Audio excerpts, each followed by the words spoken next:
Aloha kakayakako, good morning. Dog pound there. Connor O'Leary spots a good one. Seth Moniz waxing up. He knows it's on. Marco Mignot. Oh, Vinci. Hard but Vinci, thanks. And Ramsey. He's got some words and he knows it's on. We got 2 more days left in the window. Easy call. We're on, but the good news is the waves have shown up on Kaipo Girl along with North Shore stalwart. Ross Williams. Morning, Kaipo. Swell came up. It did. I was looking at the buoys throughout the night, 10, 15 seconds. So, yeah, we woke up to some swell. It's cranking. Yeah, and what do you think about direction right now? You know, there is some north in the lineup still. It's not real peaky A-framey, but there's some stretched out slabs. So the surfers are, you know, long gone are floaters and aerials. We're looking at barrels today. Yeah, exactly. That's what we were waiting for. I mean, it's been Mahina Olelo Hawaii. It's Hawaiian language month, so I'm going to start off with one word, and it's a fun word.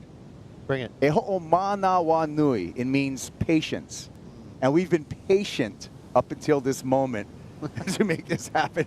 I don't know if this is one of those events that you've had so many lay days. We're back into the last 2 days of the event window. But we do have a swell on the rise all day long today. And that's why we have that event window, right? Sometimes Mother Nature requires it. You know, it gets grumpy, and we got shut down for a week there with some rain, but we did need that rain, Kaipo. Yeah. What is rain in Hawaiian? Re'ua. There we go. Yeah, see? the ua. Thank you for the ua. We're learning. Mahalo for the ua. And let's check in right now on the sand. We got AJ McCord with RCal, Ryan Calnan, preparing for a day out at Pipeline. Preparing indeed, Kaipo. RCal just got out of the water. Describe the conditions for us. Yeah, it's obviously a lot different to what we've seen, but some nuggets for sure. It's much bigger, a bit more west. The sand's still there, so it's pretty tricky and challenging. There's a few straight ones, but amongst it, there's some really amazing waves. What are the things that you're particularly looking for today as you prepare for your heat coming up, Heat 10? Yeah, just excited to get a barrel. Last few rounds have been a bit, you know, challenging and kind of not really what we come to pipe for, but that's just the forecast we've been given. But yeah, today there's some really nice waves. So hopefully, yeah, just trying to figure out where the best ones come in and hopefully I'm on them. Looking forward to it. Congratulations. See you in the next one. Perfect. All right, there you go. And we're just about to get going.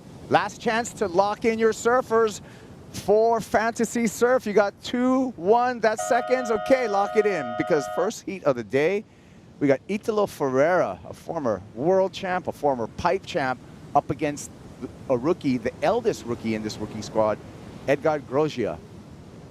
Yeah, Italo, high energy, the ultimate competitor. You know, he's just always buzzing around the lineup. But like you said, Kaipo, oh, he just gave himself a couple wake-up slaps there. I love this kid. He is so psycho in a good way. I love him. He is just buzzing with energy. And but he is going to have to exercise some patience because there's not those classic little backup peaks around. You know, he's not looking for aerials, although I'm not going to count him out. He might bust an air over in the gum sandbar. But, yeah, he's going to have to wait for those barrels. Yeah. Took a big win here in 2019 at Pipe, and that was on his way to a world title. That final in which he dueled with an on-point Gabe Medina. It was one of the most historic days of professional surfing and really something that gave inspiration to the concept of the one-day WSL finals. 29 years old, 10th season on the CT. When we look at Italo's numbers, specifically at Pipeline, pretty impressive. 10 starts here at Pipe, an average heat score of 10.26, and he's surfed 28 heats. He's won 16 of those 28 heats for a 57% heat winning percentage. Ranked number 2 coming off of last year's, got some momentum. He knows Gabe's out for a little bit this year. No John, maybe a second world title for Italo Ferreira, but he's got to take it heat by heat, and there's going to be a big heat against someone's Ross that we really don't know a lot about in this context. We know his performance on the Challenger Series, which has been outstanding, but Edgar Groggia, 28 years old, coming kind of late to the party a little bit, you know, as a rookie, but earned his way there, finishing number 9 on the Challenger Series to come into the big league, the championship tour. So actually a big opportunity for Edgar. Yeah, this will be a good test of his patience, of his nerves, to see if he can settle down and compete. He is a bit of a veteran, even though he's a rookie on this tour. He's been on, you know, in a lot of big surfing events, you know, the last 10 years. He just hasn't made that next level of the CT. So we'll see if he can keep his nerves at bay. He's in the big show. Yeah, so, you know, I've seen his performance. I haven't seen the barrel riding yet from Edgar. So this is going to be a new skill set that he's going to be on display over here. We know he's like super progressive, super fast, got a great air game, but today all about the barrels. And the guy that loves barrels is on the beach at Ehukai, Strider Wazalewski.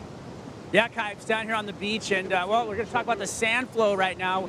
We still have a lot of sand out on the reef, as you can see, but as all those huge sets roll in, it pushes all the water to the inside here, and the water's got to go somewhere, so it's dragging along the inside and is shooting straight out here into gums where, you know, that's the flow of water, and all that sand's getting pulled out with it, and it's kind of almost recycling the sand back over onto the peak at the moment, but I feel like we're going to get a bigger, more intense swell coming in through the day from the west is what we really want. We were watching those buoys all night, and they did jack up to, like, I think 10 feet at like 16 seconds, which is a solid swell. That meaning all that swell is going to come across and hopefully take all this sand down the beach, and the waves should just get better all day. Hey, Strider, can you put your Wallace-Stradamus hat on and give us a prediction for today? What would you like? Swell? Swell. Surfers? Weather? We'll start with swell. Yeah, we're pretty neutral in the morning with the surfers. Let's go with swell. All right, swell. So we're going to see it rise all day from the west and get better and better and better. And hopefully we're going to see some black to green, which means the sand's going to clean off the reef, make it look all gnarly, and then make it look all beautiful as it comes onto the sandbar, and guys are getting blown out into the channel. All right. Thank you, Strider. Hey, hair looks great this morning, by the way, too. Thanks, guys. All day long. Hey, look at you guys can schedule. It's a really easy schedule for the next 3 days of your life. We have 2 days here at Pipe that you want to watch. We'll crown champs tomorrow for both the men and the women. We'll get through 2 rounds today of the men, setting up for finals day tomorrow, and then you have the Super Bowl on Sunday. So schedule. It's a really easy to schedule your life right now, Ross. There's even a good MMA match going on. Yeah, this is a good weekend of sports. It's a good week of sports. It's all happening.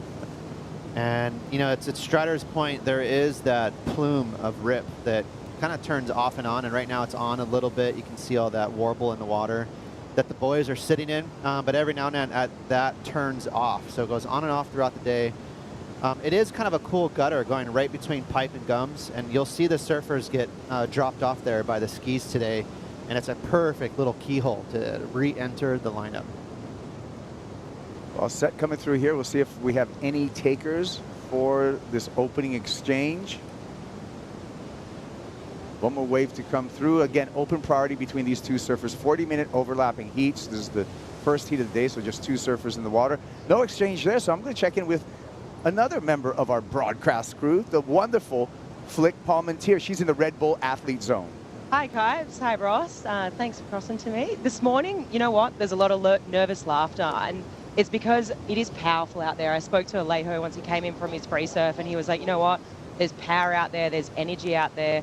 But the good thing is that there's actually less current than any other day that we've seen, with that swell starting to swing a little bit more to the west. And if I think back to the early season, you know, winter here, all those early swells were sort of overperforming. At the crack of dawn this morning, I was having a look, and I reckon in that last sort of hour till we're live, I reckon it's jacked up another couple of feet. It is absolutely pumping out there. A lot of nervous laughter, like I said, and throughout the day, that swell is actually going to swing more around to the west throughout the afternoon. So hopefully that's going to do better things. We might see a few more pipe waves, but yeah, high energy, guys. Hey, Flick, you're a bit of a big wave weapon. You know, today is kind of weird in terms of trying to figure out which surfboard to ride. Just looking over your shoulder there, what's the norm? What is everyone riding? Step-ups or bigger boards? Oh, you'd be definitely on a step-up today. I mean, if I was going to go out there today, I'd be wanting, you know, a few extra inches. I just feel like you want to be getting into those waves. This is the biggest day of the waiting period by far. I mean, it's solid 10 to 12 foot out there when those sets come through. And even earlier, maybe half an hour ago, we saw some feathering on that second reef. So It's big out there, and it's only going to continue to get bigger throughout the day. All right, thank you, Felicity Palmentier. Flick with a lot of knowledge, Miggy Poops. Also in the Red Bull Athlete Zone, but no exchange as of yet with 7 minutes off the clock. There's Miguel prepping. I always think the surfboard conversation is really cool because you have some people like John who just he doesn't care what he rides. He just wants a small board to stay out of his way, and he almost kind of body surfs down the face. He just takes off so late. He's not worried about paddle power. And then you have on the other side of the conversation some surfers that are really concerned about getting in, and maybe they're a little more apprehensive and they want that extra foam to give them that little bit of a roll in or a chip shot so they don't have to like kind of drop themselves over that ledge. So you can kind of read these surfers a little bit just by what kind of board they're riding. Yeah. Well, Flick alluded to it, the swell on the rise just within the last hour or so. Let's look at our Surfline forecast for more details on what we are expecting for the final 2 days of the event window. Starting up, a couple of lows spinning in the Pacific as it turns to daytime. And here we go. It looks like a little bit more west in these swells coming through. Yeah, much better direction there, spinning off of Japan. That's what you want. You know, originally we were looking at maybe 305, 310 direction. And there it is right there. That's spinning off in that beautiful westerly direction. That is really good for pipeline. But so far this morning, there still is a leftover northeast swell in the water, as well as the west swell that we've got is northwest. So it's around that 320 range, which is still good for pipe, but occasionally you'll see the surfers faced with a wave that stretches off the wall, and that's going to test that patience. They're going to be looking for those peakier waves. There's finals day looking good too. 6 to 8 foot, 5 to 8 foot, offshore all day long. That's tomorrow, Saturday, finals day. How do we get there? Through 2 rounds of men today to set up for quarterfinals for the men's and the women's. Quarterfinals already set for our women. We're going to set up the quarterfinals for the men by the end of the day.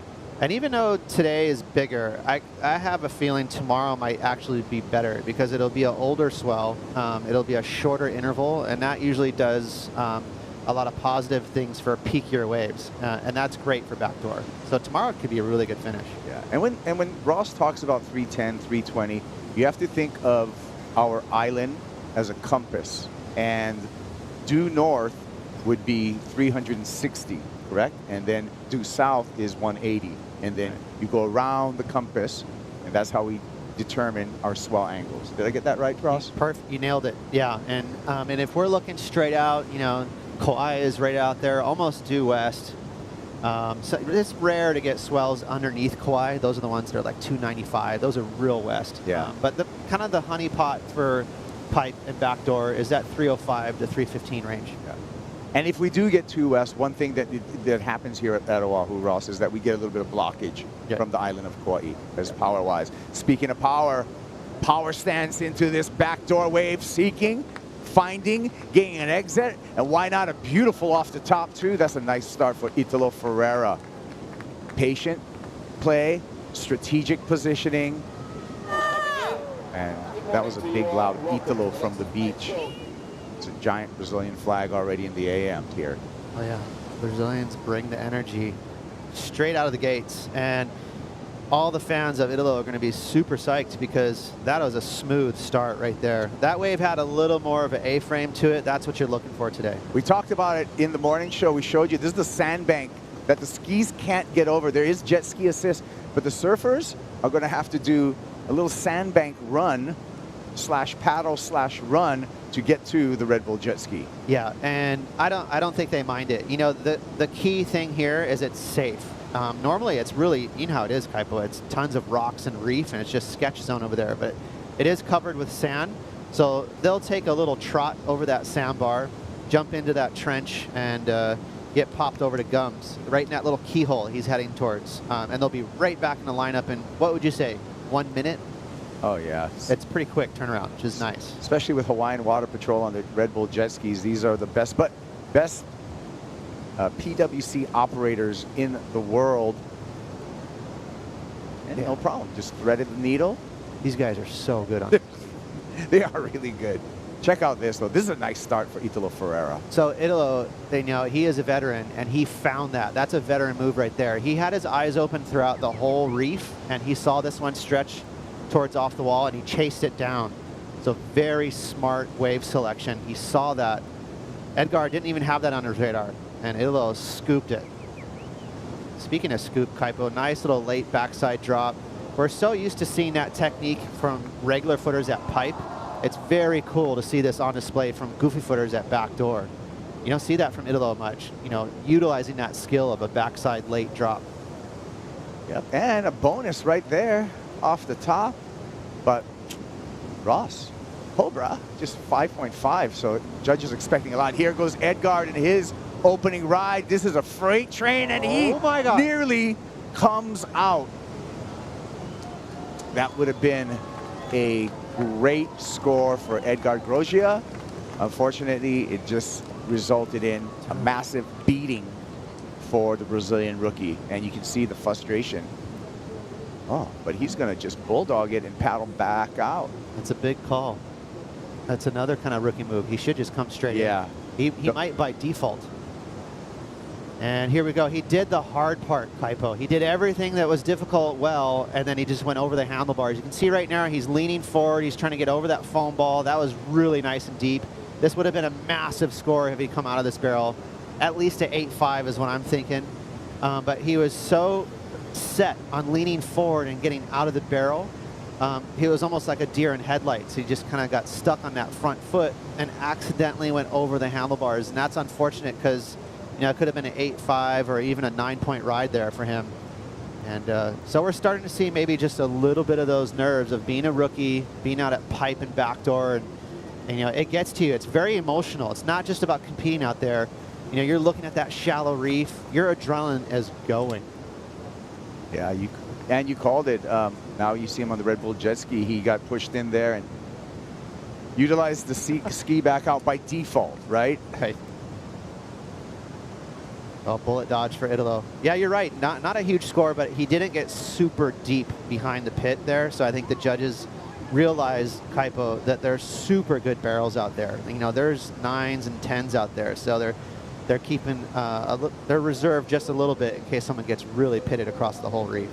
Yeah, and I don't mind that. You know, that means we have expectation for some really, really outstanding surfing today when a ride like that just is a mid-ranger. So that's like really the middle of the scale. So that means the judges expect a lot better performances, deeper barrel rides from the entire round here. One thing we didn't talk about with all the surf line forecast and all that is the wind is forecasted to be super buttery today. I mean, the ultimate direction. East wind, a little bit of even south in it, southeast wind. If it holds up, it is light. Sometimes when the wind is too light, it can give way to sea breeze. But hopefully that southeast wind stays with us all day because that'll be very, very groomed. And you don't get that very often here on Oahu. Typically, you get very strong trade winds that creates just a little bit of chop. But we're looking at some real calm conditions. As scientifically that we can prove here with that Florence Bergie that's on top of all the warning signs. You see the Bergie not flying at all, just very, very light winds. And to echo your point, Ross, in that we got this cloud cover so that way we should avoid any kind of land heating and avoid any kind of onshore breezes that results of that convective heating. Well, there was a lot of action this morning. Warming up for day number 3. Miggy Pupo got a barrel. So did Ramsey, Ross. Yeah, Ramsey looked nice and wide awake this morning. And it's always a funny thing warming up in the morning at pipe and backdoor because it's so sketchy. We got Ian Gouveia. You know, you're trying to wake up, but at the same time, you're taking off in these real serious waves. That's serious right here for Jack Robinson. I love seeing everyone with the helmet on too. You know, it's dangerous out here, so good call wearing a helmet. And Griffin Colapinto also helmeted in the barrel spit comes out. Colapinto. Italo up and riding live action in the barrel this time left. Oh, hanging on, doing everything in his power for a completion and so close. And Reynos Hayes, his coach, a little disappointed right there. Looks like he would have a strong backup. Now he's going to get back to the drawing board. Yeah, he's, no lack of effort. He got pushed off and he tried to grab with his toenails that surfboard and fish himself back up, but Pipeline won that battle. So really close to another good backup score. And this is good, Kaipo. A little more west in the swell right now this morning, starting to show its face. You might see the odd barrel at Pipeline today. Now Italo coming in, so we're going to find out what that's all about. I think I'm guessing he's just hopping back on a ski, little reset. It's a big set. It's one of the biggest sets of the morning, but very straight. So the surfers will dodge these sets because they're walled up all the way across to off the wall. Not much scoring opportunity when it closes out that fast. You need just a little bit of room to get out of that doggy door. So these closeouts, the boys will take a miss. Yeah, and our Red Bull jet skis are going to have to time this to shoot through to that channel. Another look at this Pipeline barrel for Italo. This is what you want. See the A-frame on it? It gives himself an exit. So nice stall, then he stepped on the gas. Just barely got clipped. And you know what? That actually might be due to the sandbar. The sandbar at the end of this wave gets kind of shallow and it creates a pinch. So watch his right shoulder. At the end of this barrel, you'll see from a different angle, he gets clipped on his shoulder. Ooh, talk about getting clipped. Back to live action, and Edgard getting clipped on a backdoor wave. I think that wave had some good scoring potential too. So that's 2 waves in a row here where Edgard had potential to get some big scores on the champ, and you let it go. So a couple mistakes. All right, we'll take a look at what happened here to Edgard.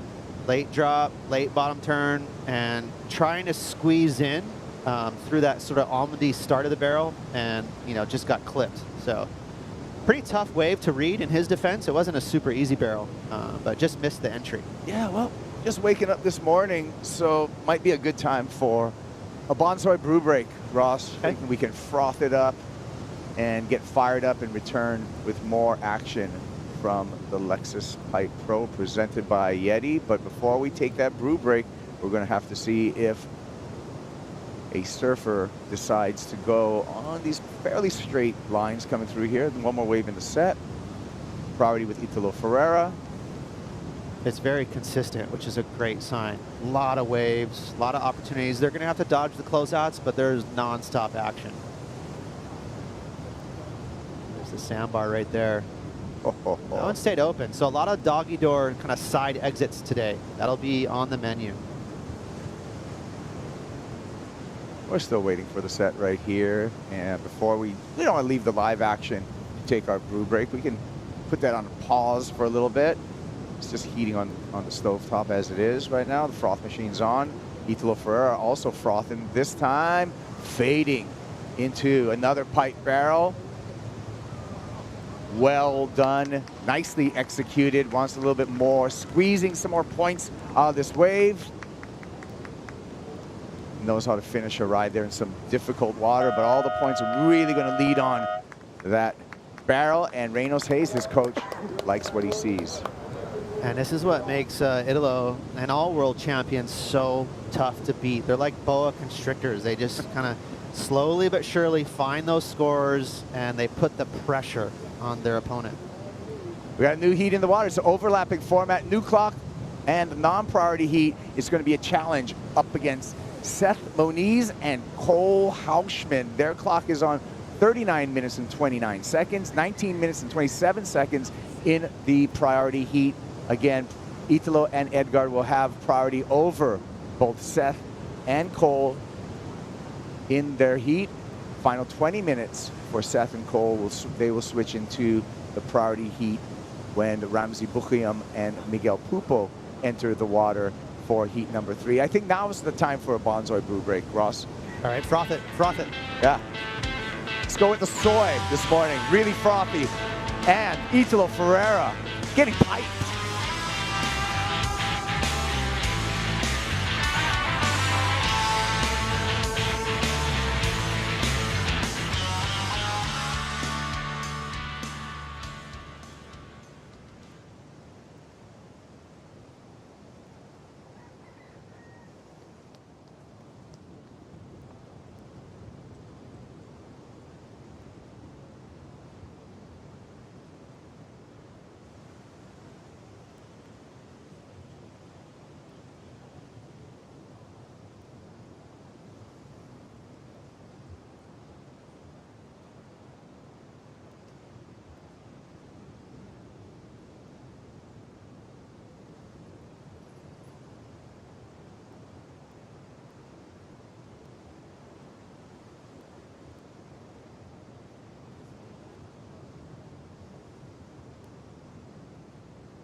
Who is your biggest competition for a title this year? Myself. I think myself. That's the only thing that I think it's like performance, you know. And then sometimes when you like try to think in the other side, you can lose. So if you think in yourself, you can do it. That is nothing that you can like change it. So you just do it. Nice. Nothing like competing against yourself when you have the belief that you can become a world champ. Italo Ferreira already has done. Wants his second world title in 2025. And he's got to be one of the top contenders in anyone's book, boss. That was a really fun interview, and that's what makes surfing so original. You know, you're on your own, and you have to lean into that. You know, it's not like team sports where you got so many coaches and you got all these teammates, and it's such a group effort. In surfing on tour, you really have only yourself to lean into. So you mentally, you got to be very confident. Exactly. You can't ride the bench to a championship on the World Surf League. You can't ride the bench to a world title. I mean, in team sports, there's guys who have Super Bowl rings. Yeah. Here we go. Edgar now with a meaningful barrel. Spent some time there. More medium-sized barrel, but threaded through there, getting him back on the board. He needs to break it up. He needs an 8.57 to take the lead off of Italo, but now he's going to make that requirement much, much less. Yeah, he's in it. He's in it. And again, this is a very interesting heat because Italo is kind of scrapping around, and he's competing well with those waves. And, you know, his waves were not that great, but he surfed them well. And got a couple average scores, whereas Edgar's, you know, he's found himself a couple really nice waves, but unfortunately he fell on that one really good backdoor wave. So two different mindsets out there. You got Italo chasing, and you got Edgar just kind of hanging on. We got Strider Wozlewski on the sand. He's doing some equipment updates for us. What do you got, Strider? Well, I just came over to Italo's quiver. He's got 5 boards on the, you know, down here this morning. He's got 4 on the beach. He's got 3 6.6s. He's got a 6.4, and out in the water, he's on a 6.8. A little more lumber under his feet. These are Timmy Patterson pintails, all pretty much with the same template and ready to go. We got multiple leashes, everything ready to go, because you can break probably 4 or 5 boards in a heat if you really think about pipeline. Every wave, you could break your board, especially today with that end section and how heavy it is. So a lot of lumber on the beach, a lot of lumber under his feet. 6.8, biggest board. Love it. Hey Strider, do us a favor. Put one of those boards under your arms. Let's have a look. They look nice and chippy. They do, but you know what though? There's some foam in there for him. He likes it. He's ready. And you know what? These boards are really perfectly made by Timmy Patterson. Timmy Patterson really actually is showing a lot of people how to shape, including Matt Biolas. That's right. What kind of fins are on there? We got some future action. Solid base out, really solid. A lot of athletes going for the futures here in Hawaii because they're really solid. You feel the connection. Can you see the model? What's it on the under the features? They'll give you the model. I'm pretty sure you can see it right there. It's a prototype. Oh, it's a prototype. Gotcha. All right. All right. We got a lot of intel right there. We're researching here. We're doing our homework. Well, it's nice. Those Timmy Pattersons, like Strider alluded to, Timmy Patterson actually was a mentor for Matt Biolas, who's built Mayhem Law surfboards, 2-time Vissla Shapers Series champion. Matt Biolas. Timmy Patterson comes from an incredible board building family. Timmy's dad and his uncle worked in the original Hobie Alter factory in Dana Point. Now think about Hobie Alter and what happened in Dana Point there. That's when that was the first manufacturer of foam core surfboards, with, which we all come to love, polyurethane cores. Right. Yeah, Timmy's been a popular shaper since the 80s, really. Let's see, some legends have been riding his boards over Matt Archibald. Yeah, Matt Archibald comes to mind. He'd be probably one of his main team riders, right? Joe Turpel. Pat O'Connell got a lot of boards from Timmy Patterson, but he, you know, all the Cali shapers are known for shaping fast boards for performance, but Timmy Patterson, in my eyes, has been one of those Cali shapers that has always shaped a beautiful rail, really nice templates.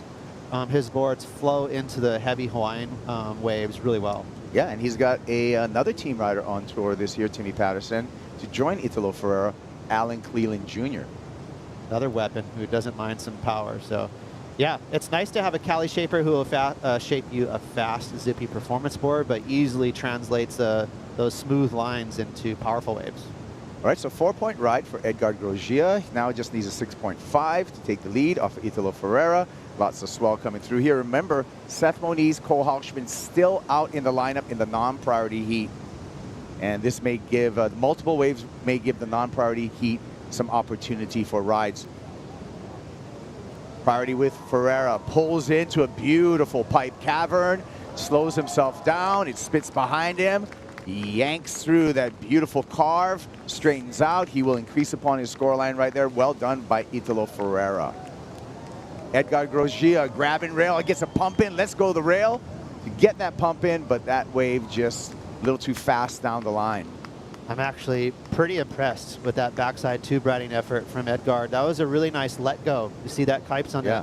As he got in the barrel, he let go of the rail, and he did that to get a pump in. So he's looking pretty comfortable, actually. Let go of the rail, get the pump in, a la Andy Irons. I think Andy and Bruce were some of the guys who first started doing that. Yeah, John does it like John does it. 50-foot waves. You know what? But we got to give it up to the GOAT too. Kelly's got every technique. Kelly's, he is the GOAT, and Edgar just took one on the head there. Ouch. Boys are going to get being clipped today a bunch. A lot of water in the sinuses today. There's some action out there. Another one on the head for Edgar right there. See him? Oh, that's when you're paying. That's a spot too that like it's really difficult for anyone to get a hold of you, but the best ski drivers in the world are zooming in there to check in on Edgar Groggia, Hawaiian Water Patrol, Red Bull Jet Ski, and even that, you know, he's okay, so he's just going to take it. That's exhausting. Good morning.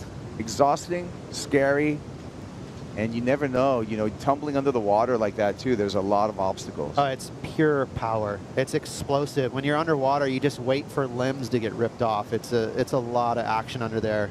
And you don't get held on there for a super long time, but it's violent. Yeah, and depending on where you are on the reef, it can kind of roll you into some of those, there's pillars and there's like high spots and low spots and holes. Yeah. Yeah, there's some action out there, but and there's also still two swells in the water. There's that leftover north swell, and so occasionally you'll see these slabby double ups where there's the new west swell overpowering the old swell, and that creates real heavy slabs out there. Checking with Strider Wazalewski on the sand. Wow, Edgar taking some serious pipeline donuts. The bakery is open this morning. Honestly, he should have just come in, jumped on the ski, and got on the back of that thing and just waited for, you know, the time to get back out there. You get to catch your breath, keep your board in one piece, and you keep your body in one piece. So I think that's kind of a rookie mistake right there for him not to get on the back of that ski. You know, we saw Italo every time straight to the ski. Even if there was a glimpse of hope for him to get back out, he didn't take that glimpse because he doesn't want to break his equipment, doesn't want to break his body. Pretty smart, obviously, by Italo to take the ski. Edgar just got humbled. Yeah, we agree with you, Strider, that, and we identified that both on the right and the left, both times Edgar trying to paddle back out rather than just defaulting to come into the pickup zone, and he's killing the time. Look at this. Ouch. Yeah, he was trying to take a shortcut, and he got his hand caught in a cookie jar. You know, he paid for that, and yeah, that doesn't feel good. But he's back out there. Italo's got priority. He's like, I don't know why you did that, Grom. Well, yeah, because as we talk about the clock, and he looks at his Apple Watch right there, realizing like that took a lot of time off of his heat. He's still trailing. He needs a 9-point ride because last wave for Italo Ferreira came in at a 7.5 for that pipeline cave. So Edgar's in a tough position right now. Here is that 7.5. Nice paddle entry there from Italo. That's the juice right there. That's the smarts of Italo being a veteran. The barrel came from actually how deep he paddled. He paddled towards the back door and then kicked it back to the pipe. So really good positioning on a takeoff, double arm grab right there. So he could have easily went too far in the pocket, but he maximized it. Watch the let go right here. Very impressive from Edgar there. Got the pump in, re-grabbed for control, and it was just a touch too deep there. And the floor of the barrel actually drops out from underneath you, and he just slipped straight to the bottom. Last 5 minutes for that man right there have been rough. You can see him taking a big breath. More sets on the way. Still no waves ridden in our non-priority heat. Seth Moniz and Cole Houshmand. So as the clock ticks down and Seth and Cole don't get into play in the non-priority section of their 40-minute heat, this could very quickly turn into a 20-minute heat for heat number 2, Seth Moniz and Cole Houshmand. Yeah, in my eyes, it looks like they're just messing around too much. They're focused on each other. They're playing cat and mouse. You know, just playing the game, like maybe trying to get in each other's head, trying to, you know, make sure they get the first backup score or some kind of score. And they maybe have dropped the ball a little bit of trying to escape from your opponent and get away and get a score. They've been connected at the hip. Yeah, there's Seth Moniz, 27 years old, from Kuli'o'o on the island of Oahu, 6 years on the championship tour. Remember, Seth, runner-up here in one of the most epic finals that we've had at Pipe 2022, where he shared a final with Kelly Slater. Of course, Slater winning that final in a historic moment. And Seth Moniz, as we look at his analytics for Pipeline, 7 times in competition here. Average heat score for Moniz is a 10.68. He's surfed 18 heats here. He's won 10 of those 18 heats, and he has a 56% heat winning percentage. So the analytics in the matchup between him and Cole Houshmand point towards Moniz. Cole Houshmand, 2nd year of the championship tour. There he is right there, 24 years old, San Clemente, California. 2nd competition here at Pipe, and has an average heat score of just a 6.59. He's surfed 2 heats, has not won a heat as of yet here at Pipeline. So this is good, could be a turning point for Cole Houshmand if he's able to defeat Seth Moniz in this matchup. Pipo, let's take a second here. Let's take a look. What are you showing us, Ross? Okay, I have the telestrator. So you can see right here, there's our Hawaiian Water Patrol and the Red Bull ski. He's sitting in this gutter, so that's a nice little trench, just enough water for the ski to hang out in. The surfers are going to be hopefully getting pitted at backdoor right here. Ooh. And hey, look at that. And once they finish right around here, they'll run over this sandbar, hop in this little trench right there, and the ski will pick them up and buzz them right back out here to this keyhole. That keyhole is maybe a 10-second paddle right back out to Pipe, and that's going to give you that that really relaxing effort back out to the lineup, as opposed to where Edgard was. He was right around here during that set, and that set was just nasty. All those closeouts, and he tried to take the shortcut back out and got pummeled for it. So if you get a right over here, finish right around here, you're gonna hop in that gutter right there, take the ski right back around, and that is a nice shortcut back out. As we cut to live action, and it looks like it was, I think I'm gonna ID that as Seth Moniz getting going. And it was Moniz. But thanks for that tutorial there. And it's all about time management as well as positioning today. Seth Moniz got kicked off in the non-priority heat. Unfortunately, he was not able to find an exit out of that backdoor barrel. And I would have been telling Seth to do this from the beginning. You know, get away from Cole, find your backup scores.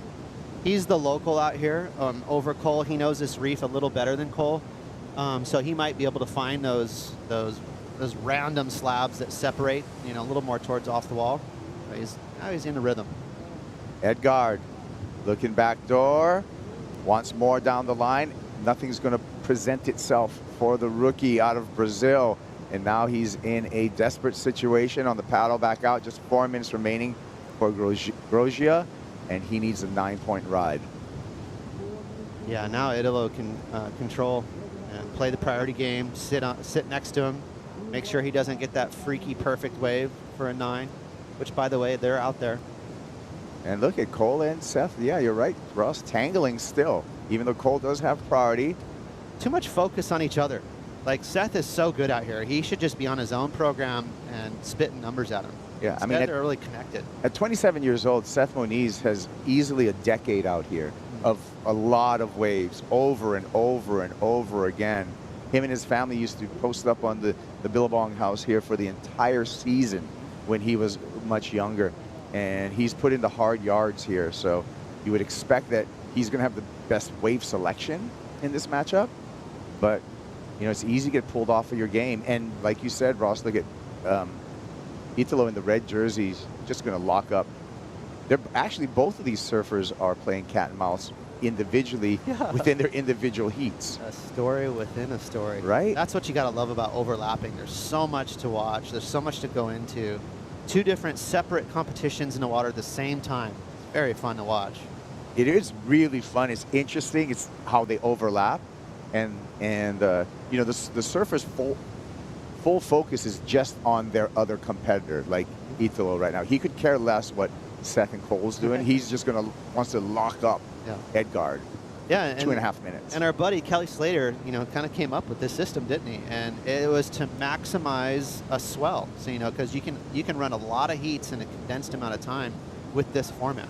Goofy foot Cole Houshmand, regular foot Seth Moniz, goofy foot Italo Ferreira, regular foot Edgard Groggia. Let's take a look at our CT by the numbers and the goofy versus regular stat from the 2024 Lexus Pipe Pro. Yeah, that makes sense to me. The regular footers are so good. They're the best. There's more of them. 73% heat wins in head-to-heads go to the regular footers. A little bit skewed because there are more regular footers on the tour than goofy footers. So we always take that with a grain of salt. No, they're Ross? better though, just in general. Maybe. I mean, for those folks out there, Kaipo's a goofy. I'm poking fun. Here we go, Seth. Under priority. nice. Oh, and goes for the second section instead of for the doggy door exit, and is going to get another small score. There you go.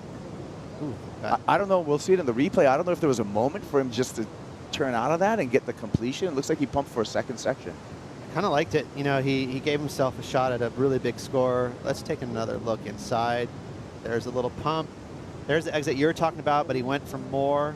It looked pretty tough there. So he just kind of got in a trance there. Sometimes you get locked in a barrel and there's just one gear, and that's just go to the end. And live by the sword, die by the sword there for Seth Moniz, but he is surfing. So, you know, Cole's still completely locked up, and he's found himself in a 20-minute heat. And our first heat of the morning, 50 seconds till the buzzer.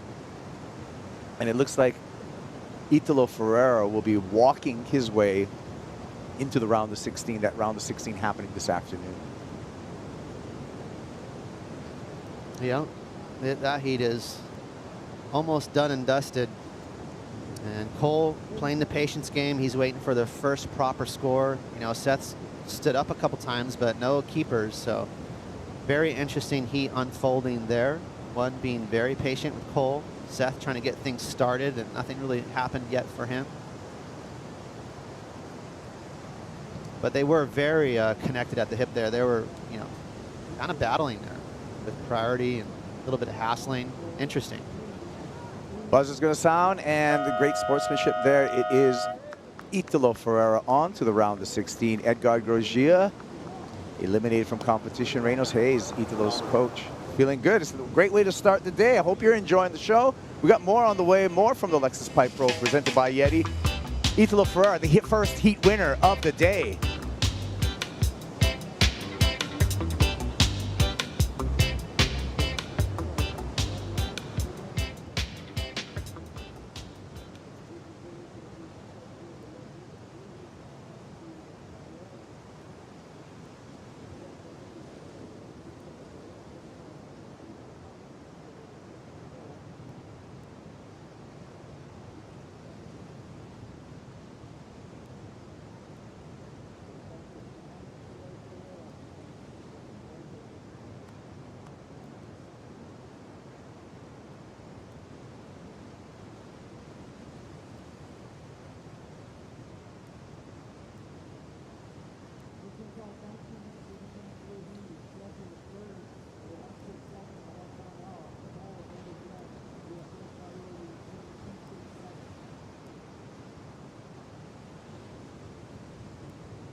My name's Brett Morimoto. I live here on the North Shore of Oahu, and I've been shaping boards for 42 years. I've been really lucky to work with some like really elite surfers. You know, I mean, I think the guy at the top of the list for me would be like Michael Ho and his brother Derek.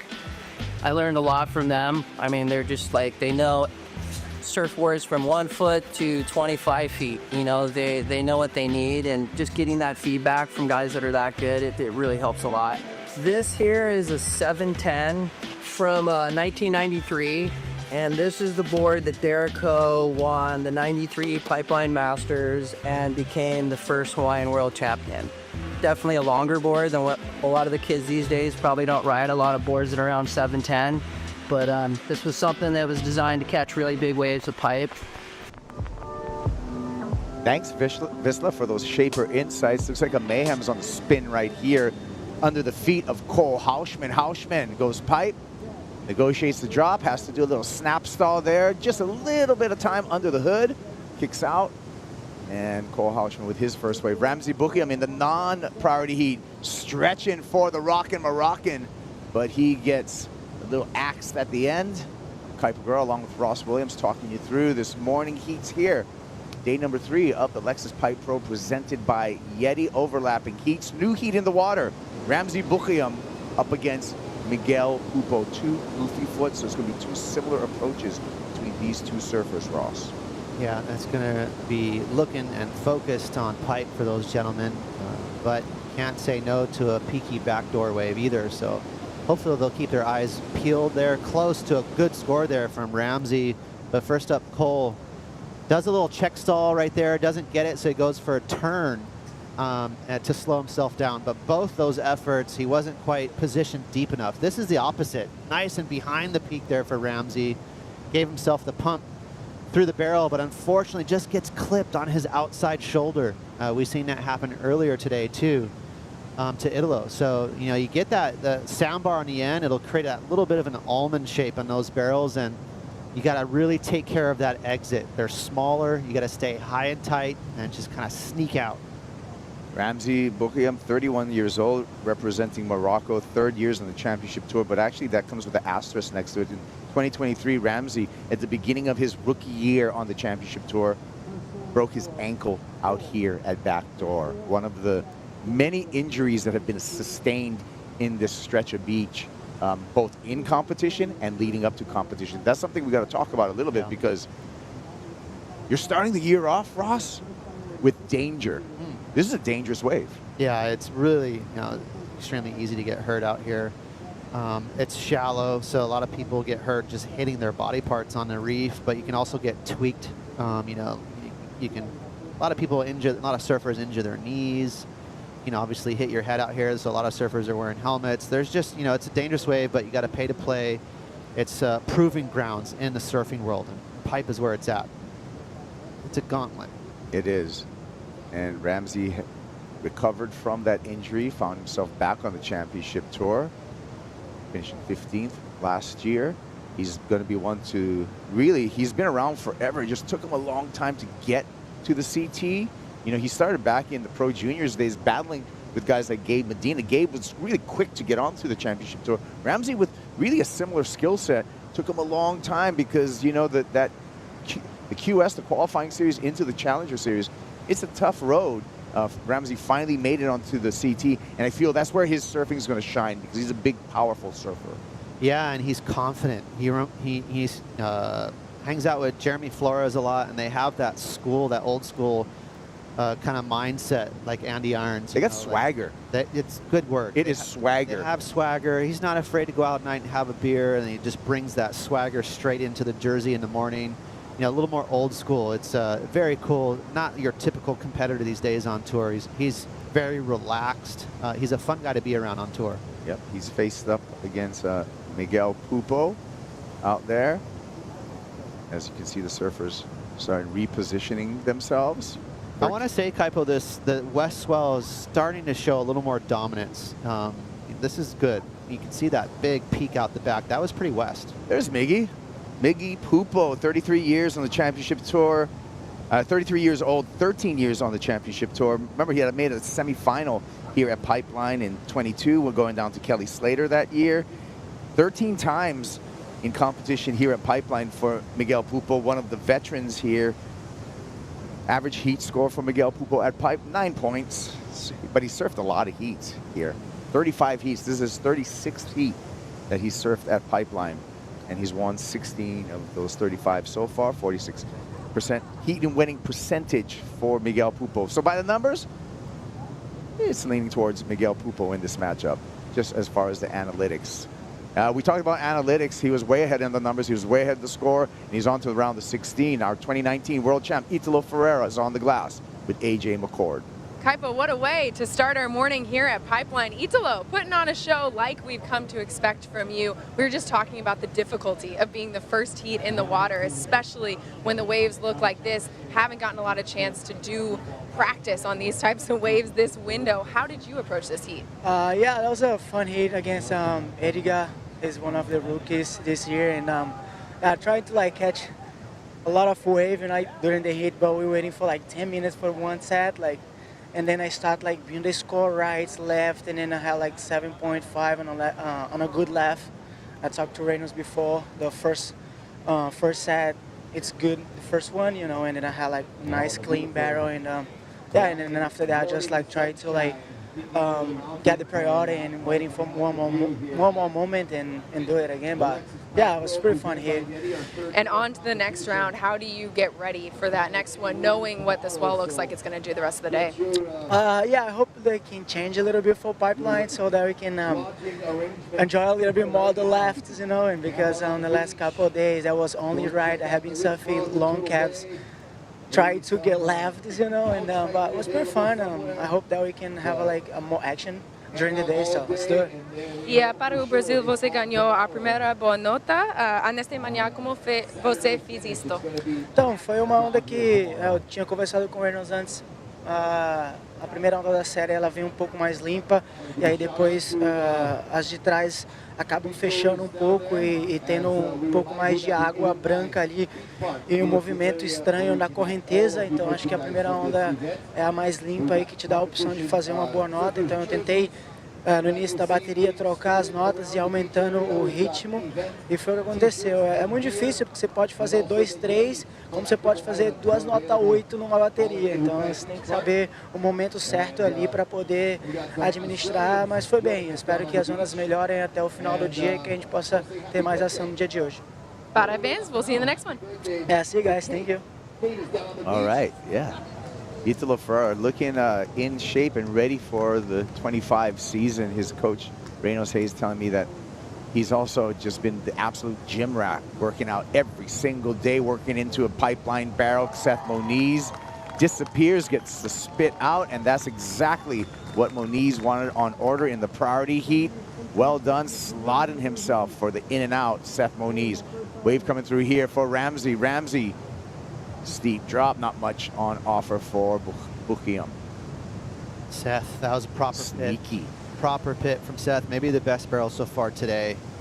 And again, that west swell starting to shape up a little better, taking over that north swell. So nice barrel from Seth. Look at Ramsey's like, man, I really wanted that wave. Seth's in the priority heat. Got to give way to the priority. That's right. So 9 minutes left in the priority heat. We're still waiting for the scores for Seth Moniz. Priority shifting to Cole Houshmand.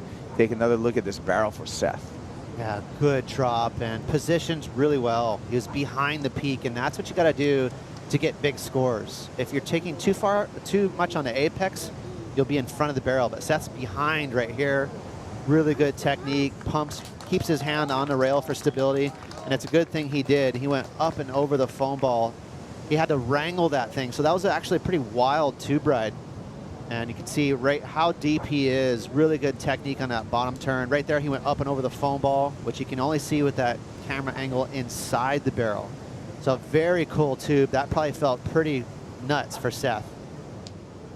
Pulling into this one, stalling, double arm grab, and not able to make the exit there. Miguel Pupo in the non-priority heat. But I like the intent, I like the technique by Miguel. Still waiting for that score for Seth Moniz, and we're anticipating a large score for the Hawaiian surfer. That's the kind of surfing that earns you a final spot here at Pipeline in the past. And yeah, there it is. It is going to be a chunky one for Seth Moniz, and he's going to put Cole Houshmand in the back seat for the moment. 7.83. Houshmand now needs a 5.34 to turn this heat. But that is an interesting requirement because Seth just has a small backup. Oh, a little whitewater on the horizon there. Yeah, and that's what's going on out there, Ross? That's from the west-northwest, right there. So that's the third reef of Pipe, and that's a bomb. You know, we've had buoy readings throughout the night, 10 feet, 16 seconds, like pretty juicy, just slightly overperforming this swell. So for everyone watching, what do you do once you see that whitewater cap out there at the third reef? It's going to give you a couple minutes indication to get out in position, maybe just a little bit. But the tricky thing about the first reef at Pipe where these boys are sitting, you really can't paddle too far out or you'll get off the reef. So it basically, you can position a little left, a little right towards gums or a little more towards off the wall, get behind the peak, but they're just sitting there watching it. They're waiting for it to arrive. Control your nerves, because you know it's on the way. As we can see, it's coming. Yeah, that was a bomb. This is one of the biggest sets of the morning, so if this can hold its shape and stay open, we're going to see some proper barrels here in about 45 seconds. Where is Cole Houshmand? Because he's got priority over all 4 surfers in the water. He's shifting left, he's shifting right, paddling again. It's Cole's choice on this bomb that's coming through here. Everyone picks up the pace here. Look at this chunky piece of Pacific Ocean coming through. Cole Houshmand is not going to be in position for this one. Taking the corner, Ramsey, and Ramsey pays in a big way. Ow. Wow, that was a good score on hand though. So that was a beautiful wave. It stayed open, but Ramsey was under priority. He's not into priority heat. So he was just kind of in that weird position of giving way to Seth and Cole. But he swung anyways. Credit to Ramsey. He charged it. Oh, and he hit his elbow. Just a little out of position on his shoulder. And those, when you drop in on the other side of the apex, it's really tough to make the drop. More opportunity here for Cole Houshmand. It's all about positioning. And that one, not a good wave, so that one's going to roll through. Ramsey looks like he's okay on the paddle back out, Ross, but still checking the elbow. Yeah. Yeah. He hit. There is a lot of sand out there, so hopefully he hit mostly sand, but sometimes you can get unlucky and elbow a rock. May have hit his board too. It's tough to say, but he's taking a good look at it. Yeah, he's uncomfortable. Yeah, he definitely hit bottom. But looks totally coherent. He looks good. You know, he's just checking out the damage. I think he'll be right back in the lineup here. And you can see the old north swell still affecting the lineup. They kind of got the best of this set, but this was the one good wave of the set. And again, Ramsey not in a priority heat, sort of out of position. And credit to Ramsey, he just said, you know what, I can't let this wave go. I'm going to give it a try. Late, steep, underneath it, gets disconnected. Just out of position there. That's the culprit, Kaipo. Look at that drainer. He chucked himself over that one. I mean, this is like a 8 or a 9 point ride ready to happen. He just needed to be in earlier and deeper. But like you said, Ross, I feel like the train already left the track, and once this wave starts peeling down the line and bottoming out, if you're not there at the takeoff spot, you can't really take off on the shoulder because it's just barreling down the line. I mean, it's just physics, right? Exactly, and that's one of those, well, here, a quick ride. Oh. That's one of those weird advantages, potentially, I could be wrong, but it's one of those weird advantages of actually being a regular footer at Pipe. You can get those late drops, that technique of dragging and kind of riding the wave down, almost partially body surfing on your backhand. Sometimes those late drops are a little easier for a regular footer. Cole Houshmand just threw away his priority on a pretty substandard wave right there, and so that's going to be tough for him to come back, because now 4 minutes remaining. Seth Moniz in the priority heat, who has heat control, the lead and priority over Cole Houshmand. Strider's on the sand. Strider?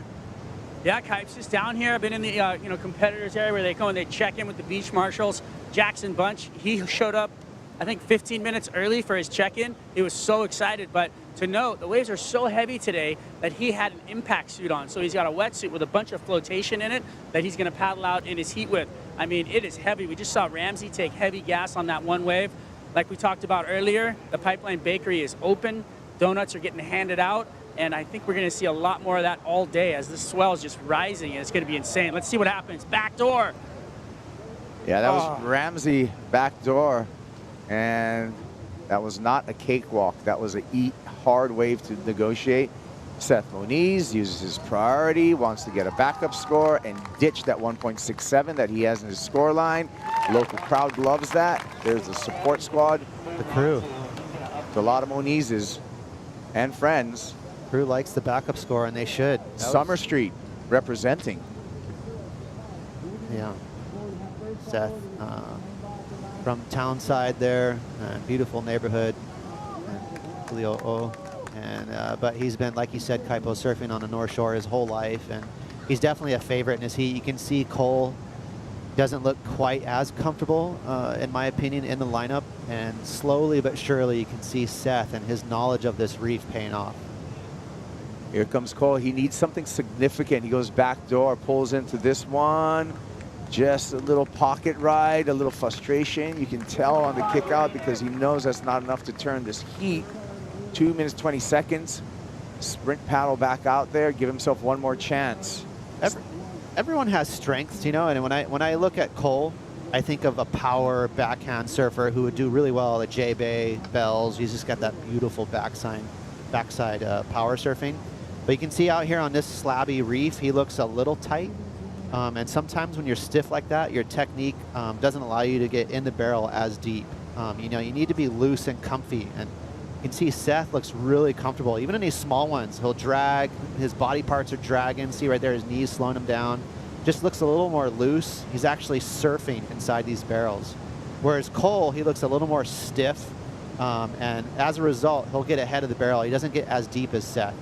So a small wave here for Seth, but he maximizes it and gets a nice little backup score. Yeah, he's going to improve upon his score line, and he's going to up the ante for Cole Houshmand when the number drops in. Houshmand, to add insult to injury, also paddled back out into second priority behind Seth Moniz. So Seth can really control this final 1 minute and 10 seconds in the heat. Should be a simple play for Seth Moniz to move into the round of 16. Wow, there is bombs coming now, Kaipo. Look at that. And 2, 3 big lines coming in. Maybe some last-minute heroics. But you said it takes about a minute from out there to go in. There's about a minute on the clock. How many chances? And Cole under priority as well. So he's going to have to get Seth going on one of them. And baited Seth into this one. So Seth pulls in. A lot of warble there in the sandy section. A lot of backwash and ribs. So giving him a breath of chance. Cole Houshmand, and here he goes. Doesn't go on that one. Still hang on to priority. Ooh. Houshmand needs a 7.44. 7.44 is what the San Clemente surfer needs right now. He's down to 15 seconds. That wave he didn't go on had scoring potential. I'm surprised because this is a lot smaller. And just, again, the little out of position on this reef. Well, there you go. Seth Moniz on to the round of 16.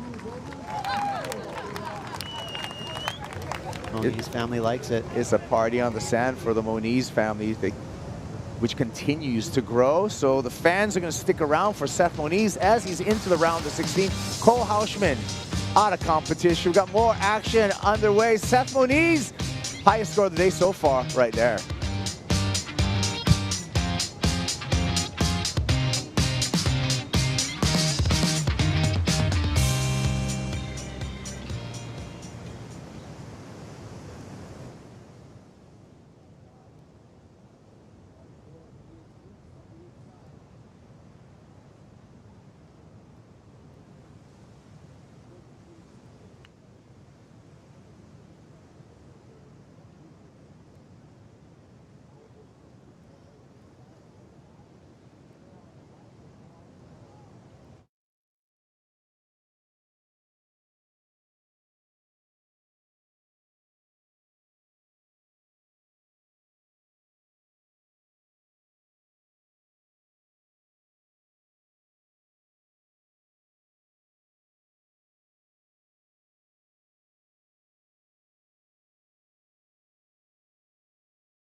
The Lexus Pipe Pro presented by YETI is brought to you by Bonsoy, official milk of the WSL. By Neutrogena, sunscreen you'll love to wear.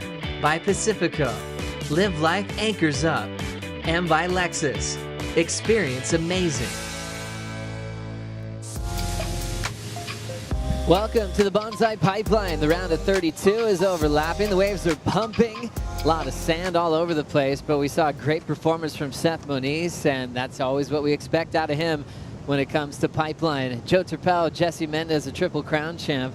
Jesse, this is the day we have been waiting for. There's some big opportunities out there, and Ramsey Miguel have the priority heat, and Joao Chianca and Marco Mino just getting started. That was kind of interesting. I don't know what happened right there. That kind of caught us just off the bat. And there's some paddle from Miki, and then someone with a red jersey was paddling in front of him. Looks like Ramsey. Maybe they thought, I don't know how the priority situation was before that. So it'll be interesting to see what happened. But Miki was complaining there was a little bit of chandelier in front of him. Looked like he was confident that he had priority. Looks like Miguel right there paddling, seeing Ramsey pull back and maybe not happy about that big chandelier. Yes, and mostly on conditions like today, obviously, any little bump in front of you has so much water and energy that it makes it even more dangerous. So if I was Miguel, I'd be in the same situation right there. I'd be kind of bummed with that paddle that Ramsey had too much of a look on that wave, and looks like he's up and riding. Locking in, split peak, sticking with the Moroccan, and now he steps off. Smaller one there compared to the attempt from Pupo on the wave previous. And Miguel putting his arms up, seeing that big chandelier totally change the shape of the barrel right in front of him. So it's a fine line, isn't it, Jesse? If you don't have priority and you're looking down, if you're actually clamping down a part of the scoring potential, well, judges have something to think about. And sometimes it's not even the scoring potential on the wave. In that situation itself, that's not the case, but you have to knife and commit so early that any chandelier will buckle you off right there. So for Migi, it was just kind of distraction that was in front of him that should have not been there. And from the looks of thing, obviously Migi had priority to it, and Ramsey thought he was too far out and wasn't even looking at it. Halfway through, you sometimes sense like, oh, I should have a less second look just to make sure I'm not dropping in on anyone. And then he looked back and he saw it and just put on the brakes. And let's see what the judges think. Interesting situation, especially when they hadn't really have much of a number on the board. Couple of ones so far with Ramsey and Miguel. Then we saw the split. Ramsey went left. And this is how the right worked out for Joao Chianca. As late as it gets, underneath, just a little bit out of position. As you see it, he kind of has to position himself depending on what Ramsey's doing. So that gives him like that split second a little bit too late on that situation, and he just got smoked. But beautiful takeoff technique from him. Joao just getting started in this heat, so he has to give way to Ramsey and Miguel being in the non-priority heat, and he has a battle with a new rookie on tour, Marco Mino, representing France, growing up in a town called Sayulita in Mexico, and that's where he got competitive for the first time, started working towards being a pro surfer. Found a ton of inspiration from Kelly Slater, and he even had a pet Chihuahua that was named Slater when he was a kid. Yeah, he just idolized the GOAT, got to meet him, and now he's put himself on tour. We've seen him get a couple of wild cards in the past. As you now see it on the screen, judges taking a couple of minutes to look at the situation with Ramsey chandeliering that section on Miguel Pupo. And the interference is on the board. Paddling interference, Ramsey on Miguel. Yeah, I mean, in my opinion, that was an interference, and I'm pretty sure if Ramsey looks back again, he's going to actually, as you see it right there, he's not even looking. Then the last second, he sees that Miguel actually scratches under that double up. He was way far behind, and that was a beautiful open wide wave. Huge scoring potential for Miguel.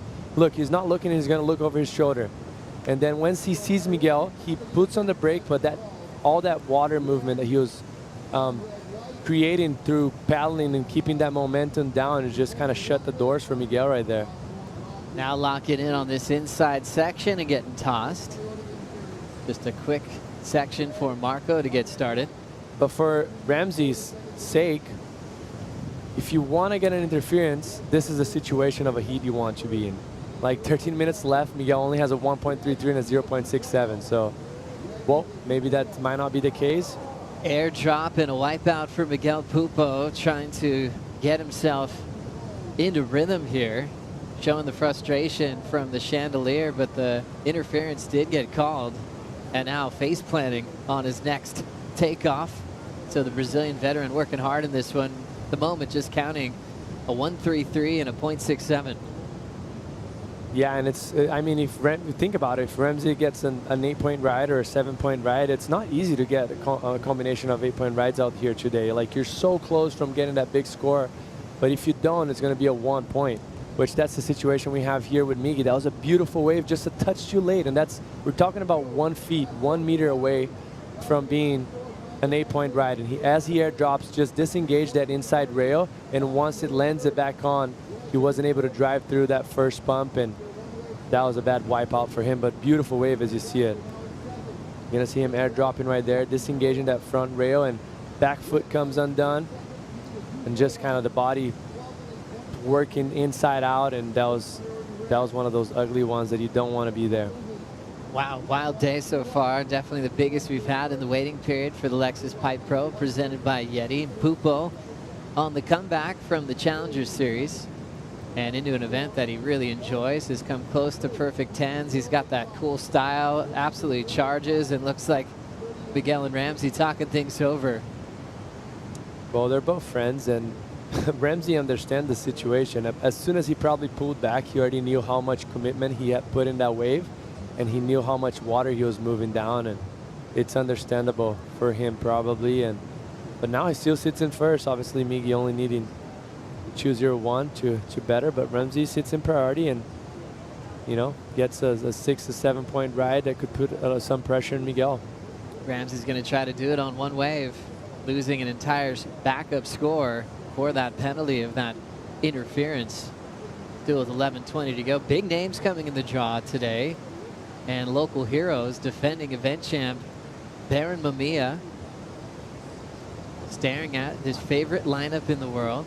That's his filmer, Parker, behind him, getting all the clips, including the clip that was what Barron calls the best wave of his life at Pipeline that he got the day after Christmas. Solid win for Seth. Let's catch up with him and the fam on the glass with AJ. That's right, Joe. We have an entire family here. Seth with his nephew Levi, and Seth, we know this wave, one of your favorites. You do have your family and friends always rooting for you on the beach here.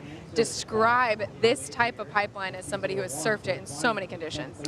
Yeah, it's really great to have the whole family down here, you know, and the waves are pretty intense right now. That heat was kind of sketchy for me. Just like a slow start, but there's some amazing waves. I think guys are going to get like wave of their lives today, but yeah, grateful that we got some waves.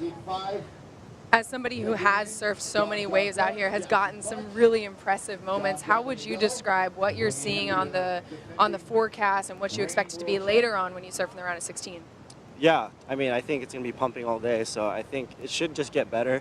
I think a lot of that sand should get moved away from pipe, so there'll be a lot of more opportunities. But yeah, just stoked here with Mona Levi. Enjoying the day, huh? You having fun? Yeah. Cruising on the beach. We love it. Congratulations, Seth. Thank you. Thanks so much, AJ. Seth is a great uncle to a lot of kids because he's got a lot of siblings. And you saw Levi there. That's the son of his sister, Caity Moniz, a two-time longboard champ. As you see champions all over the place around here. Bright yellow, the #1 seed, a wild card in this event, is the 3-time world champ, John Florence, who'll have a heat with a rookie named Jackson Bunch coming up next. That's going to be an exciting one. Obviously, a lot of expectation with Jackson Bunch. I think a few of us picked him as the Rookie of the Year contender. So let's see how it's gonna. That's a big name. You got to take it down on the first event of the year. But if you do that, that's a huge confidence booster for the rest of it. And what you always remind me, Jesse, it's like if you want to compete on the biggest stage, this is the biggest stage there is. Jackson aware of that, also knowing that big matchups make his career. So he actually went on social media and said, here we go, you know, all out. I can have no mistakes tomorrow, so it's on. He's looking forward to the challenge of what he said also, one of the best ever at Pipeline today. No doubt, and I think that's the strategy you have to have if you want to be on tour. You need to be able to beat those big names. Why you're there for? That's the only reason. You've done your whole life, you worked your whole life to be in this platform, going against the best, and that's the literally what the best part of being on tour is, just surfing against the best in the world in the best conditions. And today, kind of have we're kind of scoring right now. We did not expect coming into this event thinking that was going to be this good. Rolling in now, nice cool fading takeoff and a nice pipe wave for Pupo to get into this heat. Needed a 2.01. Remember, Ramsey with the priority interference loses an entire wave. Grabbing around the takeoff, burning off some speed now, lunging for the opening. Marco Mignot with some travel time. But the rookie goes down. Still wide open in the non-priority heat, score-wise, with Marco and João Chianca. As he deals with all that energy on the head. We keep talking about the sand and where it is at the moment. Seth talking about he's hoping that it does move off the reef. What are the serious challenges you're seeing with the amount of sand we have where it's positioned today? Just the wave turns into kind of a bit of a closeout on the left, but I expect it to be even more. I think the swell kind of grew throughout the night and already groomed a little bit, so it's not that bad actually. Like, and the worst part about it is when there's steps. Like, you get so shallow to the point that there's like in the barrel there, like towards the end of it, it turns into like almost like a stationary wave under you and just makes it very tricky for you to ride the wave. But today I don't see that, and as much as there's a few closeouts, still pretty wide open, and we've seen a lot of good waves to pipeline being ridden already, and no excuses today. No excuses. When we talk about rules and priority rules, you can actually download the entire WSL rule book on the website, worldsurfleague.com. As we have priority with João Chianca, Marco working his way back out. We check out this wave here from Miguel Pupo. Yeah, that was a beautiful, smaller pipeline wave, typical, just coming out with the spit. And just very clutch and smart from Miggy right here. Just show how mature he is, and he's been on tour for 14 years, and that's the reason why. Like, he knows he doesn't need much. He just needs to get something on the board because Ramsey has the priority interference. Like, any 4-point ride is actually a pretty massive score, and it's going to weigh down so much towards Ramsey, and it's just going to apply a lot of pressure because now Ramsey is going to be looking for a pretty decent score, mostly if Miggy betters at 1.33. So you can open that rule book, worldsurfleague.com. Priority rules 11.09, and this one part says hinder the scoring potential of a ride for the surfer with priority. And the judges saw that clear. Paddling for the wave, causing the section to break, hindering the scoring potential in the rule book there, and always really heavy when it's a wave like pipeline. Because you got to straighten out, you're dealing with getting taxed by a big wipeout that you weren't planning on. Pupo on his last 4.5. Ramsey can still do it with one wave, a 5.83. Will put him out in front. It's still very reachable. The problem is that 1.33. Miggy just needs, I mean, in my opinion right now, Miggy's, I'm pretty sure he's not looking for a 7-point ride right now. He's looking for something similar to what he had before, something that it's on the safer side. Because like those 8-point rides today are so risky. Like, you're so close and it's so far at the same time. Like, it's so hard for you to make those big barrels. You can be 1 centimeter behind and that's done for you. So for him to get something a little bit on the safer side would be very smart right now. Happy to see Samuel Pupo always supporting his big brothers. He's hanging out in the Red Bull Athlete Zone. He did lose out in the elimination round. So a tough start to his season. Going down to Ryan Callanan and Joel Vaughn. This one's cupping out. Nice controlled takeoff for the Moroccan. Got to straighten out and try to get position deep in the barrel, which he does. With all that sand, it's just guttering out on him, and he's unable to go the distance. 4 minutes on the clock now for Ramsey to try to pull off a miracle here. Yeah, now it's going to get tricky for Ramsey, obviously, without priority, and Megan just needed to bet it at 1.33. Anything's going to apply much more pressure.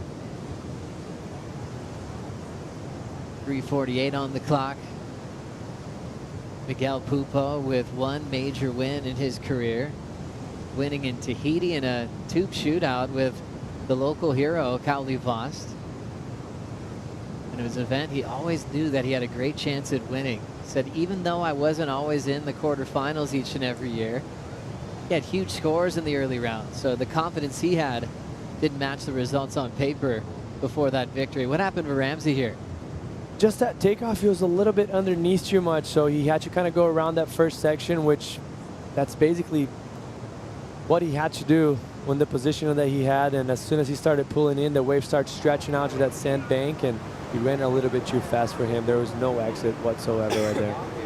But it looked like a beautiful wave as he was taking off. Jeremy Flores breaking it down. Good friends with Ramsey for many years. Two-time pipe champ. And now a super coach these days. Might try to get a hold of Jeremy later on today. We should have him here, right? Yeah. It'll be fun. Let's work on it. What a fiery competitor, amazing coach. Wears his heart on his sleeve. And he's really retired well. You know, he's made that. In Tahiti, right? Yeah, he just looks great, doesn't he? And his passion is just right there. He loves giving back all his knowledge to his crew. I think that's some of the best parts. Like he created throughout his career so much knowledge, and the best thing for you to do it is teach someone new. You know, like someone that hasn't been to the situation, and mostly in places of consequences like Pipeline and Chopu. He's kind of second to none. Like he had the technique, he had the drive, had a competitiveness in it, and also he was one of the biggest chargers we had in the history of competitive surfing. Like the guy was not feared of swinging underneath. Definitely. Also working with Marco Mignon in the non-party heat was Joao Chianca. Always is grateful for all the support from his mentors, from Jeremy to Mickey Picone as well. He said he doesn't even know where to begin with the thank yous that he hands over to Mickey Picone, who spent some time on the championship tour. Still living in the southwest of France. Amazing surfer, still getting really barreled on those beach breaks at home. As we look at a late decision to pull back, Ramsey aware of the time, minute 15 to go. Last year as the replacement surfer for Joao Chianca, Ramsey ended up with an equal 9th finish at Pipeline. And this is a big heat for both of the surfers in the white and red jersey right now, because obviously you go into the tour and you know your specialty, you know where you're good at, and this is an event that fits those both surfers very well, and they know they need to count, so it's an important one for them to capitalize. And this third round doesn't make that much difference. Like you moving over, that's when things start to get, and you get the big points in it. Let's see what's going to happen. Paddling shoulder to shoulder, Pupo wisely playing some defense here. And the surfer needs a 5.83 to turn it. That is a scary situation when pipe is absolutely pumping. Ramsey, one of the more vocal guys on tour when it comes to just breaking down heats on the beach or in the water with his opponent. The Moroccan will have to bounce back at stop number 2 at Abu Dhabi, and Miguel Pupo will survive that one. A 4.5 and a 1.33. And Ramsey losing a whole wave with the interference from chandeliering down that section about at the halfway mark. Moving on, another big heat to look forward to. John Florence hitting the lineup with rookie Jackson Bunch. We'll take a Bonsoy brew break. Also bring in Joel Centeo representing Florence Marine X to talk surf, life on Oahu, and all the happiness at Backdoor and Pipeline. We'll be right back.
Flashing back to 2021, John Florence had already been featured in Big Pipe Finals at the championship tour level. But he finally got to win one. Made it even better. He had his true career rival in Gabriel Medina in this clash to kick off the season, world #1.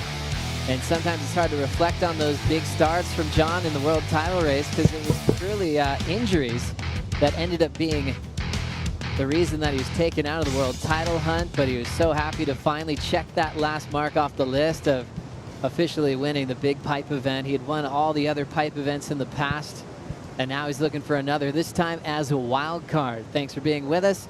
Joe Turpel, Triple Crown champ Jesse Mendez, and a legend around these parts, Joel Centeo, winning the Reef Hawaiian Pro, your 10 at backdoor. We could go on and on, but first of all, thanks for joining us, Joel. Oh, thanks for having me, guys. Stoked to be on here. Yeah, really cool to see you in this new role, you know, with Florence and being the GM of Hawaii, right? Is that your official title? Yeah, so I'm the general manager of Florence here in Hawaii, and it's an amazing brand to work for. You know, obviously, John and his brothers partnered with the Hurley family to start this brand, and we make amazing gear, and the brand started right here on the North Shore, and we're just we're doing some fun things in the community. Oh, so stoked. Thanks for joining us for the call. This overlapping format's moving very quickly. Florence in the water now, taking on Jackson Bunch, the rookie from Ho'okipa on Maui.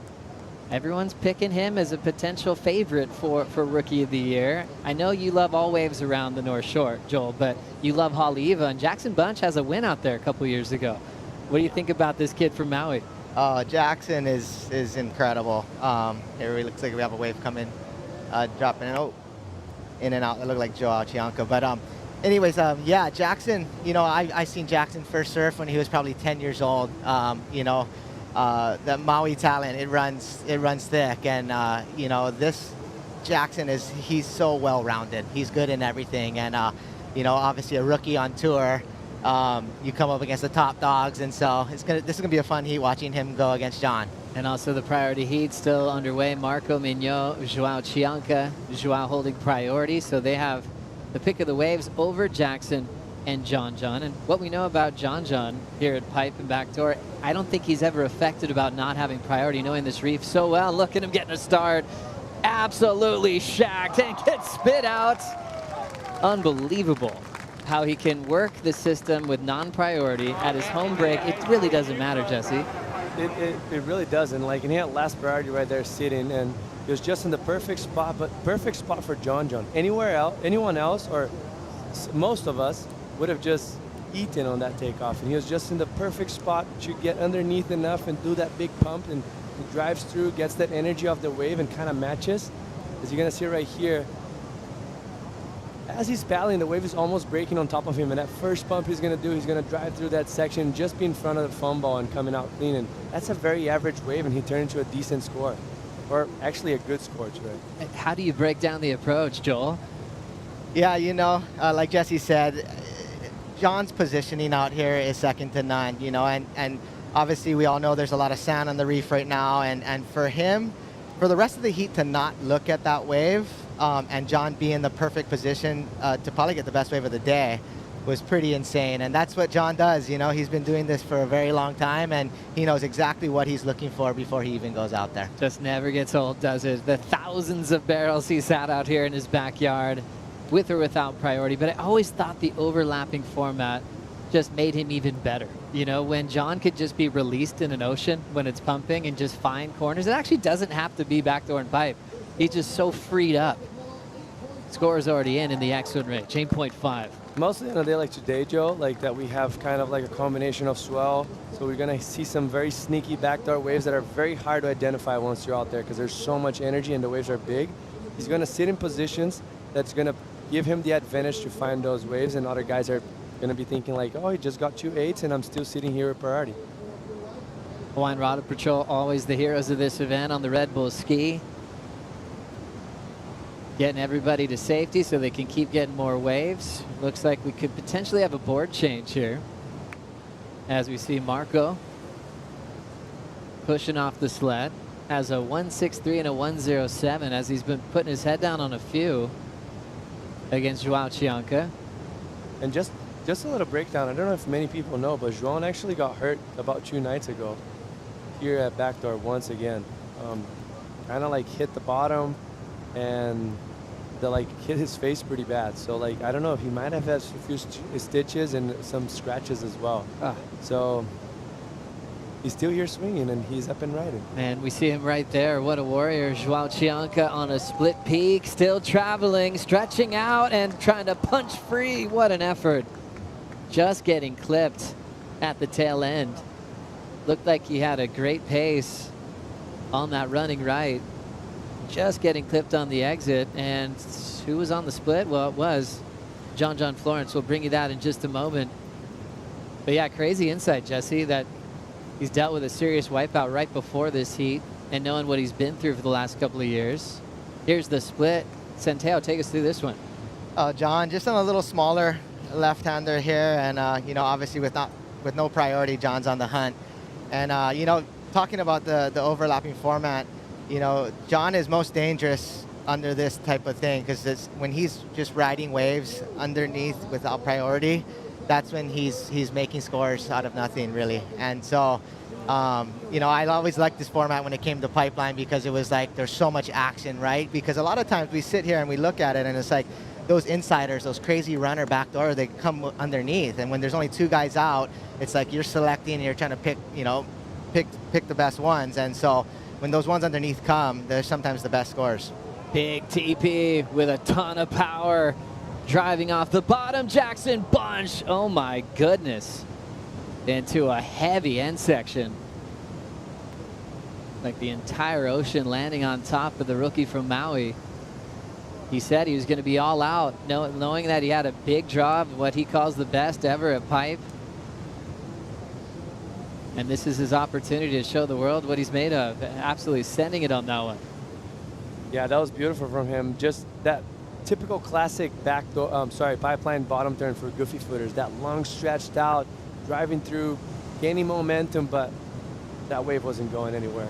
He couldn't make that much farther. It was just into a straight closeout. But as the takeoff came in, it looked like a TP1. We do have a combo swell in the water. We have all that stretch of sand to the right of the screen, kind of where he's getting caught. So that's going to stretch out the wave a lot, and a lot of times he's going to run into just a death trap. Florence 8.5 and a 5.0 already has the rookie comboed, and they still have over 30 minutes left in their matchup. Let's catch up with Miguel Pupo with AJ. Thanks, Joe. All right, first of all, Miggy, just talk us through what happened with Ramsey out there. Yeah, definitely not the way I wanted to win the heat. You know, I wanted to put on the show, and so as Ramsey as well, I bet. And yeah, I had priority, so it was my wave, and I paddled so hard because it was too far out, and he probably thought I was not going to catch it. And when I first dropped, I saw his shoulder, and then I was trying to pull in and had a little foam, so I was like, there's no way I can get in. So yeah, it happened, you know, I had priority, so it was my wave, but Ramsey is an amazing surfer, and like, I did not need that to make a hit, so I'll take it, but yeah, I'll try to do it different next time. And you found some good waves out there. The last one, though, the one that really helped you get over the top. How did you identify it? Yeah, I was stressing after because I had no scores and he only had one wave. And yeah, and I knew he was going to go for a big one because, you know, you're only counting on one wave, so he wanted to go big. And I saw the medium-sized one, and I was like, this is perfect for me, and I'll take it. And I was looking for actually another one, so I'll make the score higher for him. And I couldn't get in, and that's it. Yeah. Congratulations, Miggy. See you in the next one. Thank you. See you guys. Well done to Miguel Pupo, moving on into the round of 16. He'll take on the winner of the heat of Joao Chianca and Marco Mignot. So this is the last round that you reseed the matchups. Now you can easily follow the draw and make sure your fantasy team is surviving. Back the Red Bull ski, getting the lift out there, changing equipment, and right back in the water. Oh, this is Jackson Bunch. Good Marco run to the inside with the board change. And now Jackson will try to figure out a game plan to get back in this heat with one of the all-time greats. Right before the heat, did you get a chance to hang out with Florence before he paddled out? Did you get to kind of read his demeanor before putting the jersey on? I actually did. I was just over at the Johnson's house, and John was getting ready. He had about 7 boards laid out, anywhere from like 6'1" to 6'6", and you know, I could tell this year he was obviously taking a break from competing, that he was pretty calm and cruisy, and so I think a calm and cruisy John is going to be dangerous. And but it was good. Everybody's just cruising. Darren was there, Lauren. They're just having a good time. Cool, growing the family. I love it, baby. Darwin watching his pop surf. Now we got a nice hollow section looking back towards the pit. Marco Mignot in the matchup with Joao Chianco, only needing a 1.45. Next opportunity setting up for Joao. Getting nice and deep, just well played. Kind of reminded me of his ability to stall backside. Remember his Olympic performance in that crazy big day Super West with Ramsey. He could basically slide straight down and control that speed really well. That's the classic backhand tube stall that Chianco has. And this is some of the guys are capable. Most guys are capable of doing that, but only a very few are capable of doing that in these conditions when the water is heavy, when there's so much water moving, it's pushing you away. It needs a lot. You need a lot of gut and technique. And that was the point of difference on the last two rides that we saw from Joao and Marco. Marco like took off on actually probably a better wave than him, but had that first little pump and just put him a little bit in front. He still got barreled, still got decently deep, but he didn't maximize the scoring potential of that wave. And Joao on the other side put on the brakes and make the most of it. And I don't know if you guys noticed, but he threw his helmet off right before the wave. You guys see that? He got his helmet and threw it out because obviously he's not feeling good. Some people don't like it. I've never rode one, so I don't know how it feels, but they complain that you kind of lose your vision a little bit and it gets tricky to ride barrels or anything. So yeah, it's been interesting seeing the role of the helmet out here at Pipe and Backdoors. We'll go to a series of replays. Joel, Marco on the first one. Yeah, Marco, I'm excited to watch him surf this year. As Jesse said, I think that he could have gotten a lot deeper on that one, but you know, probably just trying to put some scores on the board here.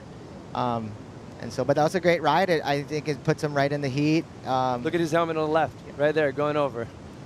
Yeah, interesting talking about the helmet. You know, I never surfed with the helmet, you know, but obviously, like, I respect all the guys that do. But it is tricky when your ears are covered and, you know, like if your face kind of gets, your vision gets a little blocked. And so I know a lot of guys don't like to use it, but obviously with what happened with Joao last year and the injury, like, I mean, I see why he's wanting to wear a helmet, you know, but obviously in the competition, I think he was not really feeling it and took it off. For sure. Yeah, I saw that go over the falls as we saw him pack that barrel. So Joao getting the better of that exchange, which is still being factored in upstairs.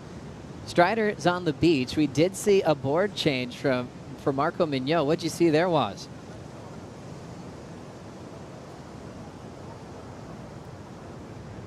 Talk to him in a moment. I think that mic got filled with water again. He knows how to shake that out and get right back down to business. We'll catch up with Strider in a moment. With 5:15 on the clock, Joao and Marco fighting for a spot into the round of 16 and still enjoying our time hanging out with Joel Centeo.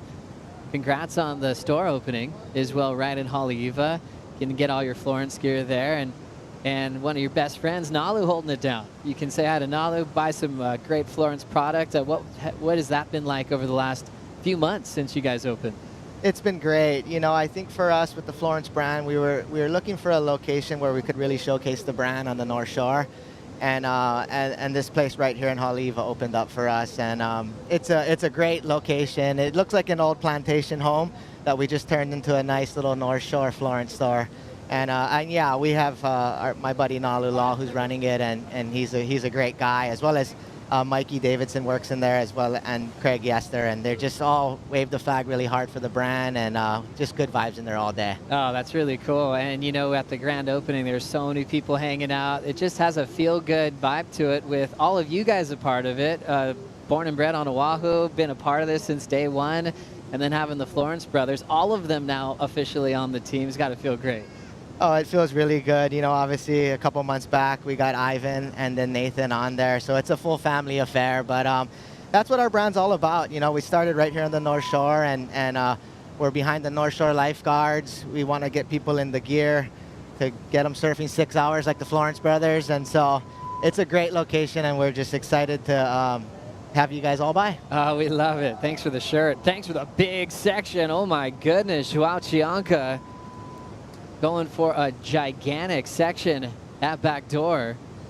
And once again, just not quite finding the exit, Jesse. What happened there? Ooh, that was a long hole down right there as well for him. You just saw him popping up right there, probably after 10 seconds. And 10 seconds underwater, you know how it is. Mostly being gassed from paddling and all the adrenaline, it's pretty gnarly. But just unfortunately for him, that wave was kind of growing. Like, it doubled the size halfway through and kind of had like a weird, he almost felt like he could have drove through that second section, but the wave was just kind of clampy. And so last second, he tried a doggy door, and that's all she wrote. As you see it, the wave's going to start growing. He puts on the brake, goes through that first section, tries to doggy door. He was kind of confused. Should I keep going or not? And then as soon as that happened, he tried to straighten out and gets clipped right there by the lip, which that wave almost held enough. And that was like that 10-point ride that everyone looks for at backdoor. But that was an interesting one, looking at the overhead there, because you could see the angle, right? So when he took off, it was kind of more that northwest angle. And then I looked like a little bit of northeast on the tail end of it. And so like he had a good pump, and once it hit the that little bit of the northeast angle, he was like, oh, I'm going to straighten out. And that was gnarly. Ooh, tough one. I was just remembering your 10 in the Pipe Invitational, crazy backdoor bomb, which kind of leads me to, if you had a heritage heat right now, yourself, Freddie Pataccia, Sean Moody, Keiko Bacalso, our out here, who's going to take the nod in that one? That's a good one. Well, you know, Moody or Fred don't really surf pipeline anymore, so Keiko, he might do okay as well too. But no, it would be fun for us to get out there. We'd probably end up in the lip and going over falls, so it would probably just be dangerous. But you know, these days are always fun. You know, I look at this type of like kind of, you know, funky mixed up direction, but you know, there's that crazy right every once in a while, and that's what I'd be looking for. But all the boys have had their moment out here. Moody's wave in the free surf, I don't know if you guys remember that one, was just one of the craziest backdoor waves ever by a goofy. I mean, he almost fell 10 times, and it was just like the longest came out it off the wall, and he was just stunned, you know. And so all the boys have had their moments out there. I love talking story, and that's a hard one to answer. You know, you answered it really well, Joel. I love seeing you guys out passing it down to the next generation over at Haleiwa, as now we'll catch up with Strider again. Under a minute. 50 seconds remaining in the blue heat. We'll catch up with him in just a moment. Just getting him a fresh microphone. Talk to Strider in the next matchup, as we have 40 seconds now. Joao Chianca out in front, 4.83 and a 2.13, and Marco Mignot needing a 3.8 to try to push this rookie debut into the round of 16. Florence still has Jackson Bunch comboed with that 8.5 and a 5.0. He's kind of relaxed ever since. So his strategy, get some big numbers to start, now relax and wait for what could be another wave of his life scenario. Watching this quickly, Marco finding some space, driving and just left searching for the barrel. And that'll do it for Mignot here at Pipe, and he will pack things up and prepare for Abu Dhabi. Joao Chianca is going to get a nice vision and a look back to start preparing for the round of 16. Gosh, he gave us a lot of wipeouts, a lot of entertainment, and just a classic showing of Joao's bravery, and also that emotional roller coaster in a heat of dealing with all those beatings and wipeouts. Big frontside tail release from Jackson Bunch as he flies away. And now locking in once again. Non-stop action. Looks like Barron's already ready to get started. This overlapping format absolutely flies, doesn't it? It does, and it's very exciting for us, mostly when you have some names like John, Barron, João in the water without priority. Like, they're so deadly. They can sneak in, they can sniff and find positionings on the reef. Mostly with this combo swell as well, it helps them. Like, there's a lot of opportunity out there, and they maximize so easy the potential of the wave. Fun for us to watch. Fun for us to just fly through the best part of the waiting period. We always knew this was going to be the best day. It also helps us just take advantage of a big Friday swell. And I think Barron Mamiya is most likely going to apply the same heat strategy that John applied at the start of his heat. I think so. You know, Barron's another one here. Maybe spent more time than John on this reef, and so he just loves it. You know, I think back, here we go, we got John on the right, and so. Oh, and getting the spit without him. So Florence going down for the first time in this heat. Yeah, that was a tough one. I could tell, like, it looked like it was good, but I could tell the barrel just definitely breathed And usually John pumps right through that, but for some reason it got him on that one.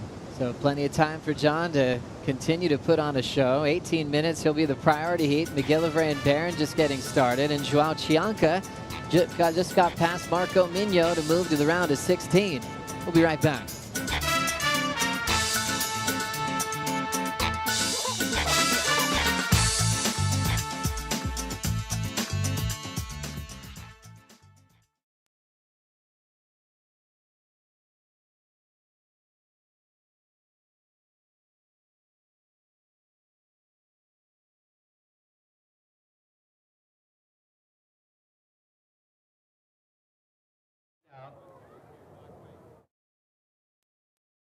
Black mic, test, test, test. Black mic, black mic.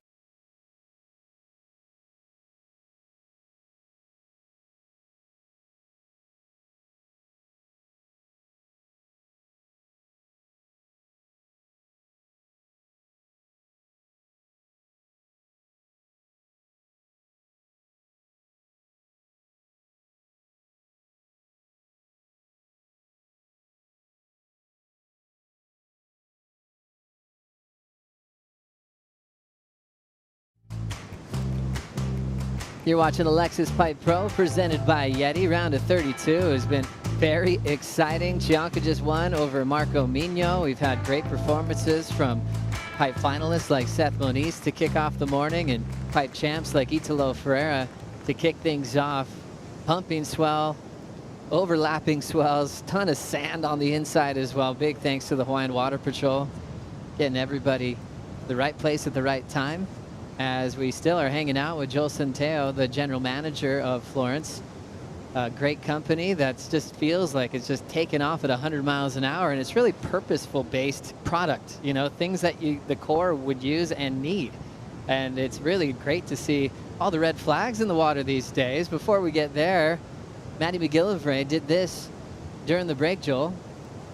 Yeah, he's a dangerous one. You know, it's funny. I noticed he's from South Africa, but his first couple years when he come here, he'd stay at Mililani Mauka with the Bocalsos, and he's a great guy. He surfs a lot around this area, and so you don't sleep on him. And obviously, we've seen what he's done at Tahiti and getting those 10s and whatnot. So he's a great barrel rider. Barron will definitely be taking him serious, you know. But it's interesting watching them as they start these heats because they're really like, they don't have priority and they're hunting. And I think you're real dangerous when you're hunting, and especially on a day like today. There's those rights that will swing inside and wide, and those scores will come. And I felt like Matty kind of pushed wide, and John and those guys didn't even look at it, and so looks like a decent score to start this heat. Nice lunging bottom turn, but wow, it stretched out quick on Jackson Bunch. Jackson now with 3 waves against John. His best of 4.83, needing an 8.67 now to take the lead, so he's out of the combo with 15 minutes on the clock. Yeah, let's take another look here at the takeoff, Jesse. Yeah, that was a beautiful wave ridden for him, just a little bit behind, and that's the difference when John takes off on the waves. He's just in that perfect sweet spot. That was a great ride, and there was a lot of scoring potential on that wave for him, and unfortunately he got not clamped, but just got smoked by the foam ball right there, and it was a missed opportunity. He would have been right back in the heat. He does have a 4.83, but still feels like you're miles away when you're needing an 8.67 against John at Pipeline. Like, it seems so hard to reach, you know, like it's not easy to find out wave and not think that John's not going to better his 5-point ride. This thing cupping out nicely in total control. John pulls up and under with his head down. Let's go of the rail. But you could tell, you know, he always makes it look easy, but there's a lot of energy off that inside rail in the face. I'm sure he really felt the degree of difficulty there. And now just a step off from the sky for Mamiya. The local boy loves to pack what looks like closeouts out here, and can always surprise the beach with that one. He just took a quick jump and he's right back to business, Joel. Yeah, I mean, it's funny. These guys know how to fall too. So the jump off, it just shoots him right out the back, and Barron's wasn't even under much and just came straight out the back, and he's gonna go try to get another one. But just watching this heat unfold with Jackson and John, you know, it's just, I think you got the veteran in John, and then you got Jackson. Jackson really needs to just settle in, you know. It's like now they have priority, and he needs to try to get priority off of John if he wants to get back into this. But I think John he just put another big score up on the board right here, and like just that technical tube riding, you know, his positioning, Jesse called it, you know, it's like he took off not too deep, just right in the sweet spot, almost purposely like airdrops a little bit, and then just right there, that little pump. It was like he was guaranteed coming out, but positioning, insane. It's so cool when you get to see so many angles of this, because that pump made the difference in the world with the foam ball right behind him, Jesse. And that's the problem. It's easy to do that pump when it's a 3-foot wave, but not an 8-foot wave out of pipeline, you know, with all that lerp, kind of like a backwash. It felt like it was the second or third wave of the set, so he had some water coming back at it. And that was the difference. Like, that's what makes him so dangerous. And guys like Barron as well, not in this situation, but usually, you know, like, they have the perfect read. They're just always deep enough, and they somehow manage to pull it off. We see what happened here, like you mentioned, Joel, knowing how to wipe out and get out of these situations. Yeah, that was one where, you know, he knew from the time he was getting to his feet that it was too late, and there was a lot of foam on that one. And so once he jumped off, it was like feet first. Most times it just shoots you right out the back. Sometimes it'll suck you back over, but like I said, these guys know how to fall, so. And Joel, you lived through the movement, really, the evolution of riding tiny boards, and certain surfers that were like, you know what, I'm not sitting out the back, I'm going to just take off underneath it, you know, and I think Barron wanted to put his hand up for that when he was about 12 years old. You know, Barron is an interesting one because, you know, I was tripping out on him because I sponsored him for Hurley when he was 11 years old. And what he was doing out at backdoor was ridiculous. You know, he was getting 6-foot drainers and no problem at all. And he was doing that at VLAN when he was 6. And so it's just interesting to watch that younger generation and talking about how small of boards they actually ride, you know. And so, you know, like a lot of our generation was more bigger boards, get in, get that pump, and you know, that was what we did. These guys are riding smaller boards, purposely taking off later so that they can get extremely deep, and it's just really fun to watch, you know. Barron's probably on a 6.2, you know. I mean, in our day, we probably would have been on a 7.0. We probably would have poked on every wave, but, you know, that was the one that, like, it's just insane. I don't think John rides anything more than a 6.4 out here, you know, and so, but it's cool, you know, when you see like some of the older footage and what the guys were doing on 7.4s and 7.6s, you know, but it's really cool to see how late these guys are pushing it on small boards. Absolutely pushing it. This was the final last year, Barron and John, Jesse. But yeah, thinking about the boards changing. I think it's just a situation that it's just positioning, right? Like people used to position differently, and those guys started getting so comfortable on just riding so late and so deep that they had to like automatically change the equipment and get smaller. Otherwise, like you said, you're just gonna poke. But both ways have like a special occasion to it. It's just different type of riding, and generation is evolving. I love that. Barron Mamiya, the defending pipe champ. We caught up with Barron to ask him what it feels like to win Pipeline. Like winning out. I feel like that's like the one event in the regular season that everyone wants to win. It was just something I never felt before, you know? It was totally different than winning Sunset. It was like pipe. Like this is the contest you watched when you were a kid. You know, you watched Andy, you watched Kelly, you watched John, you know, all these guys, like Uncle Derek, all these guys won this event. And it's a big contest and it's a big deal. And I remember coming in, just seeing everyone like all stoked, and I was stoked, and yeah, I kind of blacked out. So it's kind of a bummer, but like I just remember like it happened, and I remember when I watch back on like videos and stuff, I kind of get the feeling again, like remember each kind of moment, like, you know, in parts. But yeah, I just remember it was just like an insane feeling, like overwhelmed of like happiness and like excitement. And it was very humbling too, you know, just to feel that, you know, it was insane. Barron Mamiya winning pipe last year, more than a dream come true. And you could tell, you know, his eyes were rolled back. He was in the go zone. That's why it's like, it's a bummer. I could barely remember it. But when you're that locked in, you know, you're untouchable. And to beat John in a final when it's pumping, I mean, he's going to have that forever. It's one thing to win pipe, and it's one thing to win against your hero at the same time. But when you're locked in, that's something special. Good thing we've got all the tape for him to remember all the great moments last year, Jesse. Yeah, that was impressive. We got to watch that firsthand and that 10-point ride. Just once again, just taking off underneath everything you think it's possible, and just so technical and amazing to rider from. And he's stepping up like even more than John, it feels like. He rides even smaller boards on bigger days, and what seems like it's impossible to do, he's making it happen. He's actually said he was thankful that he won Sunset first, because as we know what happened last year after Pipe, he struggled, you know, in a lot of events, and he said how hard it was. You know, you come off this big, huge moment, winning an event, wearing bright yellow, world #1. And he said he always would remind himself, hey, I've won Sunset Beach. I've got 2 CT wins. And it was that positive talk of confidence that it doesn't have to be Pipe, where he can win at other venues around the world, Joel. Yeah, I think that's with Barron. You know, obviously we know what he's known for, right? And it's North Shore, specifically Pipeline. And you know, I think for him, like, his lifelong dream was to win Pipe. And so sometimes when that big win comes, it's not like he let off the gas the rest of the year, but it was like one of those things where, like, he was trying to find that competitive drive, you know. And it's crazy watching him that interview, you know, because he probably blacked out after that 10, you know, and then he probably blacked out for the rest of the 30 minutes. But you know, I knew what that meant to him, you know, and his family and Uncle Barry and Megan and you know, it was just one of those things where, like, he's put in so much time out here, and for him to win against John was something special. And here we go. He's picking up that little inside one that's swung underneath, you know. One thing I'm noticing is a little bit is, like, the sand is starting to move. The swell's a little bigger than I think we thought.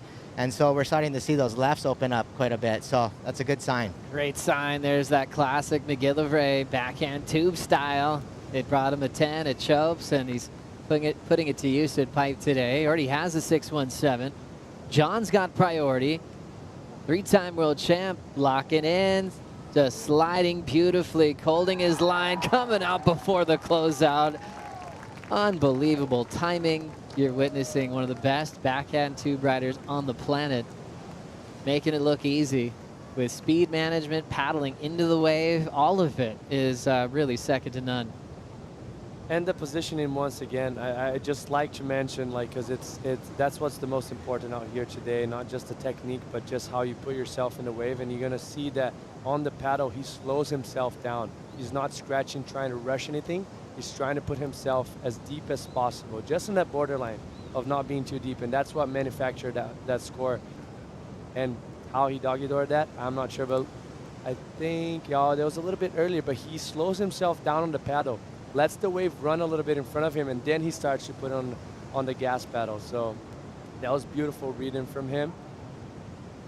And he's gonna probably, like, disappear right here. Yeah, he disappears from the angle that we had, but that was such a deep wave. You're gonna see the spit coming out with all the energy off the barrel coming out, and he somehow squeezes in on that inside rail on his toes, which is very critical to do. It's just so fun to watch. I think, you know, like, looking at this wave prior to his last one, right? And one thing he's not giving Jackson an inch, you know what I mean? It was like, at this point, he's got 2 excellent scores, and he's still looking the better, you know. But he surfed that one a little different than the prior one, where he slowed down and then gave a nice pump, but we kind of knew he was coming. That one, he slowed down and stayed in a little longer, you know, and he just thread the needle through that doggy door. And that was just technical tube riding at its best. You know, he's making it look too easy. Throwing away an 8.5. He had just dropped in an 8.57, his high mark at 8.73. Just working his way through the judges' scale. He's one of the highest scoring athletes of all time. That's why all of you guys are so smart out there when you pick your power surfer playing fantasy on worldsurfleague.com. 49% of you picking John for double points, and wow, it's paying off big time. 17.3 combined total at the moment. Well, with doubling that too, that goes to over 30, 34. So people are very smart to pick him, right? Gosh, genius pick there. And it's also going to be sentimental as well, knowing that he's taken the year to do different things. And, you know, Joel's not worried because you guys are going to be working closely all year long on probably even more product development through 2025. Yeah, I think it's going to be an exciting year for the Florence brand and the Florence brothers. You know, everybody knows, you know, what Nathan's been doing on the slab tour and what they do around here. But I think they're going to go explore, and they're going to go find some incredible waves. They're going to document it. and they're going to be testing out the latest and greatest Florence gear. You know, that's the one thing with us, with our gear. It's like we want to make quality gear that can handle the elements, the sun, you know, keep you protected, keep you warm. And so they're going to have a fun year. And I think John's going to come back fired up. You know, he said this year he's taking a break to get better at surfing, which is hard to believe. But, you know, I think he's going to go out there, find some good waves, and he's going to come back fired up for 2026. How many times a day do you talk to Pat O'Connell?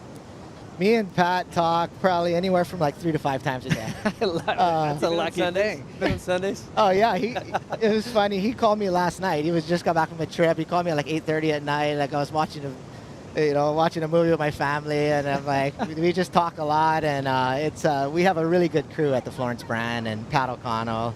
Like I said, the Hurley family, the Florence brand. It's really fun. It's a fun place to work at. Oh, and they're really lucky to have you too, Joel. It's really cool seeing this all come together in such a great way, and see how close you are still with your whole lifestyle of still in love with surfing yourself, still one of our favorite surfers, and giving back to your kids, your nephews and nieces over at Haleiwa. Also a great farmer as well, by the way. How do you find the time? Well, you know, it's, you know, the farming side of things, it kind of came about 5 years ago, and we have some land down in Wailua, and it's just an amazing lifestyle to kind of raise your family and grow your own and raise your own meat and different things. And so, you know, Beach to Farm is doing good, and you know, we have a special thing down at Haleiwa at that beach. You know, it's that's where the community comes together. You know, the North Shore community, and that's where all the guys are raising their kids, and just a fun place to grow up and fun place to raise our kids. And so, yeah, life is good. Most people's first heat right there at Haleiwa in the Menehune contest, which is so special to see the next generation. Joel Centeo working with Florence, but also winning the Reef Hawaiian Pro. In that final was CJ. Yep, it was a form of Hosgood. CJ, it was Jay Bottle Thompson, and it was Alan Rue. That's a classic final. Yeah. Jay had qualified for the tour with that result, if I remember correctly.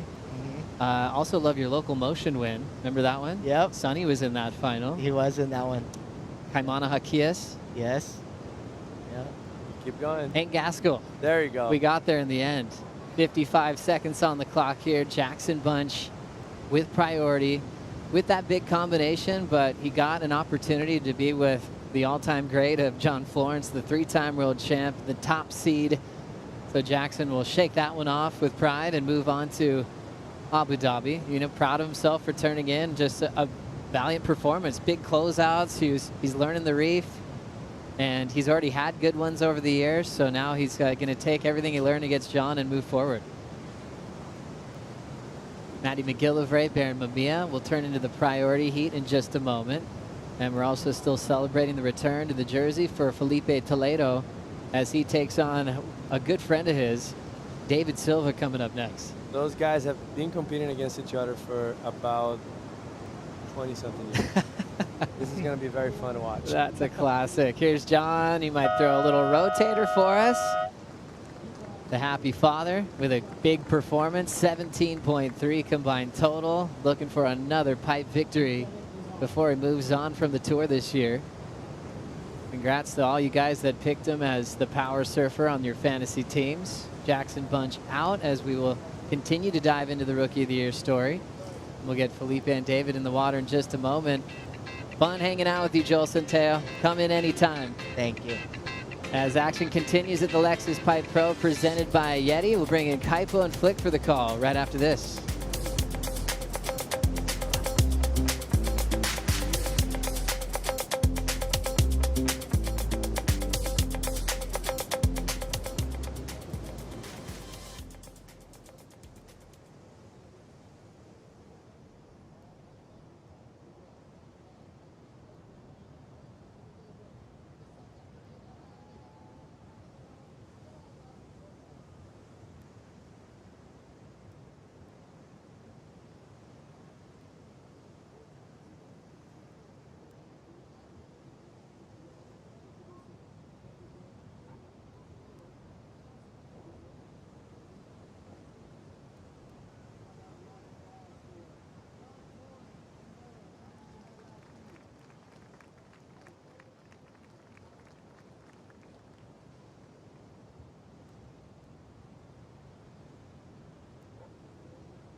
shall we?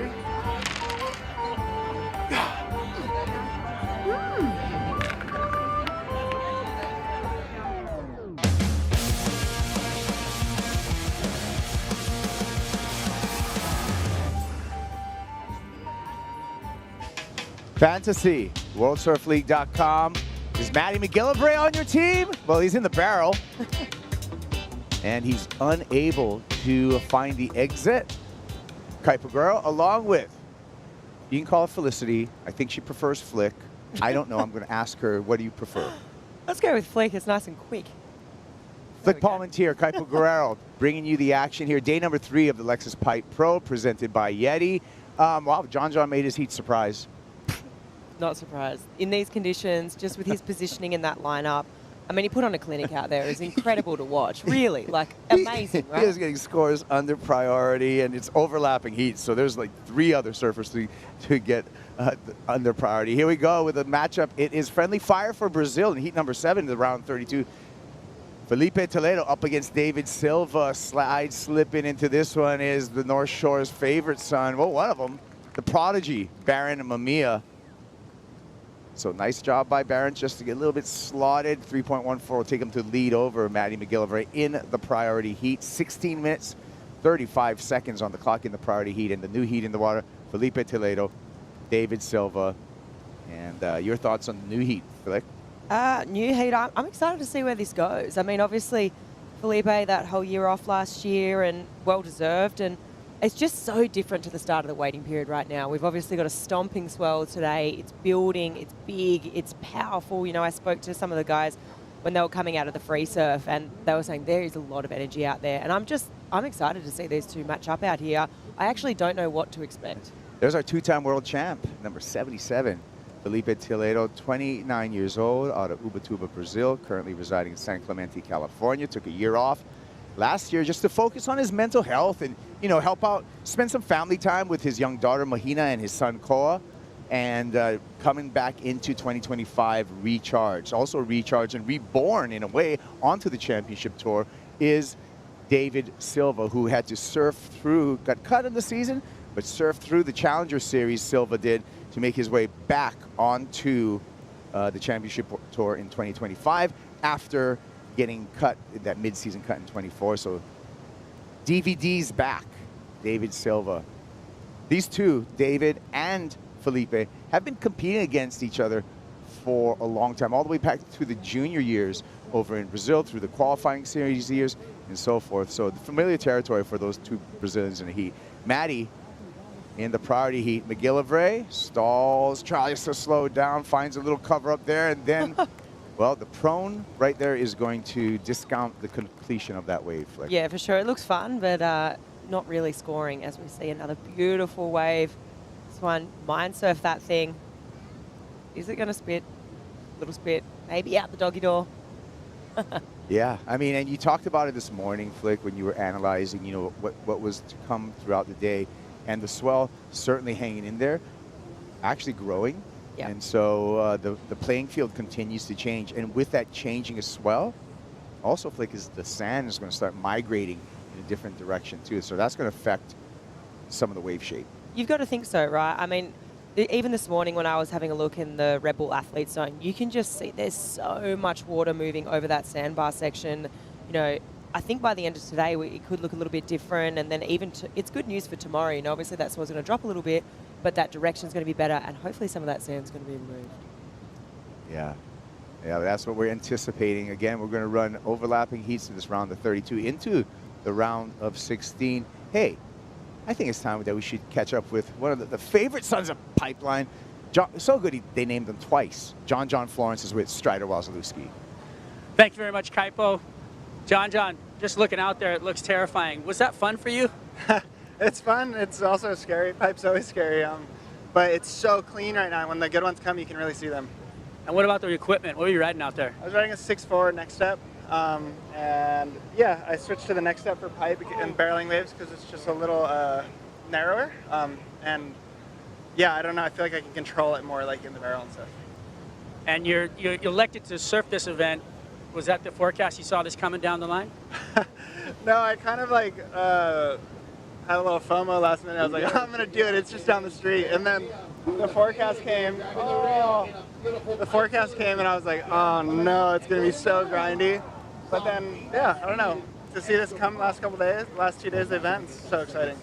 Well, the crowd on the beach surrounded you. It must feel good to have all this amazing support too here at home. Oh yeah, the support here at home and just the support everywhere we go in the world is amazing, you know, and for surfing. And I'll definitely miss that part of it this year, seeing like everyone down to the beach and stuff. And yeah, it's cool to be a part of it here. Well, you surf again this afternoon. Can't wait to see it. Everybody's gonna miss you on tour. Cool, thank you. Back to you guys. Everyone loves John. Isn't it true? It is. It's true, especially with performances like that last night. I mean, wow, that was impeccable. Impeccable. Yeah. Talk about Fantasy Surfer. Your teams are already locked because we start the men's round of 32, so your men's teams are locked. Hopefully you have John Florence as your power surfer, as I do, because you're accumulating double points there. A couple of scores came in during that interview, and a wave ridden by Barron Mamiya. Previous wave was enough to push Barron into the lead, and then this happened during the interview. Let's take a look. Yeah, so let's have a look. This is Barron, and just slides nicely into that one. You can really see he's using that whole side of his body, was just trying to maximize that tube time. And another look from this drone angle, super beautiful out there. Like John said, just it's perfect conditions, right? Just that nice, beautiful little bit of feather that you do want to keep the barrel open. But yeah, conditions are amazing right now, and Barron's sneaking up into the lead now over the priority heat over Matt. But dangerous thing with Matt right now is he has got the highest wave, so he's not chasing too much to get that lead back off Barron. Yeah, just needs under a 3-point ride, a 2.93 for Matthew McGillivray to turn the heat. He is sitting under the priority, however, of Barron Mamiya, so Barron can control the lineup a bit. No waves ridden in the non-priority heat. Going back to the John interview, it's North Shore vocabulary flick. It's always like, it's gnarly, it's crazy, it's scary out there. But the North Shore vocabulary seems like, all these guys always say, a couple fun ones. A couple of fun ones. I heard that even at Waimea when it was closing out earlier this winter, Flick, you were amongst it. Yeah, a couple fun ones out there. Oh, I definitely wasn't saying that. There was a couple of scary ones out there. No, but I think when this, you're a product of your environment. The Johns, the Barrons, this is what they live and breathe. And of course, they know the dangers that come with it, but it's fun for them. It is, yeah. If you live on the North Shore, you become completely desensitized or spend time here of wave size. Because at first it's a shock, right? But then after, 4 weeks of 8-foot-plus surf, then it seems like, okay, you become a little, everyone becomes a little braver, I say. For sure. I think that goalpost gets moved a little bit further forward, a little bit more further forward, and you're like, okay, I can push it a bit more. But, every time that I've come back here over the years, the last 15 sort of years, it always takes a couple of weeks, really, to get the swing of things. Here we go. Pulling in again, using priority.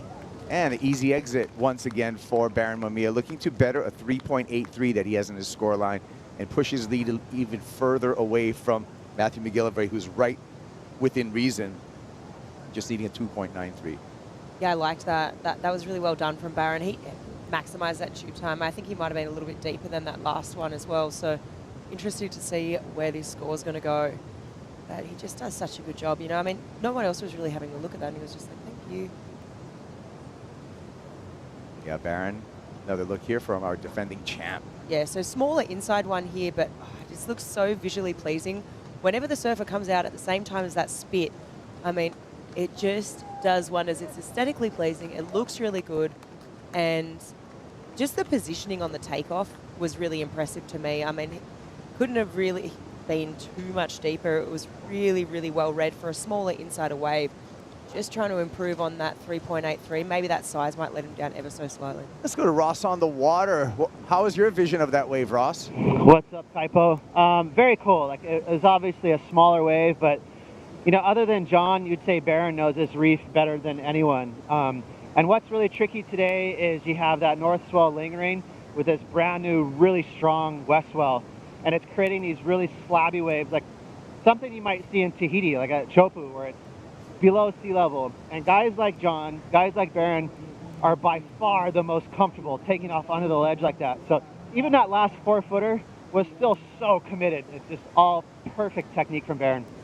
And how's it shaping up out there, Ross? Do you think, you know, as far as the overall shape of the waves, are things improving? We got southeast wind today, which is unicorns. That's like amazing conditions. It's really light offshore. It's almost something you'd see in Indonesia. So as long as we get those nasty slabby closeouts that go all the way to off the wall to kind of give way to that westerly direction, we're in the money. I mean, it's really nice out here. Thanks a lot, Ross Williams, in the water all morning. Give us some insight from NSB, Ross Williams, North Shore boy, one of the 4 amigos. It's a trivia question, by the way. Anyone who can list off the other 3 amigos in that Surfer Magazine article that happened, put Ross. First glimpse we had of Ross Williams when he was just 12 years old in Surfer Magazine, along with some of his other buddies out here in the North Shore. A hint: one of them was Shane Dorian. The other ones are a little bit harder, so I'm going to go with those. Give you guys those as well. Maddie Leo, Okay. and Jason Magalinas, the 4 amigos, all still ripping. Okay, well, down to under 7 minutes, and score did lock in for that last of Barron Mamiya. Best one so far for Mamiya, 6.1. Now McGillivray in the priority heat has priority and needs a 5.2. There's the sand we were talking about, Flick. Yep, I think that's going to be moving. I mean, I remember it's a few weeks ago now, Moana Jones-Wong actually, she was putting up a few stories on her Instagram of just how fast that sand moves, and overnight, you know, there was so much sand the day before. Oh, actually, no, the whole reef was exposed, sorry. And there was lots of rocks, and, you know, she came back that next day and then uploaded a couple more stories, and I think it must have been obviously a real north swell, and all that sand just overnight had pushed in, and it just goes to show how much water movement there is here and how quickly things can change. And you know what, I think it's obviously positive signs moving through to tomorrow. Obviously that swell going to ever so slightly ease, however that direction is going to be so much better, so I think it's going to be a great finals day. Yeah, that large grain North Shore sand or Hawaiian sand moves pretty steadily with any kind of longshore current or swell. Sand made up of a lot of broken seashells, you can see those, and then the other part of the sand is actually made from parrotfish poop. No. Yes. Really? Parrotfish chew the What coral, often? and then what comes out is sand. Here we go, David Silva. And no exit there for Silva. That was a tight squeeze for David Silva, but he had to get things going in the non-priority heat. He still got 25 minutes on the clock, so he'll have multiple chances again to acquire a meaningful score. So far, just small fractional scores for David Silva. Yeah, and you know what, non-priority heat, he's having a crack. You know what, I like it. I like just trying to, here we go, Matt.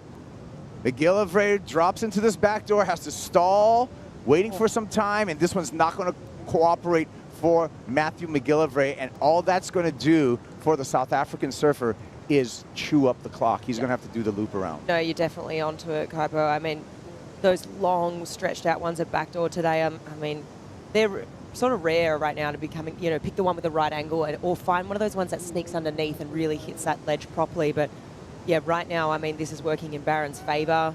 Matt, you know, he's searching for a 5.2. That definitely wasn't it. So chewing up time, chewing up energy. We know how much energy. I mean, I think it was this morning, it was Ramsey got stuck on the inside there, or one of the surfers in one of those first couple of heats, and I mean, there was a lot of big breaths going on out the back. Yeah. Obviously, there's jet ski assist to a point because, you know, there's only so much they can do with that shallow sandbank right now. So time is the enemy right now for Matt. Yeah, there's a sandbank. He's going to have to make his way over that sandbank into the corner, into a little kind of makeshift keyhole for the moment for the Red Bull jet ski to pick him up. And there's a Red Bull jet ski as he's dashing there, running against the clock, Matthew McGillivray. But even that's just such a good demonstration of how fast that water moves, right? He just jumped straight off that shallow sandbank into that gutter, and within seconds, you could just see him being whipped from left to right on the screen there. So, I mean, surely that sand is, there's going to be a lot less of it tomorrow. And that's what we're looking forward to. But we got an action-packed day today. 8 hours of surfing is going to go down, and by the time we finish off today, we'll have our men's quarterfinals. We already have our women's quarterfinals established, so looking good for a finals day tomorrow. McGillivray and the Red Bull jet ski has to take a U-turn no gap there. So you've done some ski time. What's the technique? Just patience, really. Patience is the virtue. I mean, you don't want to commit beforehand, but also, you know what? Those jet skis have a lot of grunt. Yep. So if you really want to give it to it, you can. I mean, perfect right now, great timing, but I mean, I think that was one of the first things that I started to learn when you got on the jet ski. I always thought, oh no, there's no way I can outrun this wave. But then you realize how much horsepower one of those things has, you know. Was it like a 350? I actually don't know, kites. Yeah. Motors aren't my expertise. But yeah, they're beefed up now. Four strokes, beefed up engines. I can go really fast on mine if I want to. Yeah. Speed. I had a terrifying experience on a ski with Poto, with Pittar David in Tahiti, where he showed me how little water he needs on the reef to actually operate a ski. He said it's just a shaka, that much between that distance between your thumb and your pinky finger is all that Poto needed. And talk about grunt, he was going very fast over some very shallow reef. You could tell I was hanging on for my dear life right there.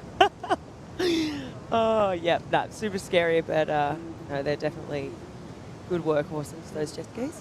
Yeah, and the people driving them, even more valuable. Yeah, Hawaiian Water Patrol, some of the best in the entire world, and we're grateful to have their assistance here, not only to taxi the surfers out, but as first responders and watchful eye on all these surfers.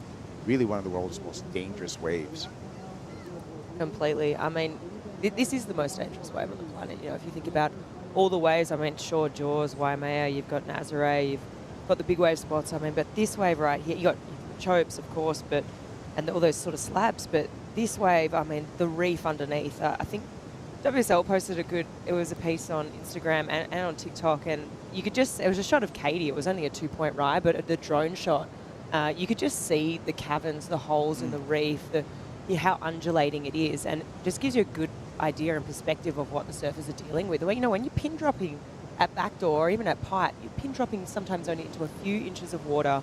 It's super shallow and, yeah, really dangerous. No, a number of surfers have gotten hurt just pin dropping in this wrong spot where you can hit your tailbone or hit your feet and just get that stinger up your spine. Oof. You know? And that's happened to a lot of people. I mean, back in the day that happened to me. There we go. With 30 seconds remaining, and Matthew McGillivray, you saw him paddle. He's trying to give himself some space, trying to give himself a chance here, but all the searching that he's going to do, he's not going to be in the right position. And even to make things worse, here comes a pretty big set that's going to close out on Matthew. Meanwhile, dropping in, pulling in, standing up, styling out, Barron Mamiya onto the round of 16. North Shore boy got it done with an impressive heat, 11.37, two-wave total for Mamiya, and he's on to the round of 16. That was super impressive, so stylish. It's going to be a great photo. Barron and John come up at the round of 16. You're going to want to stick around for that, but let's get through the round of 32. We're going to give you guys a break right now. Take a Bonzoy brew break. Barron Mamiya, styling.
Hey guys, it's Soleil. Devastating wildfires have and continue to spread through Southern California, displacing families, destroying homes, and impacting entire communities. With so much destruction, pain, and loss, I'm using this platform to be a voice.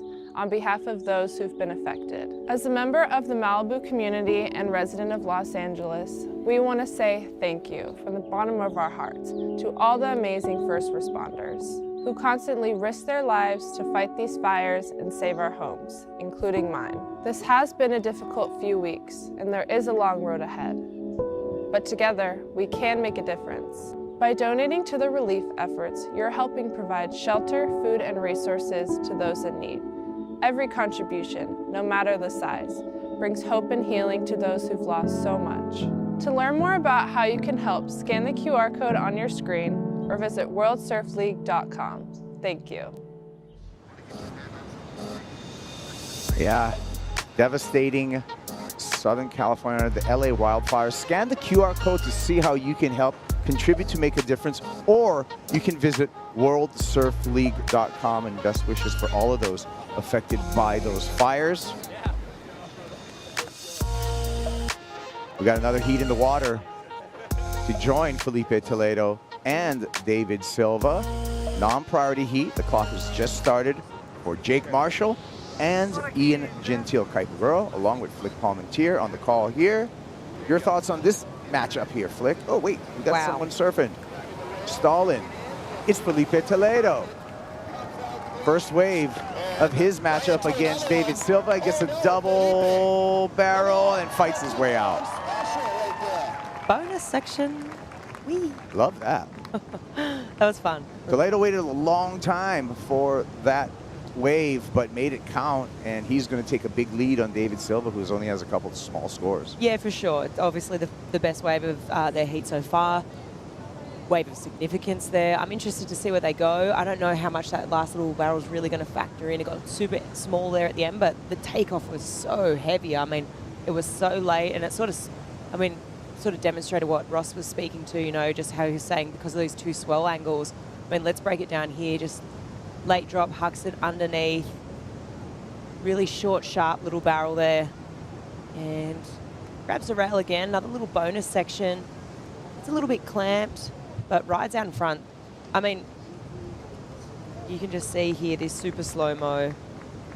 See how he shifted that knee further forward on the board? I mean, that was super impressive. And until you break it down, you see it super slow like that. Really hard to notice those minute changes that are happening. Yeah, Ross Williams. Nice barrel there for Felipe. He's paddling by you. Yeah, Felipe on the board. Ripped off the banded there. Yeah, Felipe, get another one, pal. You know, that pipe and backdoor, it's so much psychology involved. It's all about kind of getting out of your own way and getting rid of that fear. And that could be a good one, a wave for Felipe that's going to do just that. Kind of get rid of the butterflies.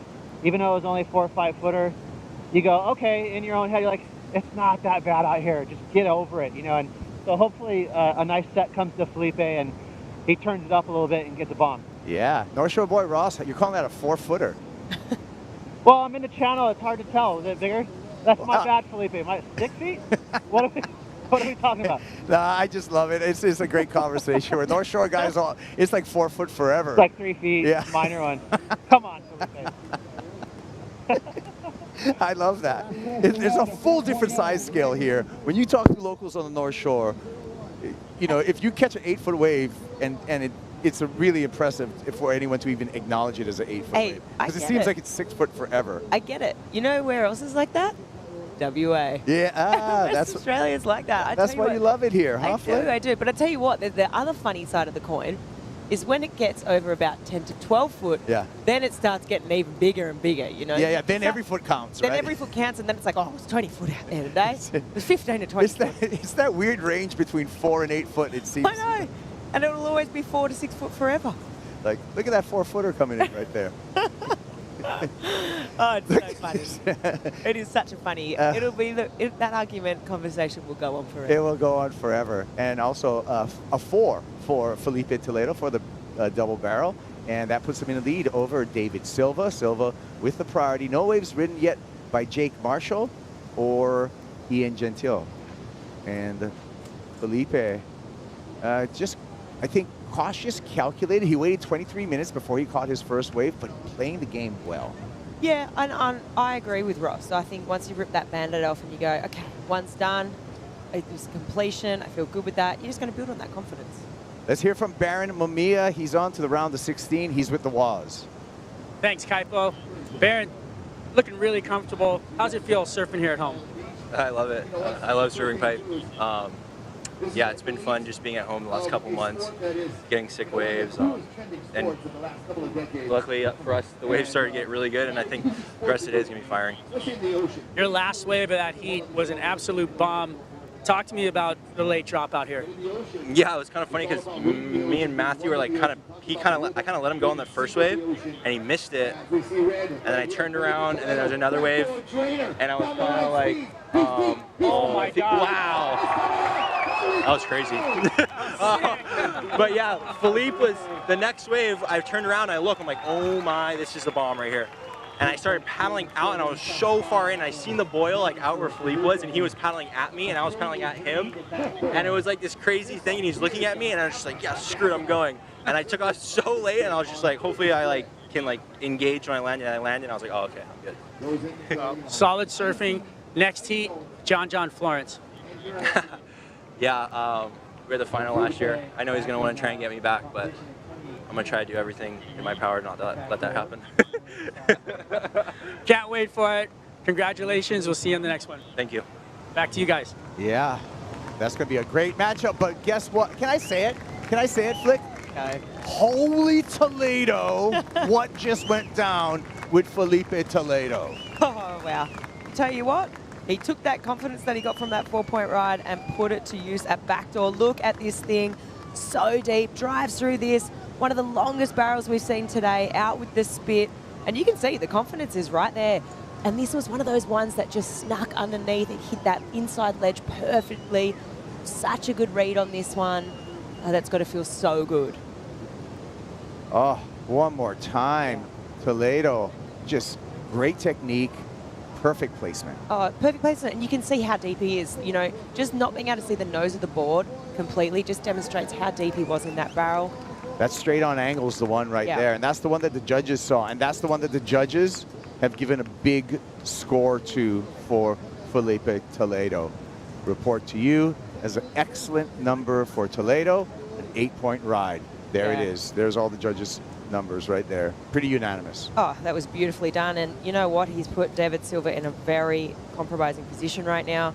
He's comboed, and he needs a total of 2 scores with 10 minutes left on the clock. I mean, this is such a great position for Felipe right now to be in. Just on a day like today, I mean, that's what you want. You know, the waves are absolutely pumping, and just to build on that confidence, like Ross said, from that 4-point ride that he got at Pipe, and then it was such a, you know, there were 3 other surfers out there. They kind of weren't even really jostling for it. He was just positioned that little bit further in. Was like, thank you very much. I'll take that. And perfect read. Yeah, that was shows that the rested up Felipe Toledo, who's already got the accomplishment of having 2 world titles under his belt coming into this season. I feel confident, relaxed, fairly pressure-free, and it's showing right now. Happy. 2025, look out for Felipe Toledo. He comes up with a big result here at Pipe. On to the next event where you gotta have him as one of the favorites at Surf Abu Dhabi. Oh, you can get a head start on the season. You got to be putting him in that fantasy surfer team at Abu. I mean, you think about, we'll get back to that. Easing up, pulling in, coming through. Let's see for Jake Marshall. Nice start in the non-priority heat for Marshall. So Jake's been spending a lot of time here. He has a family house on the North Shore, so he's been spending a lot of time building up to the start of the season here, and it shows that was well executed by the Encinitas surfer, Jake Marshall, his 4th year on the CT. And just has to bail out there. You know what? He really impressed me last year, Jake did. I think I hadn't seen too much of Jake. When waves, I mean, I'd seen him at Pipe obviously before, but you know where he really, we'll get back to that. Let's break this one down. So nice backdoor wave here, up under the curtain, shorter barrel, but bit of size to that wave. You didn't meet there. But back to my point, what I was saying before, is that day at Chopes that we saw last year and that one heat that he put together out there was absolutely incredible. And it really changed something in my mind of like, holy, if it is going to be totally on, totally bombing, big energy like what we saw last year at Champs, I mean, Jake is going to go. That technique that we saw in his backhand, a couple of those waves that he got, that they were just mind-boggling, really. Yeah, and hey, great start for Jake Marshall with a 6.33 for that effort. So nice start in the non-priority heat for Jake Marshall on the back door, paddling into this one, looking at this one. This is Ian Gentile, looking pipe. Gentile sweeps down the face, pulls up, holds onto the rail, comes through a cavern. The waves are starting to turn on right now, Flair. Oh, it's so exciting. It's so good. I love it when there's good surf with the best surfers in the world, because it just makes it so fun to watch. It makes it so fun to call. And that was a beautiful wave. The conditions are absolutely amazing too. And that last wave of Ian's was beautiful to watch. Yeah, Ian Gentile, I mean, one to watch out for this year. Was a semifinalist last year at Pipe. Went down in the semifinals to John Florence, but he's already had a lot of success here, Ian Gentile, he's surfed 8 heats here, 4 of them he's won. He's got a 50% heat winning percentage, but most importantly, he wins when it counts. Here we go, another look. Yeah, let's look at this one. I mean, straight away, just aesthetically, the red board against the blue ocean just looks so beautiful to me. But just the takeoff, it's just that classic pipe wave that you look at, right? I mean, let's have a closer look here. So just straight to grabbing that rail, that front arm drag. And you can see that tiny little minute adjustment that he had, hand on the rail, similar to what we saw John do, not as, distinct, but that one pump, it's so crucial to be able to do that while we've still got that hand on the rail, gives him that little bit of extra speed just to get through that wave. And yeah, that was going to feel really good for Ian. Yeah, and so we're waiting for the score for Ian Gentile. He's up against Jake Marshall, who's already scored that 6.33. Both surfers with plenty of time on the clock with 26 minutes. 8-point ride for Ian Gentile. Gentile goes excellent. And so 2 excellent scores in these overlapping heats. Pretty impressive, and that's great signs of what today holds for us. Earlier, AJ McCord caught up with Joao Chianca after his win over Marco Mignot. Let's hear what Joao had to say. Joao, first off, it's so good to see you back here on the CT in 2025. Talk me through how you got ready for this big day, big heat at Pipeline. I mean, thanks again, AJ. It's good. It feels good to be back on the glass. Also, starting a new season, and I mean, just at my favorite spot and my favorite wave.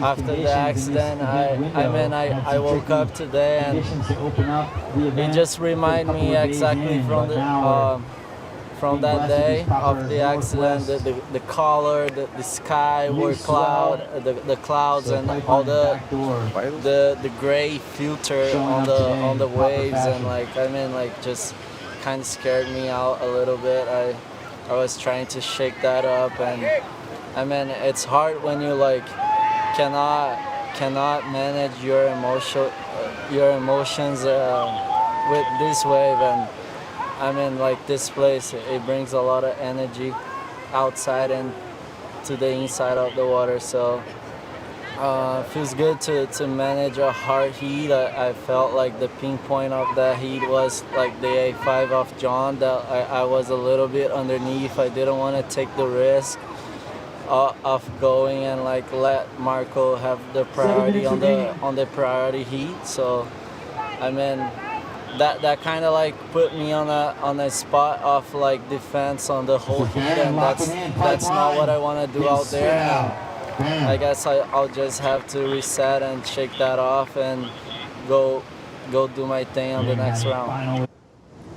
Yeah, Joao Chianca on to the round of 16, where he will be in heat number 2 in that round of 16, meeting up against Miguel Pupo. So friendly fire for the Brazilian squad in that heat number 2 of the round of 16, but impressive of Joao Chianca. And we celebrate Joao Chianca coming back to Pipeline after a really serious injury that occurred here at Backdoor with Chianca. Yeah, and even speaking to what happened to him yesterday too, I mean, that's got to rattle the cage a bit, and he was even speaking to it. I mean, mentally trying to wrap your head around that, and what he was saying, that this wave brings out so many emotions, and trying to keep that at bay when you're going out and compete is just such a different thing. And I mean, and especially it's the first wave, the first stop on the World Tour, and trying to wrap his head around that. I mean, I applaud him and the resilience there to coming back and surfing. And yeah, I'm looking forward to seeing what he's got in store. Yeah, looking good so far.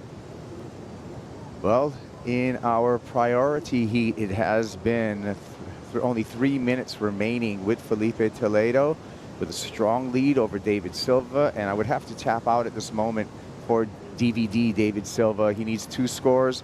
Even though he has priority, I don't think 3 minutes is enough to get those 2 scores. Look, I mean, stranger things have happened, but I agree with you, Kipes. I think it's looking pretty difficult, especially just, you know, with how much water's moving. You catch one wave, how long it takes to get back up the back. It's looking pretty grim at the moment, but look, I mean, my hat goes off to Felipe. I mean, such a good read on that you know, that excellent score that he got was amazing, right? I mean, it was so incredible to see. Just the read to sit that little bit further in on the reef and back yourself to be there and identify that sort of wave because, yeah, it was really impressive. So Toledo on a nice start this morning. And, oh, Ross is ringing in from the water. What do you got, Ross? I just think it's interesting, you know, a quick hit on David Silva, one of the best surfers in the world. He's on tour. But you talk about horses for courses and, you know, people have strengths. And David Silva is a goofy footer. And he's also pretty timid. He's one of the more timid guys on tour as far as big waves. And you can really see that. That wave that Ian Gentile had, David let it go. You know, and the guys that kind of charge more, they're a little more gutsy, there's no way they would have let that happen. So that's why I love having a contest here at Pipe. It puts everyone in check, and it forces you to be a well-rounded surfer.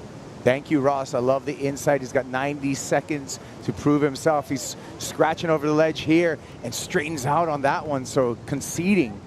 Basically conceding at this point in the heat, David Silva. Yeah, you definitely say it's pretty much all over now. I mean, minute 20 on the clock, and it's just an interesting takeaway, you know, from Ross and that perspective from the water, being able to see that, you know, the one that he could have potentially had that 8 and then be right back in it at playing at pace with Felipe. He's such a good surfer, and he's going to know. He's going to know this himself. He's going to unpack that. He's going to know that he's maybe got a little bit of work to do. But yeah, minute on the clock, it's looking unlikely. Yeah, on the paddle in is David Silva, and he's going to have to probably pack his bags and try to get on a red-eye flight tonight. Get a practice session over there on the other side of the world in Abu Dhabi. And that's actually the scenario that's happening really right now, is that, you know, you get eliminated, you got a beeline to the airport because it's coming up really quick. Stop number 2, Surf Abu Dhabi Pro. That's all getting away on the 14th of this month to start. Such a contrast too, you know. I mean, if you did get eliminated, you'd be wanting to get over there quick smart, get a practice session in. There's such differences between here and there, you know. Yep.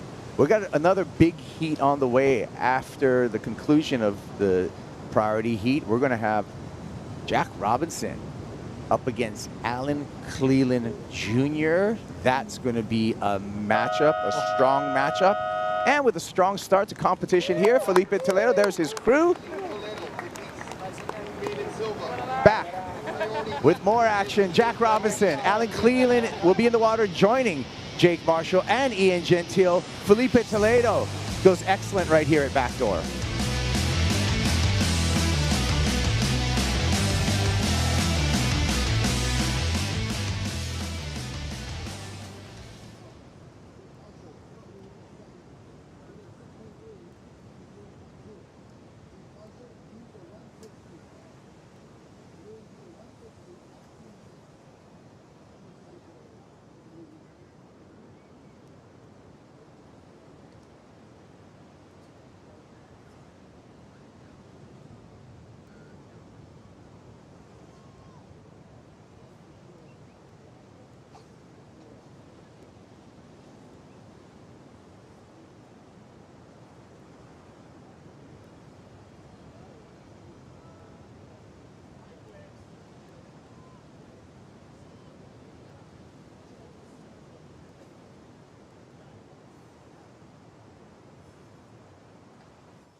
This is a 6-6 that I take for Jack Robinson.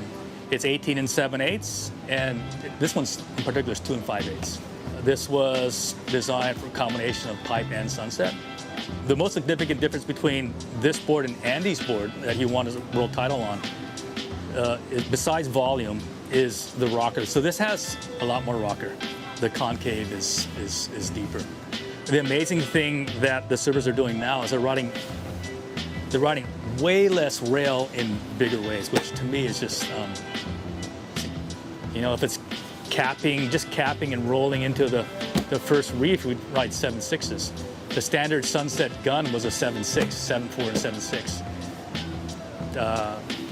They'd be riding something like this, 6.6. Yeah, Eric Arakawa, North Shore proven equipment. That RP model from Arakawa Surfboards, a sturdy steed for the North Shore through decades. Jack Robinson, a lot of his development happened on those Arakawas here on the North Shore. Jack is out up against Alan Cleland Jr. Got a late call as a rookie. He's going to be on tour. Al Cleland Jr. And Al, just 22 years old, first professional surfer on the championship tour representing Mexico. He's the dark horse, I feel, in this event. Dark horse in the event, and then dark horse as a rookie on tour too. It's kind of a dark horse, but also not, because you think about the waves that are on tour, and I mean Pipe today. When I think about Al as a surfer and what I've seen from him, he loves these sort of waves. Like, he doesn't back down. And this matchup against Jack, I think, is going to be really good. I know that if a wave comes, both of these surfers are going to be super keen to give it a crack.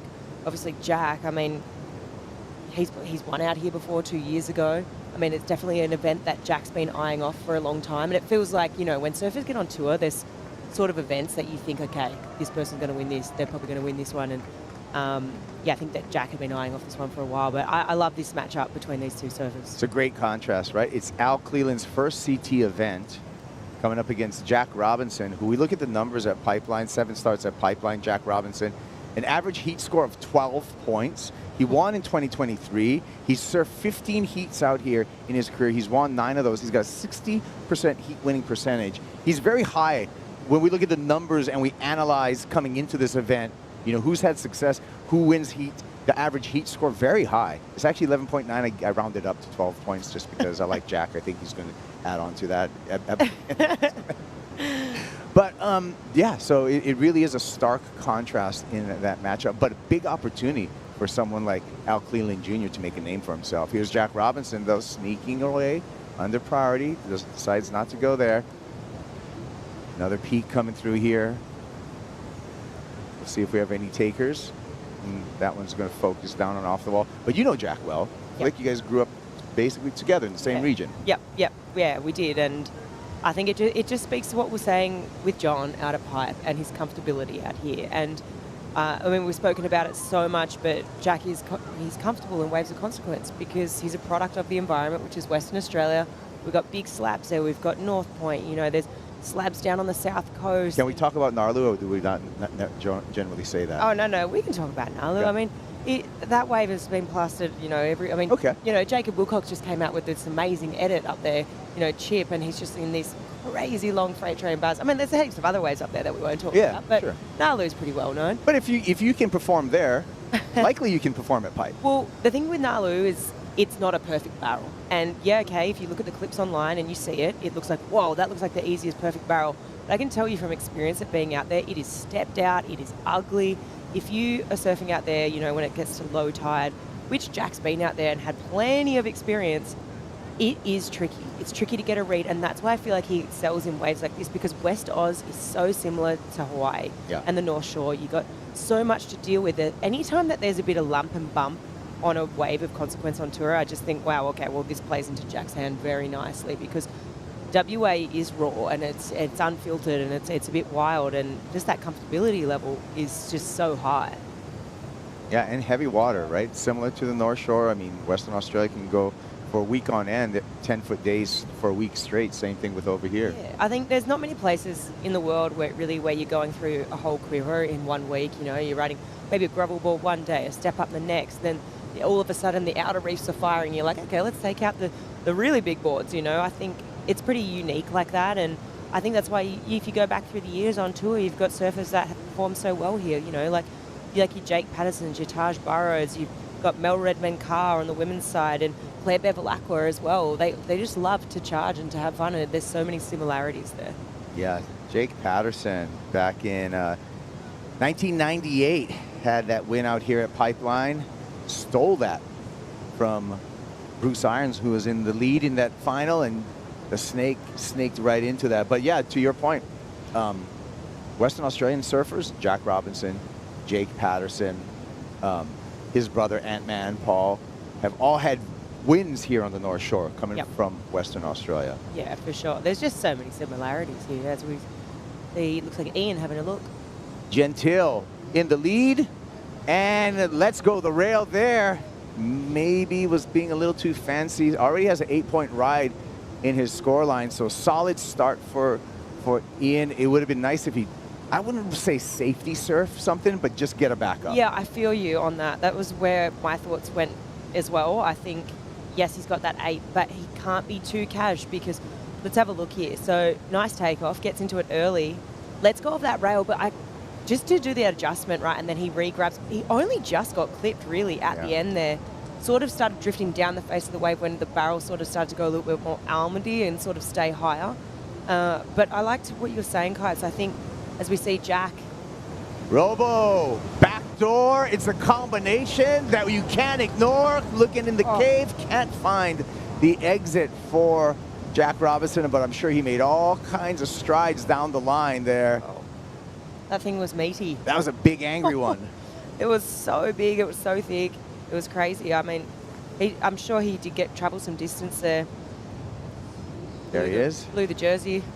Barely hanging on to the jersey after that one, but with a talent like Jack Robinson, you pretty much half expect him to come out of something like that. Well, you do. I mean, my mind instantly goes to that wave of, was it John last year or the year before, you know, when I think it was Johnny was one of the only cameramen that sort of like believed that John would sort of come out of this wave. And this sort of, you can say the same about Jack in what, oh wow, that thing was so hollow. But you can sort of say the same thing about Jack. They're kind of those surfers where you're like, okay, I can't actually take my eyes off here, because he actually might do the unthinkable, the unmakeable, the impossible, and come flying out of that thing. Time to check in with Ross on the water. Ross. Yeah, Kaipo. Thanks. You know, it's so cool because Alan Cleland and Jack Robbo are like the ultimate competitors out here. They're both cowboys. And what I like about them is they're obviously like proven competitors. They know how to get a quick start, use priority, like they're really good competitors. But they also are animals. Like they'll take chances. So they're a bit of showmen, and that's exactly what you want out here at Pipe and Backdoor. You want someone who every now and then their eyes roll back and they can't help it. They'll just take big risks. That last wave that Jack took did not look like an obvious wave, but that's the competitor in him, and he's also gutsy. So he's like, why not? I'll go. Yeah. Is that a 6-footer, Ross, that last wave? It's like 5.5 feet. Okay. Yeah, let's not get ahead of ourselves. Thank you, Ross Williams. 2.17 for that effort for Jack Robinson, but just absolutely going for it. And I agree with Ross on both of those, Jack and Al just charges. Al Cleland, December of last year, was in a specialty event here, made the final. Runner-up finish to Nathan Florence, also shared the final with Cole Smith and Ivan Florence. So has had already a warm-up and some success here at Pipeline. Al Cleland. Yeah, and also success in a jersey as well, and that sort of competition. Yes, that was a different sort of format of the event, but just to have that time in a jersey and replicate those same sort of feelings as what he would have today is just really positive and yeah, really good for today and being out there in the jersey. Let's hear from Felipe Toledo. He's took a win. He's on to the round of 16. He's with Strider. Thank you, Kaipo. Toledo, I know you've already surfed a heat, but that was a true welcome back to Pipeline. Yeah, with real waves now. That first day was a bit tricky, but yeah, that's what we look for when we come to Hawaii, when we want to surf pipe and backdoor. Those are the conditions that we want. Even though, you know, the rip still comes out, you know, when there's big sets, because there's a lot of sand still. Conditions are amazing. So yeah, super stoked. Great heat for you. It's been talked about a lot on the side about you and your performance here at Pipeline. And if you could get a good finish here, you're a shoo-in for the top 5, for the final 5, and a world title. Yeah, it's always important to start the year with a bang and just get the rhythm going. And I just feel like once you start well, you kind of do well all the way through. But a lot of years I started here with the worst result in my whole year and ended up fighting for a world title. So yeah, I just feel like I'm just want to serve. I got nothing to prove to anybody. I came back this year just to enjoy, have fun, and surf, and that's what I'm trying to do. No pressure at all. Have fun is the #1 priority. Well, it was fun to watch that sick 8-point ride. Anything you want to say in Portuguese for all the Brazilian fans? Yeah, thanks. Bom, queria agradecer a todo mundo que estava torcendo. Né, as condições finalmente apareceram. Pipe backdoor rolando. Mas tá ainda aumentando um pouco. Acho que ainda sobe mais um pouquinho do que isso. Mas é isso. Escolha de onda, esperar a onda boa. Deus me capacitando com sabedoria. E só agradecer a ele aí por ter passado essa bateria. Minha família pelo carinho, esposa, meus filhos. E vamos que vamos para a próxima. Thank you very much, Felipe. Back to you guys. Beleza. Felipe Toledo onto the round of 16. We saw Ian Gentile attempt a wave there to get the backup to his excellent 8-point ride. Wasn't able to come out of that wave, and now he's paying on the inside here, looking for Hawaiian Water Patrol on the Red Bull jet ski. Yeah, he's definitely got the right idea. Obviously, he's trying to replace that. He needs to get a backup score, really. I mean, we spoke about it earlier as we see Jack having a little look at this one on the inside ledge. But we spoke about it earlier. I mean, he's not exactly safe because Jake's sitting out there on that 6.33, 6.5 minutes on the clock. He's got priority. He doesn't need a big score to jump up into the lead right now. And I think it's just actually quite interesting when you saw Ian actually look at that last wave. It brings up a funny conversation of, when you got guys in the water like Jack and John, they can kind of look at waves, and if because of their level of skill and everyone knowing that, everyone thinking, oh, hang on a sec, is this a good one? And they can kind of deter people, and just because of it is that person in the water, they sort of can force that hand of others. And I don't know if, that Jack having a look at that one maybe thought Ian was like, oh, is this a good one? It's just that there's a certain few surfers at each break around on tour that have the ability to do that. Yeah, it's nice to see Ian Gentile back on the championship tour. Got a call up for 2025 season. It's a WSL replacement surfer. So, and also another change for Ian Gentile. It's a small one, but it's one to note. He only has the Hawaiian flag now on his jersey for 2025. Parents are from Brazil, speaks Portuguese, has tons of family there, but he's representing the Hawaiian flag proudly, Ian Gentile. So we give him a chee-hoo. Let's take another look at the 8-point ride, Ian Gentile. Yeah, this thing was absolutely stunning. That red ball contrasting beautifully against that blue wave. It was just, the size was there. It was an incredible drop. Just grabbed the rail from the very beginning, didn't let go. Perfect technique.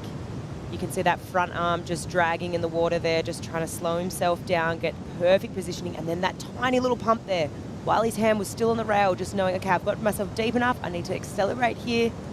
Comes out with the spin, and 8-point ride. I mean, so beautifully done. And since then, he's just been trying to find a backup. I mean, it's so crazy, right? Like, you can have the wave of your life, and then just trying to find a small score on it today, like today, can actually be quite a hard task. And the door being open for someone like Jake Marshall with priority. 4.5 minutes left for Jake Marshall. Marshall, at this point, just needs a 3.18 to turn the heat. So, to your point, Flick, Ian is not safe at all with that 8-point ride. No, not at all. And I don't know who would be feeling more comfortable right now. Is it Jake knowing he's got priority with 4 minutes on the clock, thinking I only need a 3, or is it Ian being like, okay, I got an 8? I mean, you'd think it obviously would be going to Ian with the 8-point ride, but stranger things have happened. We've seen it happen. Yeah. I mean, it's a game of numbers, and it takes 2. You need 2 scores.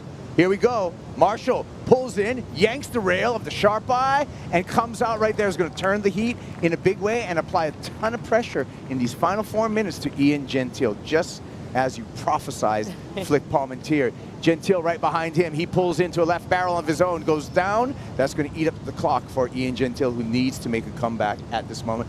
The tables have turned. Yep, tables have definitely turned, Kibes. I mean, that's kind of exactly to what we were speaking about, Jake. I mean, that was beautiful positioning. I mean, it was so late underneath that lip. I mean, Wow, just Oh. popped the biggest head set on the head then. Wow. So much water moving out there today. And it's so shallow on that little sandbank too, as we see Al. Junior, Al Cleland in a cave, and he comes out roaring. Second section for Al, and he comes out of that second section. Viva Mexico, there we go. Al Cleland Jr., give it up. We talked about the dark horse. He came out firing. Are you kidding me? That thing was insane for me. That was probably one of the best waves ridden today. Look at the emotion right now. Of course you're going to be feeling it. That thing was insane. It was so, the commitment to that second section. I was like, oh no, he's done here. He's got his one barrel. He's out of there. But no, he committed to that second section. I mean, he's smiling. He knows. Yeah, we talked about it, Flick. We've talked about in the build-up to this event. I told you, don't mess with Al Cleland Jr. He's got some skills right there and a lot of courage. Wow, this was impeccable. So late, under the lip. Big cavern comes out of that. You think it's over? Oh no, I'm committing to this last section. Oh. And then as late as you can possibly be, comes flying out. I mean, this was textbook. I mean, and also, this was a lesson in courage. Yeah. And having, you know. That second section exactly had no water. Exactly what Ross said. Cowboy mentality right here. Up under the lip. I just love that style of the straight leg up underneath the lip. It just looks so beautiful to watch. And then this section here, I mean, what are you doing? There's only a few people in the world that are going to actually commit to a thing like that.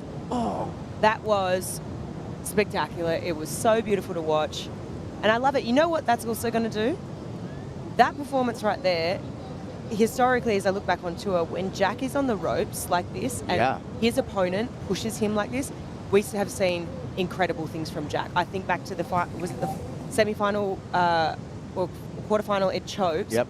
Right, against Gabriel Medina, and Gabe got these incredible waves, and then everyone's like, oh, I wrote Jack off, like, okay, he hasn't got a chance here, but he came back and he found these scores and manufactured them. So we've got an incredible heat on our hands. Incredible. As we wait for the score for that last wave for Al Cleland Jr., we have to pay off this ride here for Jake Marshall. A 5.93 for Marshall came in. It's official, and Jake Marshall has taken the lead in the non-priority heat with priority, by the way. So Jake has heat control with just a minute remaining in the non-priority heat. So Ian Gentile could be going down with an 8-point ride in his scoreline.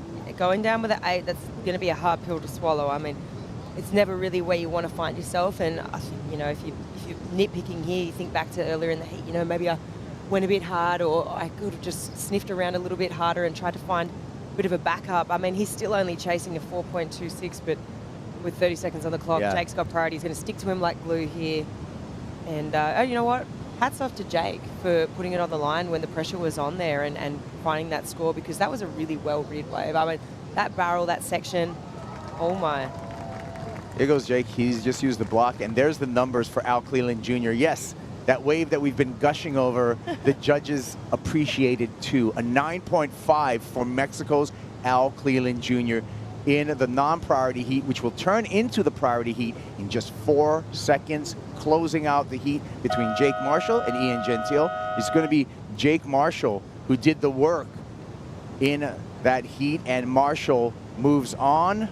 There's the numbers. We're going to move on to a commercial. When we come back, new heat will be in the water. More action from the Lexus Pipe Pro presented by YETI on the way.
We always love to crack open the WSL vault. Let's go back to 2010. Kelly won his 10th world title. When it came down to pipe, Jeremy Flores, probably about 22 years of age at the time, hadn't won a CT event yet. Ended up beating Kelly in the semifinals. Kelly making a rare priority mistake. Jeremy was on fire. Beautiful backdoor conditions, 4 to 6 foot.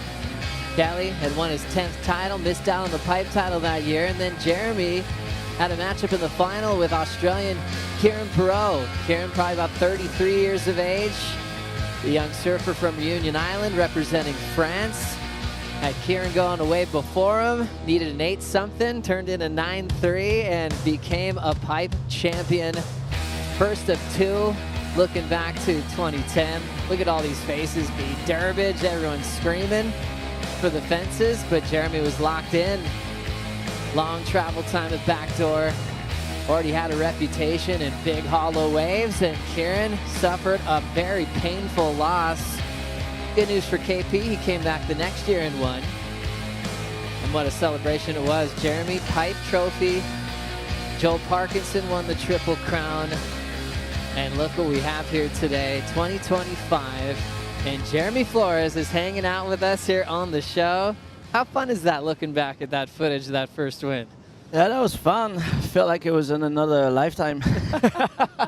Probably does, right? A lot has changed, especially like I feel like I spent like half of my life on tour. So 2010, I was young and wild and free. So it was funny. It was, you know, I had so much to prove. That's the thing. Like I just got on tour. I was super skinny, small. A lot of guys were saying maybe I don't belong on tour because I wasn't really powerful and stuff. So I really felt like I had a lot to prove. And to win this Pipe Master, you know, I mean, it was fun back there. It wasn't nothing special, but just like against Kelly in the semifinal and Kieran. And Kelly was like unbeatable at that time, you know, like to beat him in the semifinal at backdoor was like, it was a dream come true for me, you know. And I think also he got past Owen Wright in that event when Owen was just getting started with his career, showing how crazy he was at pipe and backdoor. Dane Reynolds was on the other side of the draw. He got through. Taylor Knox, Damian Hobgood, Kieran beat him in the semifinals. What a time in pro surfing as we look back.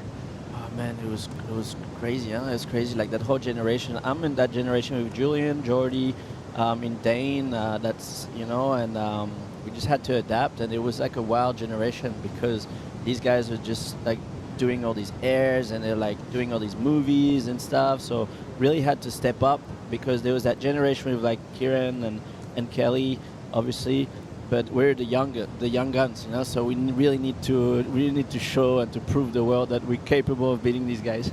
Love having Jeremy Flores with us for the call here. We've got Al Cleland Jr. with Jack Robinson in the priority heat, and we've got Ian Gouveia and Ryan Callanan just getting started. So Jack winning this event a couple years ago over Leonardo Fioravanti, and Al Cleland Jr. just got everybody screaming as he turned in a 9.5 in the first half of this matchup in the round of 32. Jesse Mendez, you kept pacing around the room when you saw this thing go down.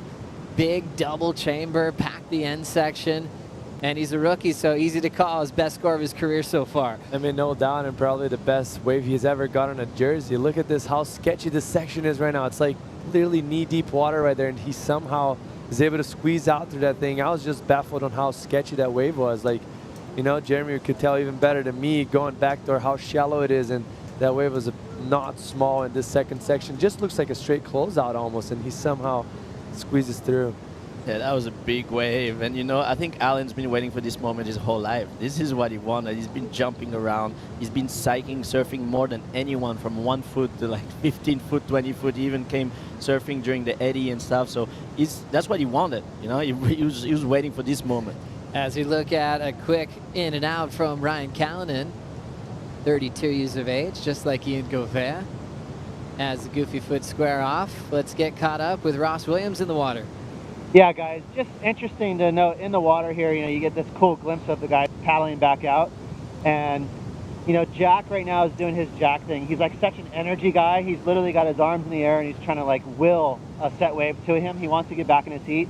I will say he looks a little uncomfortable though, because he knows that Alan is literally breathing down his neck. Every time Al paddles back out, he's like grunting like a angry pirate. It's pretty classic. Two extreme characters in the water. I love the insight, Ross. That's insane. And trying to keep your focus as we look at Al again, getting trained. That's got to feel real fun. He got a crazy big backdoor, and now he's just looking at the left. 267 was his one before, as he's trying to improve his total and take down a huge name in Jack Robinson. As we dive into the Rookie of the Year story, a lot of different types of personalities, but without Cleland, I mean, what comes to mind for you, Jeremy, when you look at what this guy could do onto the tour this year?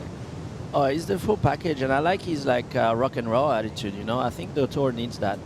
You know, he's super humble. You know, he's very humble. He's a hardworking guy. Surfs all day. He's like a surf rougher. At the same time, he's got that attitude where he's gonna go big no matter what. Small, big wave, like whatever he's got in front of him, he's gonna go huge. And that's, I think, the fans, that's what they want to see. They want to see someone that goes huge with that full rock and roll attitude. I like that. Yeah, I mean, winning the U.S. Open last year, charging the Olympics, 9-5 already with the late call-up as a rookie. Now let's catch up with the winner of the last heat. Jake Marshall is with Strider. Thank you very much, Joe. Jake, you look really comfortable out there in these conditions. Yeah, I feel really good. I've been over here most of the winter. I mean, I just love being over here. It's probably my favorite place in the world. So just to go get to surf out there, a couple people out, it's like the one time all winter I'm looking for the best waves, I guess, when I'm on the lineup. So it's super fun and super exciting. So I'm psyched to be here. You did elect to paddle back out on the left. Tell me about that reasoning and taking the risk of getting the beatings. Yeah, I jumped off and I saw Ian fall on the wave behind me, so I kind of figured that I'd probably gotten the score and that he was going to need one, and I just didn't want to risk like having the ski pick one of us up before the other person, and I figured I could get back out with the rip current. Oh my gosh, Jack! Wow! Oh my God, the waves are firing. Al and Jack are having a crazy battle right now. But yeah, the waves look like they're absolutely turning on, so I can't wait for my next heat. How good is it to do an interview, look over your shoulder, and see just a huge 10-foot backdoor barrel? I mean, dude, that's why it's so rad competing here. We waited for so long, but so stoked for scoring. And yeah, I mean, the beach is packed, the waves are pumping. It's like, this is what you want as a competitor, so I love it. Vibes are high. Congratulations, and we'll see you in the next round. Right on. Thanks, Strider. Back to you guys. This is what it's all about, Waz. Thank you so much. Thank you, Jake. Jake moving on to surf again today in the round of 16. Oh my goodness. Al Cleland, 9-5. Robinson to answer.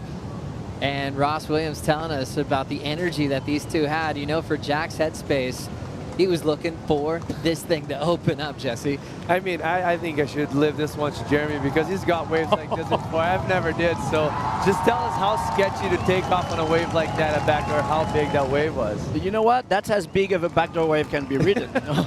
You know, and then only someone like Jack, a few guys actually, you know, a few pipe chargers, few backdoor chargers. There's not many people that can actually ride a gnarly, big backdoor wave like that. And I mean, that's what we expect from Jack Robinson. You know, it's nothing. It's crazy. Look at his drop. Like, it doesn't get as gnarly. I mean, this is as good as it gets. This is going to be a huge score. So this heat is looking to go insane.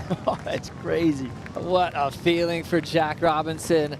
But like you said, the takeoff was psycho. Air dropping, but with control. Check out this number, our first perfect 10 of the season. Our friends at YETI are going to hook up Jack today.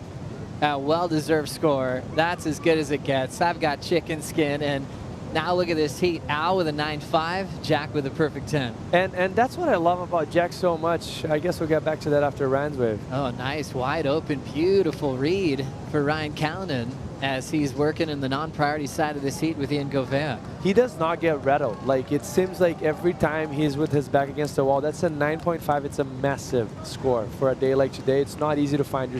It's so easy for you to just get a 1-point ride on a 10-point ride wave. And he just showed was that he kept his calm.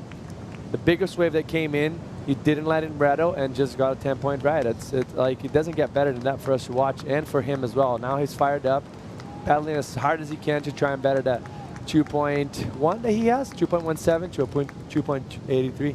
Good job, Jack Robinson. Scoring a 10, scoring some YETI gear, because that YETI cooler is going to be filled with YETI products. And thank you for giving us one of these 10s, the first stop of the season at the Lexus Pipe Pro, presented by YETI. What an all-star Jack has been, and it really was a quick turnaround for him to find that winning feeling. Remember his win in Mexico in 2021.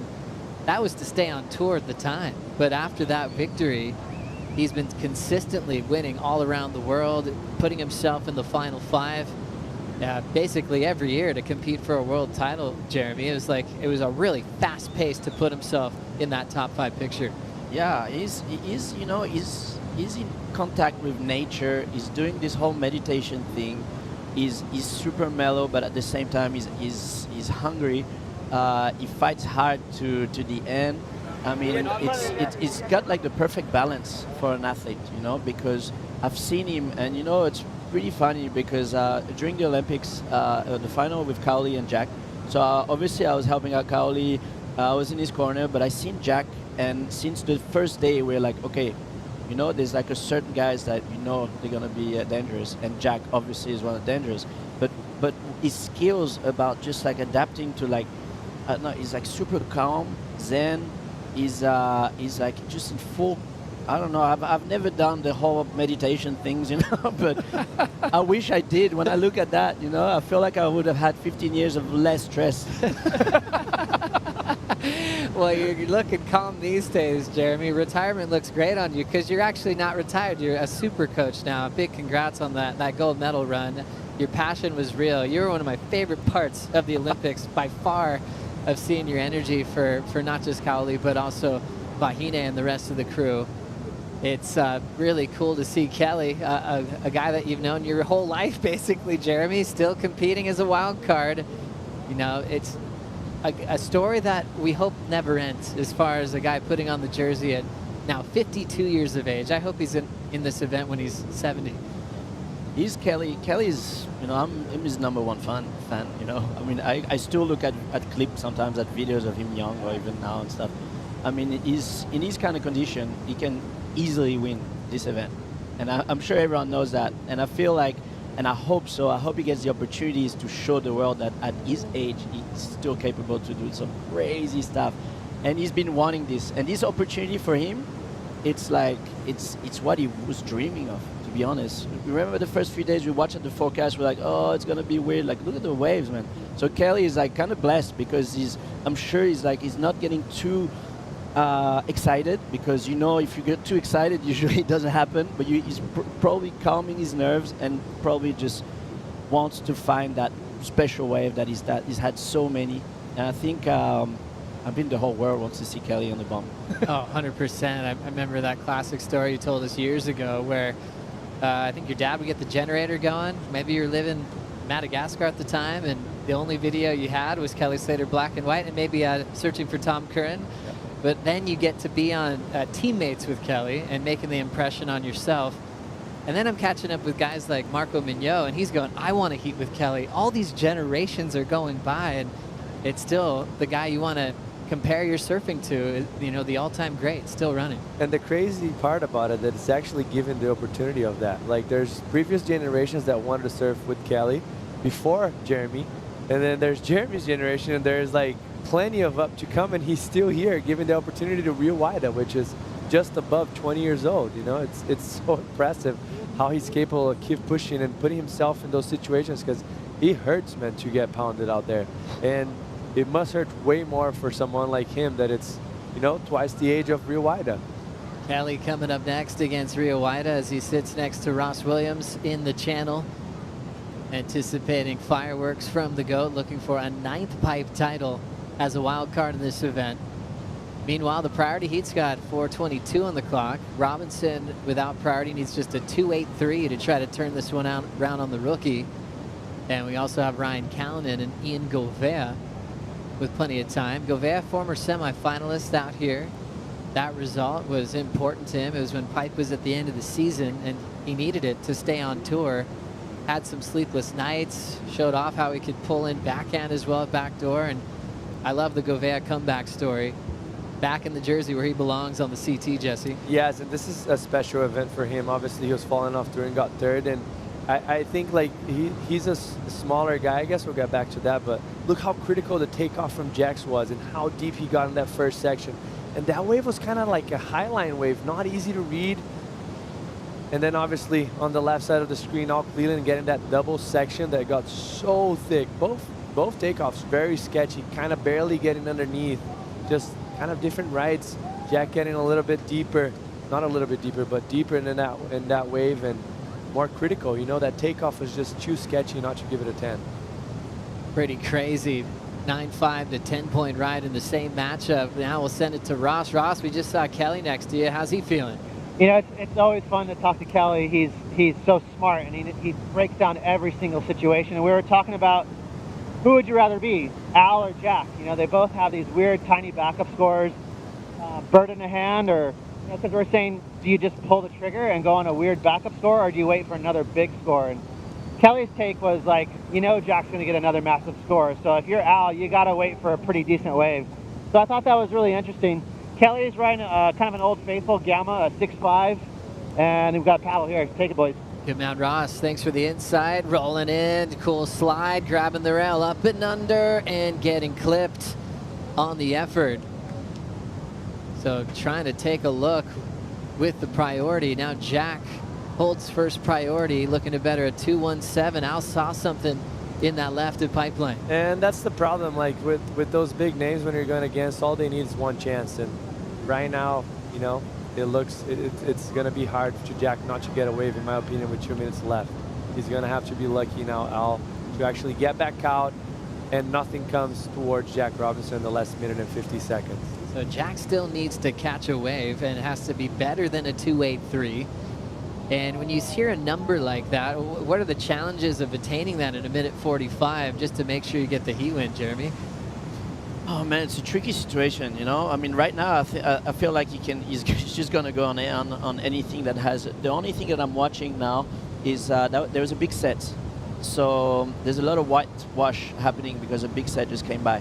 So he probably won't be able to go on the little whitewash. He's gonna have to wait for this sea to calm down a little bit, at least 1 or 2 wave, so that he can actually maybe now get an opportunity. I see him paddling.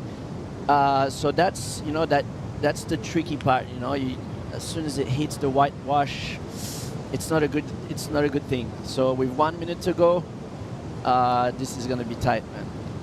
Jack Robinson holding priority, trying to avoid getting upset by the rookie from Mexico, Al Cleveland Jr. The first ever Mexican to be on the top 34 in the world. We've seen some greats at the CT level. Oscar Moncada, the first in the search event. Diego Cadena, Johnny Corzo, now the first full-timer in Al Cleveland trying to hang on to this lead. It seems like the waves are kind of running into off the wall right now. Very deep pipe waves. It's just he's not positioned out there. 30 seconds, that might be his last opportunity. This wave coming up. Let's see what's going to happen. 24% of you playing fantasy have Jack as your power surfer. Ooh, there's a wave in the back. Is it going to get in time? Looks like there's something here, is it? Woo! Jack's had a ton of buzzer beaters in his career. He has that calm Zen approach.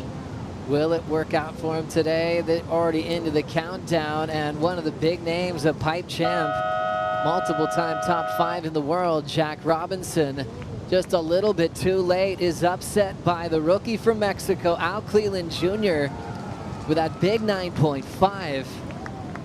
And Robinson, unfortunately, is going to jump on a tough stat sheet of guys with perfect 10s not winning their heat at the same time. It happens all the time in pro surfing. Tough one for Jack. It happened to John at 2017 J-Bay. That was the last time we saw a surfer lose with a perfect 10. But for Al, he's going to be heating up, and this fire is going to continue into the round of 16. When we come back, more big barrels like this, hopefully for Kelly and Rio. Stay tuned.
Let's flash back to some GOAT greatness. 2022, the waves were absolutely firing.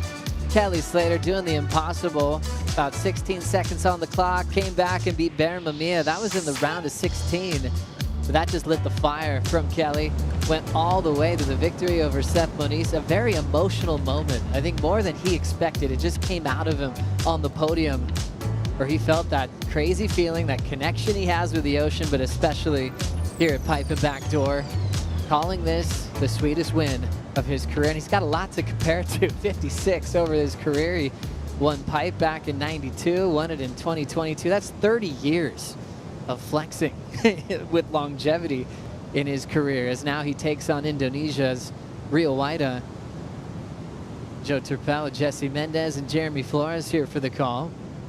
Jack just trying to take in what just happened, getting a 10-point ride, but also the knockout at the round of 32. Yeah, that's going to hurt for him because this is a very important event for Jack. He's obviously won to take down all the way through, but what can he say? You know, like, there wasn't much there on the end. We obviously didn't pay a very close attention to the first half of the heat because we were out, but that last 20 minutes that we saw it, he did as much as he could. Every opportunity he had, he made the most of it, and all was just in the right time. As soon as he had to put a trigger, he got that little wave that Jack was probably going to get the score, I felt like. All ended up falling, and there was definitely a 3-point ride potential on that score, on that wave. And then after, just kind of that big set came in, mixed up everything on the lineup, and made it very tricky for Jack. What a moment for Alan.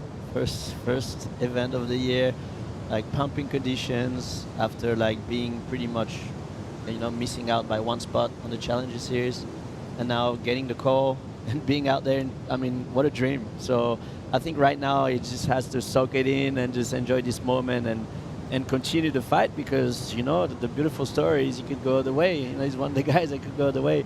And for Jack, obviously, he must be super bummed because this, you know, this is his favorite event.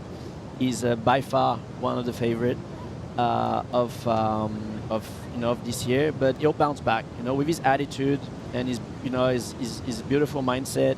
I'm sure he'll bounce back and he'll come back even stronger. 100%. Kelly Slater, 8-time pipe champ, the wild card in this event this year, winning in the 90s, basically took over this event with several world titles, which even led to him taking a break from the tour from 99 until 2001. Then there were the famous finals in the crazy rivalry of Andy versus Kelly, which was so intense at the time. Jeremy, what do you remember from that time of watching, you know, Kelly and Andy going blow for blow? I mean, that was sort of in the early 2000s, especially when Andy went 3 in a row. But I mean, you couldn't talk about pro surfing at the time without saying Kelly and Andy in the same sentence. Yeah, I mean, obviously we all miss Andy. We miss this vibe. We miss this competitive vibe with Kelly, Andy, and stuff. This story, I remember watching it all, just going, "Wow, this is sport. Sport. It can be really beautiful, intense, and this is what we love." And I remember being like, these guys were pretty different characters, but had the same goal. And I was kind of, you know, following on the inside, just because I was staying with Kelly. I was a lot at the Quicksilver House and stuff back in the day. But I was like, Andy was my favorite surfer, so I was seeing it all go by, and it was just, you know, you just pop the popcorn and you're just like, all right, let's watch this. This is gonna be sick. Just the fire, the fighting, competitive attitude was nuts. As we see that late takeoff and going out of control, Ian Gouveia takes a beating on a big attempted pipe on his second wave of the matchup with Ryan Callanan. And with your win back in 2010, you had AI on your board, and also years later in 2021. Yes. AI was a big, huge inspiration. You know, when I first got on tour, I didn't make many friends because I was kind of, you know, I was a little bit tough attitude, tough character. I was a bit cocky and stuff. And Andy had my back, and I was like, wow, this guy's my favorite surfer. It was already my hero, and now I love him even more because he has my back. And trust me, like most of the tour, like didn't really like me, you know, because I you know, I didn't care. I didn't care what people think of me. I just wanted to win. I just wanted to, you know, like win heats, like make money, live the dream, and no matter how I was winning, I just wanted to win no matter what. So I had that attitude. So I didn't make many friends, but Andy was, I don't know, he was just like had my back, and he was like, hey, you know what? Screw those guys. You know, you're different. Blah blah blah. This and that. I was like, wow. Like, okay, this is like, I love that. I was like, okay, man, this guy's my hero. Oh, that's all time. I love that story, and just giving you confidence to be yourself and to go ahead and do your business. As we look at what happened to Gouveia on this one, Jesse. I mean, he was way far behind, not just deep in the section, but kind of out the back, and that wave doubled up. The energy came inside.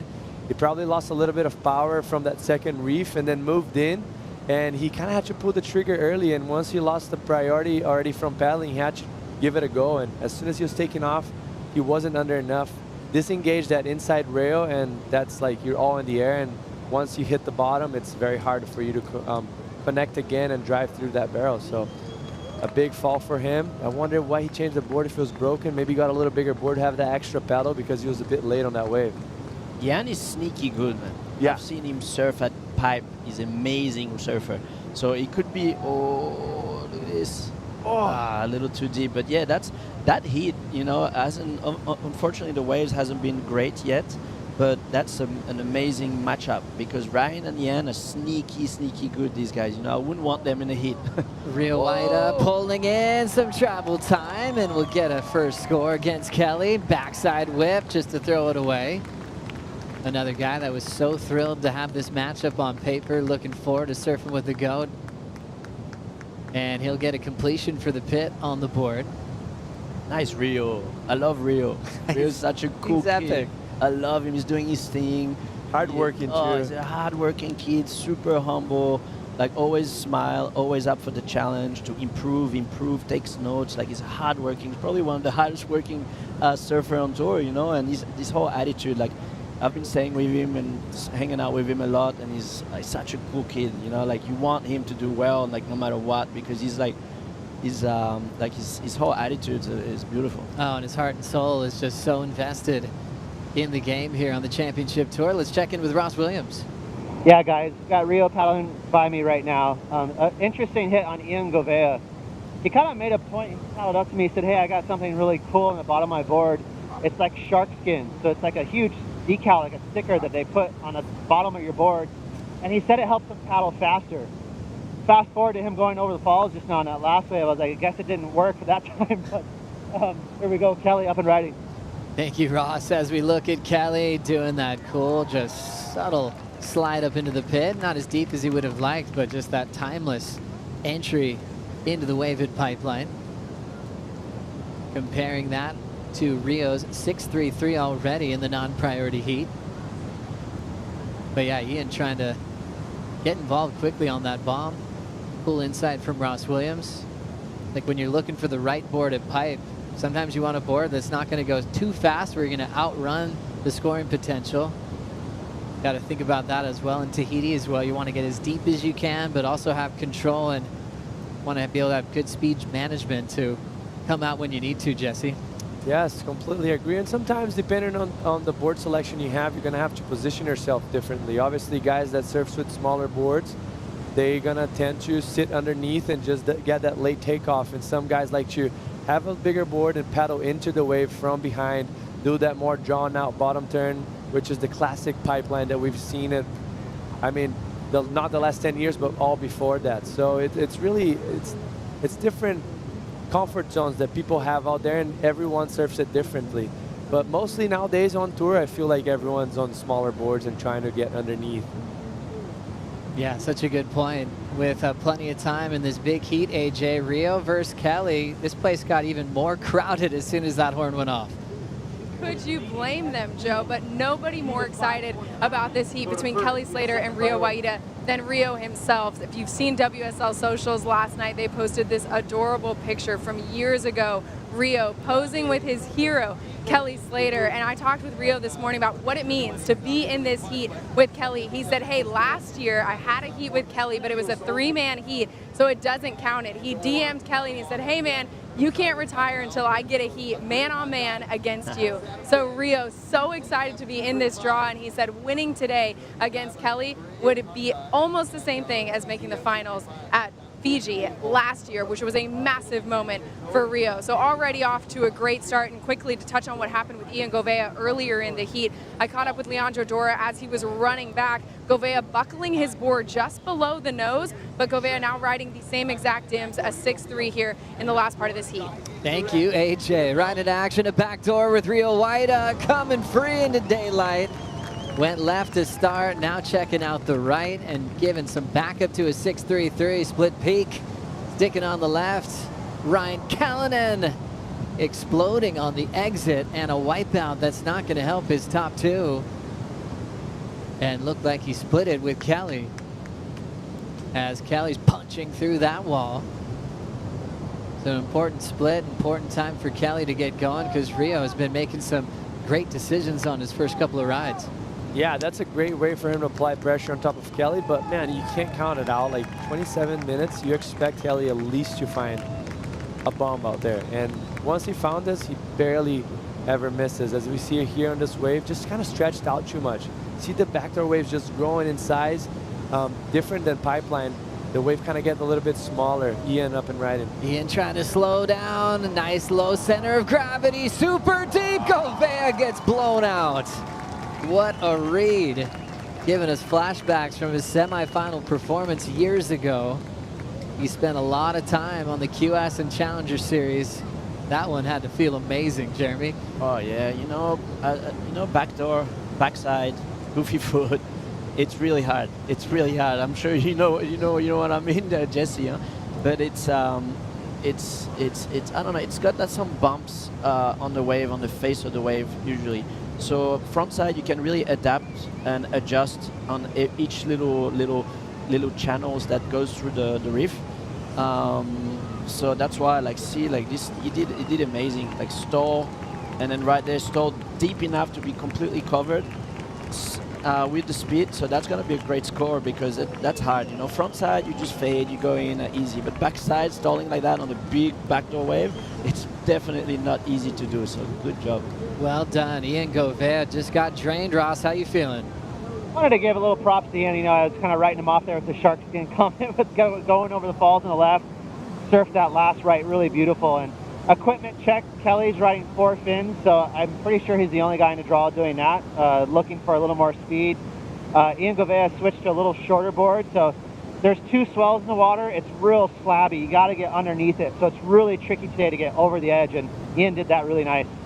Ross, do you know how long the 4-fin is for Kelly? It's a 6.5 and it's a Gamma. It looks like it's got a little color on it, so I think he's had it for a few years, so one of his favorites. Thank you, Roscoe. Great job out there. Ross, longtime friends with, well, a lot of us, but Kelly especially in the Momentum generation. They used to do acting parts in those movies and surfing parts. Maybe we could bring that back. That wouldn't be bad. Wouldn't be bad at all. 4:45 on the clock, and Gouveia is building 7.33 with that effort at backdoor. Now, let's hear from the rookie from Mexico. Al Cleland Jr. is with Strider. Thank you very much, Joey. The Mexican coming through. You had a veteran move in a rookie year. That was amazing to hold off your opponent at the end of that heat. Yeah, I mean, the waves, we've been waiting for this day for a while now, just calling days off, and we knew this day was going to be special, and once the heat draw came up after the elimination round, I knew I had, you know, one of the toughest heats ever in my life. So I knew I really had to play it smart and really had to just, you know, really put my strategy into it and really put my mind into it mostly than anything. And yeah, tough heat, but made good decisions. And at the end of the heat, I came up on top, small score for a backup, but did what I had to do, and yeah, stoked to make it through. Talk to me about the 9.5 and the second section and the decision to pull into that thing. Yeah, that 9.5 was crazy, so I ended up like waiting about 10 plus minutes, I think, because I knew if I just you know, if I had one good wave at the start, I knew it was going to help. So that 9.5 came in, and I actually was like really kind of doubting it, thinking about it. But Jack was kind of right there pushing me. So I was like, you know what, I'm just going to roll the dice. Ended up rolling and going, and the drop was pretty sick. I thought I was going to fall. My feet kind of got out of place and ended up kind of pulling in, pumping, and then saw the next section, and I almost was like, oh no, I'm going to straighten out for the score, just spot. And then I was like, you know what, I'm Mexican. I go all out all the time. I'm never going to go halfway. And I ended up just chasing the next section, and I actually thought I was going to get lipped in the head, but luckily I ended up coming out and just threw my hands in the air, and I heard the whole beach roaring, so it was cool. That was amazing. And tell me this, a couple of words for all your Mexican fans out there. Sí, un saludo a todo México, toda mi familia, todos mis amigos, los quiero. Aquí una vez más poniendo a México en el alto, la bandera siempre acá está, y sí, súper feliz. Viva México, y aquí vamos para otra. Oh, Viva Mexico. Thank you very much, Al. Back to you guys. Let's go. What a great way to represent first Mexican full-time on the championship tour. He is carrying the nation on his shoulders. U.S. Open champ, just beat one of the favorites in Jack Robinson with a big 9.5, and now he's into the round of 16 to surf again later on today. And catching up with Kali Carranza, who a pro surfer from Mexico. He's like, Al Cleland Jr. all day long is surfing big hollow beach breaks where he's got to bob and weave in a giant playing field to get barreled. If the takeoff zone gets any closer, it's only get easier for a guy like Al Cleland to get drained like that. Real impressed with that performance.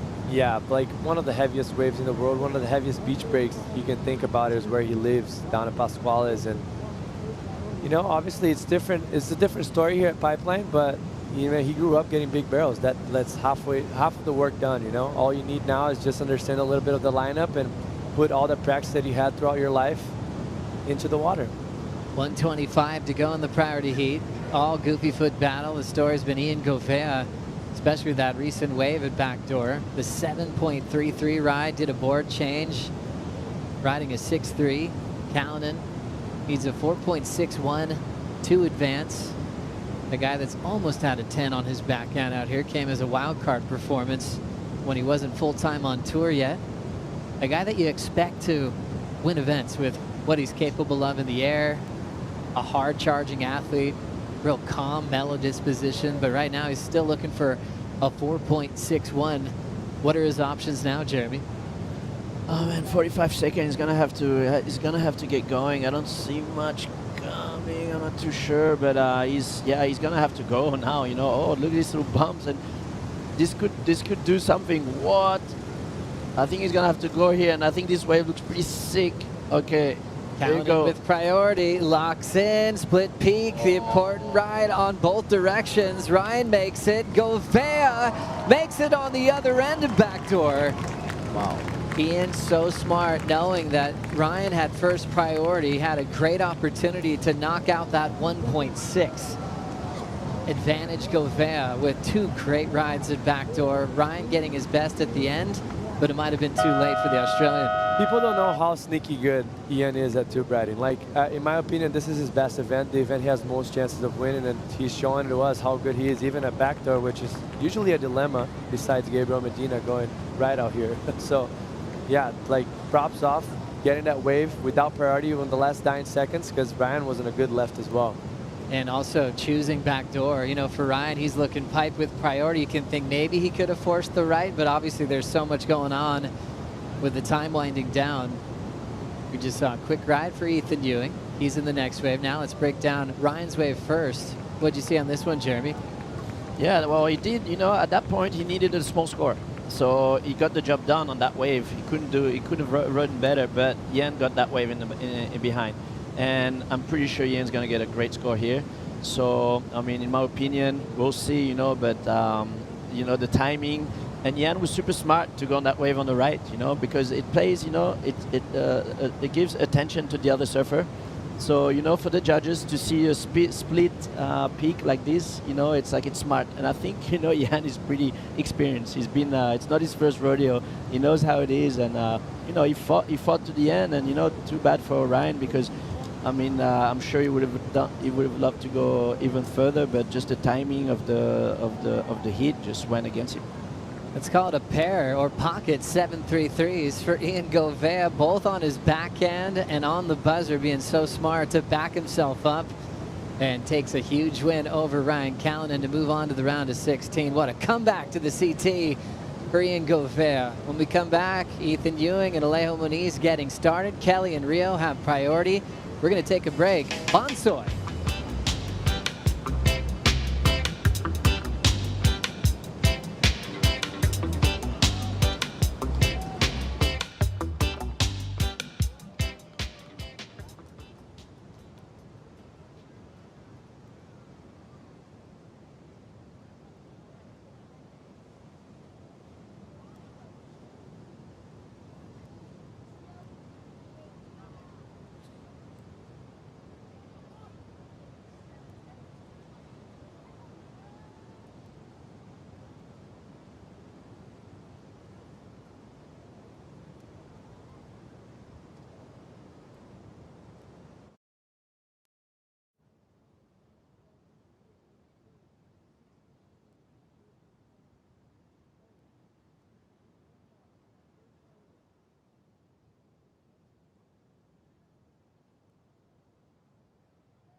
The Lexus Pipe Pro presented by YETI is brought to you by Eero, the way Wi-Fi should be. By Vizsla and Florence, official outfitters of the Lexus Pipe Pro. By YETI, built for the wild. And by Lexus, experience amazing.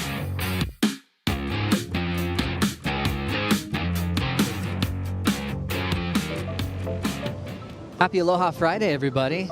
How is this view? Beautiful waves on the north shore of Oahu. Beautiful community as well. A lot of great people live in these homes, and a lot of them have come down to watch the world's best compete.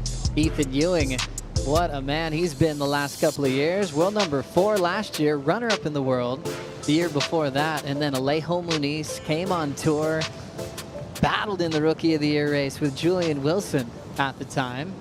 And sometimes we see rookies take fire. Sometimes that first year on tour is actually your best. We've seen that story unfold a lot for Alejo. Things got a little tougher due to knee injuries and other things that happened along the way. But we're celebrating an 8-year journey on the Challenger Series in QS to come back to the top 34. Never giving up. And now trying to see if he can get past Ethan Ewing today. Joe, Jesse, Jeremy still on the call. But what a career to celebrate. Alejo Moniz still with plenty of gas in the tank. And even all the maturity, I was talking to him earlier, obviously I'm good friends with him. Jeremy also is a good friend with him for how many years, but he was saying how nervous he is. He couldn't barely sleep knowing the waves and the buoy was that big. So he's just excited. He said, today's the day that if I have to go on a swing on a big wave, this is the platform I need to. And that was a nice ride for Ethan to start. Yeah, we saw that wave from Ethan before we went to break. 6-point ride. Jeremy, we've seen a lot of Ewing, and typically what gets really lifted as far as his game is what he does on rail.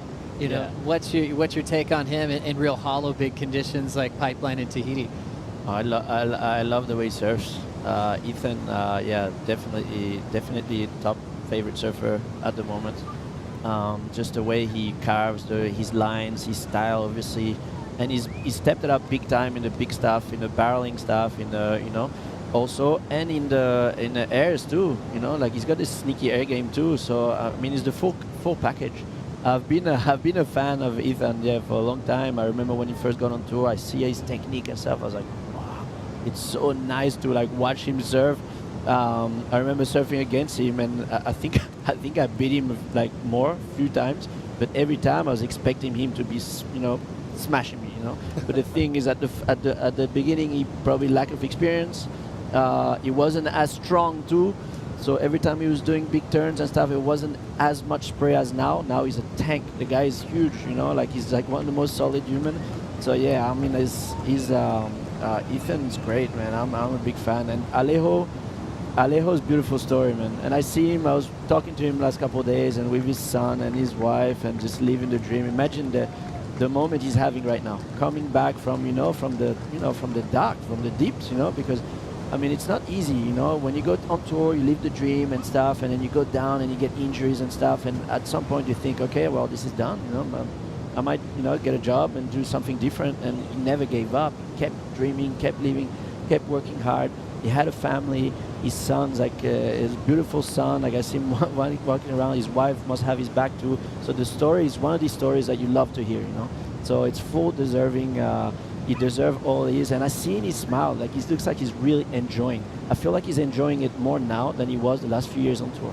Last few years on tour is a bit tense, and the tour eats you sometimes, because it's tiring, and when you start losing and stuff, it's really tiring, and he gets repetitive and stuff. And now you see him, he looks relaxed, he looks stoked, he looks happy, and that's he's gonna have fun no matter what. He's gonna have a lot of fun. It's an emotional roller coaster as well when you're trying to keep your spot on tour, and the format's evolved over the years. But then also the mental state you're in when you go to what is, the minor leagues or the Challenger Series or the QS, but you're not winning at that same time. You're from the CT. You're expected to win that event by a long shot.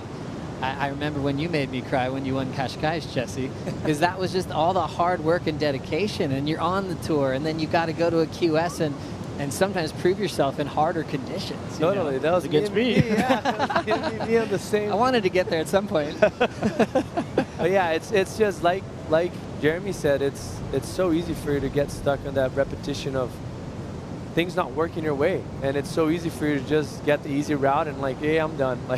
I'll do something else, because it's very taxing. You're away from your family. He has a kid, has a wife at home, so it's just shows how much of a warrior he is, and I'm super excited. He seems free. It's like a bonus for him. So most people didn't believe he could have been here, and he's here. He proved to everyone. He proved to himself that he could get back. And now it's just bonus. He's going to enjoy and have a good time. His son went to surf night across the street at Sunset Beach Elementary School. And Alejo was cracking up because he said he knows in his son's mind the only pro surfers on tour are the uncles like Miguel Pupo, Ian Gouveia, all the ones that have been to his house and he hangs with.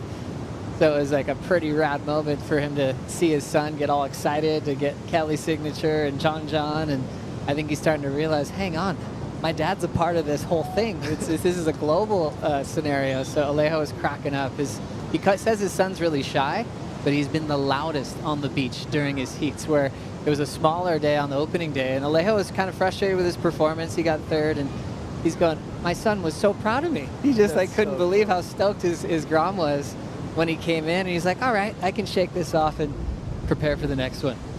So cool, huh? It's beautiful. It's amazing moment to be living the dream like this with your family, because there's a lot of hard work behind. Surfing, I mean, is the most beautiful sport in the world. It's amazing. Everything's amazing about it. I mean, people have a tough time nowadays everywhere in their, in life in general, in their job and stuff. So we're feeling really lucky to be surfing and be a surfer, and especially having this job as a surfing. But it gets tough, man. It gets tough, like every sport, I guess. As we see Kelly Slater, who is adapted to longevity more than any other surfer of all time. He'll be 53 soon on February 11th. Sometimes whoa, look at this thing. Nice exit there for Ethan Ewing.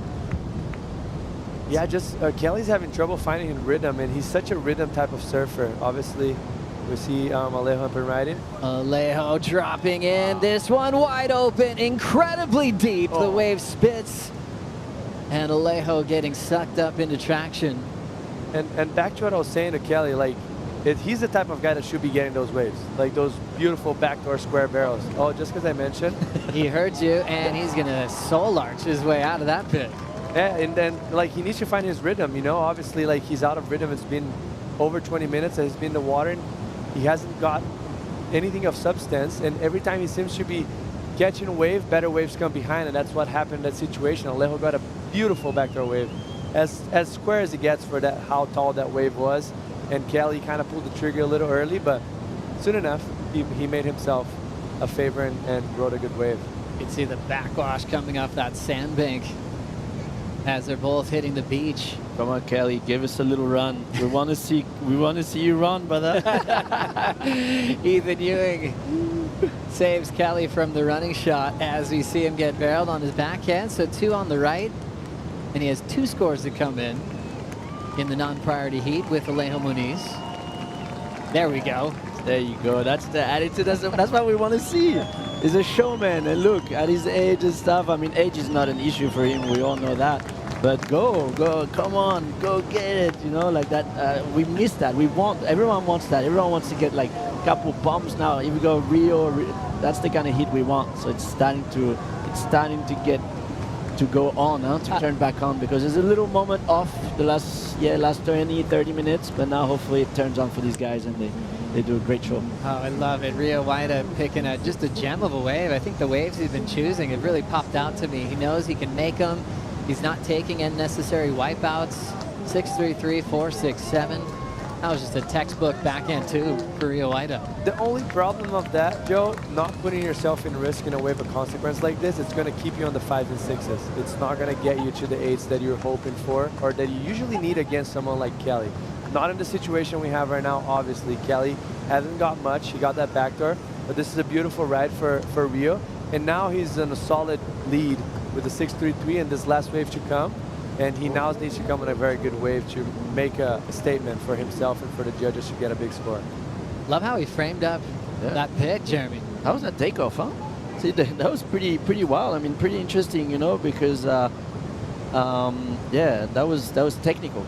So I don't know, he might get a couple extra points for that takeoff, because yeah, the wave wasn't the same kind of wave that Jack and them got, but it's pretty sick. Waiting for scores for Kelly. Let's catch up with Ian Gouveia with Strider. Thank you very much, Joe. Ian, you broke a board in that heat. Tell me how you broke the board. I don't know what to say.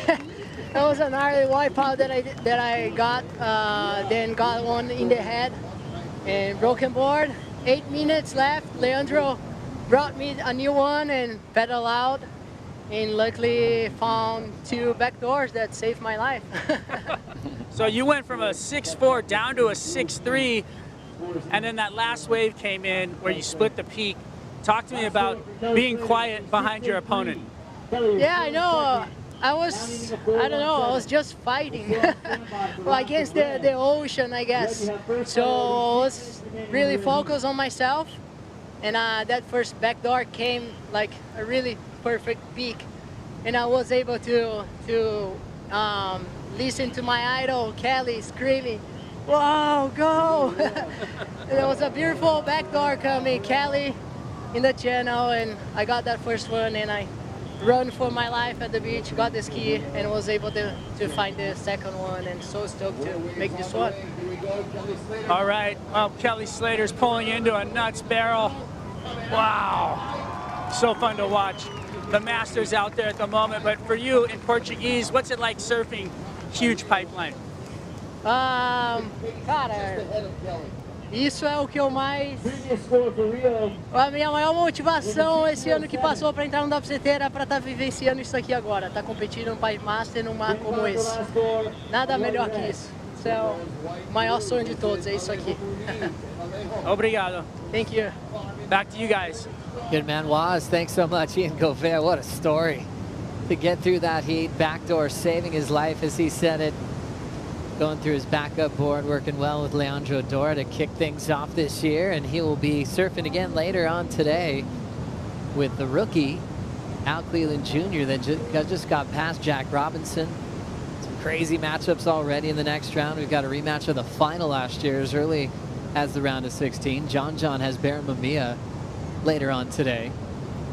As we're down to 4:30 on the clock, and Kelly's been turning things around, which kind of is interesting, Jesse, with your point about having your scores kind of a little bit dampered by the waves that you're selecting. When you have a guy like Kelly who can turn a heat around in less than a minute, and we'll see what happens in the next 4 minutes. And not just the wave selection, because I guess the both waves that they had were kind of similar in scoring potential, but Kelly knows how to dramatize and make things more exciting than they should be. And he puts himself in more critical positions. Like the waves are pretty similar. The 607 from Rio to the 6.2 from Kelly. We're pretty similar in as far as scoring potential, but Kelly makes it happen. Like he has that X factor in these conditions. and it brings the risk higher. Like we mentioned, that backdoor wave, he air dropped it, make it very tricky and hard to ride, and it keeps the score a little higher than they should, and that's all props to him because he makes it happen. Pretty special to see a guy that's almost 53 doing magic like this. We try to compare him to other great things in sports with longevity. I think recently in tennis, the record was broken. Gael Monfils won an ATP Tour event at 38. You know, Kelly's 52, still at the top level as we check this wave out again, Jeremy. Yeah, look at he knows exactly where he's at right now. And the barrel kind of got tight at the end. He knew exactly that the wave was going to break, that was going to close out a little bit.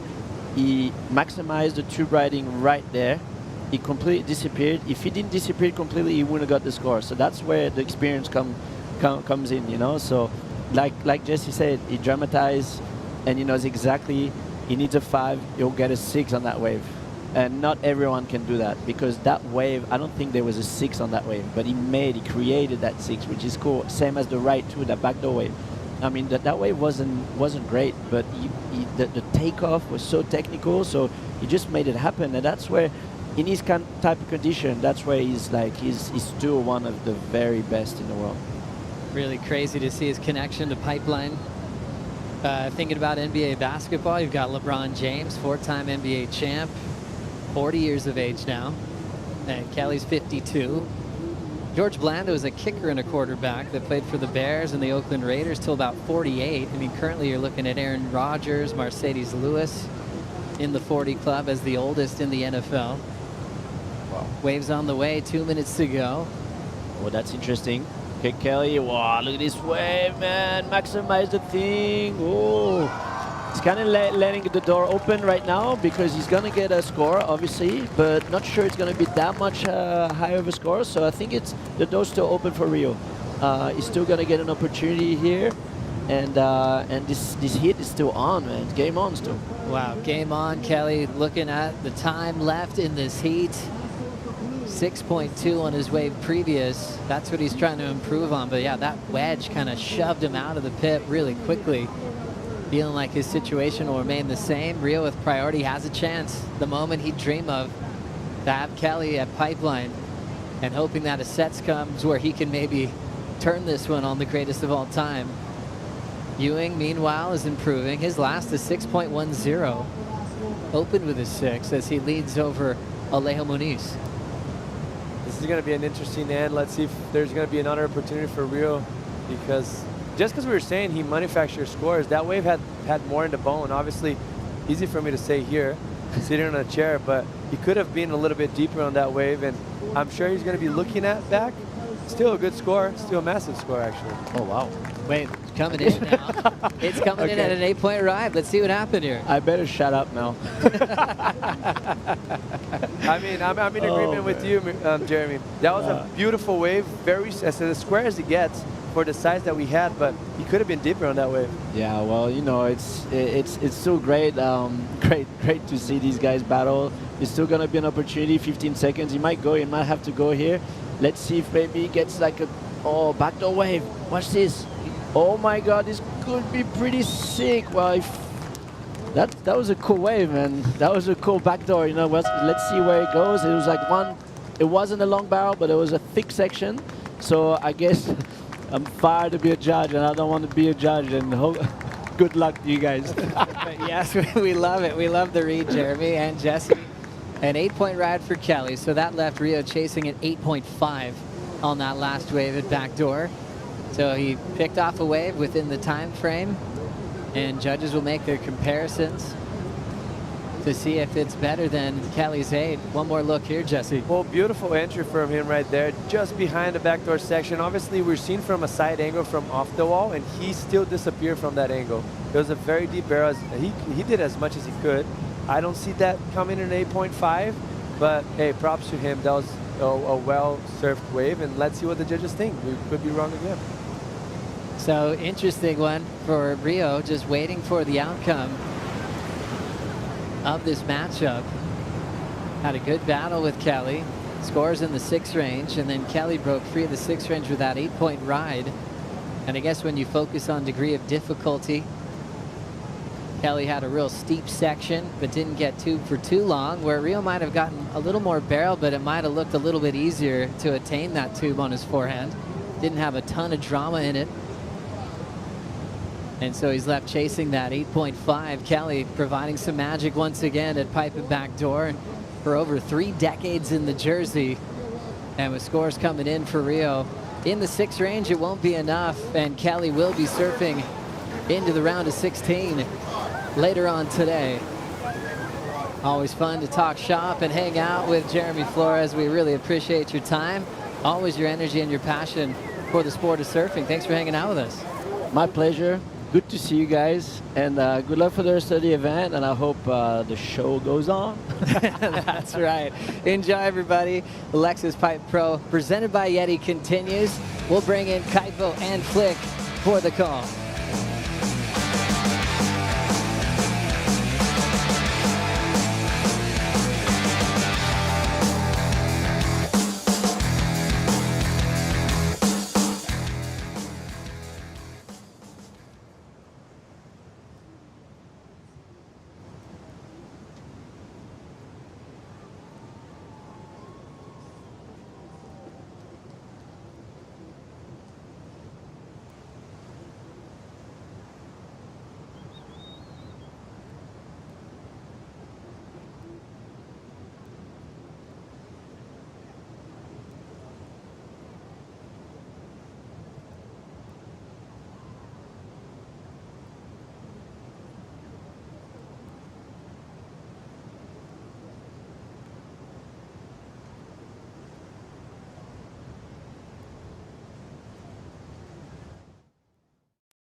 Check out that beautiful Lexus GX and look at the delicious food also in the Lexus house.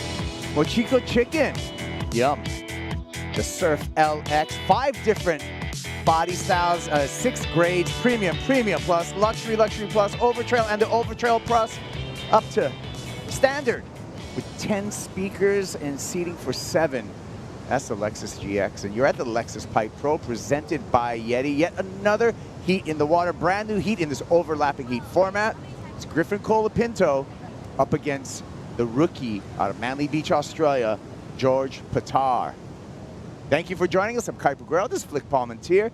It's a beautiful day, having a good time, excellent rides. Hey, I'm having a great time. We waited for this day and it's well and truly delivered. It's been an incredible day of surfing, and every heat just gets, there's something exciting about every heat. And yeah, I'm glad we waited. Yeah, we just saw Kelly Slater advance out of the round of 32, defeating Rio YETI, and Griffin Colapinto and George Pittar have opened the water and opening the conversation to these two.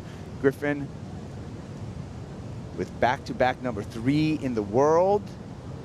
The San Clemente surfer would be the favorite in this heat, and this is going to be kind of a scouting heat for George Pittar and see what he has in this matchup. George is 23 years old, the rookie out of Manly, Australia. Grew up on the island of Vanuatu. Of course, we talk about Griffin Colapinto. He's got a history here. There's George Pittar. And really known for his angular face surfing, George. So we're going to see how his skill set of tube riding applies here at Pipe. Yeah, I think I've got to echo all of that, that what you just said, Kipes. What I will say, though, is Griff and George have actually already had a heat together in the CT format last year in Margaret River. Yeah. And it was super exciting. And it was George. George got the win. So this is a rematch, but very different conditions. Speaking of a win, his centennial win here at Pipeline, 100th heat win for the GOAT, Kelly Slater. Let's hear from the GOAT. Showing up and showing out exactly when Pipeline shows up and shows out for you. Kelly, what does it feel like for you to be out at Pipe on a day like today? Well, I didn't really go out there wanting to compete. I just saw there was a lot of good waves. I just wanted to try to maximize the quality of waves. That's the real star on a day like this. You just got to kind of get in the way in the right way. You know, Jack had the heat before me with a 10 and he lost. I needed an 8 for more than half the heat just to kind of get back in it. I didn't get a good start. And to be honest, I could have hassled for that first wave that Rio got, but I thought in the end it probably wouldn't. I don't know. You got to be in the moment.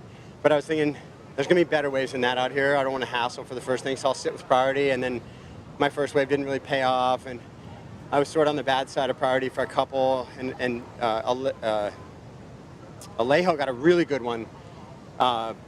When if I had waited, I would have got that wave. But it's just the way it goes, you know. But there's incredible waves. I mean, Ethan's on a perfect one right now. There's a lot of good waves. The whole day is going to be really exciting, so I'm glad I'm still in. You may not have wanted to compete and instead just sort of worked with the ocean. You've done it a lot of times out here. Your 100th heat win here at Pipeline. What is your reaction to that statistic? That made me tired. I was just thinking, like, how much mental focus does that take for 30 years, you know? But that's great. Thanks. Congratulations, Kelly. See you in the next one. Thanks a lot. All right. Yeah, the numbers for Kelly Slater are astounding, especially when we look at a place like Pipeline and his success here. Youngest world champ, oldest world champs, done everything in between, Kelly Slater, and he's still one to be reckoned with anytime the waves are hollow and barreling.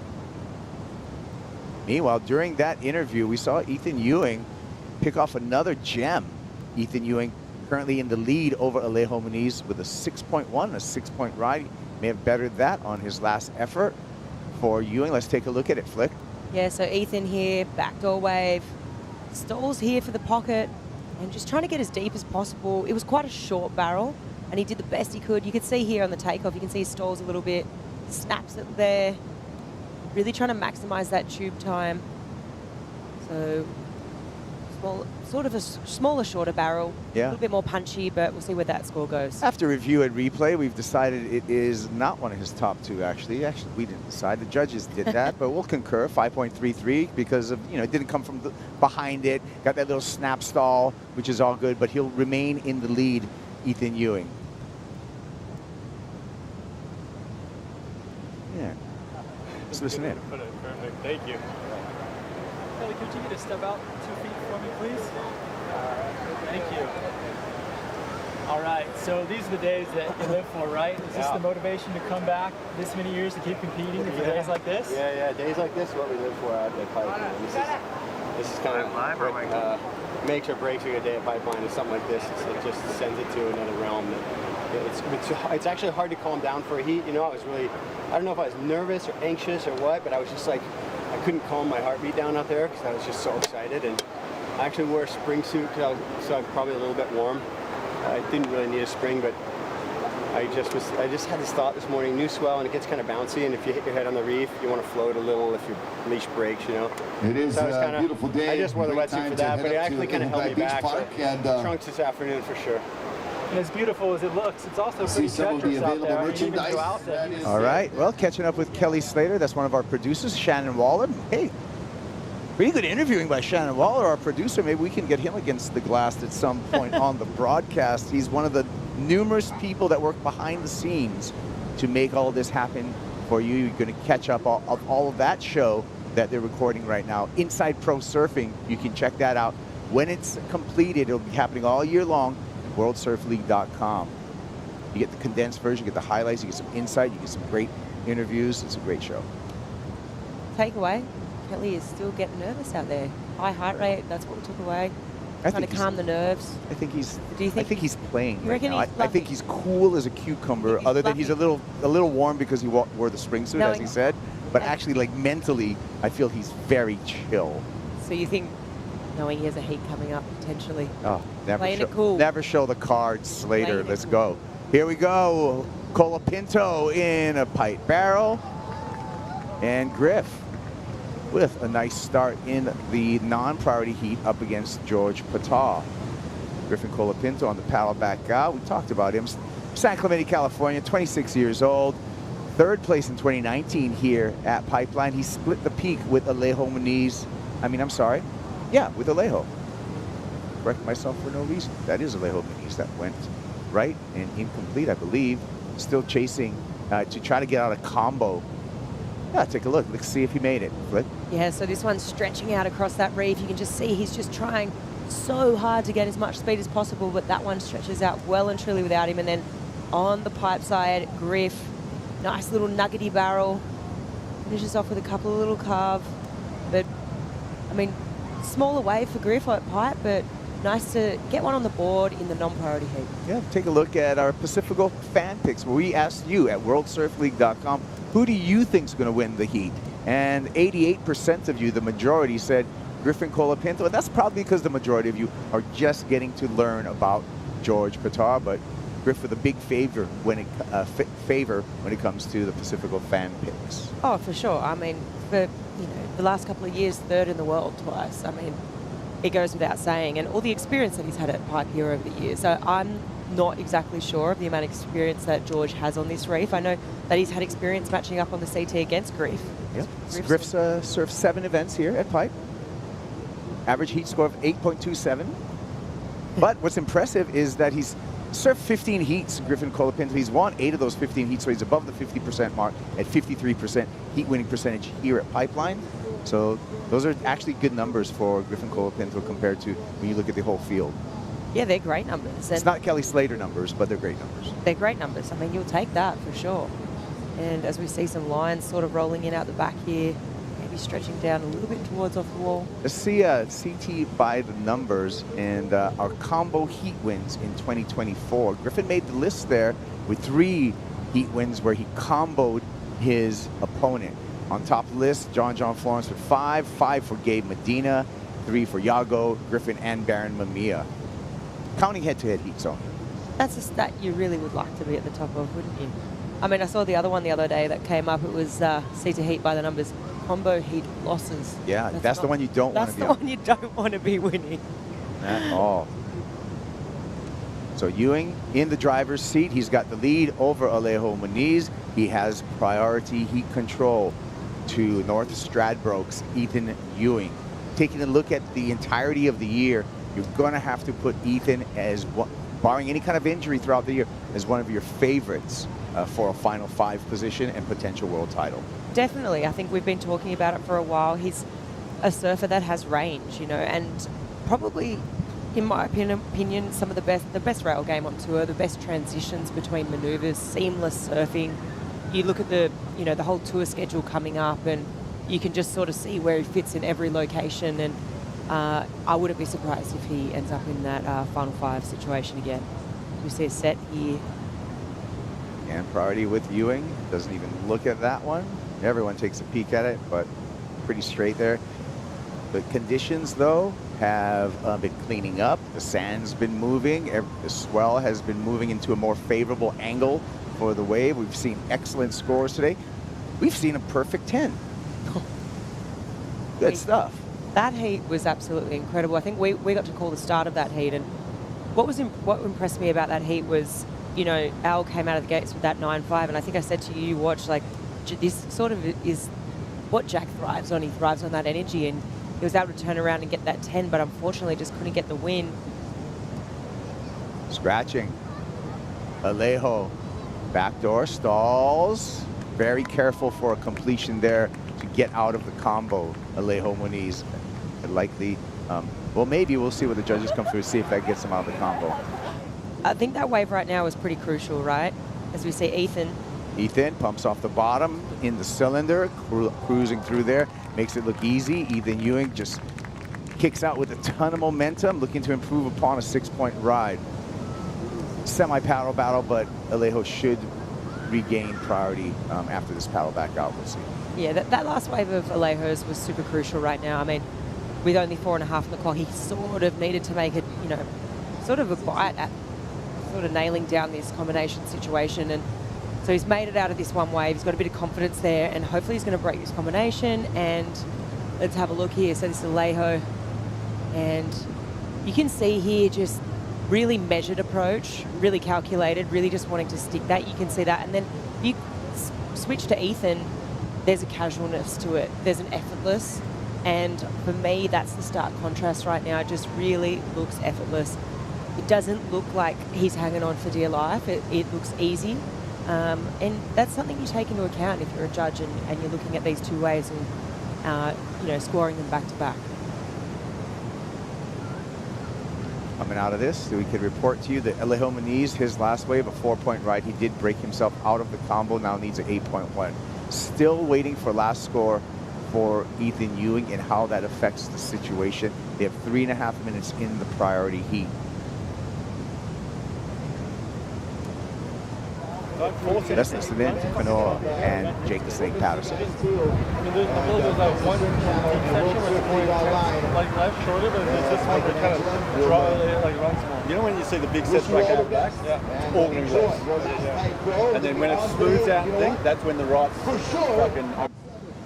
Yeah, Jake Patterson also coaching Ethan Ewing as well. So the little preheat strategy. Kanoa Igarashi coming up in the next heat against Liam O'Brien. Sneaky good here at Pipeline. When we go through all of his finishes, we'll get that in his heat, but he is actually not a guy that you think of as a pipe surfer, but he has had a lot of success out here at Kanoa Igarashi.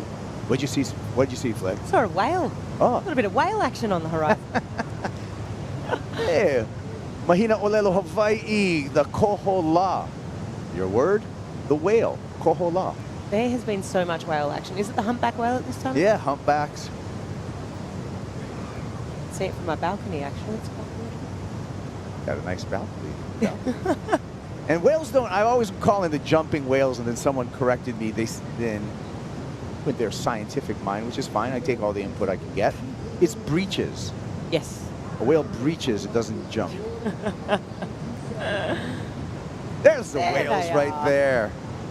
Stunning. Part of their migration from the cold waters up there in the Aleutians and Alaska, come here in the wintertime when it gets really cold up there so they can give birth, and in the warmer waters of Hawaii, then they take their calves and make that migration all the way back up to the cold waters of the North Pacific, feeding on krill and bulking up for that same journey they're going to make next year. It's one of the great things about Hawaii. You know, you go surfing, you never know what you're going to see. See a lot of turtles, lots of fish. Turtles, fish. We have some seals sometimes, and spotted eagle rays. Manta rays on the Big Island are really nice. The bigger version of the spotted eagle ray. They're actually filter feeders, just like the humpback whales. It's National Geographic right now. Thanks, David Attenborough. Sorry, Faye. No, it's really good. And back to the surfing. Ian Ewing with a 7.17, and he has raised the bar for Alejo Moniz, who did win that paddle back out. Does have priority, needs 9.27. Unfortunately, he just has a minute non-priority, and that's George Pittar. And George in and out. So that's a nice start for George Patar. That was a bit of an ugly looking wave, and he read that really well. You could see there was a bit of lump and bump that he had to deal with. I'm really impressed with what I just saw there from the rookie, George. Can't wait to have a little bit more of a look at that. He ended up positioning himself quite deep on that wave too. Well, that was the scouting report we were looking for, right? Like, what can George, we know what he can do on the face, what can he do in the barrel? And that was a well-negotiated tube ride on the backhand with some challenging sections. It wasn't as easy and straightforward as Griffin's opener for the 4.33, so it could be interesting to see where that number comes in for George Pittar. Meanwhile, just 10 seconds left for Alejo Moniz up against Griffin Colapinto. And I think this is going to be the end of Alejo's run here at Pipeline. Horn sounds, and it is official. It's going to be Ethan Ewing on to the round of 16. Alejo Moniz out of competition. Let's froth it up, foam it up. It's a Bonsoi brew break. We'll be back with more action. Kanoa Igarashi, Liam O'Brien will be in the water. Ethan Ewing in the barrel.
Oh, look at the Ritz-Carlton Turtle Bay.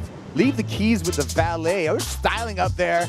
Griffin Colapinto, Cole Houshmand, Flossie in their Lexus LX. That's the Lexus GX there, the Lexus line of automobiles. And thank you for the support here at the Lexus Pipe Pro, presented by YETI Kaipagura, along with Flick Palmentier. New heat in the water. Kanoa Igarashi, Liam O'Brien, winner, moves into the round of 16. They're in the non-priority heat. Priority heat with George Pittar and Griffin Colapinto, who we know has a really nice ride here on the North Shore.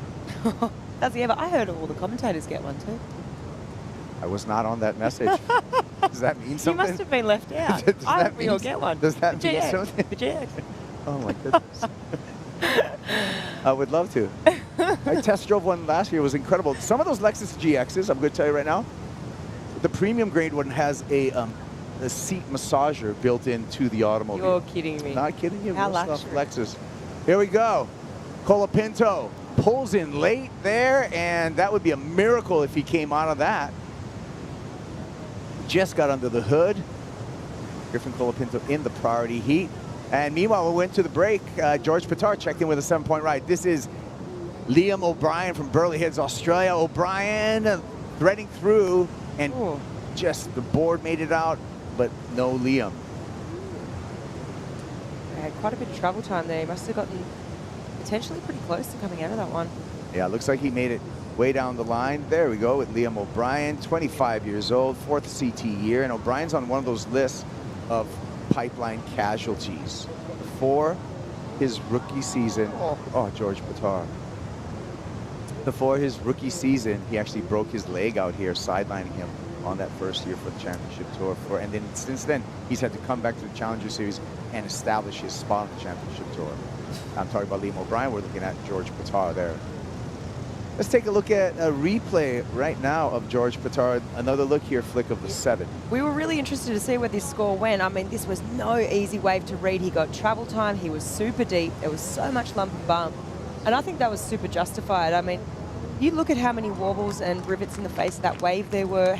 He had to actually adjust his line as well to come out.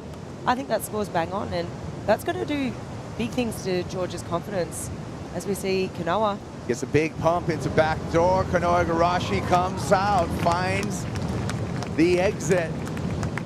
And nice start for Kanoa Igarashi. 27-year-old representing Japan. 9th year on the championship tour, and this was poetry. Yeah, one of those ones that sort of hits that more inside ledge, runs off down the line. Couple little speed pumps to get through that section. Nice little hair flick there as he kicks out. But it's a good way to start off your heat in the non-priority, you know. You're getting a score on the board and potentially a backup wave. Yeah, Kanoa made the final here in 2016 up against Michel Borez, had a runner-up finish there. 2017, he made the semifinals here at Pipe and also has made the quarterfinals in both 2021 and 2022. So he's had some great finishes here. You can see the best result here looking back to 2017. At Pipeline in that final with Michel Borez. And when you've had so much success, obviously you're making it further and further into the draw, right? Which means more time in the jersey, in uncrowded waves at Pipe, and more time to figure it out, and just so much more experience. And you could really see that on that last wave, just being able to navigate your way on this reef. Yeah, great point. Kanoa's actually surfed, this is his 29th heat surf at Pipeline. Let's hear from Double E. Ethan Ewing, he just won his last heat. He won his last heat, and Kaipa, we were just reminiscing on the last time you feel like you were able to compete in conditions like this at Pipeline. 2022, these conditions, describe them for those of us who are not out there. Yeah, it's actually pretty rare. Whenever this place is good, it's usually got a lot of people, so it's challenging to get good practice in, and yeah, I just try and make the most of those times when you just got 3 other people out. It's, yeah, pretty surreal. And today you certainly did that, making the most of the waves that you were able to get. How did you identify what you wanted to pick out during your heat? Yeah, I just wanted to get a quick start. I knew Kelly and Rio hadn't had too much, so I knew it was going to be pretty hard because I was kind of scrapping around too. But yeah, found a few and was just trying to look for the clean water, and yeah, didn't get huge scores, but just had a lot of fun out there. and we've seen a lot of water moving, a lot of chances where you have to, you know, come in, go around, get back out. How do you get ready for surfing another heat later today? Yeah, I'll just try and go back and switch off for a little bit, and then come back down. And I mean, it's hard to. Oh my God! Can't take our eyes away from the ocean. Oh! He almost had it. Oh! Yeah, it's you get down here, it's so exciting to watch. So yeah, I'm sure I'll have good energy into the next one. Congratulations, Ethan. See that. Thanks.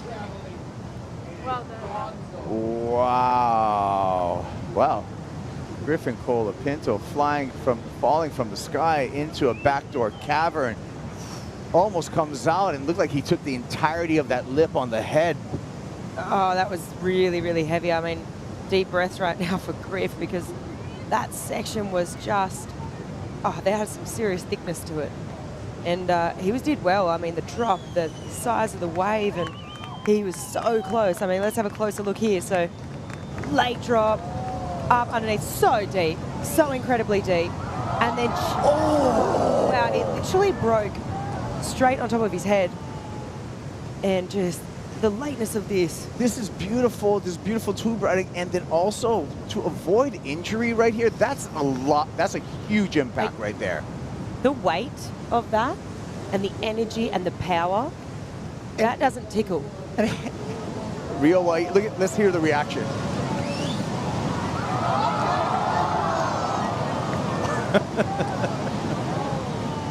Yeah, we felt it too. Well, glassers over at Lost Mayhem, whoever glassed that board, good job. I want to know what glass factory that came out of in San Clemente, because that was a sturdy glass job to survive that lip square on the board. Oh man, that was just so crazy. And then behind him was Liam, right? I think as well. Yeah. I mean, wow, both those waves that set. I mean, just had so much grunt to it. And Griff right now, I mean, that he's looking fine, but I mean, to get your composure after a wipeout like that and get your head back in the game, that does not tickle, getting a lip like that to the head. Normal human being surfers would be on the couch for a week after that. It's like serious whiplash, right? Oh. They're the ones where you wake up tomorrow and you're like, oh, I can't move my neck towards the left. Yeah, that was pretty heavy. Good thing he has the grid pull people over Red Bull. They have a nice crew of physios. As we see George Pittar, he did get that pump in, and you saw how that tube did fill up with water, and so did not allow him to make the forward progress. Griffin Colapinto straight back out there, this time pipeline, slides in, grabs, whoa, getting loose right there, and manages to make that barrel, and still a little bit loose, so something did change on that board, I think, you know, because I saw him, okay, here we go, Igarashi, pipeline, spit, no problem for Kanoa. Second section, the bonus, and the chop there in the sandbar. Wow, we are seeing professional surfers really earn their pay today. Are we ever? Wow, I mean, I think to go back to Griff's wave, it definitely did look like when on that takeoff, something was up. It looked a bit loose, it looked a bit fins free, something was sliding around. I don't know if that's because he got a little bit bucked off on the takeoff and maybe just didn't have the right footing that he wanted. But yeah, maybe there potentially was something wrong with fin box, maybe something like that. It just didn't look quite. This is, of course, there's all speculation from the set, but it did look like maybe a fin issue. Yes. It could have just been the wave, and it could have been just, you know, if you're too high up on your board, you do get that fin that can drift behind you. Yeah. But for me, not really, because Griffin's usually very... Here, we can take another look. So let's see. Grabs that rail. It looked like one of his back foot's not correct, I don't think. I don't think he had the correct footing that he wanted. So that's sort of justifying that. Even that chatter, though. Let's look from this angle. Oh, see his hand, he actually had to let go of the rail and then regain the rail, and that wasn't intentional. That was just because how late that drop was. So I'm just going to pinpoint that with sort of just a little bit of lump and bump there that he didn't really account for, and he did so good to re-get in there and actually get that little bonus section at the end. It speaks to the strength, the core power, and then as we see Kanoa behind him, and I mean, nice little pocket ride. But this bonus section here, this was really beautifully done, but just gets detonated. And we've seen 3 of those in the last sort of 3 minutes.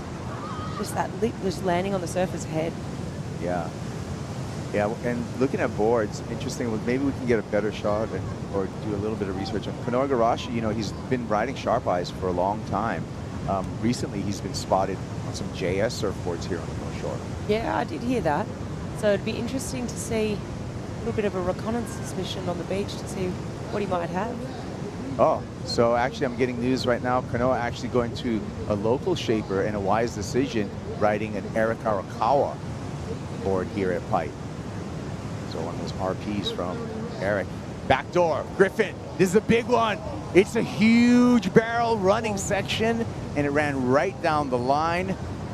And it looked like there may have been an opening, but not the case. Here we go. Liam O'Brien finds a pipe wave. O'Brien easily threads through that to pick up his most meaningful score upcoming for Liam O'Brien in the non-priority heat. Griffin Colapinto really putting in a lot of work here and surviving a lot of meetings. Hey, he is putting his body on the line right now. He is leaving nothing on the table. And to have two sort of wipeouts like that within 5 minutes, let me tell you right now, that is not easy. He's going to be gassed. He's going to be, as we see him right now in all that turbulent water, doing this paddle around. But, I mean, that will make you work. It makes you work for it. It's hard work right now. And the hard thing is, and the thing to remember, when you have a wipeout like that, sure, it looks like they're only under for what, max maybe 10 seconds. But what you got to remember is that it's with a super high heart rate. They're working so hard before that even happens, so it's already intensified.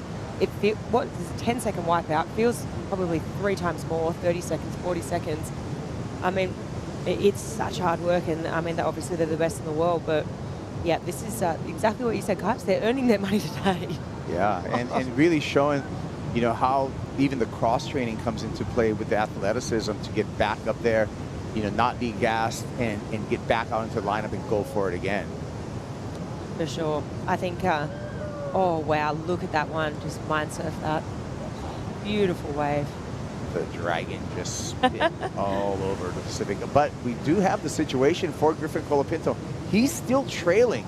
And like George Pittar, there would have been some magnificent, excellent rides had he made it. But honestly, when we look at the math, Griffin Colapinto, he needs a 6.85 right now. George Pittar with heat control, Pittar with the lead and priority right now. It's kind of crazy, right? Like sliding doors moments in this heat. If Griff potentially would have made it out of either of those last two waves, I mean, he's on his way to an absolute excellent score, if not one of the top scores of the day. But all it takes is, you know, a couple of seconds too late or not being able to push through, and it's a different story. And right now, George has got him on the red. So let's have a look at this last one. I mean, this thing was big, deep. It was thick. I mean, it just stretched out on the reef, and there wasn't an exit. And behind him, Liam. I mean, Liam did so well there. I mean, he was positioned super deep, and he knew that on this takeoff. So you can see he gets this pump in right there. One big body adjustment while his hand's still on that rail allows him to really propel forward. Oh, my goodness. That was a trip from the roof for George Pittar. So not a smart exercise of priority and opening the door a bit for Griffin Colapinto. So the rookie kind of threw away his heat control there, took that wave with priority. I don't know what he saw in it. Let's take a look at it again. Yeah, let's have a look. Just a bit late there. You know what? Let's see if this thing actually peels off, but just had to go to that sort of pin drop. I mean, that thing was very open. You got to think if he got in a bit earlier, could have set that rail. Wow, I mean, George is a tall guy too, and you know, when you see his body fully extended, that's a big wave. It's a big wave, and probably given that he was late on that and it bottomed out, a smart decision just to kick the board away and get, you know, penetrate, get through that water and get back out there. So he's already back out. He did hand over priority to Griffin Colapinto, George Pittar. Colapinto with 4 minutes to rustle up a 6.85 and earn his way into the next round. Right now is where you sort of ask the question, is Griff going to make, you know, George pay for that? Because with so much experience, right, you've got to be thinking, oh no, did I just make a mistake as a rookie here and hand that priority to Griff? However, you know, I go back to earlier today, Al and Jack Robbo, and Jack Robbo went down with the 10 in his pocket, and you know, in the dying seconds was only searching for, I think it was about a 3, and he just couldn't find it. So on a day like today, it's a difficult decision. Yeah. We'll see what happens here. It's really going to matter how this next series of waves hits the reef, and if it's going to give an opportunity now for Griffin Colapinto. And also, one of the 4 Ps of surfing, he's got to position himself and pick a good wave before he paddles. He needs to perform to a 4-point ride. Liam O'Brien. And I'll correct myself. Actually, Griffin, again, needs a 6.85. Sets through here, repositioning on the outside. Under 3 minutes. And an important 3 minutes for Griffin Colapinto. Let's go down to the street beach with Strider Wasilewski.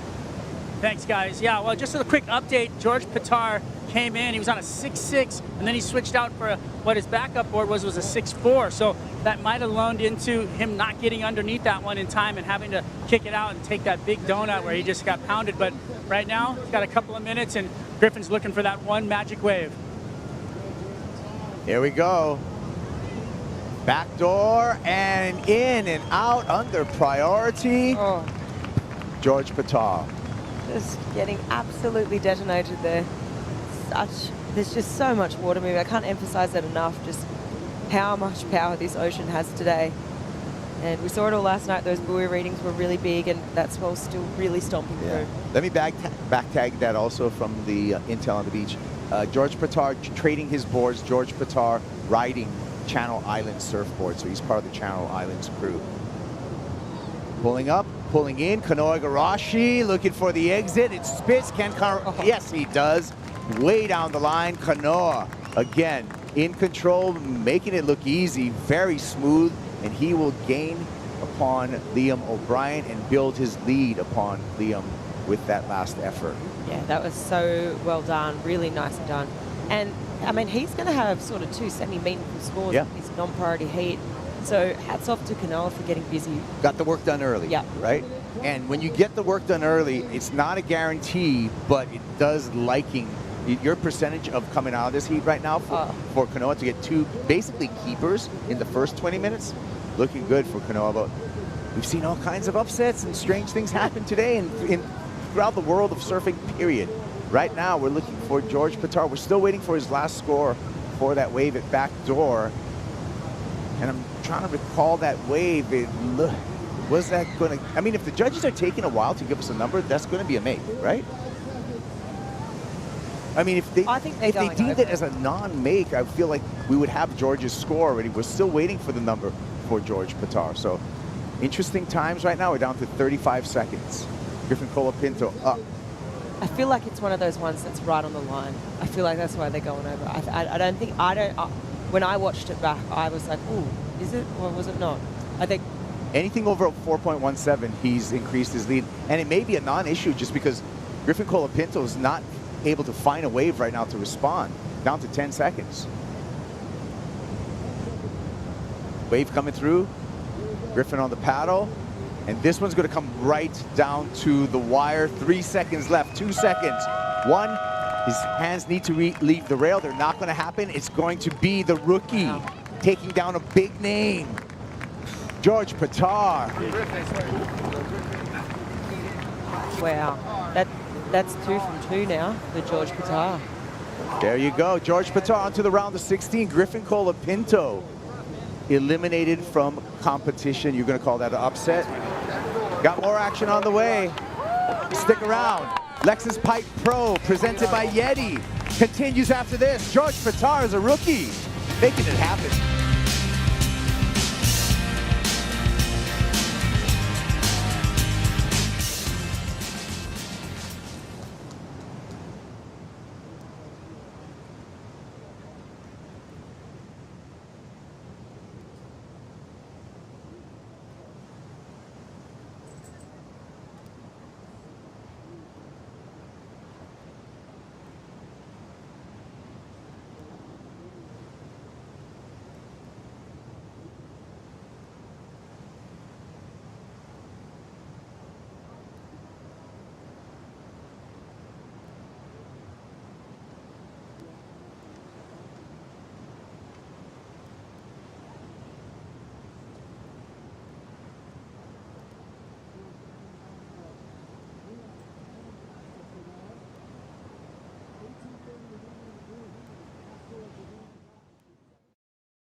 And I think for every surfer, at some point when they're paddling out there, they're looking at that wave and going, wow, is that wave possible to ride? Can I ride that wave or not? Of course, these guys have such a high level of skill that comes with a very high level of confidence as well. But at the pipeline, it's the pipeline. You know, pipeline's scary. No matter how much time you spend out there and how good a surfer you are, you know, at some point you're going to feel intimidated. And if the surf's big, that intimidation factor goes up. Love the words from Mr. Pipeline, Jerry Lopez. One of the greatest surfers, in my book, of all time. I'm Kuiper Guerrero, along with Flick Palmentier. And this is Kanoa Igarashi in a backdoor barrel running through here. Igarashi has been just having fun, looking smooth. He's already got a 617 and a 667 in the non-priority part of his heat. This is the priority part of his heat. And Kanoa Flick continues to perform and build upon his scores. Yeah, talk about creating momentum and just running with that. And the confidence that comes with that. Now he's in the driver's seat. He can basically, it just looks like he's obviously building on those scores, but the confidence that comes with that, and now in the priority heat, being able to be like, okay, I've already banked 2 6s. Let's see where this last score goes. Basically, I'm not going to probably be taking off unless I'm blocking Liam from a really great wave or a wave that's going to be more than that. He's really set himself up in a really good position. Yep, waiting for the Red Bull jet ski. Take a look at the beach here, and as it's ever evolving, and a new heat in the water. That's Connor O'Leary, who's going to be coming up against Leo Fioravanti in the non-priority heat. Both surfers are in the water, and they have under 36 minutes on their clock. No waves ridden between those two. That's a great clash. Goofy versus regular in that heat. We're all the way up to heat 15, actually, so plowing through here. Yeah, we are. Big day. Overlapping heats to just catch up. Oh, wow. Big peak here. Zzz. Soaring into this one, it is Liam O'Brien, and Liam masterfully wants to keep his name in the game against Kanoa Igarashi, and is doing just that. Igarashi, last wave, a 7.67. Liam O'Brien, a 7.17 will give him the lead. So very tight heat right now between these two. Yeah, really tight. And I mean, it's just that last wave of Liam's, I can't wait to break that one down a bit more, because that thing had the potential to be, it's hard, right, when it's one of those big sets coming in, trying to position so that you're the deepest you can possibly be. Let's have a look here. I mean, he was so deep here, but the thing has so much power that it's all about trying to slow down as much as possible. But from this angle, it's everybody gets barreled from that angle. Yeah, it's really hard to tell from this angle. This is a bit better. Here we go. So you can see that he's just doing everything he can do to try and slow down. The hip, the butt, the arm, everything. But with a wave, when a wave comes through, it's that big, it's got so much more power, and it will just project you forward, right? So you can see Liam's trying to do everything. If he was deeper, obviously this thing's going to be a really major score. Here we go. So this is what the judges see. So right here, see Liam trying to slow down, and just there. So we're talking about the last third of that barrel. Did he really fully get covered? The drop was insane though. The size of the wave, great. But there's that length of tube where his board was fully covered. Maybe not as long as what you'd want for, an excellent score. So we are still waiting for the score from Liam O'Brien. O'Brien on Darren Handley Designs, DHDs. And still waiting. So the judges taking a couple of looks at the replay as we fly over a beautiful day that we've waited for. About a week we've waited for all of this to come through, and take another look at Kanoa Igarashi. Kanoa's last wave, I mean, this thing was good. And he had such a good read on it. I mean, the double arm drag there at the end to just extend that barrel time. Yeah. So that was a 7.67 for Kanoa. Live action, we're cutting to straightening out Leo Fioravanti on his first wave in the non-priority heat.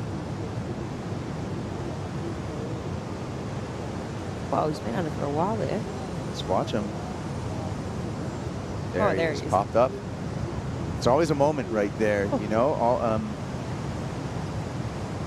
And Leo Fioravanti on the paddle back out. 27 years old, 7th year on the CT, 2nd at Pipe in 2023 in a final with Jack Robinson. And another one that when we talk about injuries here at Pipeline amongst pro surfers, actually broke his back out here. Yeah, I mean, this is his opening wave here, so Leo looking very comfortable, just trying to maximize that tube time. Similar sort of thing to Liam, you know, really trying to maximize it. Just that little bit further out in front of that barrel, and but a nice way, non-priority heat, get one on the board. Get going, yeah. Get the confidence up. And we're still waiting for that Liam O'Brien number to come through to set that heat, the priority heat. So while we're waiting for that number, let's check in with a rookie, an exciting rookie, George Pittar, onto the round of 16. Exciting indeed, Kaipo. George, how would you describe what it felt like to surf in that last heat? Tiring. I'm rooted. I was like, I snapped my board on one of them and then did like a full run around and then just paddling around, getting smoked, and then I don't know. I was lucky to get a couple in between the beatings, but yeah, it was definitely a bit more of a welcoming to pipe than my first heat, so it was fun. Yeah. And you're now 2-0 against Griffin Colapinto in these man-to-man heats dating back to last year. How big of a moment is it for you as a rookie to get that kind of win at Pipe? Yeah, Griff, I've watched him for a long time now, and I look up to the way he surfs so much. He's incredible. And yeah, I don't know. I've had that one heat at Margie's with him where I felt like I just had a little bit more of the rhythm that time, and then out there I felt like we were trading a little bit. I'm pretty sure he like almost got like a 10 or whatever. I just heard the crowd cheering, so I swear it's just about inches out there. Like I'm millimeters away from falling off on mine, and he's millimeters away from his. And I don't know. I was just lucky to get it over him then, and yeah, it means a lot to me. You know, I watched these guys my whole life. I'm growing up watching on this big stage and dreaming of being here, and matched up in a two-man heat against Griff at Pipe was it's been a pretty special experience. And it's not over yet. How do you get ready for the next round? I need to drink some water and eat some food and just go chill out. I don't know. It's weird thinking I'm going to be back out there again. I feel like I could sleep for 3 days, but I don't know. I'm just so frothy to still be in the contest, and yeah, to have one of those heats out there was a pretty special experience for me. It's something I've pictured for a long time now, so it's pretty sick. Congratulations, see you in the next one. Thank you very much. George Pittar, just visualizing as every rookie would, or any surfer who's trying to qualify for the championship tour, of his performance at Pipeline. He comes out with a win, and George actually has a really good radio voice. Huh. He does. He speaks so well too. Like super mature for his age, right? He's still so young. 23, yeah. But speaks really well and super grateful, obviously, and really cool to hear. You know, I've dreamt of this moment my whole life, to be matched up against someone like Griff, and obviously a lot of respect there for his competitors. Meanwhile, in the priority, we were waiting for that score for Liam O'Brien. Liam needed a 7.18 heartbreak for O'Brien. He got a 7.13, so just under the mark. Liam O'Brien in his challenge up against Kanoe Igarashi, still searching for a 7.18. Connor O'Leary, Pipeline, smooth operator, in and out, no problem for Connor. Yeah, well, that was really well done. I mean, taking off on that, it was a real big TP, and I was thinking, okay, how deep is he going to get here? But I mean, Condog did a great job, just that double arm drag and really maximising that tube time. So similar to Leo, nice score on the board, non-priority heat. Comes a wave, and Liam O'Brien looking back door this time, gets a pump in behind the curtain through that whitewater section. Difficult to find an exit, does so. That looked like a technical barrel ride to get through, not very long. We'll see if that's that 7.18 that he requires. I want your thoughts, Flip. Look, I don't think so. I think let's just make instant feeling and some reaction to it. I'd have to watch it again for sure, but it just didn't have, they just felt it. Here we go, let's have a look. So, takes off, bigger wave to start here.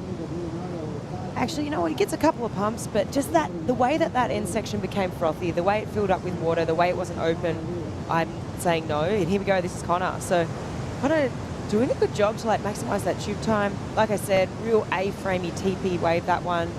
But nice for him to get a score on the board. You can see how far his feet up are on the board there. Really propelling forward. making sure he makes it out of that one.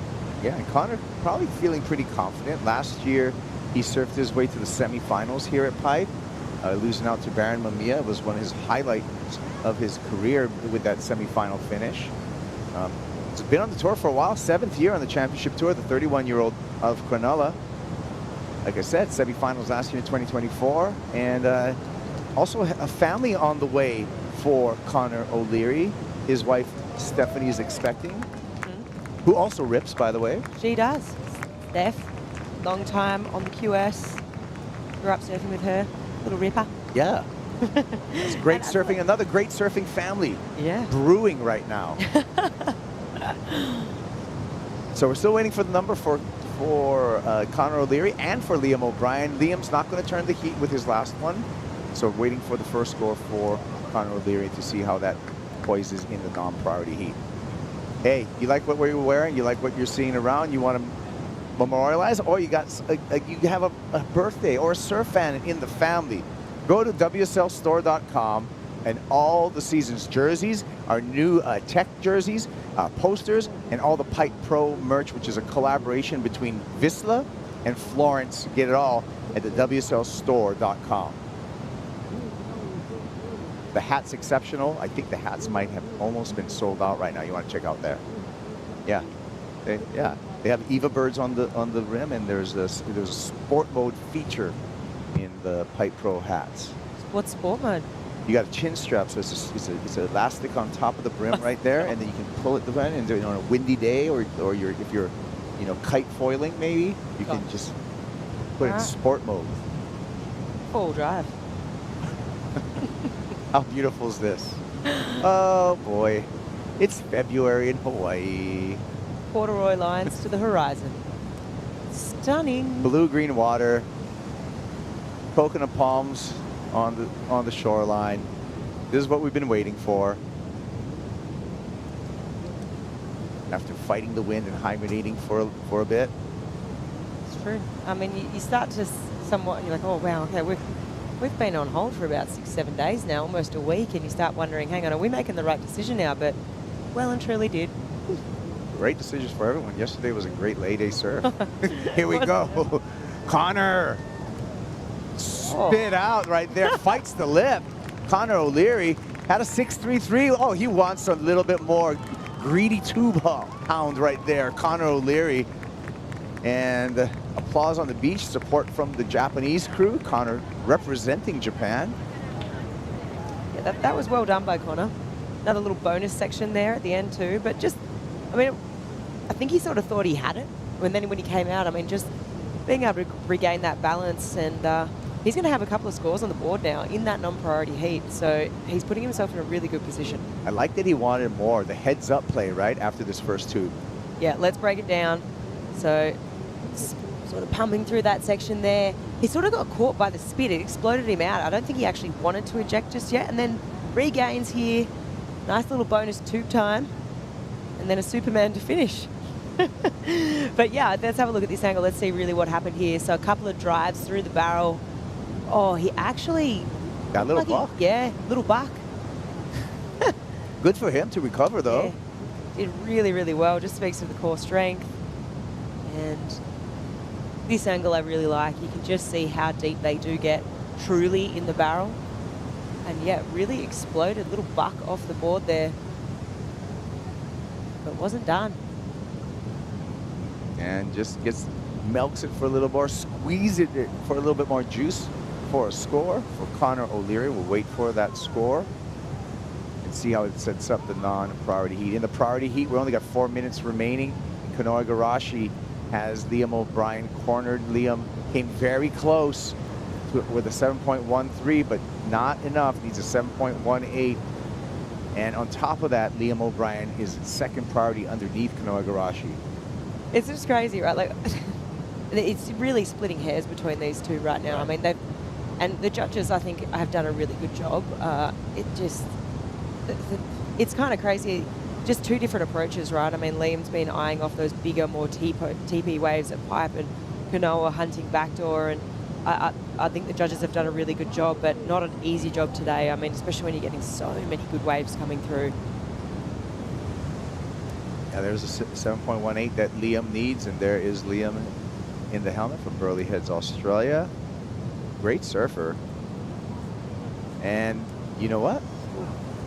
It's going to be decision time for Kanoa Igarashi, Flick, because it looks like we have numerous waves on the way to hit the first reef here at Pipeline. Third reef out there, breaking, feathering through second reef. Oh, the feeling. Well, they're definitely going to make it there in time, that's for sure. So, I mean, what, you've got almost 3 minutes on the clock.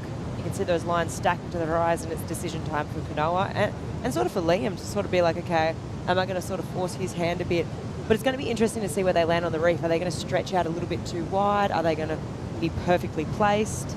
Yeah, this one positioning is really a key skill set that these surfers need to possess in time out here at Pipeline to put themselves in the right spot on the reef where these waves come through.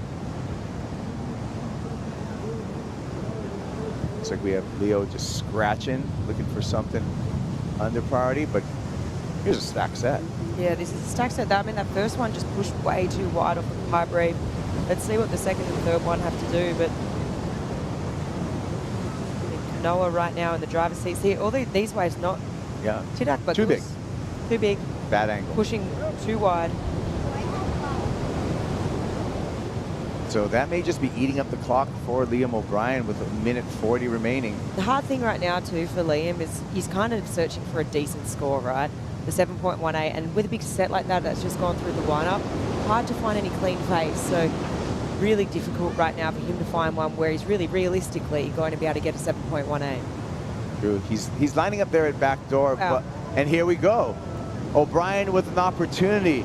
So you think there's a chance, and that wave off the reef, not any opportunity there. So 1 minute remaining, going to be hard for him to reposition. Scratching into this one, Leo Fioravanti. Fioravanti pulls up, pulls in, and gets through. Leo Fioravanti on a huge backdoor wave. Well done for the Italian, bravo. That was really mental. I mean, he had a great read on that. That thing, he did good to actually get, oh, as you see him scratching, just trying to get under this one here. But, I mean, great read on that one. That wasn't, it sort of had a bit of a crunch at the end to that barrel, so he did such a good job just to muscle it his way through. But, I mean, one of the bigger backdoor waves that we've seen sort of in the last half an hour. Well, 25 seconds left in the priority heat for Liam O'Brien. Kanoa hangs on to priority, so this should be easy defense at this point for Kanoa Igarashi. You can see him really zooming in on Liam O'Brien. He's going to let Liam take this one. He sees no wave quality. Kanoa does. Liam pulls into a frothy barrel, comes out of there, wants a little bit more, and goes down. Likely not the 7.18 that O'Brien requires to turn this heat on Kanoa Igarashi. And we're going to call Kanoa Igarashi into the round of 16. Liam O'Brien eliminated from competition. It continues here at the Lexus Pipe Pro, presented by YETI, after this.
The Lexus Pipe Pro, presented by YETI, is brought to you by Lexus. Experience amazing.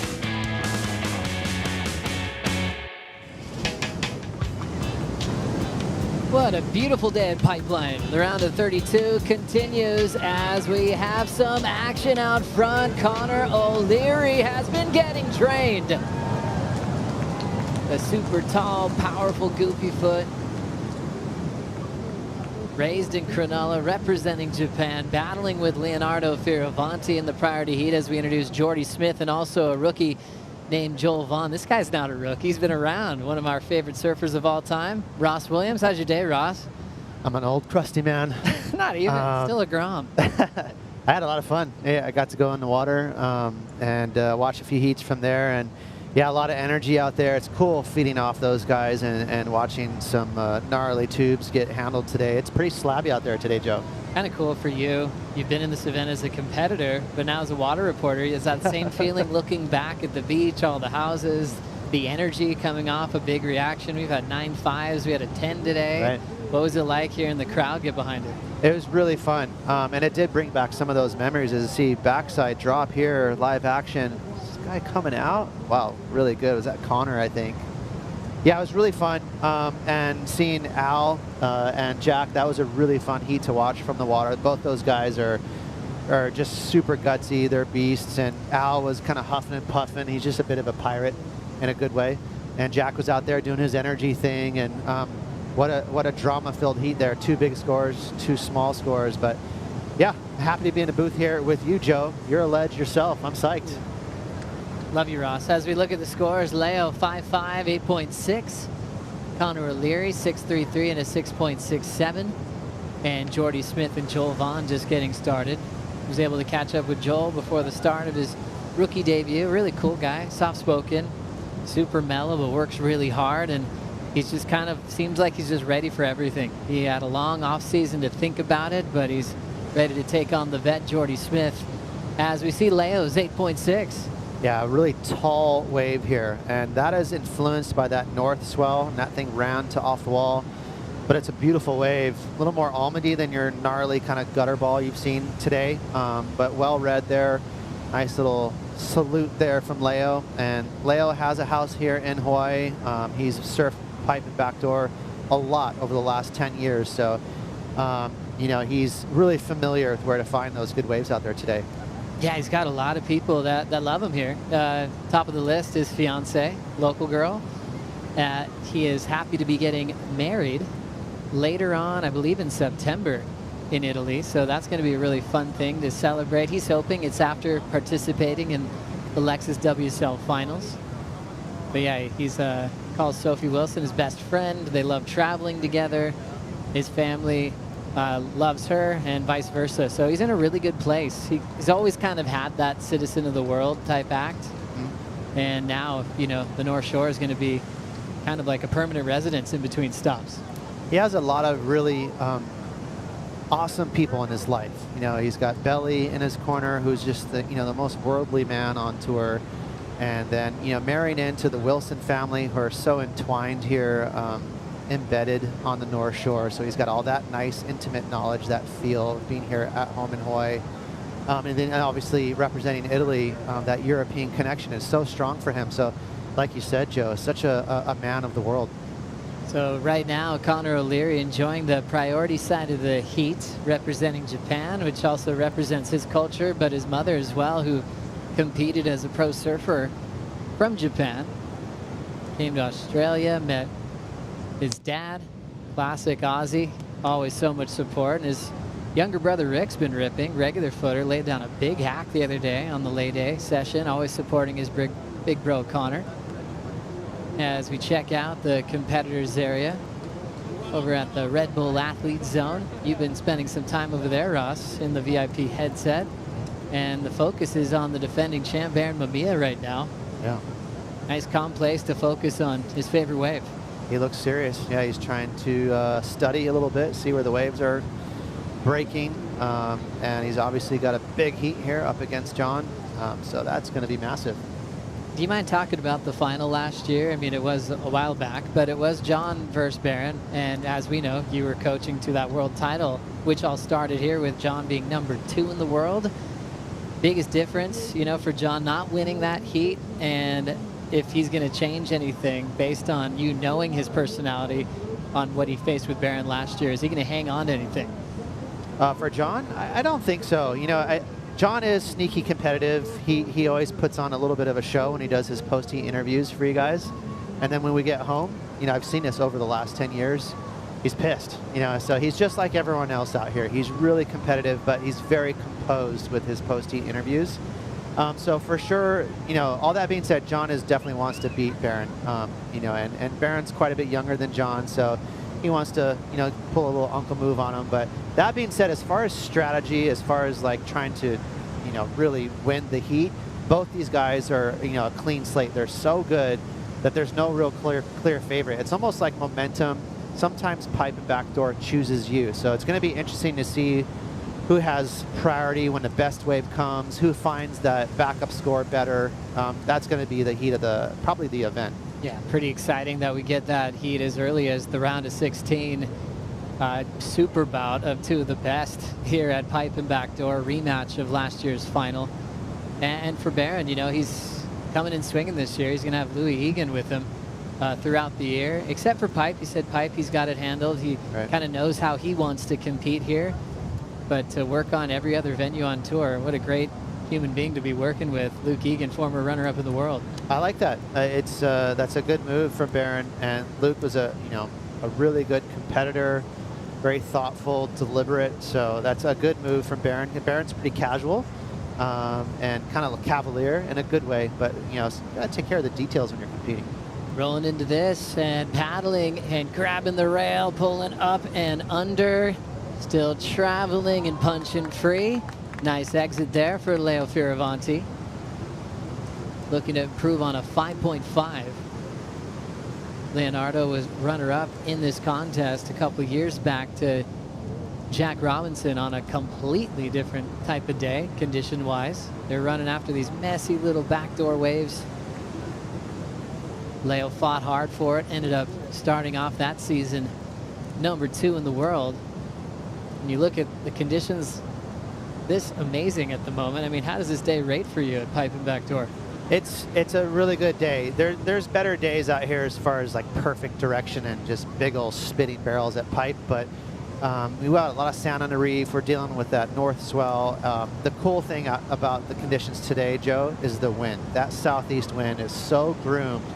It's a rare direction out here, and it's really making it perfect as we see Leo sit down in a nice little backside barrel, looking to get rid of a 5.5. It's probably going to be close to that same score.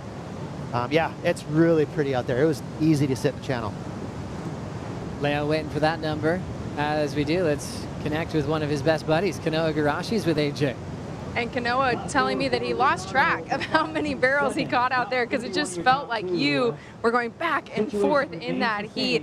How did you keep identifying those waves?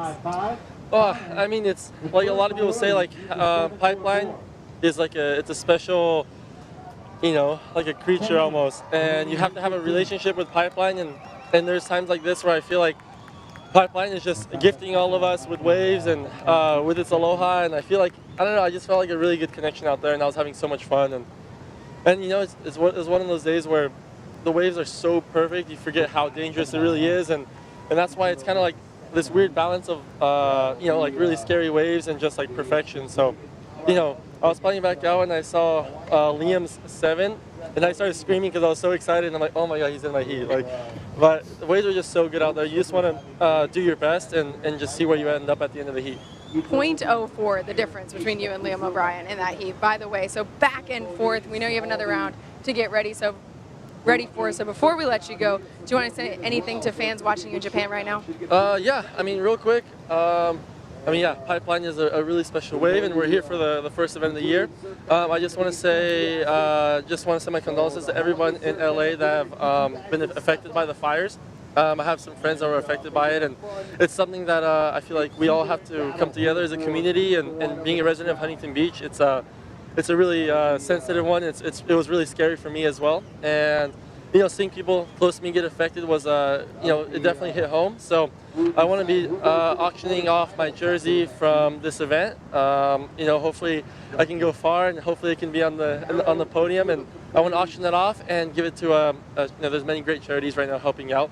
You know, the fires are over, but the destruction continues. So I just want to say that, and hopefully I can make some more heats and have some more fun. But yeah, みんないつも日本のファン応援してるありがとうございます。これも本当にすごい大変な難しいヒットだったので、その中でやっぱりいい波乗って、パイプラインの怖い波でいいライディング乗ると本当に嬉しいので、次のラウンドも頑張ります。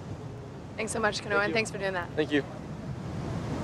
What a great cause. Thanks so much. Kanoa Igarashi dedicating his run here at Pipe this year to all those that have been hit by that devastating fire in Los Angeles. So surfing, I think for a big cause, has kind of been smart for Kanoa in his life. When he has to create a spot on tour for a good friend like Zeke, he ended up going all the way to make the final.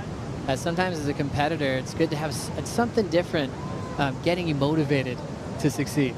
Yeah, I mean, it's such a funny game we play here in the water. Like a lot of it has to deal with being confident and sort of willing waves towards you and being optimistic in the water. And if you have that one extra bit of energy in your head, making you feel like it's more than just about you, that could be the something that pushes you over the edge for that extra little bit of magic.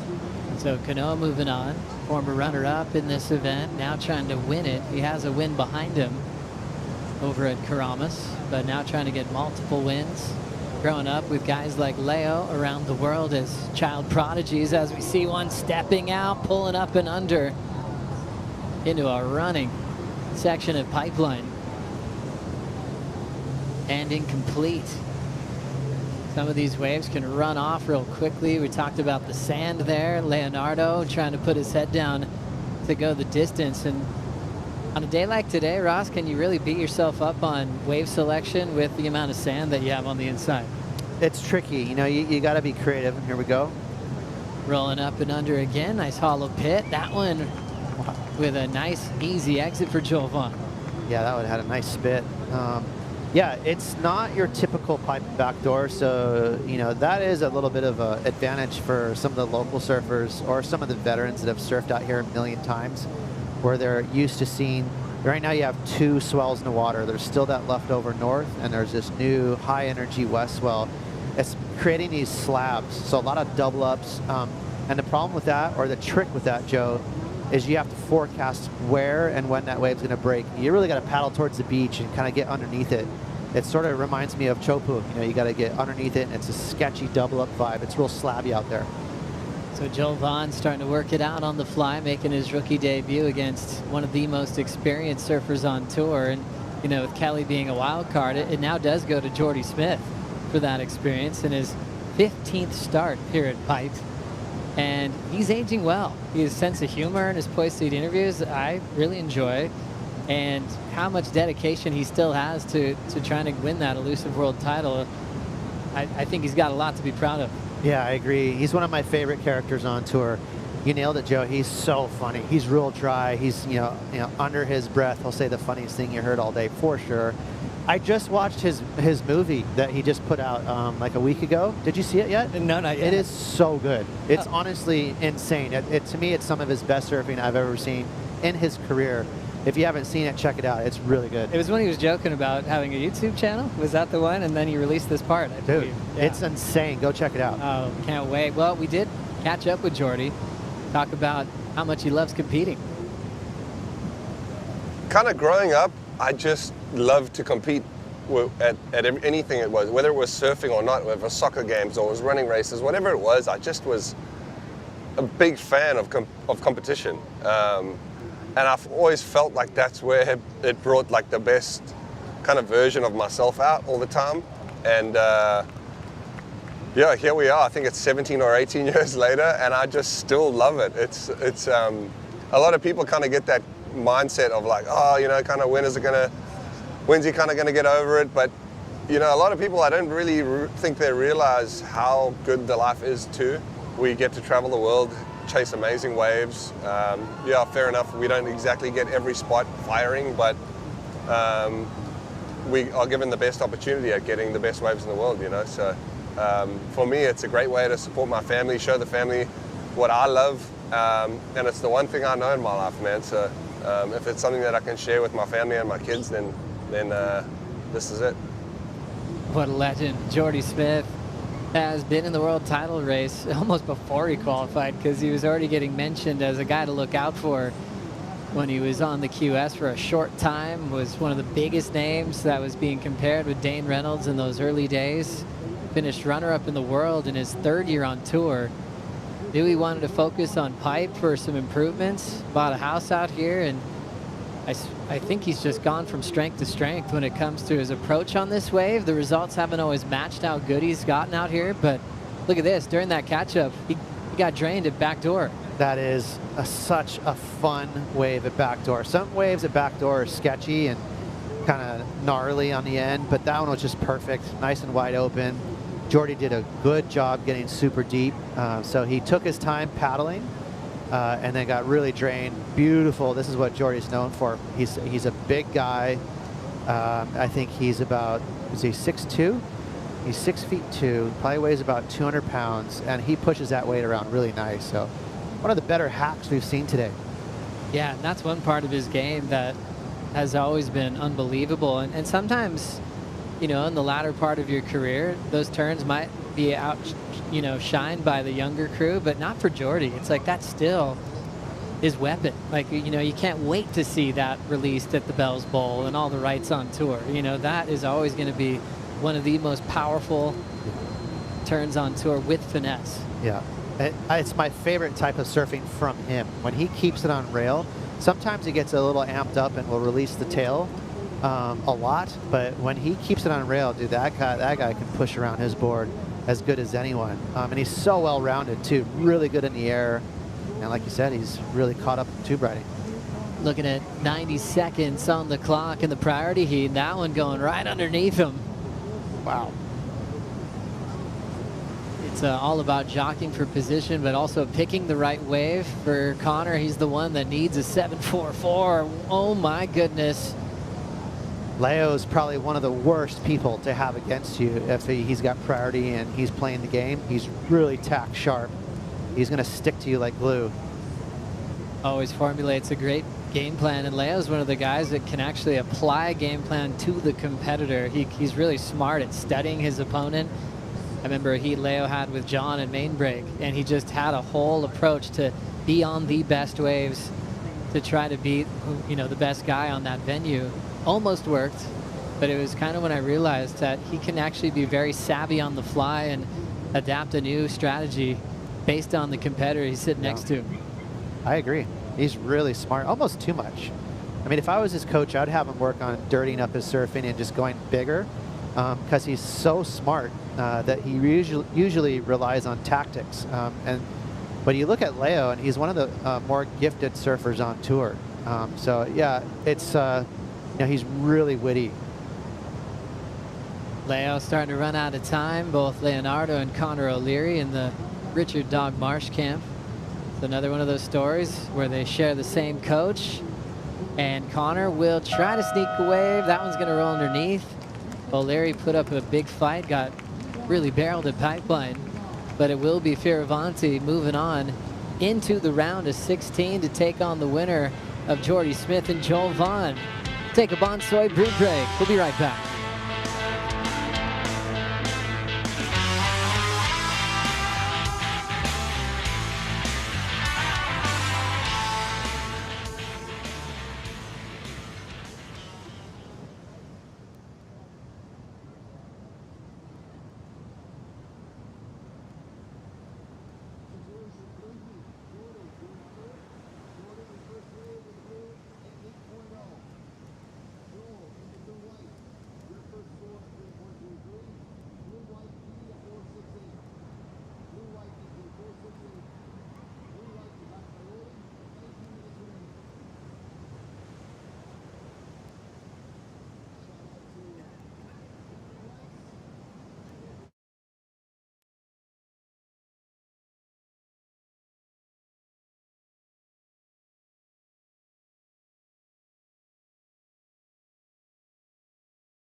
In the 80s, there's this crew of surfers. Yeah, these surfers.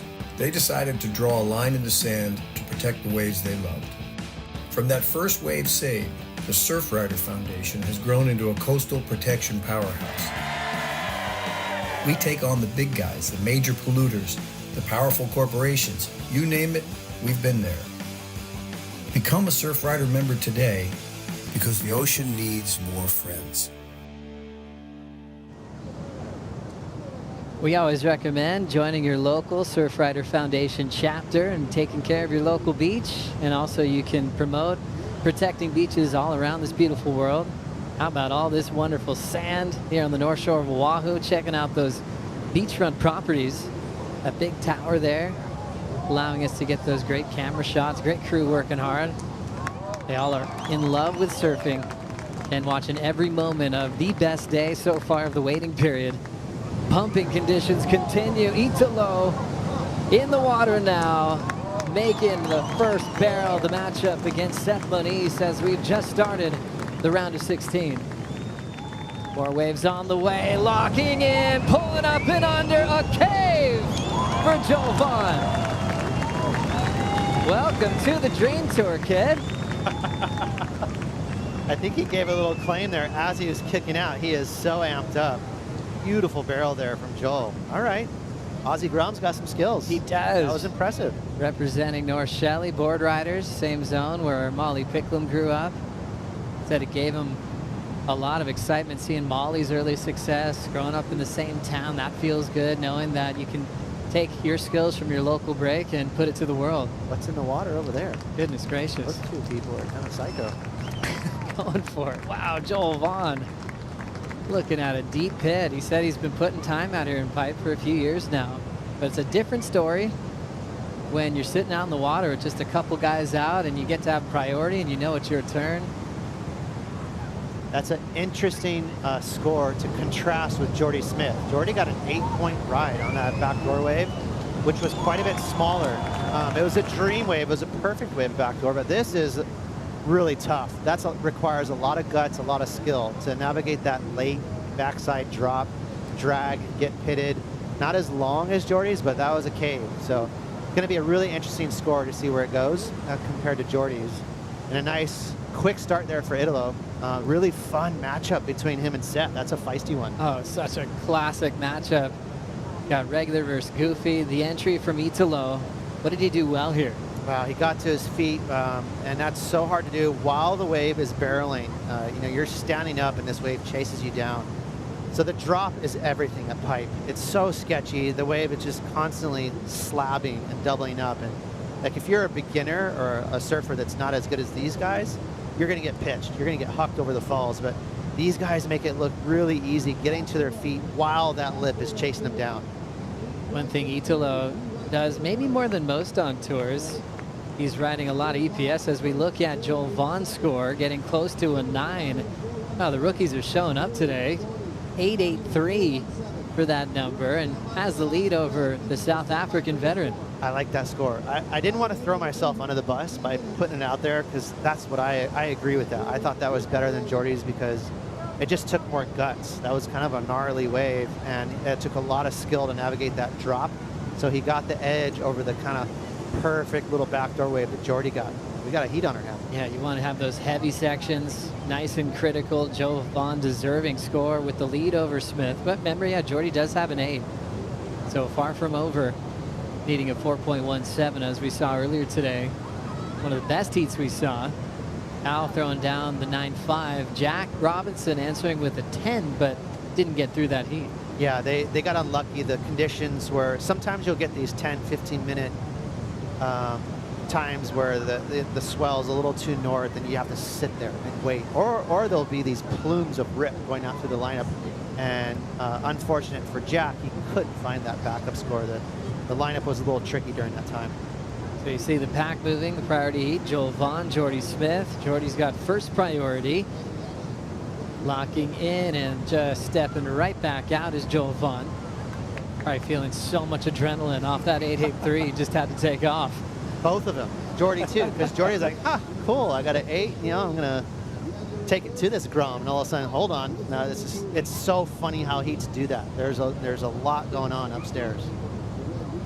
So Italo, Seth, Moniz just getting started. Italo score a 7.83. Seth, the former runner-up at this event, will now sit with priority. Let's hear from the Italian. Leo is with AJ. Joey, so much fun to watch Leo go back and forth. It feels like every single heat, that's what's happening. What was your approach after sitting here all day and seeing guys just get absolutely barreled? Oh, I was frothing is the right word. I was pretty excited to get out there. The waves are pumping, and surfing a heat with a great friend, you know, Connor, was exciting. I started working with Dog again this year, and it did suck, you know, both of us being in the first round or round 32 together. But I guess competition is competition, and I'm sure Connor, you know, he surfed a great heat, and he'll bounce back pretty quick. Meanwhile, you've got to get ready for the round of 16, so we'll let you go pretty quick. But before we let you go, have anything you want to say to friends and family back home? Ciao a tutti, grazie per il tifo, and happy birthday to my filmer Tommy. He's such a hard worker, always on the beach, smiling and grinding. Happy birthday, Tommy. And a big hug to Barb Green. She just lost her husband, Alan Green, and she messaged me this morning and said, "May the force be with you." So I was thinking about that out there, and I guess the force was with me, so let's hope it stays with me. Thanks, Leo. Thank you. Beautiful. Well done, AJ. Thank you, Leo. Always surfing for something bigger than yourself and for friends, and that emotion that he loves to carry into heats really paid off against his good friend, Connor O'Leary. Fioravanti moving on into the round of 16. And Ross is interesting. After the year he made the final of Jack out here, he seemed like he's heading the right direction. Remember, he had to come off the Challenger Series again the year before. He's had that kind of crazy roller coaster ride of getting set back to the minors more than once. And then it all seemed like it was coming together for him, where I thought he was going to be a Final Five type guy last year. It ended up being a fairly tough year for him. You know, he got past the cut, but then he's also balancing the pressure of the Olympic Games at the same time. And it was almost like, okay, I need to reset in this offseason and get back into gear to really consider a run at that Final Five. Yeah, you know, it was a great interview with Jordy, actually, who's, you know, obviously the vet now on tour. You have to have things in perspective, and that's one good thing. You know, all these guys are young out here, but, you know, time just peels away pretty quick. And all of a sudden, Leo is kind of a veteran on tour. He's been around. He's seen a lot of different looks on tour and what it takes, and it gives you perspective. And hopefully he can translate that into a glass half full all year, pop a few airs, you know, have fun out here, be a showman, and still compete at the same time. Round of 16s moving by quickly. Up next, Joao Chianca taking on Miguel Pupo. Jesse Mendez, one of our co-commentators, very close with Pupo over the years. Jesse in the Red Bull Athlete Zone. You've got to be proud of the Brazilian vet making another comeback to the CT. I know. I mean, this is so exciting for me to watch him here, mostly in this classic type of conditions here at Pipeline, which suits his surfing very well. But just a little note that I thought was very interesting. Adriano de Souza, world title before, is working with Miguel Alejo and Tatiana Weston Webb, and their flight was actually leaving today to go to Abu Dhabi in order to train at the wave pool. And he decided actually to move on and go into the next stop to work with the two athletes that already left the event so far. So that was pretty interesting. Like, you never really see that to happen so much with an athlete being inside the event still and your coach leaving. So let's see how it's going to play into his strategy and how it's going to play into his mind in this next heat, which is the stacked heat for Pipeline with João Chumbo. Good man, Jesse. Thanks for the report. Big split peak. Italo not in the barrel, ends up going for a flyaway on the split. So big old TP. Italo in the non-priority heat just had to take a look. And seeing this bottom drop out for Joel Vaughn, squaring up and just getting detonated on the exit. My first instinct is that's a make. And he made it out of the barrel, then he got lipped in the head. Very interesting. Oh, now things getting excited for Sethy Boy, getting a nice little exit to answer to Italo. And hopping out. So Seth finding his opener against the pipe champ and world champ from 2019. And Jordy Smith getting clipped on the split. Joel Vaughn getting his jersey ripped off of him. Welcome to tour. Goodness, he's had a little bit of everything. The glory of an 883 and then the clothesline at backdoor. I'm so interested. I'm calling to make. What's your take on? What do you think the judges will say, Joe? I think the judges are going to say close, but You're not getting it. Yeah. Oh, okay, no. Yeah, that was interesting. I'm excited to see the replay. Jordy got in the mix there too. So we'll cue it up. Hollow pit there. Just a slow motion exit for Italo, finding the ramp tail high whip on a big board. Of course he can. They've actually updated his equipment for the entire season. Where he used to have these wider outlines, kind of flatter decks. They pulled in the nose and tail to actually help him with his pocket surfing and rail to rail. He's so good in the air, he doesn't need help with equipment to do that. So looking forward to seeing how that goes this year. Good homework, Joe. That's nice to hear. I like that. He's a beautiful rail surfer. And this is the wave I wanted to see. Wow, Jordy Smith, almost out of 10 right there. Just a little too deep. And this is the discussion right here. Is this a make? Comes out clean. He's in front, and then it gets lipped in the face. So a very, very interesting call here to see what the judges do. He did all the hard part well. Super deep, right over the foam. I mean, it has a classic gnarly backdoor wave. And like you said, he made it, but then there's that little conversion there from off the wall, just enough to clip him in the end. So we'll see. Tough one there for Joel Vaughn. Ripped his jersey off, Joe. Crazy amount of energy. It's like the TP starting 6 foot plus, and then it's like down to 3 foot, but it's converging on itself. Yeah. I think Jordy just was a tough one being a big guy. He had to shrink down to 2 foot on the exit, but all that power exploding behind him. Yeah, Jordy's was a massive barrel, and he was inside the barrel just a touch too deep. When you're a touch too deep out there at backdoor, usually the floor just opens up, and you're just kind of, at that point as a surfer, you're hoping you don't slam the bottom, but Jordy looks to be okay. As scores coming through, Joel Vaughn, 2.4 for that wave. That's locked in, Joe? Locked in. So no make, you called it. I was wrong. Make. Yeah, tough one there because you saw him come out, but the section on top of him, they made the decision where he's going to try to look for a better wave, so that doesn't factor in. Jordy falling on his crazy mutant backdoor attempt. Still needs a 4.17 to continue to the round of 16. I think the good thing about that, you know, because if you're at home, you're like, well, geez, that's a bit harsh. You know, Joel got pitted and he made it out. The good thing about that is there's a lot of gray area there. If you get too caught in the weeds of what's a make and what's a not, you can get really stuck there. And there's going to be a handful of those rides that are going to fit into that gray area. But if you make the surfers aware, like, hey, no, you absolutely, without a doubt, need to be riding out of the barrel into the channel or towards the beach, that is a make, then there's no questioning. There's no gray area. It's black or white. Yeah, it almost felt like maybe he was just still in transition of the speed of the tube where he hasn't had control to get credit for what would have been a crazy make. You feel for the surfer, right? Because it's like he did so much great surfing there. He charged it. He got barreled. He came out.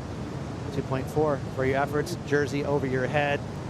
About a gallon of the Pacific Ocean down your sinuses. He got trained though. Come on, he's a Grom. He can handle. Yeah, he's ready for it. Priority with the lead over one of the most experienced guys in the event. The rookie's making a statement today. Brother George Pittar getting past Griffin Colapinto. Right.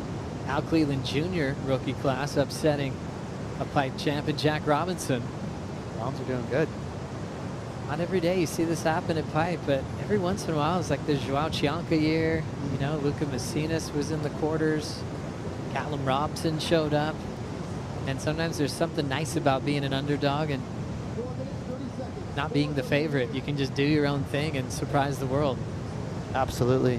And you got to come in sharp and ready on a CT tour. You know, it's quick with that cut line. You got to come in hot, and the surfers know that. So even though, you know, Joel, for instance, is not from Hawaii, probably hasn't surfed out here that much, I think mentally at least he said, I got to bring it.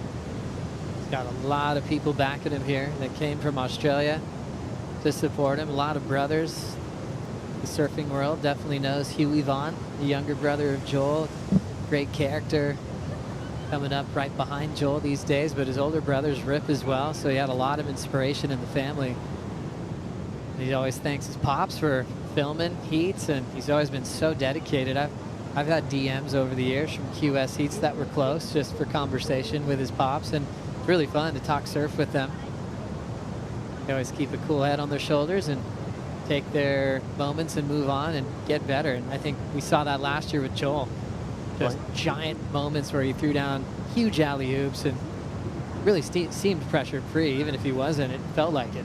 Well, he's going to have to show that prowess now, that competitive spirit, because he's being put to almost a cliche test right here. Hey, you got priority. You're holding off Jordy Smith. He only needs a 4. 3 minutes to go. This is the fam here. 3 minutes. Family portrait. Pickles coming. Where's Zach? Where's the family portrait? Zach's not in. Yeah, Pickles. Yeah, it's red. It's red. It's red. See, they've been around the cameras. When the red light goes on, that means they're live. They knew exactly what was going on. Vonnie, what a legend. Molly Picklum, their own support for Joel Vaughn coming from North Shelley Board Riders, representing big time. Okay, so there it is, Joe. I mean, this is a litmus test. If you're a rookie on tour, got priority, you're holding off the veteran on tour, Jordy Smith. He only needs a 4. Very interesting. He's going to have to sit pretty snug with Jordy, make sure he doesn't get too much space, get away and grab a little backdoor nugget. He's going to have to hold him right there in his sights. Yeah, Joel said he's learning to be really comfortable in heats, and if someone wants to talk, he knows how to kind of put that away. He said he had a classic one with Joel Parkinson in a Board Riders event in Australia where Parko is going, go on this one, go on this one. Oh my God. And Joel is going, hang on, he's trying to send me on a wave I shouldn't go on. And I think he was really happy that he was, sitting with a legend like Parko, but also smirking because he's like, I'm not falling for that. I love that. Parko in uncle mode. Yeah, total uncle mode. Love it, Joel. Parko doing a great job representing his board riders these days, single fin events, so just hooked on pro surfing as well. We love when he chimes in. Won his world title with a pipe title back in 2012. But now we're down to 90 seconds. Jordy Smith, an 8 and just a 177. Doesn't have priority. See that a lot at pipe. One big score. It's tough to get it back up. And Joel doing a good job so far covering Jordy. He's stuck to him. Can't give him any space. Winner of this heat moves on to fill in that last heat of the round of 16 with Leonardo Fioravanti at the end of the day. Plan is to continue this overlapping format, have the quarters set for finals day tomorrow. 55 seconds. Just what an advantage it would be for Jordy if he can get out of this heat, have a huge result before he gets to those, pet events for himself, like the Bells Bowl, like the Jeffreys Bay on the calendar at the end of the season, where he's actually living full time these days. Just a huge result here could really make sure that he's in that final 5, get him on a run, but he's got to run away from Joel Vaughn at the moment. Yeah, he's trapped. He's like a trapped animal. There's nowhere to go. On top of that, make things worse, there's no waves coming his way. So he's cooked, and the Grom got him. What a fun heat. That was a couple of good, impressive barrel riding there from Joel Vaughn. What an effort. That 883. We're going to be watching that one for a long time. Well done, and a rookie debut against one of the best competitors in the last 15 years in Jordy Smith. Shutting this one down is Joel Vaughn, the Australian rookie, just 21 years of age. Wearing the jersey number 68 to represent his mother, who passed away a few years ago, making her proud today. And the rest of the fam enjoying that one, along with Molly Picklum, who's in the quarterfinals tomorrow to take on Brisa Hennessy as the Lexus Pipe Pro presented by YETI continues, bringing Miguel Pupo and Joao Chianca in heat 2 of the round of 16 after this.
Great time to download True Surf if you don't have it. I always wonder what it's like to surf like Ross Williams. This is the closest I can get if I play the video game True Surf.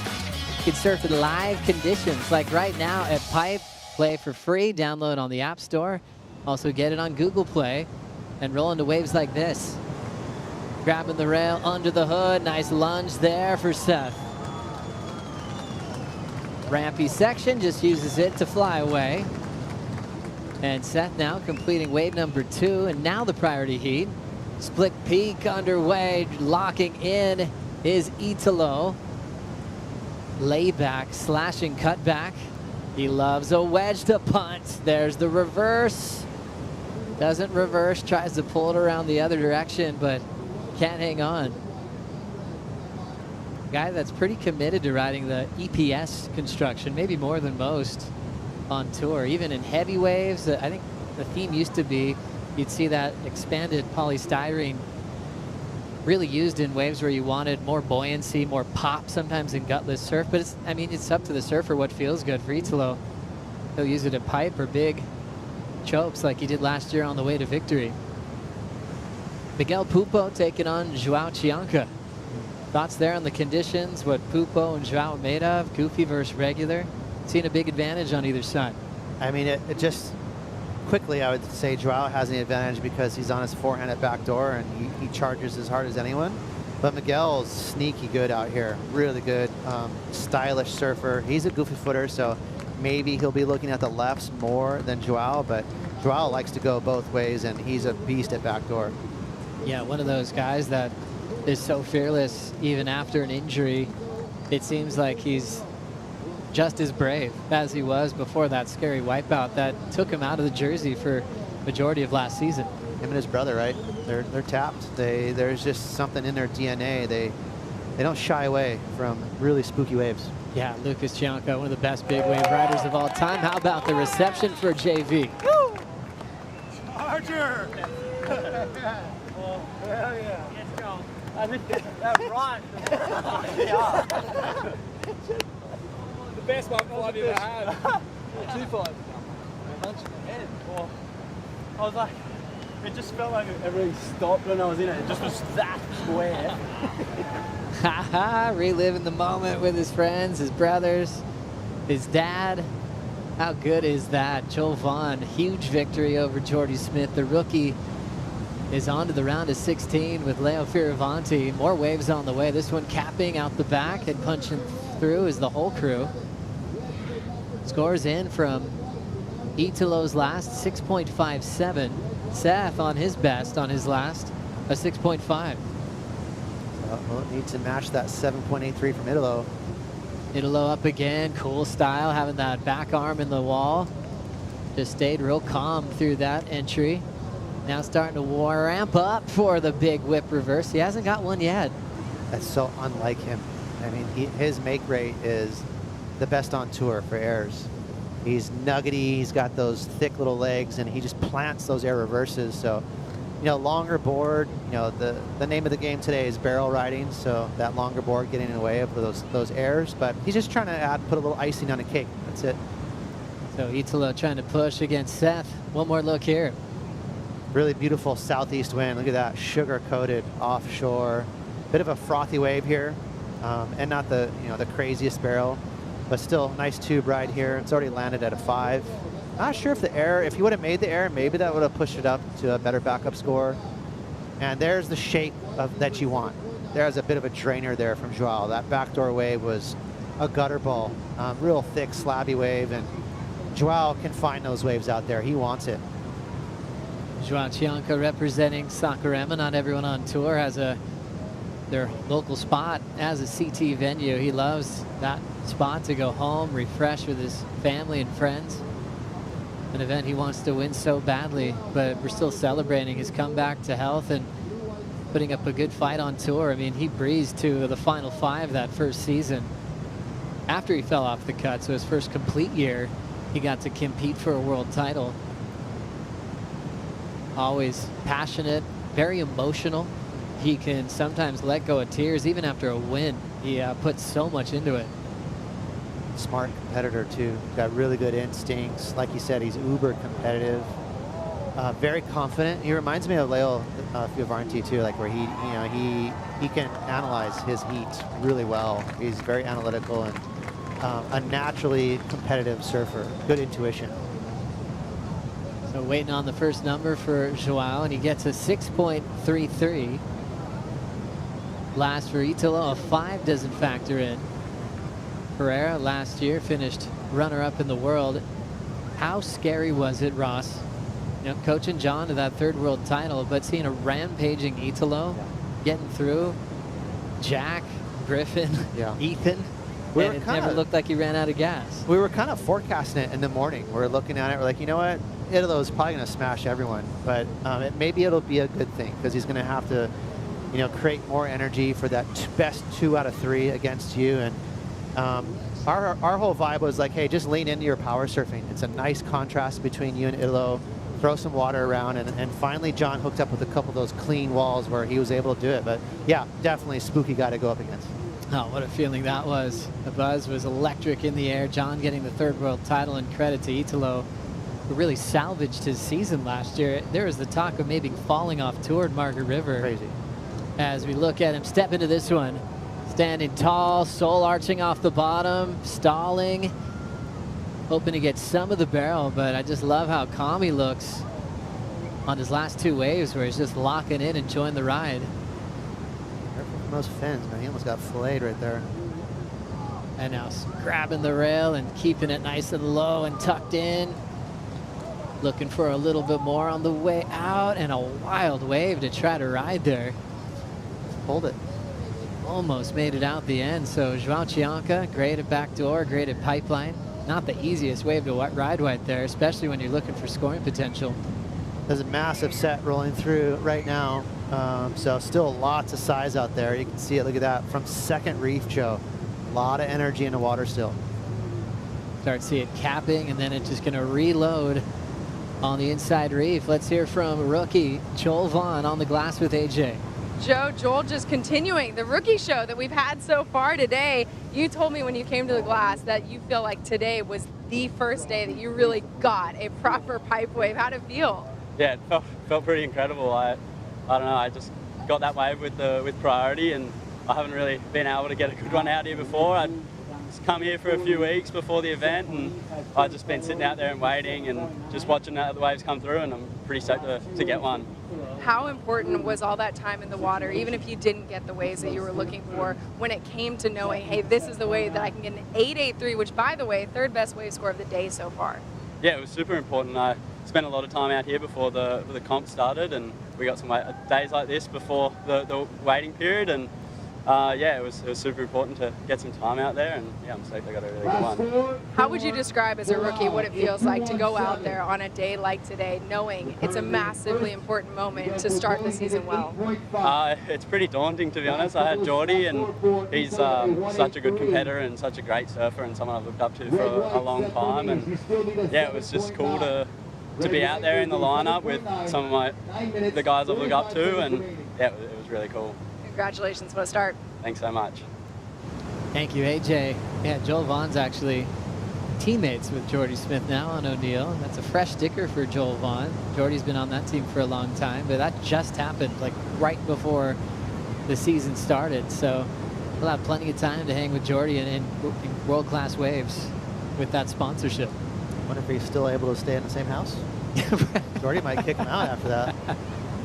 The ground treatment. Yeah, that's still happening kind of quietly, isn't it? He's like, you're still on dishes. Don't get too cocky. So there's a lot of great stories in the houses here on the North Shore. Reef McIntosh is a great guy that is, always taking care of the Quicksilver crew. He kind of took that role off of Strider, from the past. And one, he's a great cook. He knows the ins and outs of backdoor and pipe and everywhere on the North Shore. And he helps Groms kind of get acclimated, even not just like with the waves and the culture, but also just being a good roommate, right. Which is really important. He has a trick where if you leave your dishes anywhere, he'll just take it and put it on your pillow. I love it. And he's like, usually they never leave their dishes out again, As we look at replay from Chianca. Wild ride here, really bizarre. I mean, he didn't get too deep, so the score is going to be pretty low, but just such a tricky wave to navigate. It stretched to the sandbar, so he didn't know whether to step on the brakes or step on the gas. And it made for an awkward ride, but he just shows you how much of a charger Joao is, trying to wrangle that beast. That was a big set that rolled through. So Joao Chianca said he's a different person after his wipeout he had out here. Had some scary moments and finally worked his way back into surfing form, and then charged in the Olympics. Didn't want to lose that chance to represent himself and his country, especially in Tahiti. Did well there, and then all his prep work to come back right into the title race. So it's kind of cool when you kind of break down 2025. There's all these kind of guys kind of sneaking back into the spotlight that have been in the final five, like Joao, a kind of a comeback trail for him. But then also the Felipe Toledo story after winning 2 world titles and taking a year off.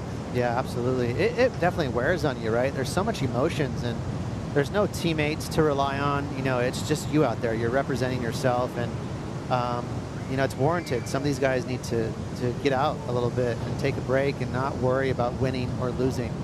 Big whale jump out there at the back. But it was cool to see Felipe out there with some juice at Pipeline. You know, he had that heat earlier today, and just to see Felipe in New Jersey again was rad. And now locking in, just a step into this wave and quickly stepping off. Nothing changing into the top 2. Chianca kicking out of now his 2:17 before that in the non-priority heat with Miguel Pupo. John Florence, Barron Mamiya coming up next. As far as the evolution of Pipeline, we always talk about the wave stays the same, the characters can change, the vibe in the lineup can change. You know, going back to your first sessions out here, how different does it feel with the crowd when, you know, Pipeline's on these days? Oh, it's so different. You know, obviously surfing just gets more and more popular, so the mass numbers out there, it's a different lineup. As we see the boys talking, they look pretty loose. John, Barron. Again, a good age gap between the two. So John's been around for a little bit longer, but he has a lot of respect for Barron. Barron just an absolute charger, and he grew up right here on the North Shore, so that's going to be a crazy heat. But Joe, you know, just to get back to, you know, the lineup back in the day, I remember surfing backdoor and pipe like with Dane K. Aloha and Johnny Boy, and you know, you had to step a little more lightly. Nowadays, it's just, it almost feels like lowers or snapper rocks. There's like maybe 100 people in the water, and it's just mayhem. Surfing's gotten really popular, so it's different. Definitely different these days. 5:30 on the clock. Italo still out front of the priority heat. Great chance to catch up with Dr. Spencer Chang with AJ. So excited to be here with Dr. Spencer Chang. Hi, how's it going? Hawaii So awesome. Pacific Health. I know this day is the one that we waited for at Pipeline. You guys, though, always on standby. Can you tell us what you're doing today in particular, just to be ready to surf these surfaces? You know, today it's like all hands on deck. It's big. It's like 8 to 10 feet. It's like super shallow right now. It's like low tide, and it's like crazy, like unreal barrels. But we have to be can never be more prepared than, you know, you can never be unprepared. I mean, like, you just gotta go, because it can be really dangerous out here. This is a really big moment for these surfers, but you guys do work day in, day out here in the state of Hawaii. Just tell us about the great work you guys are doing. Yeah, so, you know, I'm part of Hawaii Pacific Health. We have 4 hospitals. We're the biggest entity in Hawaii. You know, if you want to get the best care in Hawaii, I think you got to come and see us at Hawaii Pacific Health, you know, especially orthopedic care. What is it that you guys really pride yourselves on as an entity in the way you serve your patients? You know, so I'm biased because I'm an orthopedic surgeon. So, like, I'm a sports medicine doctor, and of course, I think we have the best orthopedic surgeons on island, you know, and comparable to much of the states as well and stuff. So I think that's what I got to be pushing for. But we're great in all of our specialties. So I think if you need any kind of care, I think you come to us at Hawaii Pacific Health. I can see why. Thank you so much, Dr. Chang. Thanks, AJ. Thank you so much. Always great to hang out with Dr. Spencer Chang, a great guitar player as well. They were going Connie Kapila style the other day right here at the Pipe House. And as you can tell, he's passionate about what he does, and we're really lucky to have him on hand every year. With now 3:45 on the clock, Italo out in front over Seth. And Strider, you're in your happy place watching Pipeline. Very happy to be down here on the beach. You know what? It's been epic all day. Some heavy action, but we love every bit of it, Joe. Oh, it's amazing when you see the performances from new names like Joel Vaughn, like George Pittar, and And one man I know you've been excited about, Al Cleland, putting on a show today. Yeah, the rookies have been showing us that they're here to stay, and you know what? I feel like that Al Cleland Jr. heat with that double barrel and him just wanting to just pack it for the boys. That was one of the moments of the contest for me. Is it hard to predict if we'd have less sand on the reef for tomorrow on finals day, or do we kind of have to wake up and check it? You know what? We are being blessed. We got this big west swell that's been pushing sand all day. Right now, you got less sand on the actual reef out there. So right at the peak, it's starting to pull away. So you're starting to see that darker kind of color in the faces of the waves. And then as you come down over the channel side, well, what's called the channel, it has a lot of sand in it. So it's making the waves kind of double up and break pretty heavy. But there's still so much sand getting moved off the reef every set that comes through. The waves are actually bigger than anticipated. So everybody, really having to put their head down and charge. But let me tell you, looking into those waves, watching this stuff go from black to green onto the sandbar, the bigger the set, the more west it is, the more open it's going to be, and that's what we've been blessed with. Love it, Waz. In his happy place. He's been on page 1 of Surfer Magazine for his relationship at Pipeline over the years, and now breaking it down condition-wise, and also critiquing the world's best on this venue. Yeah, we've been really lucky to score after some shredded in this northerly conditions that came up right before the waiting period started. Packed all that sand on the reef, and we've been waiting for Friday, and here we are today enjoying setting up the quarterfinals. Yeah, it's a good thing we got this nice swell here. So even though there's still sand on the reef at Pipe, this swell is a great direction here. It's mixing in with the north, but that's making some big old A-frames, and the wind, again, the wind is the X factor. It's beautiful out here today, and they have to every now and then sift through a couple closeouts, but there's some great barrels out there. Down to minute 25 for Seth with priority. Well, he's got most of his family on the beach here today. Needs a 7.9. Came really close to his first CT win of his career at Pipe back in 2022. Had the huge performance at Margaret River where he was the underdog against the rail game of Ethan Ewing at Margaret River main break rights. And Doug Silva coached him to one of the most meaningful results of his career to extend his season and ultimately re-qualify for this year as well. Yeah, Doug, just a big character, big energy guy, and Seth probably needs that, it's just to get pumped up, to remind him like, hey, let's go. We're here for a reason, and it's a fun character in your corner. But right now, 35 seconds, Joe, 7.9. Looking out to the second reef, you need to see some stacks, and I'm not sure there's many sets coming in. So, Italo, the champ, getting through this one. Italo fired up, last year's runner-up in the world, the 2019 world champ that won it all in a final against Gabe Medina when everything was on the line. One of the greatest heats in World Surf League history to decide a world title. The two surfers will shake it off, and Italo will move on and become our first quarterfinalist for the 2025 Lexus Pipe Pro presented by YETI. Zhao Chianca, Miguel Pupo will continue on. We'll also get to see John Florence and Barron Mamiya get started. We'll bring in Kaipo Guerrero, Felicity Palmatier, and Tommy Carroll for the call right after this.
Two North Shore locals gonna do battle.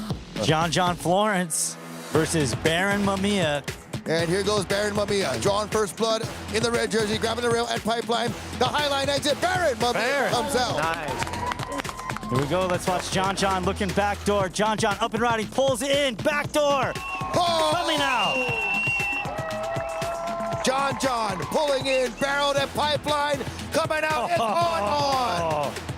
Barron, he's on the takeoff, grabbing rail, Pipeline, deep section here. Looking for the exit, Barron! Mamiya! Last score for Barron Mamiya, a perfect 10. Give it up for your Lexus Pipe Pro 2024 champion, Barron Mamiya!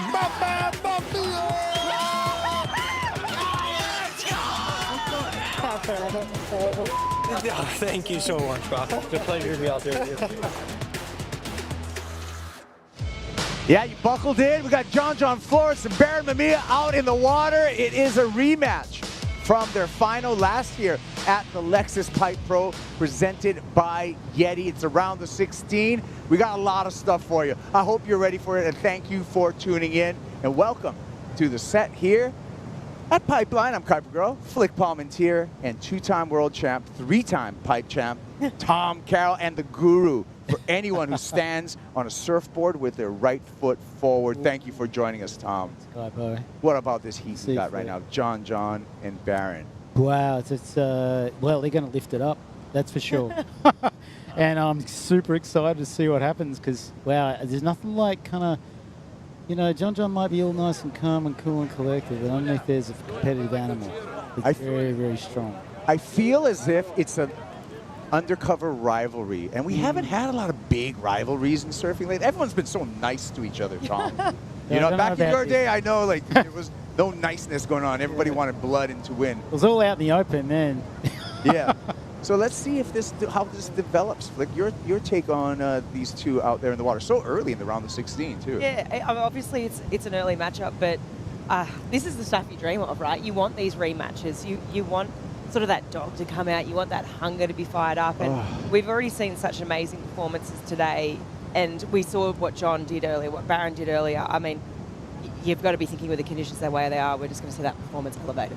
I got to actually acknowledge a big occurrence that has happened during the break. An interference on Joao Chianca on Miguel Pupo in their matchup. They're in the priority heat with 15 minutes, 45 seconds remaining, and that is a detrimental blow to Joao Chianca. That interference will cost him a wave. He's currently in the lead. As we see on cue, Miggy Pupo looking for the opportunity. So Miguel getting a number on the board. So Miguel Pupo, Tommy, is going to get 2 waves in his scoreline, and Joao just a single wave. That's a tough task. Wow, that's a really tough one. And yeah, to really, I mean, he needs a 10-point ride really just to get in here, get a look in. But you see Miguel, like the way he approached that last wave with such finesse. And right underneath the peak, and who we got here? Oh, dropping in, pulling up. And that is the answer for the prodigy, Barron Mamiya, in his matchup, Flick. That's the kicker right there, straight up. Super critical and refined surfing on the backside of pipe. I mean, there's Barron. He's been working so hard at his act at Pipeline for a long time, and you can see the evolution of his surfing just coming on and pushing the best in the world right now. So this is, and Barron, wow, what a kind of exclamation mark for the beginning of the heat for him. There you go. There's that interference. Yeah. Just a little in the way. So priority was already in play right here with Joao and Miguel. And so if that was before priority was established, that would have been a paddling interference, which would only be half a score of your second wave. But because priority was established there, that's a full score taken away for a priority interference that happened during paddling in that scenario. And Flick, we've seen Chianca get tangled up in these kind of paddles before. We saw that happen between him and Griffin Colapinto last year in El Salvador. Yeah, that's right. I mean, it's just out here today, I mean, especially at a wave like pipe, even the littlest of distraction, or even if you're paddling for a wave and you push down the tiniest little bit of foam, it all makes a difference. We even saw that one earlier today with Ramsey, you know, and with Miggy, actually. Was it Ramsey and Miggy? I can't recall. No. Sorry. But earlier today, I mean, it's just, I mean, this wave of Barron, I mean, how late can you possibly be? Critical, just airdrop that thing. Just knew exactly what was going to happen with the way the board fell onto its rail and his heels. You know, he's really forward over that front foot, and look at him, so happy. Watch this. Critical to the feet. Just pulling up on that rail perfectly, eyeing off the end of the barrel. Just that vision from that point of view, like for Barron. Look what, you know, the evolution of surfing here at Pipe. That's what I was going to ask you about. The evolution, and give your insight of the evolution of backhand barrel riding at Pipeline. Well, it was seen as a real, you know, like, it was a handicap big, in a way. Handicap, and we were really going out to take off way out behind the peak. Like, you can see. Yeah, Miguel Pupo getting another wave. Just trying to stay busy and execute on this priority, right?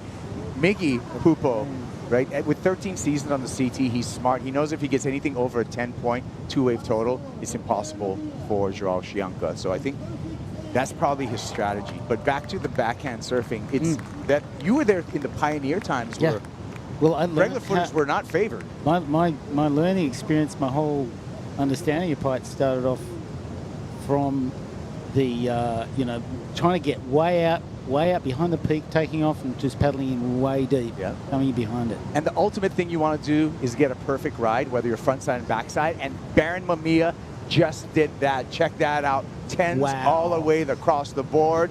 And a YETI 110 for Barron Mamiya. And more importantly, a perfect 10.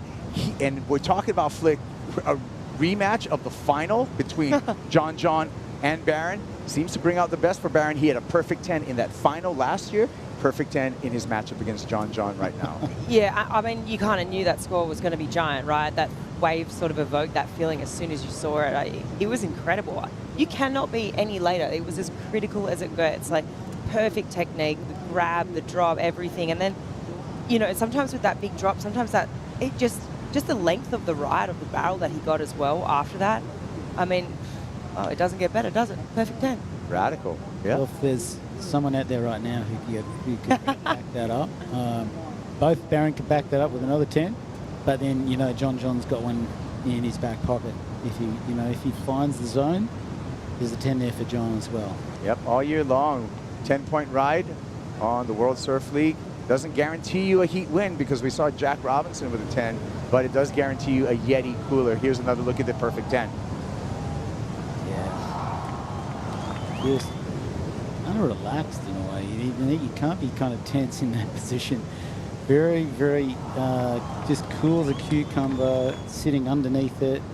Look how underneath it he takes. You know, he's literally standing up as the wave's peeking over him, or peeling, I should say, peeling right over him. Just the expertise, the level of, you know, the standard that he's pulling out there is extraordinary. Red Bull Athlete Zone erupted. Everyone realizes they're seeing something special. Call Barron Mamiya the prodigy because he was well ahead of his years here on the North Shore of Oahu, and his development, Flick, over at, actually I'm going to tell you, Tommy, at Pipeline, he gets the 110, we talked about that, is as a young man, 9 years old, coming out here to Pipeline, Tommy, guess who called him into his first pipe wave? Derek Ho. Uncle D. Yep, Uncle D. And so that's where he comes from. You know what I mean? Like, you see, you are a product of your environment. Look at the environment he grew up in, and that equals the product. 10 points. Guided in by the finest. Right. So, well, Barron, you can see it. The way he is the way how poised he was. You know, from the get-go in this heat. He definitely wants to lay down the stamp. Look, he's done, but he wants to keep going. You can see how he's hunting the lineup. Yeah. Almost a little anxious. Yeah. I saw him go on the backdoor wave, which was kind of unmakeable. And it looked like he was just, oh, yeah, I want to get it. Just another 10. Here he goes. One more time. This one tricky with a backwash. Pulls in, and he's going to put up John right against the ropes, Flick. Yeah, it's smart, right? I think you just rewind today to, we'll get back to that. Looks like out the back, Miguel. Miggy Pupo pulls in, slotted, comes out, and he's going to make it very difficult for Joao Chianco, who has the interference in this heat. Again, Miguel Pupo just needs a 4 and some change, and then he can lock this heat up because Joao has that interference. Yeah, I mean, right now, with that last wave of Miggy coming through, I mean, he's making it incredibly difficult, but sort of back to what I was saying, I think Barron's not silly, you know, if you just rewind a few heats, Jack got knocked with a 10, right? And I mean, hindsight's 20/20, the perfect science. You know, you could have said Jack could have got a bit more busy in the non-priority section of his heat because he was doing everything he could in those last 20 minutes, but he just couldn't find a score. And I think Barron, knowing, you know, the caliber of surfer he's up against, I think that probably speaks to what you were saying, Tom, just that little bit of nervous energy, a bit like, hey, I know this isn't science. I've got a 10, but it isn't science sealed delivered. I was really surprised when I wasn't, because he came out of that 10 with a real energy. You could feel it was going to be a really high score. Without the score coming up, he paddled straight into a backdoor, big, thick backdoor closeout. I'm going, oh, you can break your board on that. He's ready to just move on. Well, let's hear from Barron Mamiya. We caught up with him earlier and talking about some of his motivation and how he gets there mentally for performance. Let's hear from Barron. It's actually pretty funny. Like, I haven't told this story to anyone, but there was a free surf session that I had. It was at Pipe. The waves were really good. It wasn't super crowded, but I got a bunch of fun waves. And I remember my last wave I got, and I kind of bottom turned, and I just like stood in the barrel. It was just perfect barrel.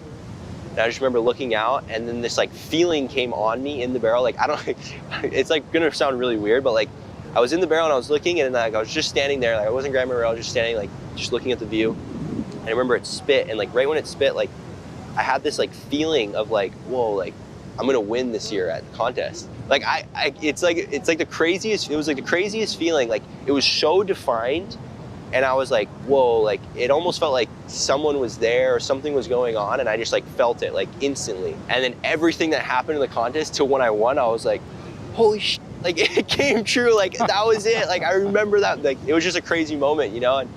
And when it all came to like fruition, it all happened, and I was just like, I kind of sat back, and like that's the moment that I remember so vividly.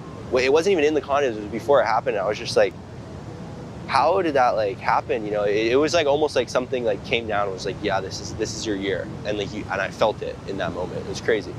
Yeah, that was before his win last year, Tommy. A spiritual connection, and I'm sure you've had that feeling yourself. Well, that happens for us when we're in the middle of that flow state. We talk about flow state, and I hold that lightly because it's so elusive. But, you know, Barron's been pushing himself in the zone for so long, and he's so driven, he's so focused. You keep that focus on tight, and you keep putting yourself in the position, keep putting yourself in position, and you're aiming.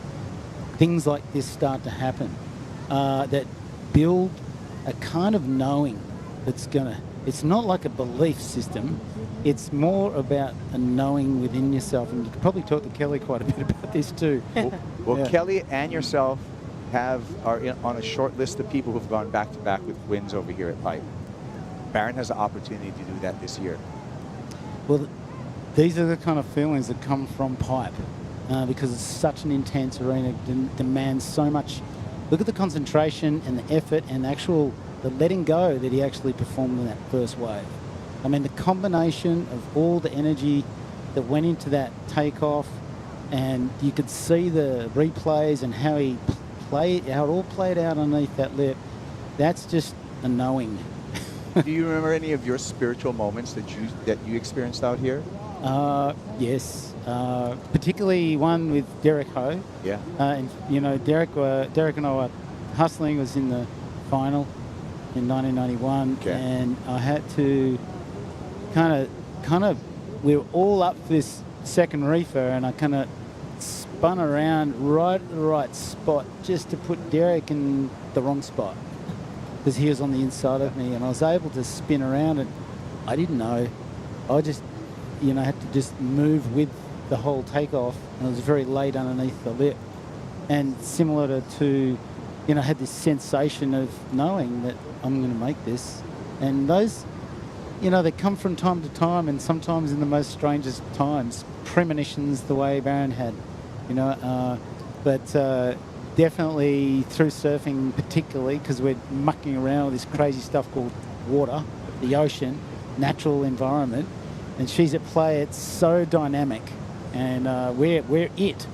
Yeah. And when we're molding into it, you'll get messages like what Barron's had, and that was a full knowing in my experience.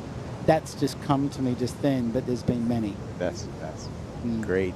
Talking with Tom Carroll here, Felicity Palmentier also on me with Kaipo Guerrero, and we are just under 3 minutes in the priority heat with Miguel Pupo and Joao Chianca.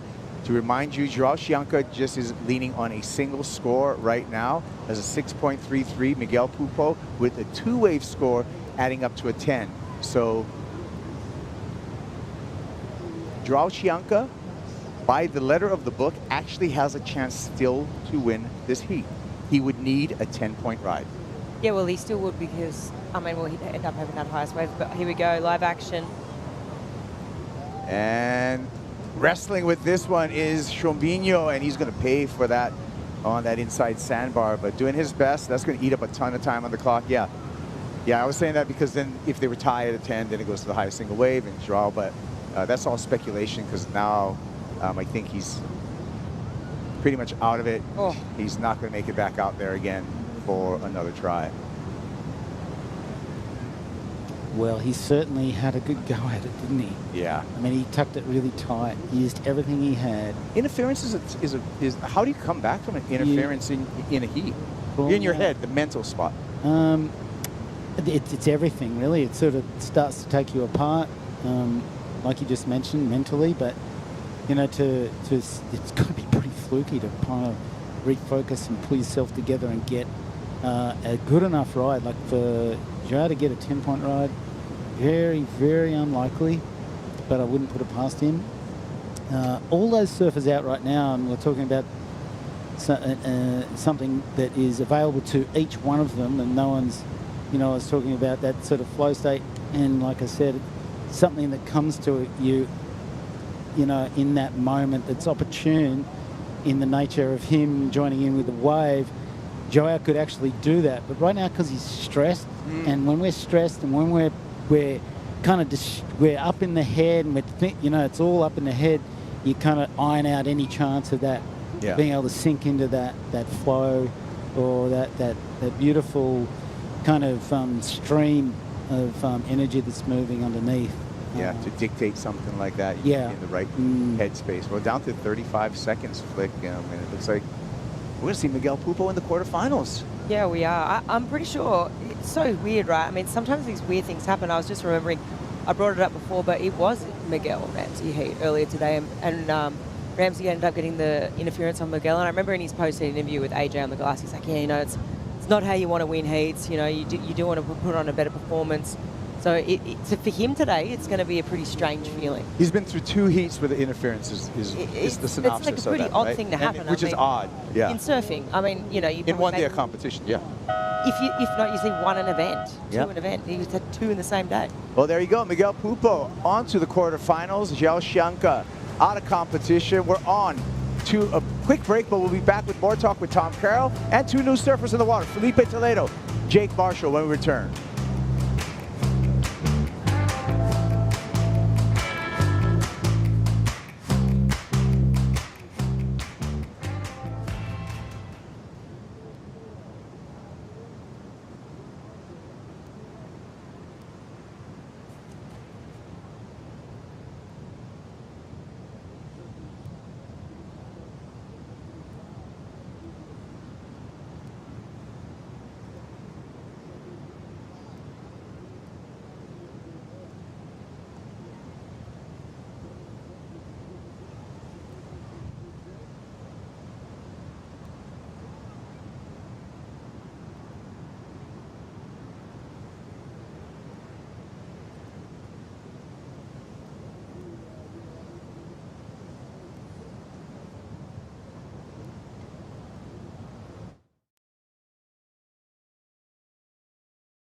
WSL Wood Ocean got together with the support of YETI and Open Water to protect the albatross nesting area at Kahuku Point.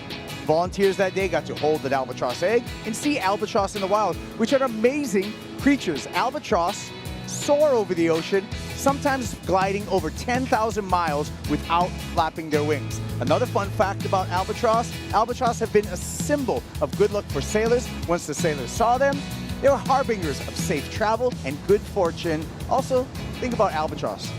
They mate for life and take care of their children as the mom and dad switch off roles there. Great stuff. Save the albatross. Don't touch them when you see them in the wild or in the bush. Okay, that's enough nature talk. Now let's talk about the new heat coming up right now. Heats in the round of 16, heat number 4, Felipe Toledo, two-time world champ, up against Jake Marshall. In the non-priority heat is Kaipo Girl, along with Flick Palmentier, and two-time world champ Tom Carroll on the call. And it starts with a paddle, Flick. Who do we got? Looks like Barron. Backdoor Barron this time, and Mamiya comes out behind the foam ball. Already has a perfect 10-point ride, Tommy. Wow. What's this kid got? Well, he's on fire. He's feeling it. He's very, very feisty in the lineup, and he's feeling it. But you talked about the flow state. Yeah. I think he's in it. Well, it's I mentioned sort of that sense of being in the stream. It's the intuitive stream of existence. That's what he's in. He's really in it. To intuit where that wave was coming from, how every other surfer was in the lineup, have that sort of 360-degree awareness and sort of see without our eyes. That's what he was doing. And Barron, you could see, I can't wait to see this angle from the back door. Here we go, drop. Beautiful drop. Sorry, yeah, here we go. He knows that wave so well. All he had to do was relax, right? Just get down that little bit and just hold himself tightly to the face. Just increase his time by dragging his hands. He almost sort of knifed himself at the end section, but it's, yeah, he knew that he had to sort of pull himself back. That barrel is so wide in there. There's no way that thing was going to touch him. Lots of sort of compressed air coming out, and there he is. Incredible. Enjoying a bit of air at the end. Let's go to Strider on the beach. Strider, Barron just ran by you after another exceptional ride. Yeah, you know what? Watching Barron run down the sandbar looked like just another day at home, right? On the beach, hanging out, and he's so relaxed because this is where he grew up, and he feels that energy. And you know what? He's just in a great rhythm right now. John's out the back. He's probably going to be putting himself into a great position to get a huge score right around the corner. But right now, Barron is just looking so comfortable and ready to go. And in the water coming up here, Toledo, can he do it again? Are we going to see him thread some needles? I mean, Tom, you've had some pretty heavy wipeouts and then come back and, overcome the fear. What's it take? Just putting yourself back in the zone, literally getting back on the horse and putting yourself back in the situations. You need to do that. Almost the quicker the better. But it's great to see Philippe in the zone right now. Having the break that he needed that break and actually have a real step into his family life, really enrich that experience. And I wish I could have taken a break back in my day. I just went full ball all the way, and I just came out the back end going. Whereas you guys had a crazy schedule. You guys had 20 events a year, whatever the number was. 26 events a year. A couple of the years we ran pretty much every second week. So, but some of those months were just a weekend. Every weekend we were surfing an event. Kind of good to get on a roll, but it was burnout, and I didn't even know. I didn't know what burnout was. Back then. It was just like, George. Yeah, go. What are you doing, you pussy? Yeah, hot rod. Taking a break. Well, let's look at the numbers right now for hold horses, because here's John looking to come back. Nice threading of a pipeline barrel, maximizing his time behind the curtain, able to toy with pipeline. John Florence getting right back into the heat. Right behind him, Barron on another screamer, and Mamiya again. Wow. In and out. Talk about momentum. Talk about execution. Just when you think John's back in there, one more wave. Swooping into this one. This is Jake Marshall. Marshall in the non-priority heat. Looks like he wanted a layback right there. He's grooving, doing the body talk back into the barrel. That was great, Jake. But you could see the feel, and you know, Strider just mentioned rhythm, and you know, the ocean's just full of rhythm, and Barron's really sort of found his rhythm from the get-go, got himself into the zone, and now he's really lifting his game. John, beautiful drop in, classic John, pulling tight to the face, bending that back leg really tight to the face of the wave. That's an almost impossible move doing that. But Barron showing some dominance here with the whole lineup, knowing exactly how to drag himself into that barrel, which was really hard. Here's Jake trying to stall it out, getting a little touch of the lip, maybe getting kind of a sniff at it, just to get his heat on the go. So we're waiting for scores for Barron Mamiya, John Florence, and Jake Marshall. Flick. Right now, John has to overcome a two-wave total of 17.83. See if he goes higher than that, but that's a big hill to climb. It's massive, but I personally loved how technical that barrel ride was from John. I mean, it was a bigger, medium-sized wave, but just the ability that he had inside of the barrel, there was pumps while his hand was still on the rail, there was adjusting, there was this drag. You know, I think technically that was an amazing wave, and if he can at least, you know, get a score a little bit higher than that 7.83, he's back in the game. This is true. He'll be out of the combination. 7.43, however, for John Florence still puts him in a two-wave combination behind Barron Mamiya, and we're still waiting for a score for Barron Mamiya. If it tops that 7.83 that Mamiya has in his score line, it's going to be even a more difficult job for John Florence. And we've been talking about WSL Fantasy Surf throughout this event. Teams are crashing right now, potentially. Oh, Jake Marshall, sneaky one. Backdoor. Just sneak another score in there in the non-priority heat, getting started early. And Felipe Toledo in the non-priority heat. He's just kind of planted out there, being very patient. Yeah, he did this, though, in his first heat, too, earlier today. He was super patient, and it wasn't until he dropped that 4 and, you know, we crossed to Ross, he was in the channel, and he goes, you know what, I think that's what he needed just to build on his confidence. And once he made that one, as we see John out the back. Big backdoor barrel. John in a cave comes through there, and the challenge is on. What an answer back from John Florence. That set the beach on fire, and we are going to have some big numbers between John Florence and Barron Mamiya. TC, your reaction? Back in the game now, like just short of 11 minutes he was in the barrel. A deep barrel. He's, that was a crazy walk, just getting wider and wider, and he knew exactly where to get that wave from. The level of expertise that Barron's up to, that's why Barron's been so active. Yeah, really active, but John, let's take another look at this. This thing was an absolute cavern. I mean, he absolutely got coned on it. It was big, it was hollow, it was long, he had travel time. I mean, look, John... See there's a little, he gets that deep hit, really beautiful pumping it. You have to get out of that thing, because you get that got a channel between backdoor and off the wall, and he reached it. Is this another 10? I wouldn't be surprised. Let's see what the judges have got to say. I mean, it's extraordinary timing. How often do you see John with this much emotion, right? Yeah, that's right. Rarely claims. That's exactly right. And for me, you can see here the travel time, the distance. He actually, from the drone angle, you could see he was on the foam ball for a second. The deeper you are, obviously, the more you're on that foam ball, the higher the score. That wave was thick. It had size to it. And just, look, instantly the emotion from John tells me 10 potentially loading. Yeah, we're waiting. Give him a 10. John needs a new YETI cooler, and it just comes just short at a 9.63, but John already sponsored by YETI. He's got some coolers, but now he's right back in the game. John Florence, look at the spread from the judges, and now John an 8.21, well within his wheelhouse to take the lead off of Barron Mamiya, Tom. It's beautiful work by John. What can I say? It's so exciting seeing him get that emotion out at the end of the ride, like Flick said, and what a clash You can feel the tension right now. We've had so much going on, you guys, here. We forgot. We got to get a word in from Miguel Pupo because Miggy's in the quarterfinal. He's on the glass with AJ.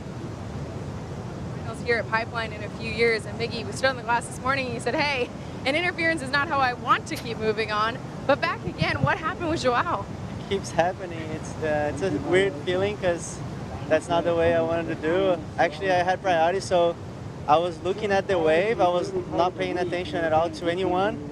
And right when I decided to go, he was right in front of me. I kind of got scared. I was like, oh, and I couldn't go anywhere around. So I was like, I knew it was a bummer. I already like got so bummed because that's not. I knew it was a fully interference, and then yeah, I'm sorry, Joao, and he's a great surfer, but yeah, a win is a win, so I'll take it. And you're on to the quarterfinals. You gotta get ready for that later on tonight. But before we let you go, para o Brasil, o que você quer mostrar nesta etapa em Pipeline? Quero mostrar bom resultado. Aqui é o meu melhor evento em estatísticas, então sigo avançando. Feliz de estar no Finals Day mais uma vez.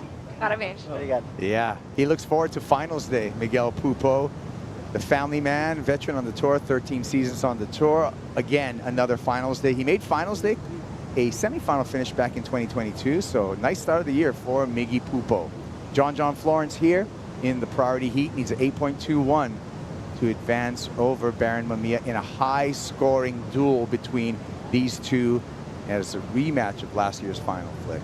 This is amazing, right? This is, as a spectator, as a lover of surfing, as surfers, this is what you dream of, right? You want rivals to be created, and you want that hunger. This is exactly the day you sort of dream of and the heats that you want to see play out. And right now, I mean, Barron, yeah, okay, sure, he has John on the ropes, but it's so within John's wheelhouse, and just with the conditions, everything today right now is a 10 in my books. Yep, that's it. And well, I think with those two right there in the water, right there, just hanging on the moment and just awaiting the ocean to sort of deliver. We've got 6.5, just under 6.5 minutes remaining. I feel also, oh, we got a heat recap. Let's do it. Heat recap of a heat. You want a recap? This is a perfect 10-point ride. Barron Mamiya to start off. My God. Boom. Underneath. Look at that. Oh.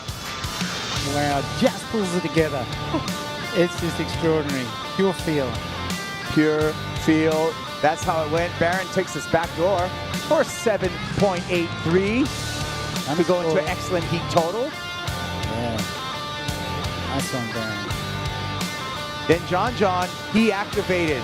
Found this 7.43 at Pipeline, maximizing tube time, and then this like 9.63 for the back door. This was a sliding doors moment. This was a huge tube, huge cabin, and he just comes flying out. You can see the emotion. He knows it. He's like, hey, this was a sick one. I'm back in the heat. Let's go. 5.5 on the clock. I just want, I want one more great set to come through. I hope everyone's frothing with the recap, with the guitar riffs, 10-point rides. What more do you want? This is a great day in surfing. This is a wonderful heat, and we get to share this with a 3-time pipe champ, a 2-time world champ, Tom Carroll. Tommy Gun. Probably no one's called you that in a long time. Yeah, it's great to be here, and here we go. Jake Marshall. Non-priority heat, being really smart. Great barrel at backdoor for Jake. And he is going to put some pressure on Felipe Toledo, who he is matched up against. So that's going to be a meaningful score for Jake Marshall, and he's doing that in his non-priority section of his heat, getting a head start. Flick. Looking like he's riding a board with a bit more length. Yeah. Definitely on the rail line. You can see him in the carve. He could look really, really nice and long on the turn. And he pumped beautifully. What about Barron again? Disappears. Come out. Barron Mamiya. Looking unstoppable. Just like you're looking at me like, what's going on out there? Wow, if you're a grommet right now and you're watching this, take note. Oh, no! Coming out of the barrel. And that is Felipe Toledo. He wants to join in on the barrel fest, on the barrel party. He's like knocking on the door saying, come on, let me in. I want on this. And Felipe Toledo engages with a beautiful backdoor barrel. Oh, yeah. We're going to see a lot of high scores this afternoon. Toledo's going to come in, get picked up by the Red Bull jet ski, and deposited out in the channel in the left. Take a look at this, Tommy. He looks very comfortable here. Just beautiful high line, just going for that tucking tight at the face, making sure he's going to come out, that's for sure. Great first wave for Felipe Toledo.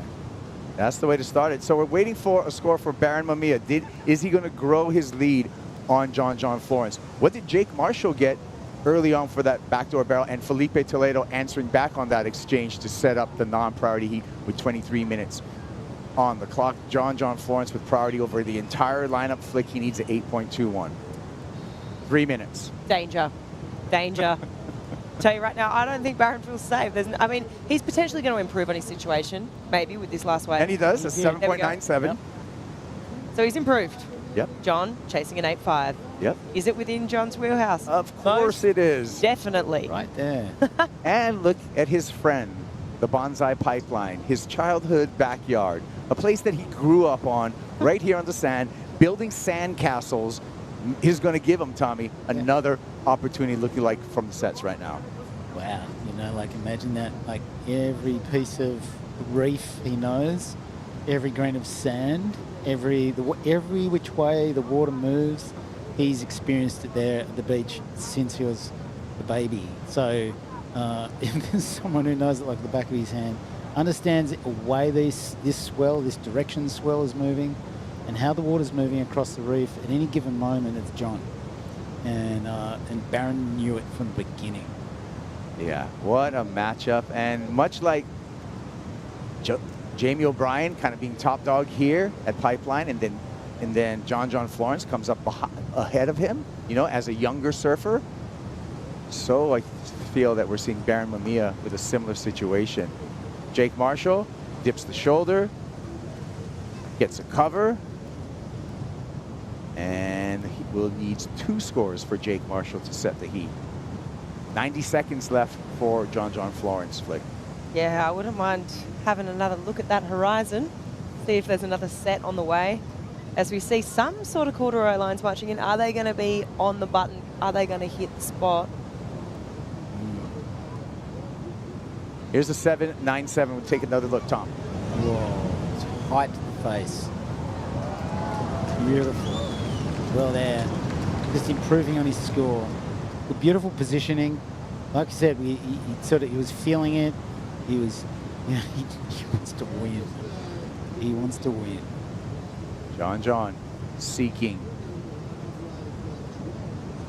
surveying the lineup. He's going to have 2 more waves. Time for 2 more waves to hit the reef at Pipeline to give him an opportunity. This would be a huge buzzer beater moment for the 3-time world champ, John Florence. And a lot of the energy seems like it's going down the beach, more towards off the wall from what I'm seeing on the screen. Yeah, I feel the same way, Copes. It definitely looks like it's pushing down towards off the wall. But what an incredible heat. Like, absolutely incredible. Just going wave for wave and inspiring each other, you know, to go harder. A moment between these two, and another illustration of generations. 32-year-old John Florence, 24-year-old Barron Mamiya, both incredible pipe surfers, but this time the younger Barron Mamiya takes the win in a big wave. 17.97, 2-wave total for Barron Mamiya. He's on to the quarterfinals, and we are on to a Bonsai brew break. If you weren't frothing enough, another look at the perfect 10 from Barron Mamiya. Fantastic. Look at that.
That's right, World Surf League is the pulse to get you caught up in today's action.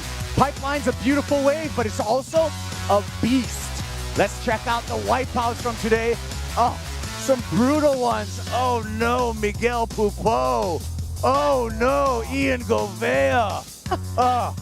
And former pipe champs come through in the round of 32. Italo Ferreira takes the win, moves on to round of 16. 2019 pipe champ.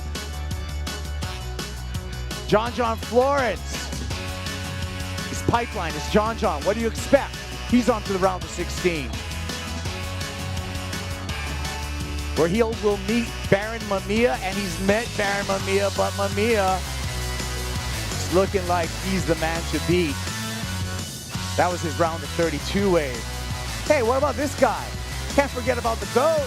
Kelly Slater advances out of the round of 32 into the round of 16. And also, Jack Robinson up against Alan Cleland Jr. This is Big Al. That's a 9.5, the rookie. The rookie also got a backup score of Pipeline. Alan Cleland Jr. defeats Jack Robinson in spite of this. 10-point ride, perfect 10. Western Australia's Jack Robinson, but unfortunately, didn't find the backup. Jack Robinson eliminated from competition. That's the pulse. Back to live action. No, that's not live action. That's more Barron Mamiya.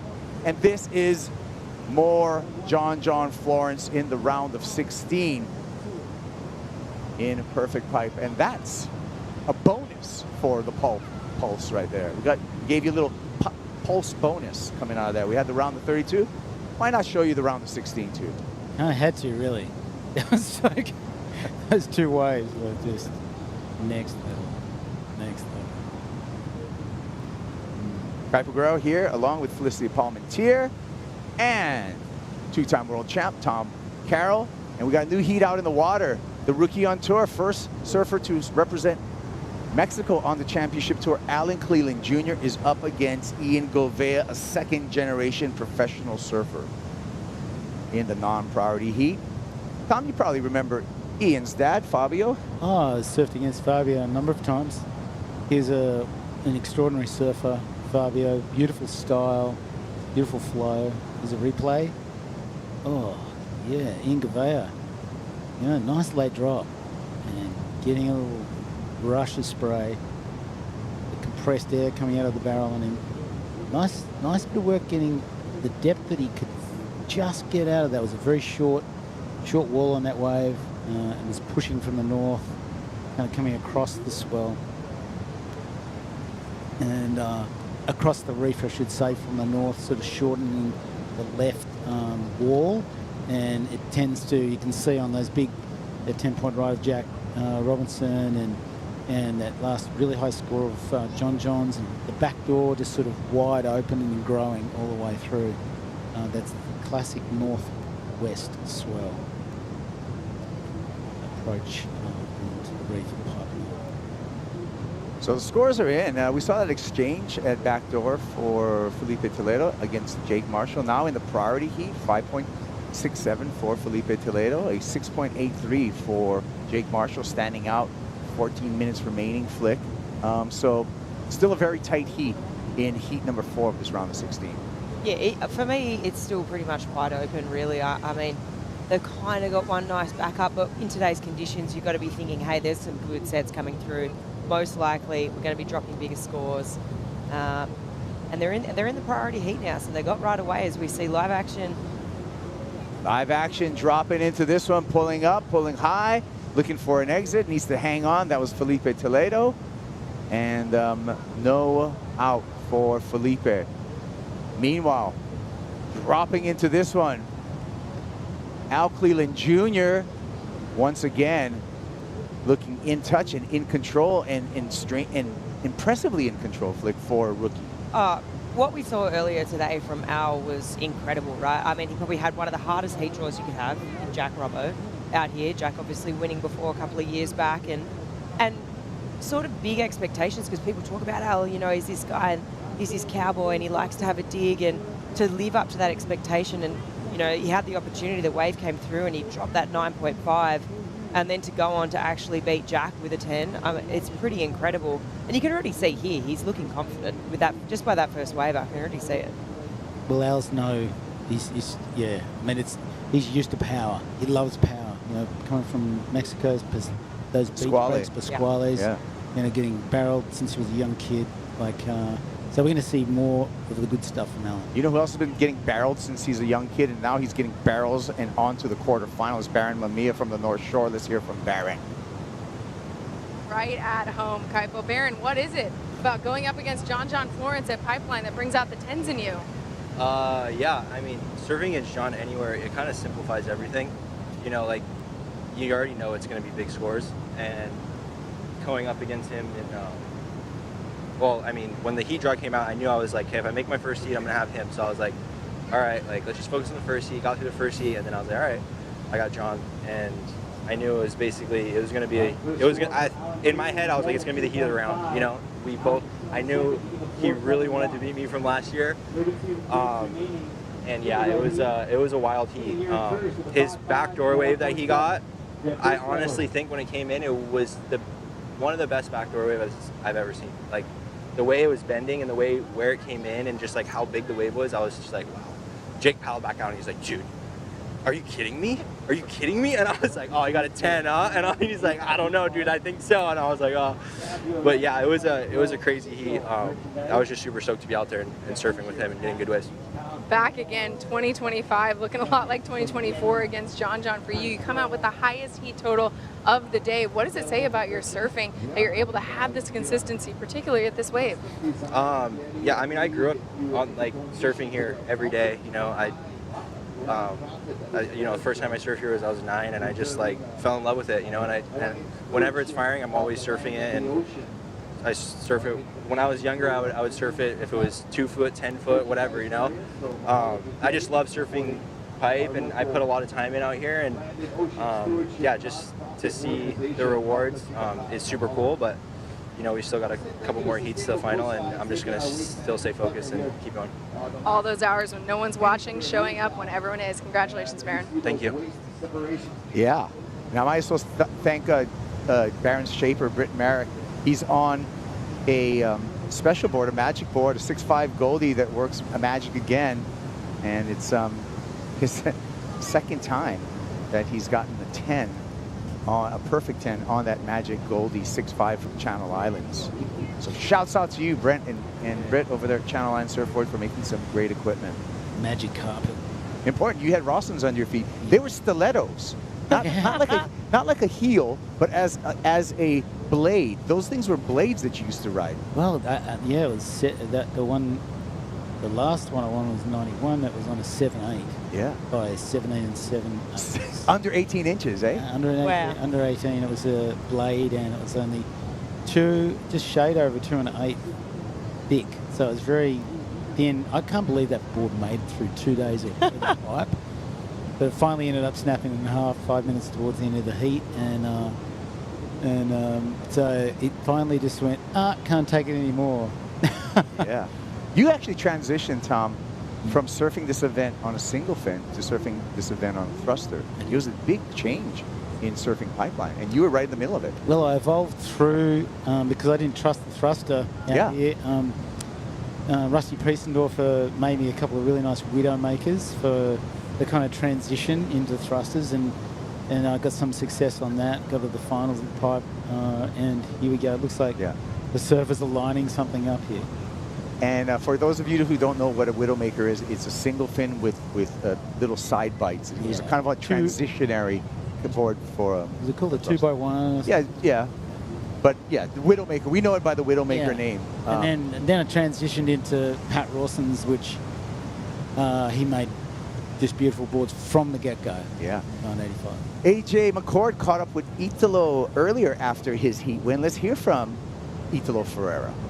Italo, what a start, our round of 16, 7-8-3, your high score in that wave. How did you figure out what you needed to do to move on? Last score, a 1-1-7. Yeah, that was with a 5-8-3. Crazy hit against set. We have a lot of sets, but big sets that we can 11 minutes remaining in the blue heat. that was not like rideable, but I try like to find my way in my first few waves on the beginning of the heat, and then I had a couple scores. Yeah, we saw like some big ones out there, but sometimes not like good angle. And then the last battle Mamiya's one was like insane, and we was waiting for that, but okay. But I made my heat, and then I had like some good like walls, and just like focus myself and try to get the best like clean ones, because I knew like Seth was looking for backdoor or something like that. And he's good for backdoor as well. And but yeah, I'm so glad to make that one. As you should be. Before we let you go, para o Brasil em português, por favor. Você parece ritmo aqui, Pipeline. Como você encontrou? Então, galera, realmente foi uma bateria bem legal de competir, porque é um local, o Seth ele tem muita experiência aqui para os dois lados, né, tanto para backdoor quanto para pipeline, né, então eu sabia que ele ia estar focado ali, e aí eu meio que tentava tirar ele um pouco da onda de backdoor, mas é isso, eu fiz o meu jogo, eu foquei em mim ali no início, tentei pegar as ondas e deu tudo certo, né, tem altas ondas hoje finalmente, depois de muito tempo a gente esperando. A gente conseguiu ter um dia muito abençoado, então é isso que a gente estava esperando. Parabéns, we'll see you in the next one. Obrigado, galera. Valeu. Obrigado, galera. All right. That was a tough interview to get through sometimes, because the beach announcers, speakers right there, those guys. Hey, man, you're not giving a score. You see someone getting an interview. Quiet for a second so we can hear Italo Ferreira. It's a world champ. Come on. All right. Back to the show. 6 minutes and 30 seconds between Jake Marshall and Felipe Toledo. Piper Girl, Flick Palmentier, Tom Carroll on the call here, and a really close heat, Flick. And but a tough go right now for Felipe, because he's trailing and he's under the priority of Jake Marshall. Yeah, look, it's tough right now, but because it's so close, it's wide open, right? I think one more set that's going to come through, things could completely change. I mean, you just got to rewind back to that last heat, Barron and John. I mean, those big scores are out there, and Felipe's only chasing a 3.8, so he's having a look here. Here we go, Toledo under priority, getting sneaky, and that one's not going to work out for him. But I like the intent, Tom, that, you know, Felipe just with his awareness, you talked about the awareness and having that peripheral vision, looking for an opportunity under priority. Just a little out of position then, and a little bit too far out, and kind of looked like he had a kind of anxiousness to him to get something that he knows he needs in a 3.8. So, yeah. How did you calm yourself in heats, intense situations like this? Well, it's I'd look at my board or just pinpoint focus on something just for a moment, breathe, and bring myself present to the moment. It's like, I suffered a lot from preheat anxiety and so on. And there was, I went through a whole bunch of different ways of kind of combating that and actually working with it, because it's sort of something you can't fight against. It's something you have to work with and learn to, move with. And now you're helping others with your morning meditation. I catch you on Instagram Live with your morning meditation, and I feel like that's actually helping other people, to help calm their mind. Well, I tell you, I wish I had these practices when I was competing, and I had this back then. I mean, the way it actually refines your ability to put yourself in position to perform is you can see how it's happening. If you're a top-level athlete today, if you're not doing this kind of work where you're actually learning how you are at the stillest point in your being and the most active point in your being, the whole thing, if you're not familiar with that, it won't be available when you need it. So very, very important practices today. Words of wisdom from Tom Carroll. You can check him out, follow him on Instagram, and you can also join in on meditations and knowing how to calm your mind. I know I need to calm mine because all kinds of stuff zigzags up here, Flick. You're not alone. Back and forth. Sparks are flying off of it. Yeah. Hey, look at the next heat, you guys. Wowzers. Whoa. Kelly Slater, Ethan Ewing. Just pull up. If you're watching, cancel everything else, okay? And if you're at work, don't let your boss catch you watch, but continue to watch. Don't turn off because the show continues throughout this beautiful afternoon here at Pipeline. And these are the magic days that we're waiting for with the kind of performances we're waiting for. But also, when all that magic is happening, there is times that there's a breather in the Pacific Ocean. That's what we're kind of feeling right now in the priority. Just 3 minutes remaining. Toledo sneaking into this one. Spit on the two-time world champ. And a beautiful lip line float to turn the heat up against Jake Marshall. That's going to do it for Felipe Toledo. Answering back here, Jake yanks on the rail and also gets spit out. So what an exchange between these two. A little claim there. And, well, what a great exchange. I can't wait to see what the judges say there. I mean, really, Felipe really showed his skill, that three-time world champ skill that's available to him at any given moment. You know, lip launching out at the end of the wave like that, it's tricky and private. That was the extra, I think, that's going to be, and Flick, you can speak to this, they're going to be the difference between those two waves, I feel, on that exchange. Yeah. Felipe gave a little extra at the end. He definitely did, and he had to, right? I mean, he's got this one shot right now. Who knows if he's going to get another opportunity. But, I mean, that was an aggressive section coming towards him, and he sort of met it with that same intensity, which is sort of what you need to do. But, I mean, serious skill, serious technique. However, I'm interested to see Jake's just from a different angle. I feel like, you know, from that behind angle, it sort of sometimes looks like you're getting deeper maybe than what you really are. It'll be interesting to see how they cut this, but yeah. Well, we're still waiting for the score. The score in for Felipe Toledo, 5.17. Interesting. So Toledo goes to the lead, but Jake Marshall can turn the heat with just a 4-point ride, and we're just waiting for that score for Jake Marshall. I have a feeling, Tom, that there was enough in that ride for a 4 for Jake Marshall to turn this heat. Let's see. Yeah, I think there is. I think you're right. Yeah. So, I mean, Jake Marshall made it happen when he needed to. Let's take a look again, Flick, starting with Felipe Toledo. Yeah, Felipe maximizing that tube time, but this is the little moment we're talking about. I mean, that was not an easy section to hit. He got a 5.17, but behind him was Jake, and I mean, this thing was deep. I mean, just the theatrics as he came out of that barrel. You could just see the feeling. It was all over his, you know, all over his body. It feels like a good score, and it is. Ooh, yeah. And it is. It's enough to turn the heat. A 6.37. Jake Marshall goes on top, and he also has priority right now. So Jake Marshall is, unless some type of miracle happens, is going to close out this heat against Felipe Toledo and move on to the quarterfinals. 20 seconds to hold off Toledo for Marshall, and I'm sure he's not going to let him out of his sight. Well, the way Jake's wave definitely hit the reef better, and it was a bit bigger wave. So the way they're scoring, it was very consistent for the day.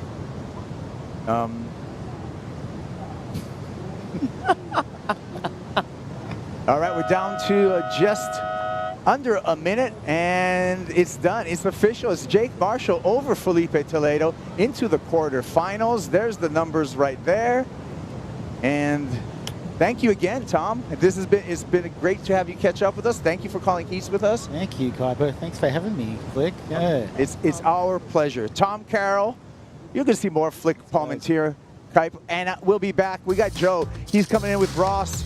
And more continues at some epic pipeline and backdoor. Don't go anywhere. Stay right here.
Welcome back to Pipeline. Waves are still firing, and we are swinging into some big heats. Kelly Slater, Ethan Ewing in the non-priority heat. Gouveia, Al Cleland Jr. now have the priority heat for the next 17.5 minutes. Gouveia and now Cleland going head-to-head. Biggest score so far, 5.5 for the Brazilian Goofy Foot. They're trying to keep that comeback to the CTL Live into the final series. Winners out of the round of 16 go to the quarters for finals day tomorrow. As we lock in, Al Cleland Jr. representing Mexico has had quite a day. 9-5 to take out Jack Robinson, one of the favorites to win, and now he's dealing with Ian Gouveia. Thanks for being with us. Joe Turpel, Ross Williams from the Momentum Generation videos, and then from the Lost movies. It's kind of around the same time, Strider Wasilewski. Totally different kind of storylines in both of them. There's a funny story behind all that. And you know, now they're sitting next to each other. The Lost guys thought the Momentum guys didn't like the Lost guys, and the Lost guys thought the Momentum guys. But you know what? We were actually friends. We didn't even know it. Exactly. That was all behind the scenes. That was some magazine stuff. 90s. We're talking different language. Let's get on the program. Well, one guy that was there in the 90s was Kelly was there. Both of your good friends, Kelly Slater, 52, almost 53 years of age, 30-plus starts here at Pipeline, taking on Ethan Ewing. It's a pretty rad matchup with these two. They kept running into each other last year 3 times. Ethan got Kelly at Pipe last year and Sunset. Kelly got him back in Tahiti, but it's actually 3-3 in one-on-one heats with these two over all the years. So it'll be a fun one to see who settles the score today. Interesting. Yeah, Tahiti was a wild one. Remember that? He got blown over the reef into the channel, on the inside channel, and rode the jet ski all the way around and somehow got back out there with like a second left and caught a wave. As Kelly's always breaking his own records. Surfing in this event more than anyone, winning it at the oldest age. He was almost 50, won at 49. And his last heat victory was his 100th. That's not like in CT events. That's just at Pipeline. He's had 100 heat wins. Uncle status. He's like LeBron James. And, LeBron's breaking his own records every time he puts a jersey on. So him and LeBron, same. Couple goats. Doing their thing. As we now lock in. Nice tight stance on the forehand. Trying to push for an exit and letting go is Ethan Ewing. He's really good at just identifying these real clean running rights and lefts at backdoor and Pipeline. Keeping things really comfortable. Remember, he was the guy that fractured his L3 and L4 in Tahiti. But he's only gotten better in hollow waves. Here's Ian Gouveia, big section at Pipe, running after the exit. It's just that time of day where it just looks so amazing to watch these waves pipe off. I mean, the afternoons here at Pipeline are absolutely magical. And to be in a heat out there, you kidding? Ian Gouveia, motorboat back out. He had the motorboat going. It is free psych mode out there for sure. The waves are perfect. Just wave after wave pulsing through. This is exactly what you're hoping for when you come visit the North Shore to see pipe like this, let alone in the big event to kick off the season on the championship tour. Al Cleland with priority over the whole lineup. His dad featured on page 1 of Surfer Magazine back in the day, a barrel shot at Imperial Beach. Ian Gouveia's dad, Fabio, one of the smoothest on the CT from Brazil, won events like Sunset Beach and finished in the top 5. Let's catch up with Jake Marshall with AJ. Jake, what a way to wrap up this day for you here at Pipeline. 637 in the final minutes to take down a world champ. How did that feel? Yeah, it felt amazing. I mean, I don't know, it was just so rad being out there, like, especially I was in the channel on John's like 9, just like looking into the barrel, and the waves were just like unreal. So that was amazing just to go surf that. And I don't know if I surfed like the best strategical heat. I felt like I was just going on a bunch of waves, but it was just like, it's really hard to keep your composure out there when you're just seeing perfect waves come in. So I was having so much fun, and then the last like 10 minutes I had priority, and I was like, okay, I gotta like focus and really try to make this count. And then kind of gave Felipe the one before my wave, and it didn't look that good, but he needed a small score. So I don't know, it was one of the tough call, but I was lucky that the next wave was good, and yeah, felt really good to come out of that one. The focus was enough to get you your first quarterfinal spot here at Pipeline. How important is that for you as you head into 2025? Yeah, it feels great. I mean, last year I made a couple quarterfinals. I was like pretty consistent with like nines and quarters. So this year I'm really looking to get in those finals and try to win some comps. So this is a good step in the right direction, and gives me a good opportunity tomorrow. So I'm excited. Looking forward to seeing then. Thanks. Right on. Thank you. Thanks, AJ. Jake Marshall. I think everyone's going to take notice now. He kind of has this little underdog feel to him.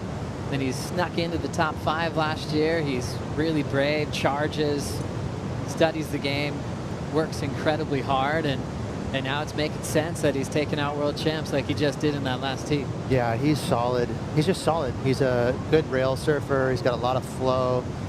He had good technique on that last grab rail replay they showed there, Jake did. So looking good. Those late drops backhand, it's sort of a litmus test of how you are as a pro surfer in slabby waves, and pass the test. Yeah, I mean, watching, you know, the Kelly Slaters, the Barron Mamiyas, John Florences, you know, Jake Marshall, that technique to get underneath that wave, Ross, it just takes a lot of mental fortitude to really trust yourself and believe in your own ability. Grabbing the rail, sliding off the bottom, and looking to get coned out. Cleveland Jr. has the coolest backhand technique. Viva Mexico. That's right, Pascuales. As we look at the goofy footer on the lineup, Ian Gouveia looking to try to get in there a bit. It's just going to keep him out in front. He's already gone through a couple boards today. Kind of an emotional first round win that he had John in, and this exchange continues. Nice hollow section and a wild ride, but a cool finish for the GOAT. Look at him go. That was the wave he wanted. He got behind it. Nice little backdoor section going left, obviously, but he backdoored that section. And that's the quad, too. No one else riding a quad that I can think of. So I don't know if you saw anyone on the beach, but you saw that extra zip, little extra gear of speed getting spit out of that wave. I think Maggie Pupo was riding a quad. Oh, sneaky one for Biggs. Again, not too many. There's not as many as you would think. What's your theory on that? Well, the quad is really amazing at riding over the foam ball. One of the drawbacks is how fast they go, right? So they go almost too fast. Right. So like guys like Barron Mamiya, they just want to stall and sit on the foam ball. But the quad will drive through it, ride over the foam ball, and you know, kind of give you a spurt out the end like that, like we just saw there. So it's pretty fun. Yeah, as we see Ethan on the right as well, Ross. Yeah, so it's kind of a fun conversation about 4 fins versus 3. And for Kelly, he really needs to make sure, because he knows he has that extra speed, to get behind it and backdoor it. This is a lot of stalling. Again, this is better for 3 fins. You can kind of sit on that pivoting fin back there for Alan Cleland. And I hope he's wearing underwear. That was a lot of stalling there from the body parts. That can be tender. And big pit here. Wow, beautiful. Pipe is showing off right now. It really is. Well, we kind of looked at the buoys last night or this morning from last night, and you could tell it was just going to be one of those days. We're just going to get better and better through the day, and it has definitely done that. Checking the buoys. You hear that all the time on the North Shore. Watching this, driving. Ian Gouveia has a big end section, but he's super smart about that exit. He knew he didn't have a chance if he kept his line, so he's able to get the completion. As he still leads over Al on the numbers. Cleland 5.83 and a 6.5 with all Cleland scores in.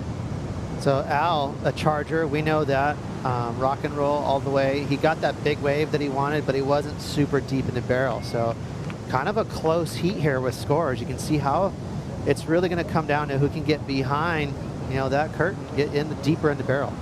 I think, we saw Ian and Alan on the rights. I feel like we could see some of that swing happen. The interval of the swell has dropped a little bit, and with that, you can see kind of a peakier arrival of those waves, and some of that backdoor could just be flaring up for us. This is when Ross gets excited. Yeah, definitely. I have regular foot-itis. Guilty. We were talking about the matchups with Kelly and Ethan through last year specifically. Ethan getting Kelly 2 times to kick off last year's season, and Kelly got to answer back when it came to the end of the road at Pupo. That foam ball is so wild, Strider. This is what you're talking about. Yeah, you know what? Kelly is just pulling in so deep right off the bat and just psycho. Crazy Kelly. And then Ethan just nice and calculated, super smooth. And then the GOAT, here he is, riding foam balls, just having the best time ever. Wow. Bowing down. I mean, switches the board out. This was the wave he got right at the end as the horn blew. Backup score needed for Kelly. What's he doing, you guys? 52 years old. Everyone's like, come on, buddy. Oh, he's 53 soon, right? Yeah, it's coming up. February 11th, same birthday as Jordy. Watching this, locking in, stalling, trying to get a bit more of the pit this time for Al Cleland Jr. He can slow down on a dime, backhand or forehand. As we see the big drop from Kelly. Up and under, cool redirects, and that was not going to let him in. Gets out of there. He might have took that one just to get the bottom turn shot. See how pretty that was? It was picturesque. It's all about the shots here at Kodak Reef. As it used to be called, you could make a career by just trying to go for covers and photos for many years. There are certain surfers you'd really only see during the winter months. Out here at Pipe, that was their career, and then they disappear until the next season would unfold. And for kids that are a little bit younger, the Kodak is a type of film. Cameras used to require film. Joe referencing a little 90s deal there. Off the wall was we're on Kodak. a 90s theme right now. Might as well stick to it. Off the wall was Kodak. I thought it was Rockies. The whole North Shore is just a big photo jam. It was Rockies, wasn't it? I thought it was Rockies. Oh, okay. But the whole thing. The whole thing. Off the wall included. There were so many great shots. Bright so many jerseys, people checking their light meter. And photographers that made a living off capturing images of these guys like Kelly as we went to the Pacifico fan picks. And as always, usually Kelly the favorite at Pipeline, 72% saying Kelly's breaking that tie in one-on-one heats with Ethan Ewing today. As we get caught up again with Al Cleland Ross. Alan's definitely charging, but he's not getting super deep. That is a little better than his last wave. So right now, both his scores are in that medium range, but you can see how gifted he is. He's so talented and comfortable underneath the hood. He takes off nice and late. And Kelly, big drop. Strider. Yeah, there was that bottom turn shot we were talking about. Just absolutely perfect. He just easily makes that drop. Look at that shot right there off the bottom. Hooks it. Just he's got so much technique that the style just comes into play with it. It's just picturesque watching that guy surf still. It's just unbelievable. That ignited the whole Kodak conversation, but you nailed it, Strider, because that was really pretty. He didn't get a score there, but yeah. I'm backing him. I think he went for a little shot right Just there. for the photo. Got to get it sometimes. I mean, look at this career on paper. I mean, getting wins in the 90s. Last year got knocked out by Ethan Ewing. Year before, Yago Dora, after what he calls that win in 22, the best of his career. But all-time consistency, semifinals for 3 straight seasons. Unbelievable with his love for pipe. Hopefully he'll always be in this event as a wild card. There's a couple of legends of sports we can maybe compare to for longevity. There's a guy who's 56 years of age, professional soccer player. Really? Hiro Kazuyoshi, a forward for Japan. He's played for 38 seasons. That's a lot of running for a 56-year-old. He's now in a club in Portugal at the moment. He hasn't seen any field time yet, but still in the mix. You know, and gosh, it's just, you can't really compare Kelly to other sports sometimes with just how much he's accomplished, even in the late 40s and early 50s, as we see Ian Gouveia just with a little giddy-up series of pumps and drives and a beautiful claim to let out some emotion. And why not? Pipes firing, you're back on tour, and you've got a solid lead over Al Cleland. Somebody tell him there's 3 minutes left. He is burning the clock right there. Maybe he's going to jump on the ski. You know, there's so much, and deservedly so, there's so much focus on Alan Cleland, but Ian's, you know, he is no one to look past. He's so good out here. He paddled past me when I was in the water, too, and he said he's got this shark skin coat, like a big decal on the bottom of his board to give him a little extra speed, which is very unique. You know, not many pro surfers on tour are looking for those kind of fun accessories, but Ian looked for something, and I must say, it helped there.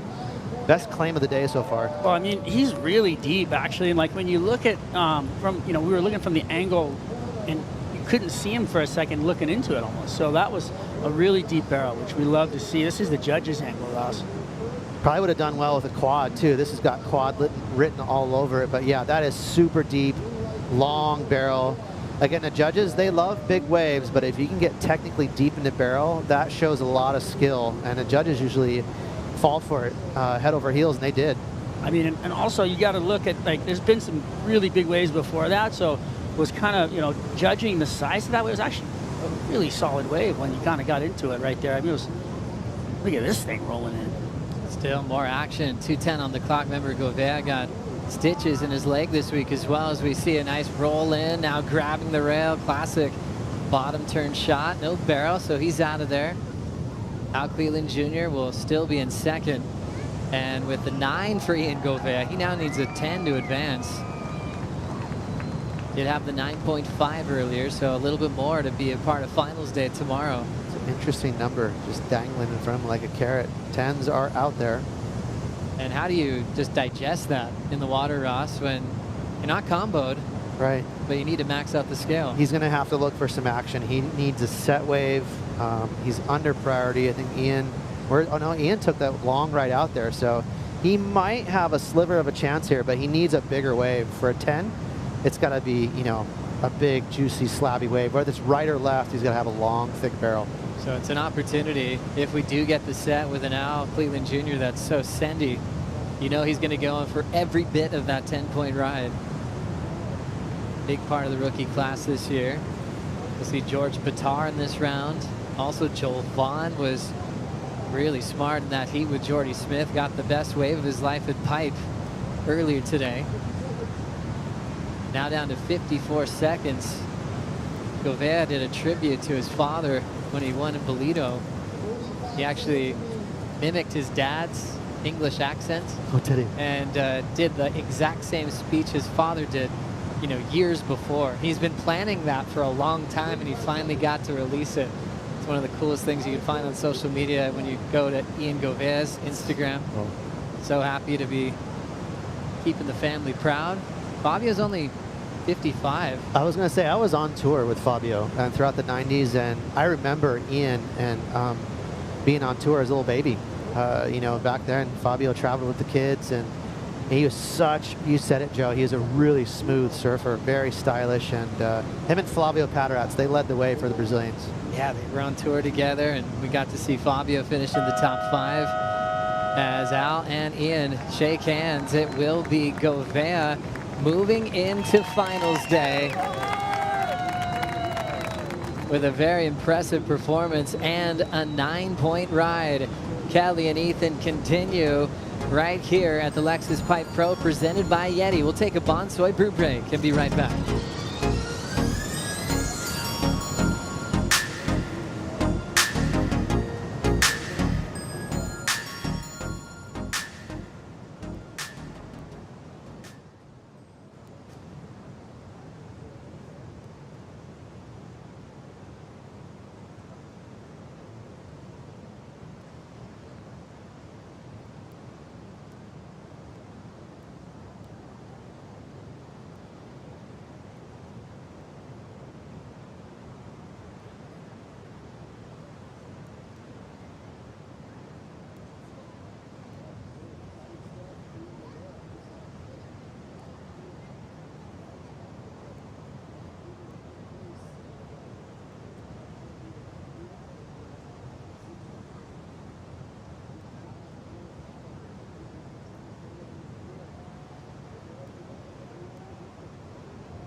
The Lexus Pipe Pro, presented by YETI, is brought to you by Lexus. Experience amazing. Oh, I want that Lexus GX so bad. As we continue with the competition, grabbing the rail, pulling up and under. Ethan Ewing's got a little room, but ends up getting squished with that section clamping on him. Still in the heat with the goat. Kelly out in front with a 7.83. Ethan's high mark, a 6.5. 3-3 with these 2 and 1-on-1 heats. And Kelly looking for yet another finals day appearance here in Pipeline. This event has a wild card. Non-stop action as we look out the back and see a slide out from George Pittar. George, the rookie from Manly Beach in Australia, taking on Japan's Kanoa Igarashi. Kanoa looking really comfortable, pretty fired up for another year on tour. Kind of had an awkward couple of years, and it's funny when you say that because he's still making the cut, but once you make the final 5 once, you get a silver medal in the Olympics, all you do is expect more. So he's starting to find his happy place again with form. As we look at a wave just guttering out at backdoor and just standing tall as Ethan Ewing. Solid read from the Australian Ross. Yeah, Kelly had priority, so he let that one go. You see Kelly having words with himself, talking to someone, but it's rare for him to let a backdoor nugget slip through his fingers, and Ethan gladly picking that one up. Yeah, they want to see the replay from the front on angle of that. See how deep he got. You know, we can actually see what we're working with, but that wave looked like a gem. It was a little on the small side, so maybe Uncle Kelly said, take this one, Grom. I'm waiting for a wave with a little more guts, but let's see it. It was a nice runner, and he gets a nice little stall right there to get the extra cover time. And it's going to be a good backup score right now. Ethan only needs, what, a 4.5, so he should get it. Ross must be from Hawaii because that was a small one. I mean, today's standards, right? It's not a juicy one. Kelly, I think, let that go because he's waiting for one of those bombs. He knows like a 5's not going to do it. Now locking in, late takeoff, Kelly Slater deep in backdoor and gets blown out. Unbelievable approach. Big, tall wave. A lot of room inside that barrel. As we lock in on the right, next wave, wide open pit. Looks like Kanoa Igarashi. Well, on cue, Kelly making me look smart there. That was a bomb, paid off for him to let that little one go. Nice late drop from Kelly too. Can't wait to see the replays of that one. Gosh, and Ethan doing well to max out the tube time there. Probably a 7. It is a 7.0 on the dot, and Kelly with a much bigger wave will easily get his lead back. This relationship starting a long time ago, pushing himself a pipe in his first book that he released with Jason Bort, Pipe Dreams. He talked about having a fear of big waves coming from Florida, and he had to really work on this type of courage. What a drop. I mean, getting under the hood on that thing, that was intense. That's where the score is going to come from.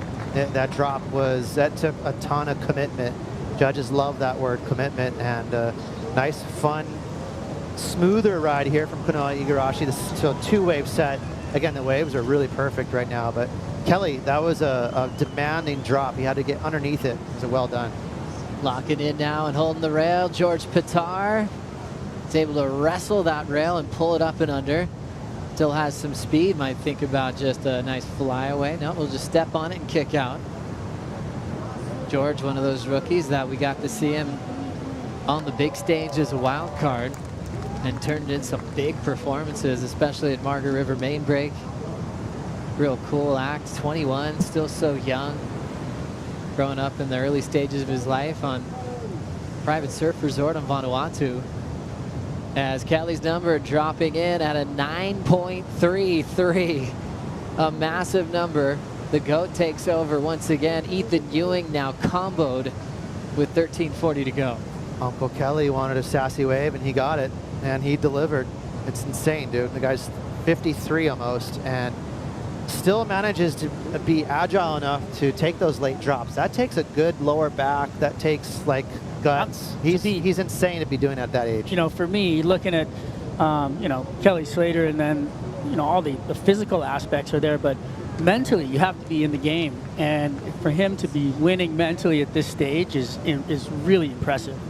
You know, I mean, he has been through a lot of injuries. He's had a lot of things happen to him, and for him just to be able to, you know, whip it like he did this morning or earlier today in his heat, and then on a wave like that to be getting under it, looks like he needs a little board change. Yeah, Kelly getting cleaned up.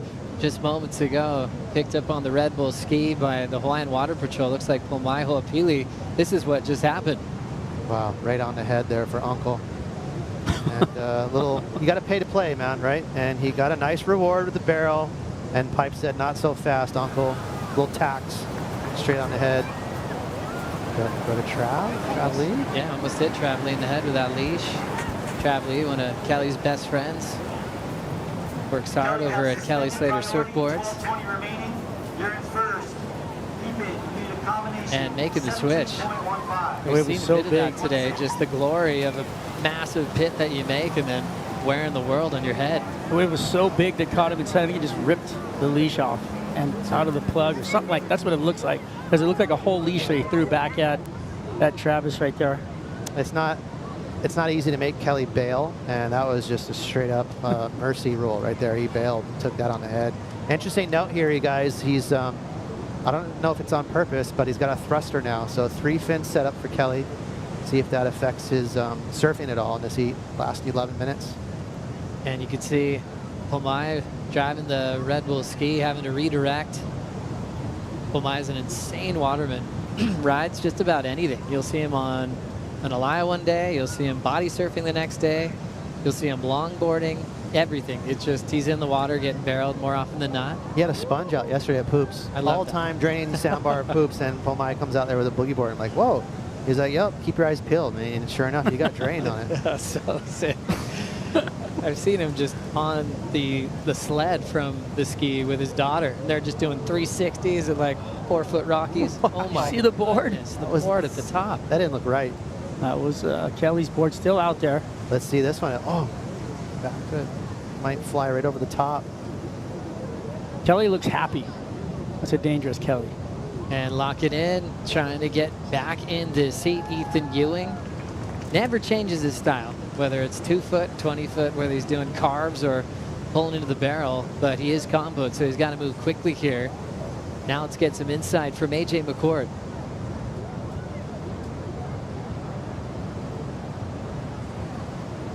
Catch up with AJ in a moment as Ethan starts paddling back out. Kelly on the board change after getting drilled. 7.83 and a 9.33. You guys have been right by his side through his evolution and approach at just becoming the king of this place. You know, coming from Florida, yeah, hanging out with you guys at Benji's old house right in front of Pipe. Where did you see it change into realizing he was going to take over this wave one day? I just remember his first couple of years, he came and Ken Bradshaw actually took him under his wing. And if you guys don't know who Ken Bradshaw is, just Google him and look at him. He was your classic 80s big wave surfer. He even had the beard, the whole 9 yards. He was just that bravado, kind of a grizzly bear guy. And he definitely put Kelly through the ropes a little bit. He made Kelly paddle out some days that were really spooky for a young teen. And but I think it made a big imprint on Kelly on how to handle the North Shore and get over that fear. Wow. All those steps in the process of creating an all-time great. He's looking for a 9th Pipe title this year.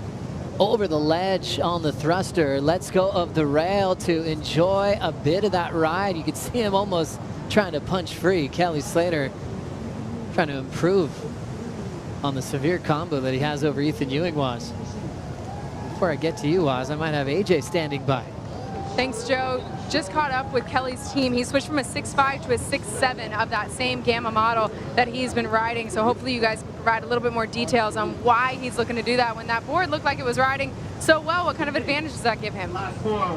Great setup there, AJ. 6.5 quad, 6.7 thruster.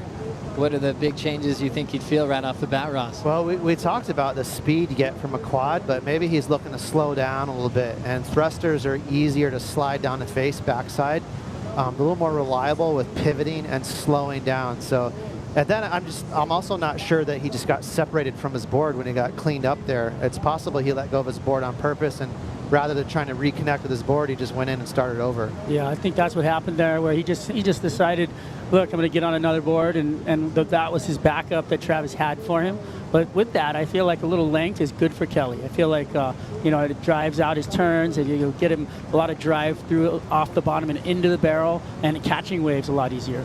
Now locking in, big drive into the pit, deep at back door. Ethan Ewing unable to hold his stance through that spit. But I just still love his pace, his tempo in the barrel, grabbing the rail. Early Kanoa Igarashi in the heat with George Pittar will get the make in Pipeline. And now setting up a teeny little inside corner. Might as well take a look at it. And comes out. Not bad. Kanoa's a real focus this year. I feel like he's kind of finding his flow again. There's some awkward energy with sponsorship in the past and rivalries, and I think it got a little caught up in it. Now with some time to kind of settle down a little bit, he's just really eager to show what he can do this year. And how about that? Just a dreamy one, and poking on the way out and getting slammed is Kelly Slater.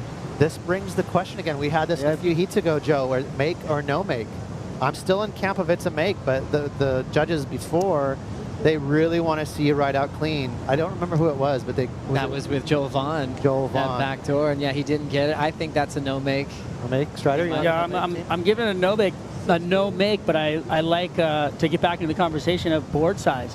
I feel like that board was a little longer, and it kind of on the way out of the barrel, he wasn't used to the length, and it caught the nose of the board right there. So maybe, trying to lean out of it. Usually he's got so much control by understanding the length of the board, but there the nose picked into the bottom. It purled, caught the rail, and maybe those couple of extra inches are the reason. Too, switching from quad to thruster is a pretty massive change. It's, but I will say, slowing down and stalling is better on a 3-fin setup, and that's what he was doing at the start of that wave. But that was a tight section to doggy door out of, and definitely got clipped. Man, tough wipeout for Kelly. Did the hard part, and it almost looked like he just didn't have enough time to punch free of that closeout. And takes another wipeout, 1.97, 1.7 to follow his big 9.33. Cleaned up again. Look at the reef too, you can see it. Nice where it goes black to green right there. We got a lot of sand has washed off that reef, and it's now coming into what we love as Pipeline, where it goes black to green. The westerly direction swell, Joe, is definitely dominant now. And it's pumping. Absolutely pumping, for sure. 5:19 on the clock. Kanoa leads the non-priority heat over George Pittar. Kanoa getting a 7.33. His second wave is 6.5, so a nice steady performance in the first block. Kelly has the lead, still comboing Ethan Ewing at the moment. And we were able to catch up with Ian Gouveia earlier with AJ McCord. Ian, what a way to start off 2025, make it through the round of 16 on to quarterfinals. How is that setting in? Yeah, I'm still tripping right now. It's unbelievable. That's what I train, I work for, to be here at Pipe, living a day like this. Dropping in, surreal. stalling. I don't know, speechless. Congratulations. We'll see you on finals day. Thank you so much. I gotta thank all my family, all my sponsor, Shark Pipe, for this amazing board. Also, I'm using this Shark coat, that it's a new thing technology. 6:50 remaining. Behind the board that for sure helped me on that 9 points with speed and on the foam balls and stuff, and yeah. 6:40 remaining. As you should be. We'll see you tomorrow. Yeah, thank you. Thanks, AJ. Thank you, Ian Gouveia. Arashi, we're talking about the bottom of his surfboard in the water, and then he just referenced it as well in that 9-point run. What are the chances he doesn't own part of that company? Because he is really psyched to talk about it. He pulled me aside in a channel and had me like touch the bottom of the board and everything. He's amped on it. What did it feel like?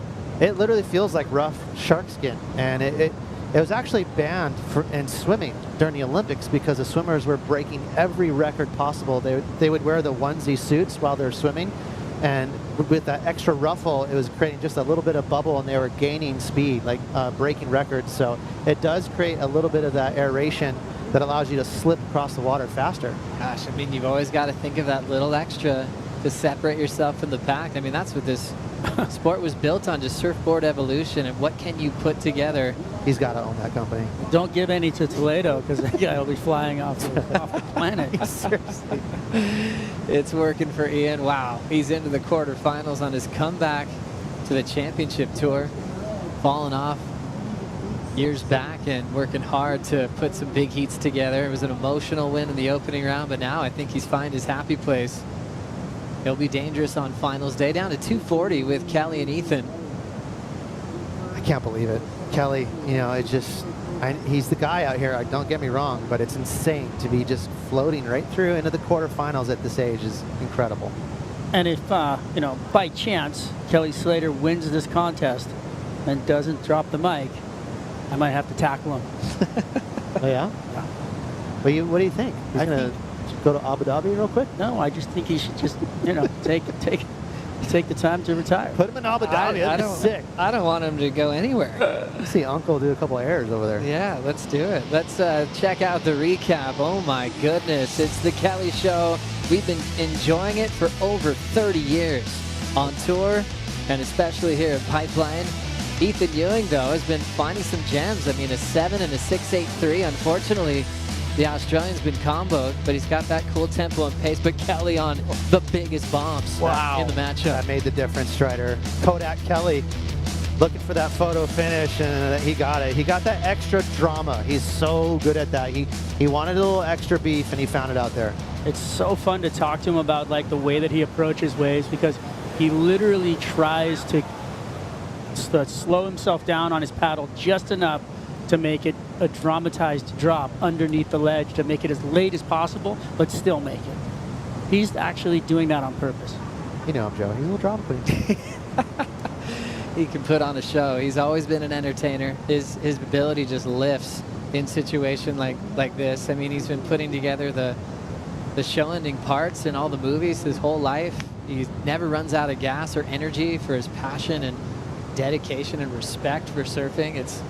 It's phenomenal that he has found the fountain of youth with what he loves to do with complete dedication.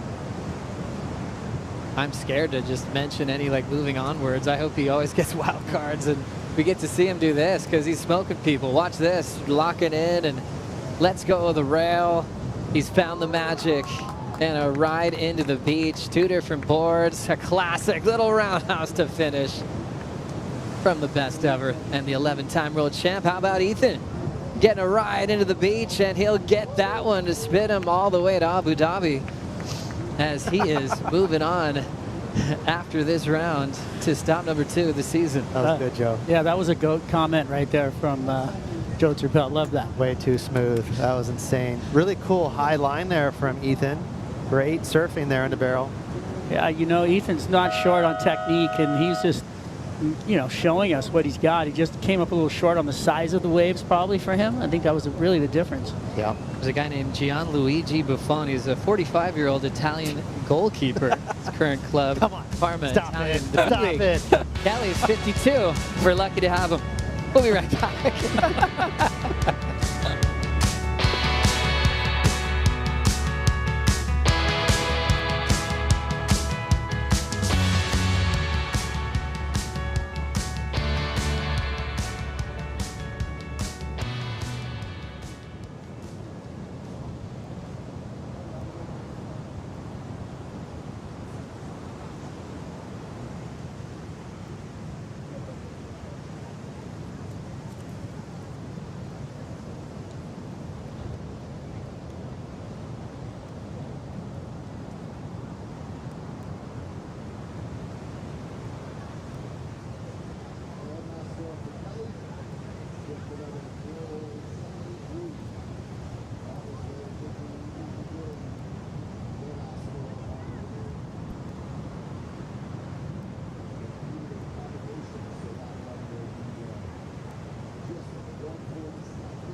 The Lexus Pipe Pro presented by YETI is brought to you by Bonsoy, official milk of the WSL. By Neutrogena, sunscreen you'll love to wear.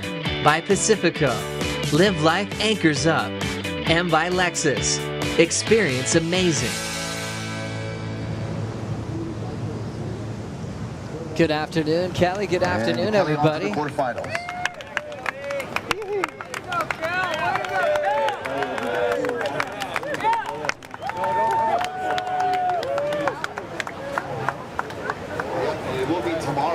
Kelly, the goat. You win that? You win your heat? Sick, bro. What a feeling for Kelly Slater. The amount of times he's inspired people who've traveled thousands of miles to watch him compete. We call it the Kelly factor when we've been at events over the years. The beach fills up, and then people, you know, go to the WSL store, buy shirts, have them sign it, and oftentimes Kelly will spend the day in the afternoon just kind of meeting and greeting everybody. I mean, he's done that for a very long time. Such an incredible ambassador of the sport, giving us another great memory here at Pipeline. Kelly has moved on to finals day as he's chasing a 9th pipe title. Leo Fioravanti and Joel Vaughn going head-to-head now. Australia versus Italy. Joel, just 21, just built his profile earlier today, getting a big score against Jordy Smith to get to this point of the contest. Yeah, really nice backside classic pipeline barrel there from Joel Vaughn. So showing some skills right off the bat here, rookie. Spent some time though, you know, before this event started. He was, you know, in the neighborhood and catching, you know, all those earlier swells, and said it really paid off. You know, he felt himself a comfort zone out there, putting himself behind the peak, really putting him in the time to get to know Pipeline. And he did say that was his best wave yet in a heat in a jersey, so that's pretty cool. That's the beauty of this contest. You get the best wave of your life out here. Love it. Joel Vaughn was hard to get a hold of before Pipe started. We were doing this Meet the Rookie series. And first time I think he had bad Wi-Fi. And then the second time we forgave him because he was actually trying to get back and forth to Abu Dhabi real quick to get a couple of laps for stop number 2. Now, let's hear from Kelly with AJ. Joe, Kelly's still dissecting those waves out there. Ooh. Walk me through the one that just is going to live in all of our heads for quite some time. Yeah, right in the moment it was kind of a blur. I was just like, I was in the moment, like just focused on it. But when I saw the wave pop up and I saw it coming together and I had priority and, you know, there was no pressure, I was like, all I got to do is be in the right place on this thing. And I wanted to be really deep and greedy, but also was like, I want to make it and just, you know, get a good score. But I was just, it was one of those ones where it's like if you're an outfielder and you don't have to move, you just put your glove like this. And all I had to do was stand up and it was there. All you had to do was stand up, you get the score, you move on to finals day here at Pipeline. Look, Tom Carroll and Jeremy Flores are frothing. These boys are frothing over here. What does it mean to you to see guys like Tom and Jeremy rooting you on, still doing it at the highest level right here, right now? I love it because I feel like this is my team, you know? Like Tom was before me and Jeremy was after me, and we traveled the world together, and these are like my brothers, so that's the best, you know? Just to see the stoke. Like when you see, like people go, oh, good job, you know, but when you see the stoke on your friend's face, there's nothing that replaces that. A lot of us feeling very stoked just getting a chance to watch you here today. What does a day like this mean to you, to have here at Pipeline massive crowds on the beach and still showcasing everything you can? It means retirement's great. It's just the best. I mean, to get a chance, you know, to be off tour but get a wild card and be in this, it's really means the world to me. And you know, there's still a part of me just being out there that I actually am like, I don't even know if I want to compete, you know, but at Pipe or somewhere where the waves are going to be really good, where I feel like I can perform at my peak, then it feels good. But, you know, there's definitely a part of me that's just, I'm so obsessed with my baby and learn how to be a dad, you know. Thanks, Kelly. Thanks. You're good. Beautiful emotion coming out of Kelly Slater, coming from deep, and I think it kind of snuck up on him when he started thinking about his baby boy. Yeah, shout out to Kalani, Kelly's partner, and Tao. This is his young baby boy. Beautiful little redhead kid. He's such a cute baby. He's always got a huge smile, and so, yeah, wrapped around the finger right there, Kelly all day long is just staring at his kid. He's starstruck. Yeah. He was like psyching on how much weight he had gained too. He's a little lunker. Tao. He's, you know, he's gaining some weight. He's getting all strong and big, and he's so alert and like looking around. It's just, you know, when you're a dad and you're right there with it, it's just the best thing in the world. You could see the emotion. Look at these Grizzly vets. Yeah. Legends. 50-something-year-old frother, still killing it. Nobody. Two boys loving it. Tommy Carroll and Jeremy Flores. as it's still just guttering out front. Is that Leonardo? It was Leo. That was a 10 if he came out. It Oh was my so God. close. That was insane. I thought he was going to jump right through that, and it looks like a little bit of the back foot coming off the bottom, kind of. I mean, you're so deep. Typically what happens when you're that deep is the floor drops out and you just drop through. Really amazing wave there. Now more action on the right of back door. Kanoa Igarashi has some travel time, spits, and unable to find the exit with the lip landing on his head. A lot of risk in that. I mean, we see it, you know, going for scores. In a free surf, you're not really going to see people trying to get the lip on the head to make it for the judges. And right now, there's a lot of the sand's gone over there at back door. So they're coming out of the barrel, not only taking all that water on the head and the chest, but that thing is pushing them right onto the meat grinder. Yeah, it's shallow. And yeah, good point, Joe. You got to do what you got to do to get a score out here. They're not just surfing for fun. They are competing. And those doggy door exits are really tricky. A lot of times you can get pushed over. It's tough on the lumbar. You know, you can get slammed. This is going to be an interesting one because you've got Kanoa over there getting the ski first, but looks like Leo's he's got another one coming. But he caught the wave before Kanoa. He's going to get out there second. Yeah, definitely would go to Kanoa first in the priority heat. Leo in the non-priority heat. Get picked up right there on the Red Bull ski. And right back into action. Leo still has a ton of time. Over 31 minutes on the clock. Whenever he takes a wipeout, it's just hard for me not to think about the wipeout he had in the Vulcan Pipe Pro years ago where he broke his back. Such a scary time, you know, for his whole family. You know, Stephen Bell, his mom were getting on flights, you know, that night to come over here to Hawaii, and it took a long time for Leo to get back. And he's just feeling normal again. Just to even get going in a free surf, he'd have to wake up like 2 hours before his friends because he had a serious program of stretching and healing that he had to go through. And then the next hurdle, get back out on pipe on a similar type of day, and he was able to handle that. Yeah, he's tough. He's a real tough kid. He's not afraid to work hard. He trains really hard. He's very serious. He's such a pro athlete. And so it takes that kind of person to fight back from a serious injury like that, especially at a young age, Joe. Yeah, he's gone through a lot. The success he had with the wild card call-ups, kind of like George Pittar last year. We had to make the quarters and even upset Kelly in France, and then he would just end up not having the same type of luck when he qualified full-time. But definitely turning in the whole package as far as barrel riding, charging. He's got a great air game as well. Still wide open in the heat with Leo and Joel Vaughn at the moment. George Pittar in the mix, 8.66. It's been really fun to get to know George, you know, over the last couple of years with those wild card call-ups. Strider, I mean, really solid rail game, but what else stands out when you watch George compete? Well, I'm just happy to see him kind of trying to, you know, get some bombs out here, really. I mean, because we have seen that big rail game like at Margaret River and seeing him surf so well, but the putting your head down and commitment and getting the time in out here. These are all just learning curves, right? So the more you do it, the better you're going to get at it. Had a close decision that didn't go his way over at Winky Pop during Bells, and I think the internet went wild. There was a storm, and you know, talking to George right after, and he didn't kind of get caught up in that storm. He's like, no, actually, I think Ethan got me. You know, and he, all of a sudden, there's the level of the emotion on the internet just went. Phew, it just like kind of popped, and he just was like, yeah, no, I looked at it. I just thought that was such a mature way to handle it. It was, yeah. Most Groms would get really fired up and get sassy, but he was very mellow about it. And I was on his team. I thought he actually won that heat. It was really close. Could be a good wave here. Priority with George. George also throws the best personal pan pizza on tour. That guy's style. You ever see his style?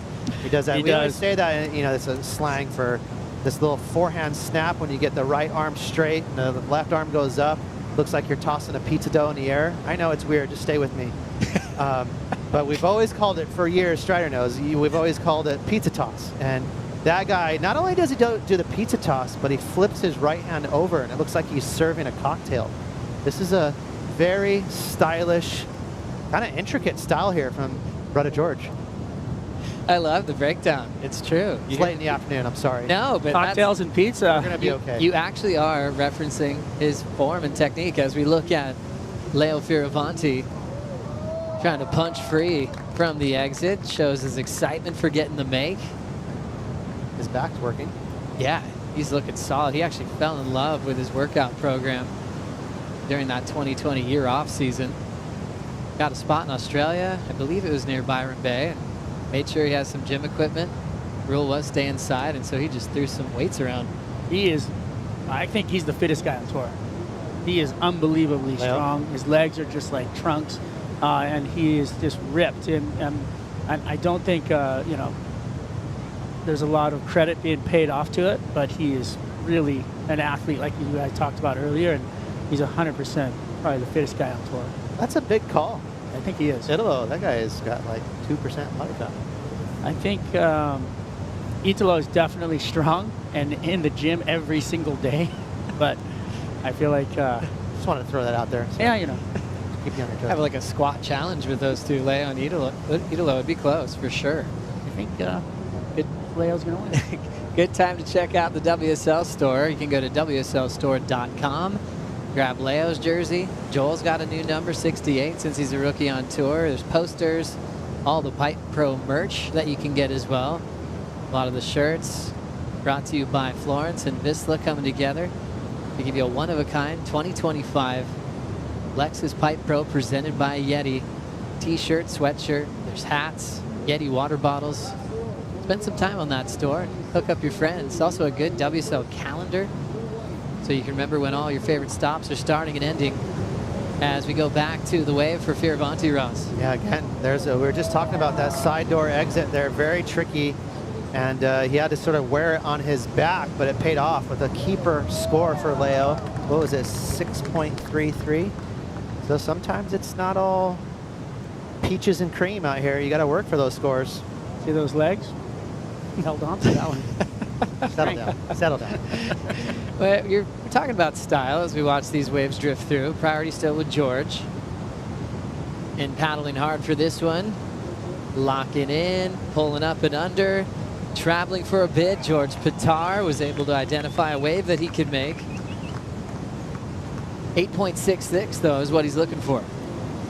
5 minutes to go. It's going to be a twofer. He definitely needs another score, but that's going to help him getting rid of the 5.17, I believe. That should help cut down the score a little bit. Right now hitting the 5-minute mark. George trying to keep his rookie debut alive here at Pipeline. Growing up competing with Joel Vaughn. So these two are in the water in different heats, but probably provided the most motivation for each other last year on the Challenger Series. Joel got to see George qualify at Saquarema before Joel got the official word he was on. He said how cool that was to see his friend accomplish the goal, and then he was able to celebrate later on that day. Went to the Pacifico fan picks, majority going with the former runner-up at Pipe, Kanoa Igarashi, to win this one over George, 69%. Solid. And Kanoa, you know, with the inspiration talk there, Kanoa and Leo Fioravanti, you know, those guys inspired each other, you know, coming on tour as well. So pretty good to see a couple of buddies in the water. Yeah, they've got support on either side. Watching this from George. Ross, what'd you see? Really nice drop. Kind of went over the elbow right there and got airborne just for like a half a second, and then settled in nicely with that classic grab rail technique on the backhand. I think it's going to be better than the 5.1, so that should help him a little bit here, but he's got a tough man to close out this heat. Kanoa, one of the feistiest competitors on tour. He will be worn like a wet blanket. Kanoa's going to stick to him. Talking about style before and the pizza toss, you know, when it comes to turns for George. And it's interesting of who you emulate, you know, when you're growing up surfing, and you kind of want to model your style, you know, usually by your heroes. You know, for Ross, who are you trying to copy when you're coming up? Tom Curran, 100%. We all did. We were all just a bunch of Tom Curran groupies, and Potts too. Potts was really fun. As we look at a fun wave popping up and almost poking the nose, but pulling up and under. Leonardo Fioravanti coming out behind the spin. You know, a smaller wave compared to what's been out there for today's standards. When you're coming out after the spit, you know, you're deep as you could be. Leo feeling it to improve on a 187 was. Yeah, you know, it's funny because some of those little mistakes can slow you down enough and they turn into favors for you. And as you saw on that wave where he dropped in and almost purled, and then it slowed him down just enough where he was really deep and had no choice but to set the rail and, you know, try to push through that, and his skill came through. It was flying out the end. Here we go. We get to see it. Improvised. Right there's a little buckle, and he drags the front knee for a second too. So showing some skill there and being relaxed in the barrel. Just a small one, but that had the shape, didn't it, guys? A nice square barrel for a small wave. A lot of people out there on the internet would be like, I'd love to have that barrel right now. The importance of being relaxed in the barrel, Ross, where do you go from there? Yeah, because if you get too tight and too scared, you can get real stiff, and that's when you get clips. You know, if you're not a little more jello-y and let the knees fold in, let the elbows fold in, then you can mold yourself to the shape of the barrel. If you get too scarecrowy, you'll get clipped and pushed over the falls. Yeah, we saw you do that work pretty closely with Tatiana Weston Webb with her approach inside the tube. And you think about these world-class surfers on the tour, they're obviously incredibly talented and they've earned their way here. How hard is it to make those changes stylistically when you're already a top pro and everything's kind of ingrained in you with muscle memory? It's so tough because it's a 2-for-1. Like the first thing is mental. You know, you have to get over the fear of pulling in over shallow reef, and that's a huge part of it. That kind of bleeds into the technique, which is the second part. That's when surfers start realizing, okay, I actually need to start surfing inside the barrel.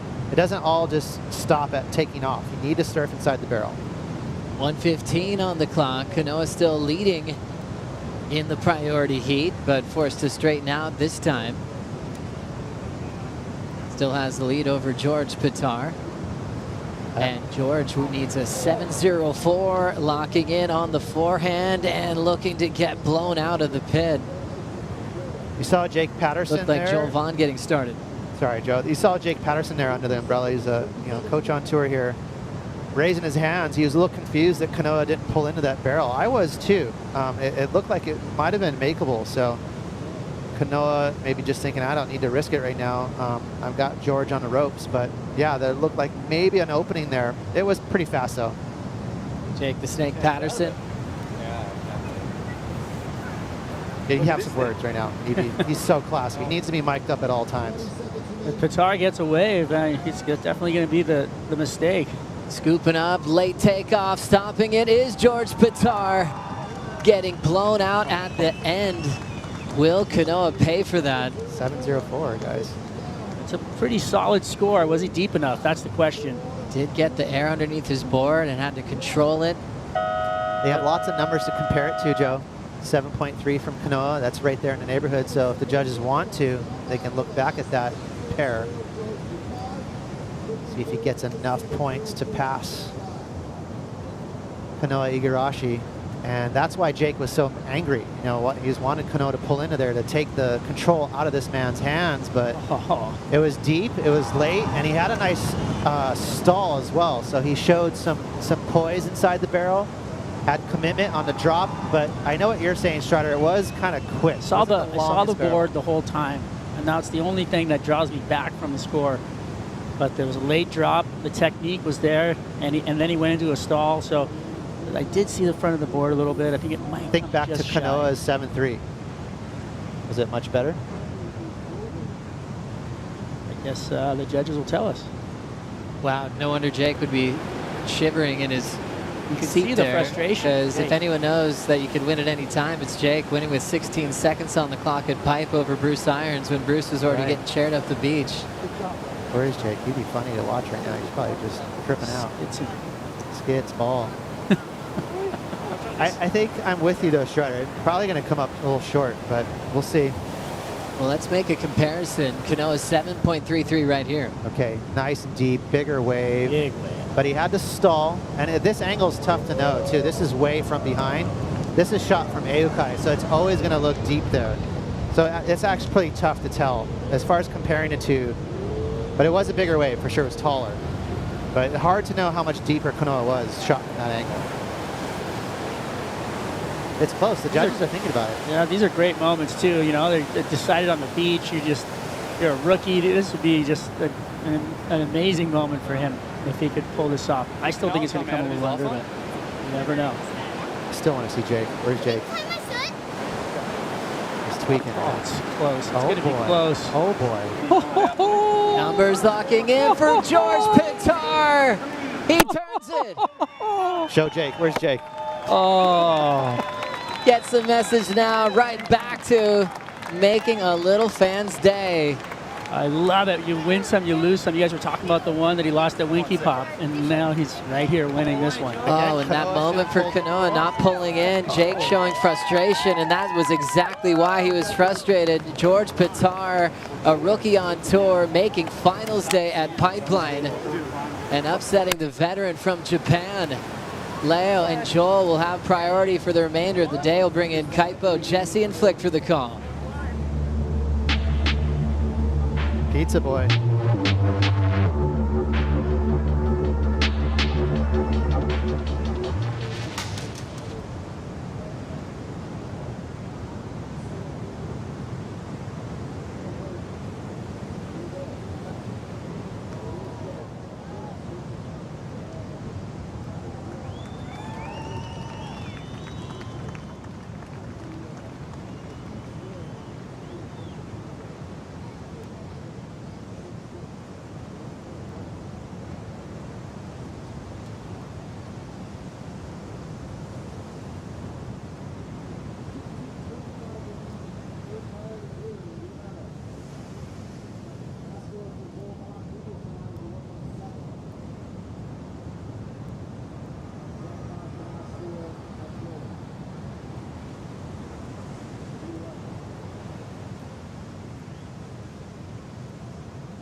It's the World Surf League. It's the Pulse where we get you caught up on all of today's actions. Day number 3 at the Lexus Pipe Pro presented by YETI. There were plenty of spills, plenty of wipeouts, plenty of tolls to be paid here at the Bonsai Pipeline.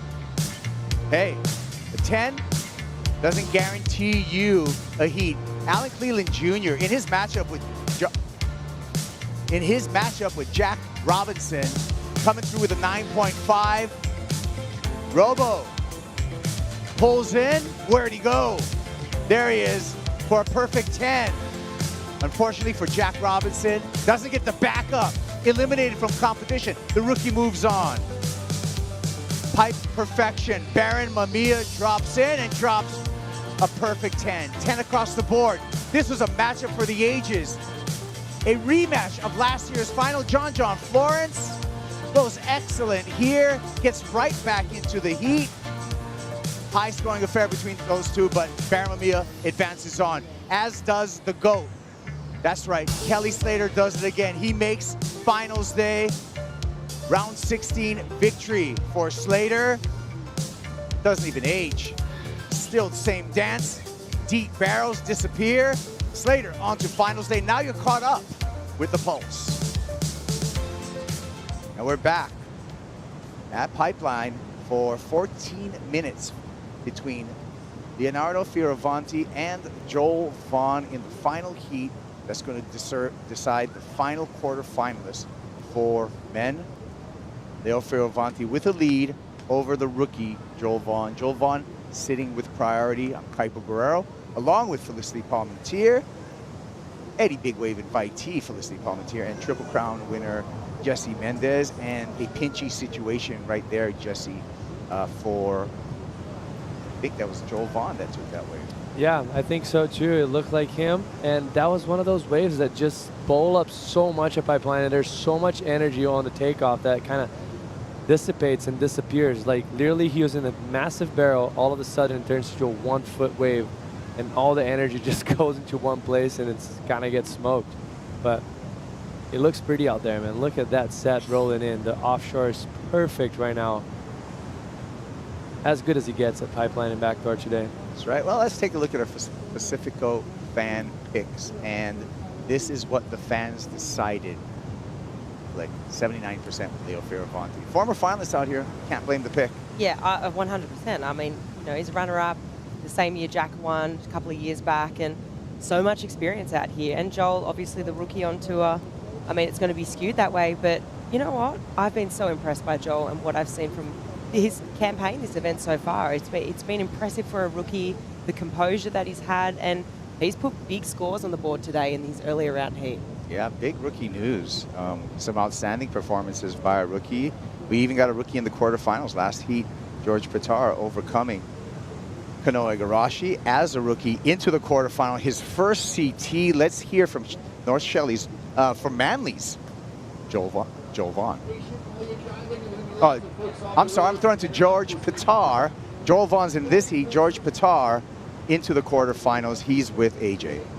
George, can you even process what just happened? You made it to your very first finals day as a CT rookie. I want you to talk me through what was going through your head when you saw that final wave, knowing you needed a score. Yeah, I can't even believe I'm standing here right now, to be honest. I was like, that whole heat, I just felt like Kanoa had the rhythm, and I was just like sort of making some bad calls, but I got a left like a little bit just before the end there, and then I was like, oh, back in it, and then he caught one, and then I was like, it was like 30 seconds to go or whatever, and I don't know, I just saw this backdoor one looming, and I was like, oh, I'm swinging on it no matter what it looks like, and I don't know, I'm just so lucky that it gave me a bit of an exit and ended up being an okay wave, and I don't know, the fact that I'm standing here right now going into tomorrow is ridiculous. It's pretty tough. I can only imagine how much there is to process. We've seen your surfing rise to the occasion here on the CT. How much are you analyzing in the heat as a rookie? Okay, I need to do this, I need to process this, I need to get ready for this. What's the mental aspect happening right now? Yeah, it's a lot out there actually, especially like, I don't know, these guys, they've done it for so long and they're so good at competing and so good out here, and I don't know, I just felt like Kanoa had the edge on me that heat. I was just like, he was just competing so well. Oh my God. Yeah, but he was competing so well, and I don't know, he was just picking the eyes out of it, and yeah, I learned so much from that. You know, I learned so much from competing against these guys at this level, and I don't know, it's all just experience for me. I'm new here, and I don't know, it's just so special sitting out there and looking into the beach, and yeah, it's definitely a few pinch myself moments today, but I'm from it. How do you get ready for your first finals day? I need to sleep. I'm gonna have a big feed. I don't know, maybe go to the Patar truck, get a Patar, and then yeah, I don't know, hopefully try and sleep. My room last night, actually, I was like, we're staying at the Ripco house, and I just woke up at like 2 a.m. and I just heard the waves just like crash, and I was like, oh my God, it's gonna be huge. But yeah, I don't know, it was such a special day for me, one that I'll remember for a very long time, so I'm stoked. Congratulations. Thank you, thank you. That's really a feel-good story for a rookie to come out. And George actually burst onto the scene. Didn't have a brilliant Pro Junior career or QS career. 2 years on the Challenger Series. Finds himself on the Championship Tour. Now he finds himself finals day in his very first event. Staying at the Rip Curl House right there at Off the Wall, right on the beach. So congratulations to George Pittar. What rookies can do, Flick. Yeah, well, I think he probably already has a bit of that belief. Oh my goodness, look how beautiful that is to look at. It's crazy. And this next one stacking up right behind it. I mean, far out. It's been a great day of mindsurfing waves also, but he's had a bit of experience, you know. I mean, if you think back to last year and his performance at Margaret River and probably just drawing a bit off that confidence and his big heat win again over Griff this morning. I mean, let's have a look at this moment. Yeah, this is a 717 for Leo Fioravanti. That's just a dreamy wave that you want to pick out on days like today. You can see it like it kind of gives him a roll in and just keeps stretching. And it didn't have that much intensity and energy in the beginning in order for you to slow yourself down, put on the bars, and he got as deep as you could on that wave and maximized the potential of that score as much as you could. That was beautifully done from Leo, and that's what he's a specialist at going right here. So, and he knows how he can smell everything in the lineup, and he can find those waves every day. Every time he paddles out, he finds waves like this. Yeah, Leo Fioravanti with a big lead over another rookie. I was talking about Joel Vaughn from North Shelley. Joel, unfortunately, is having a different experience from George Pittar right now, Flick. He needs 2 waves. He's in a 2-wave combo. Needs a combination of 13.5 to take the lead. Yeah, it's tough right now for Joel, 100%. But I mean, it's not over. There's still time on the clock. I believe it's still doable, you know. As we'll see them just jostling a little bit. And Leo putting the pressure on, you know. And that's what you do as a veteran, as we see this set come into stacking on the horizon. And for rookies like Alan Cleland Jr. that's walking away with a 9th here from Pipeline, and even for Joel Vaughn, if he goes down in this heat, walking away with a 9th as a rookie from Pipeline, that's a good start to the year. You know that feeling, Jesse, especially when we're eyeing up that mid-season cut. Yes, the problem is the 13 for those rookies. You know, like obviously if you're a guy like Felipe that lost in that round, like you're not looking for having 9s, or Ethan Ewing, I think he lost as well. Like you need 5ths and above. But when you're thinking about just requalifying yourself and making sure you're going over the cut, a 9th, it's a great start. But it also depends on the type of surfer you are. Obviously, if you talk about Miggy and Ian Gouveia, like they're specialists on those waves, so they got to maximize the opportunity they have in front of them, because this is the time that they got to perform the best. So I feel like for George, he's an all-around surfer. Like obviously we knew him from the rail game and how good he is just on top of the surfboard, but this is just a plus to show that he's actually ready for some big barrels as well. Yeah, he's a great barrel. We're going to talk about that and more. We've got a lot to talk about. That is in the 8:05 post show following this heat. You want to stick around for that. Myself and Flick and Jesse will unwrap all of today's happenings, what happened with the rookies, what happened with the veterans, some of the upsets, and a ton of excellent scores. By the way, 2 perfect 10s today as well, Flick, that we can look over. There's going to be a lot to digest because today was incredible, right? I mean, we waited so long for this day, and there were a lot of questions being thrown. You know, was yesterday, you know, being called off, was that the right decision? And it's just so rewarding when we woke up this morning and we saw just how big it was, the sets, and then throughout the day it's just improved. And I mean, we saw matchups, you know, for the ages and rookies performing it. I can't wait to unpack that all. It's going to be quite the show. Yeah. Yes. And we're looking for probably a pretty impressive day tomorrow as well. Like I'm hoping on that. Yeah. That's what I'm hoping for tomorrow, Jesse. And I'm going to say extra prayer tonight because of that. Because, you know, if we did go yesterday, this would have been final state right here. But no looking in the rearview mirror. We were blessed with a day of competition here. Forecast looked good for tomorrow. And we only have, what, 14 heats to clear off this. The good thing about it, Kaipo, from this swell that we have right now, we have a combination of 2 swells, one from the northwest and one from the northeast. It's making everything all peaky, and with the southeast winds, it's going to groom all night. It's already perfect enough.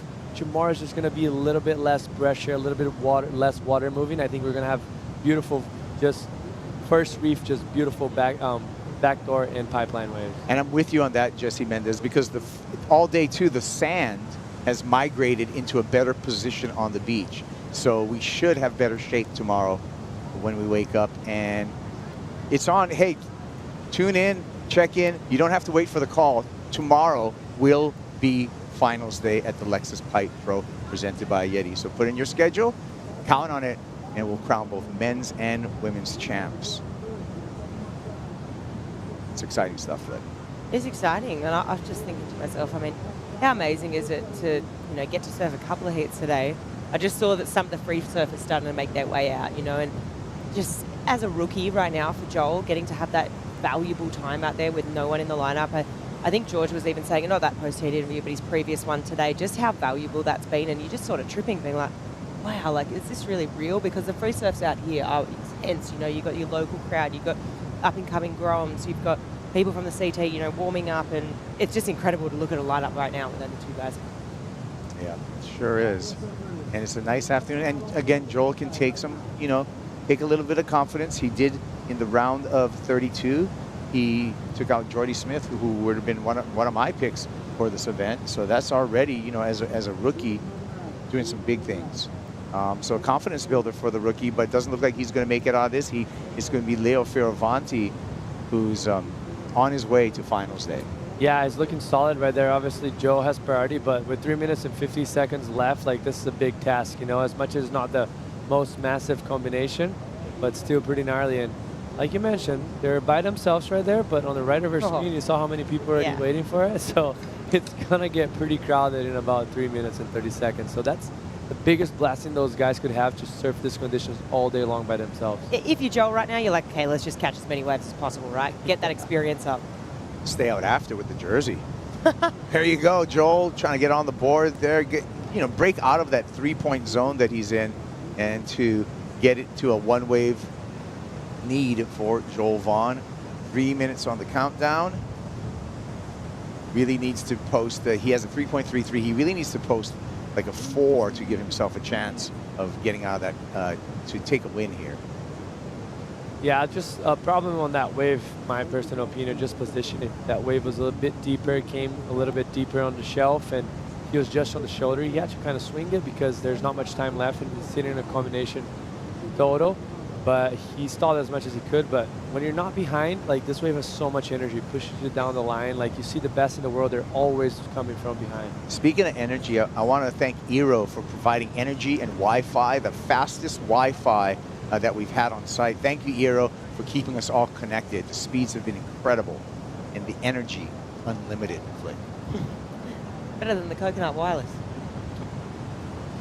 Yeah, the coconut wireless gets affected by the weather sometimes. Here we go. Sets coming through. And a 2.87 for Lasta. Joel Vaughn takes him completely out of the picture. He has not gotten this down to a one-wave need, so it will be relinquished and be defeated. That's just how math works. And Leo Fioravanti, the Italian, once again makes another finals day here at Pipe. He's so consistent out here. I mentioned the fact that he's always getting those backdoor waves because it's true. Like you come here on a good day, if Leo's out, he's going to find his way out there and get good waves, and he's the type of surfer that does that. So not that I'm doing well right now on my fantasy. I've been decimated, but one of my tips was to look at Leo Fioravanti as an aggregate. He was one of the top performers here at Pipeline over fantasy. Backdoor. This one's for the feeling for Joel Vaughn, or maybe just a ride in. And one last slap from Pipeline to Joel Vaughn. Oh, that one is going to punch hard. Done it for quite a while too. I mean, that thing was so heavy, so thick. Look at Leo. He still wants to update at 59 seconds having. That's a competitor. That is a competitor. And also there's a problem, like people freak out and scream even more for wipeout. So he sees a TP wave backdoor and everyone's screaming on the beach. He's like, oh my gosh, you just got an 8-point ride. You know, right. I'm in trouble right now. Like I need to get something else. Thanks for that thought process. That's exactly what was going on. He was like, wait a minute. Oh, look at this A-frame, guys.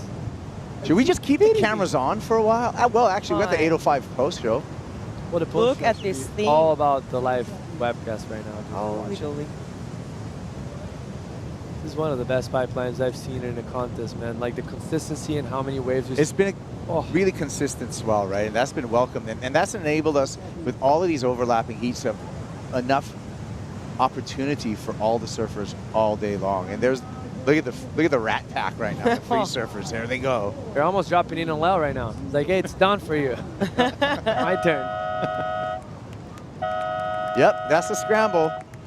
So what was a man-on-man heat is now a man-on-man-on-man-on-man-on-man-on-man-on-man-on-man. Got 20 on-man heat happening next in the free surf probably session. about double as that in about 5 minutes from now. Leo Fioravanti, you're on to finals day. Congratulations to the Italian. Good looking out from Joel Vaughn, the rookie on tour. We're on to the 805 post show. Don't go anywhere. We're going to be back with the post show.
This is it, the 805 post-show. Buckle up, we got a lot to talk about.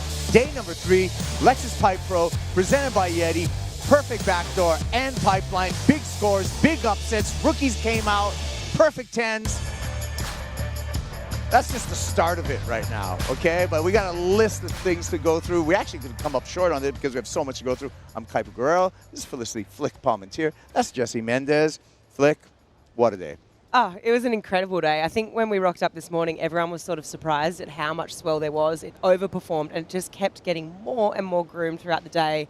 The performances were next level. Some of the matchups were insane. 2 10s. I mean, what more could you ask for? Was worth the wait, Jesse? Oh, definitely. And last night, just looking at the buoys, the charts were like getting pretty big, bigger than we expected, like you mentioned. But the problem was just the sand. And somehow it groomed out and it got beautiful, and there's no steps going pipeline, and guys were getting 10s and 9s every heat. Yeah. Well, you guys, we have our last finalist established just in the heat before. It's Leo Fioravanti. Bravo, Fioravanti. He's with AJ McCord. And Kaipo just locked himself into his 3rd straight finals day here at Pipeline. How have you found consistency in so many different conditions at this wave?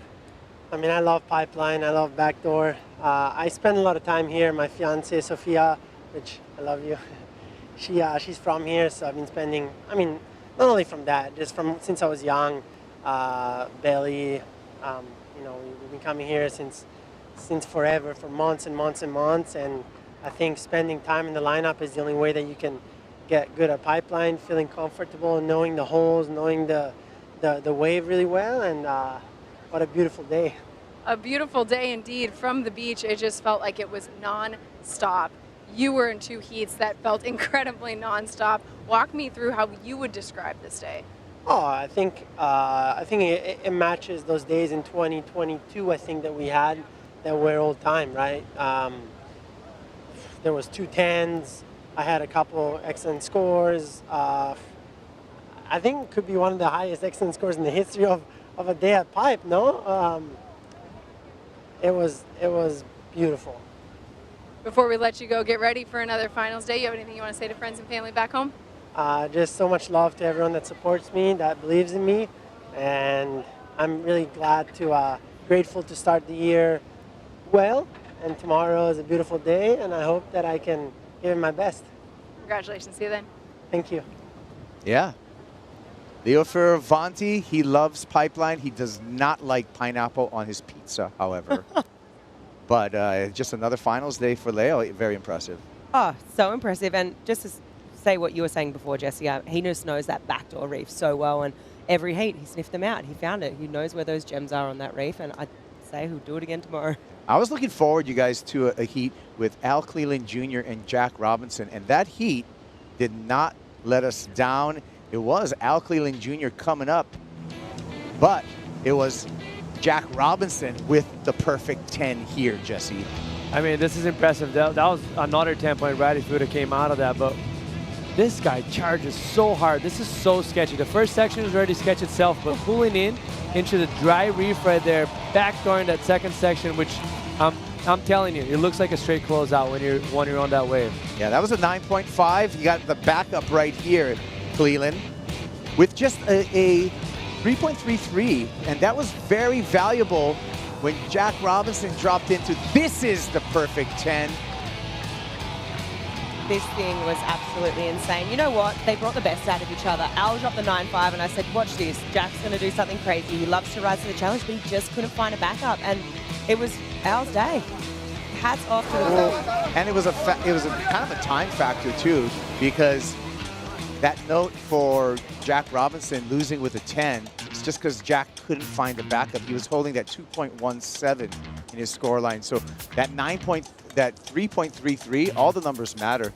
Jesse, at a 2-wave total, and that's an example of it. Yes, and that's what happens. Sometimes, you know, you expect Jack to pull the trigger on that last minute and get something out of the hat, but this time it didn't work, man. He just sat there for a few minutes and nothing really came his way, and that's just how the game rolls. Yeah, it was tough. He ran out of time, but it was a high-scoring affair. Another high-scoring affair, Flick, was a heat that was a rematch of last year's final. I'm talking about Barron Mamiya versus John Florence. Oh, we could see this one coming, and you know, Barron spoke to it. He was like, okay, like I can see if I make it through my next heat, I've got John. And he started off with this, an absolutely critical wave, 10-point ride, straight off the bat, first wave of the heat.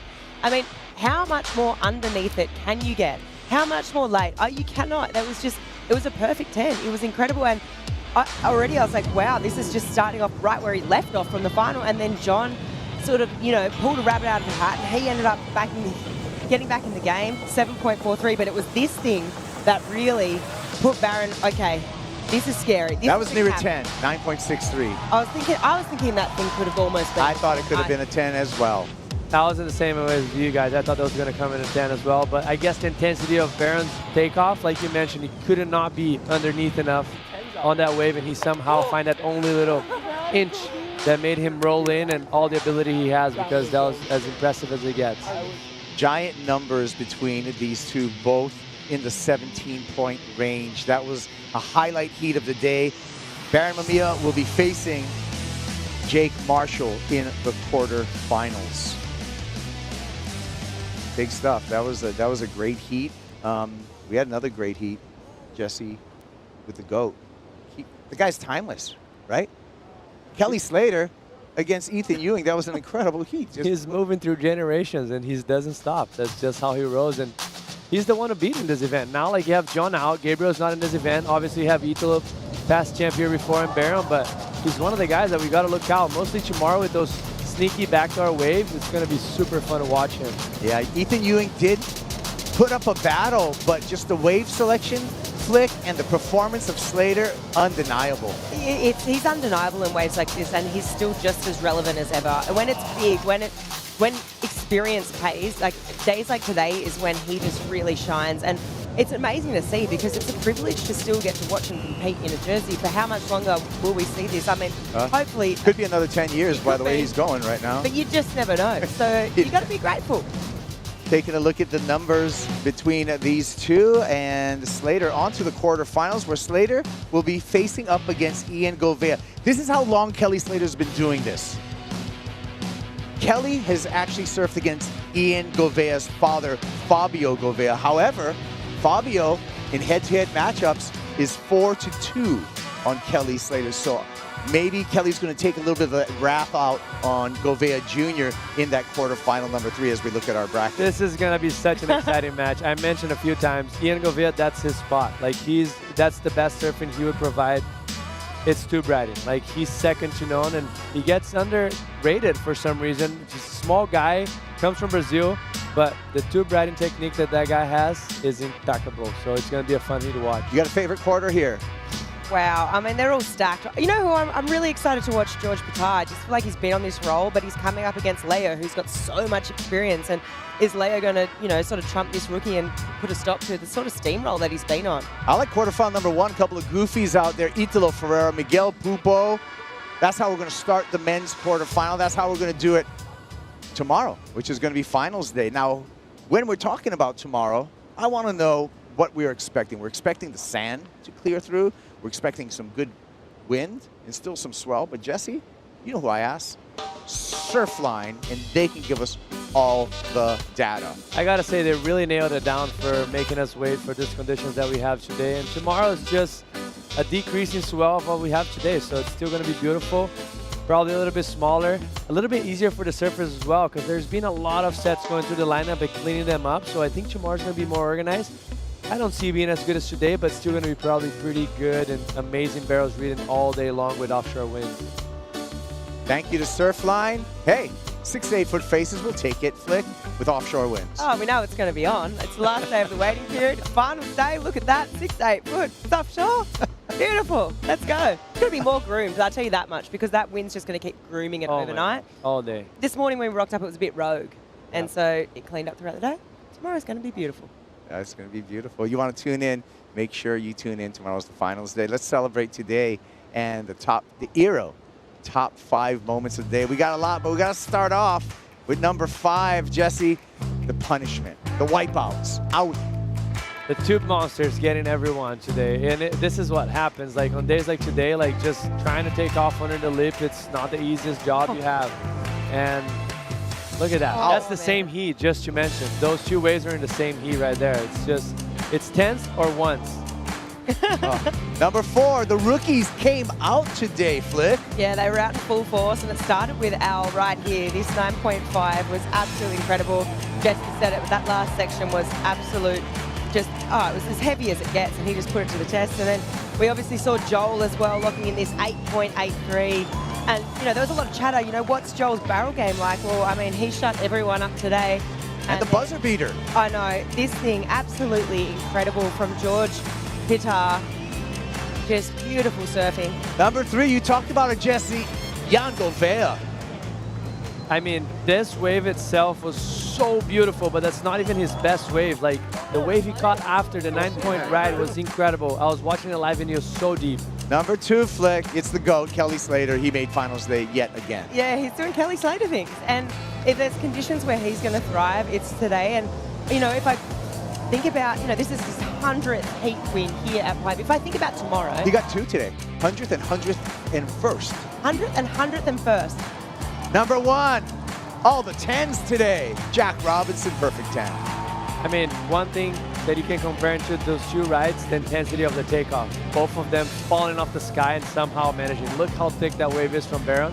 There's a handful of guys that can make that drop, and he's one of them. Oh, my 10.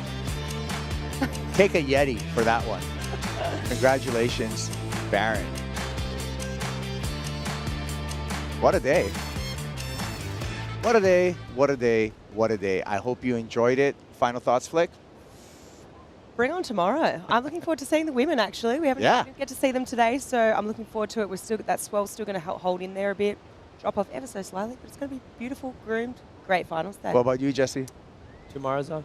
It's on. It is on. I know for a fact. Thank you for watching the 805 post-row. Enjoy the end-of-day highlights. They're going to be like a video game. And tune in tomorrow morning, 8 a.m. Hawaii Standard Time for Finals Day here at the Lexus Pipe Pro presented by YETI. Aloha.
This copyrighted event broadcast is produced by the World Surf League for broadcast around the world and may not be retransmitted, reproduced, rebroadcast, or otherwise distributed or used in any form without the written consent of the World Surf League.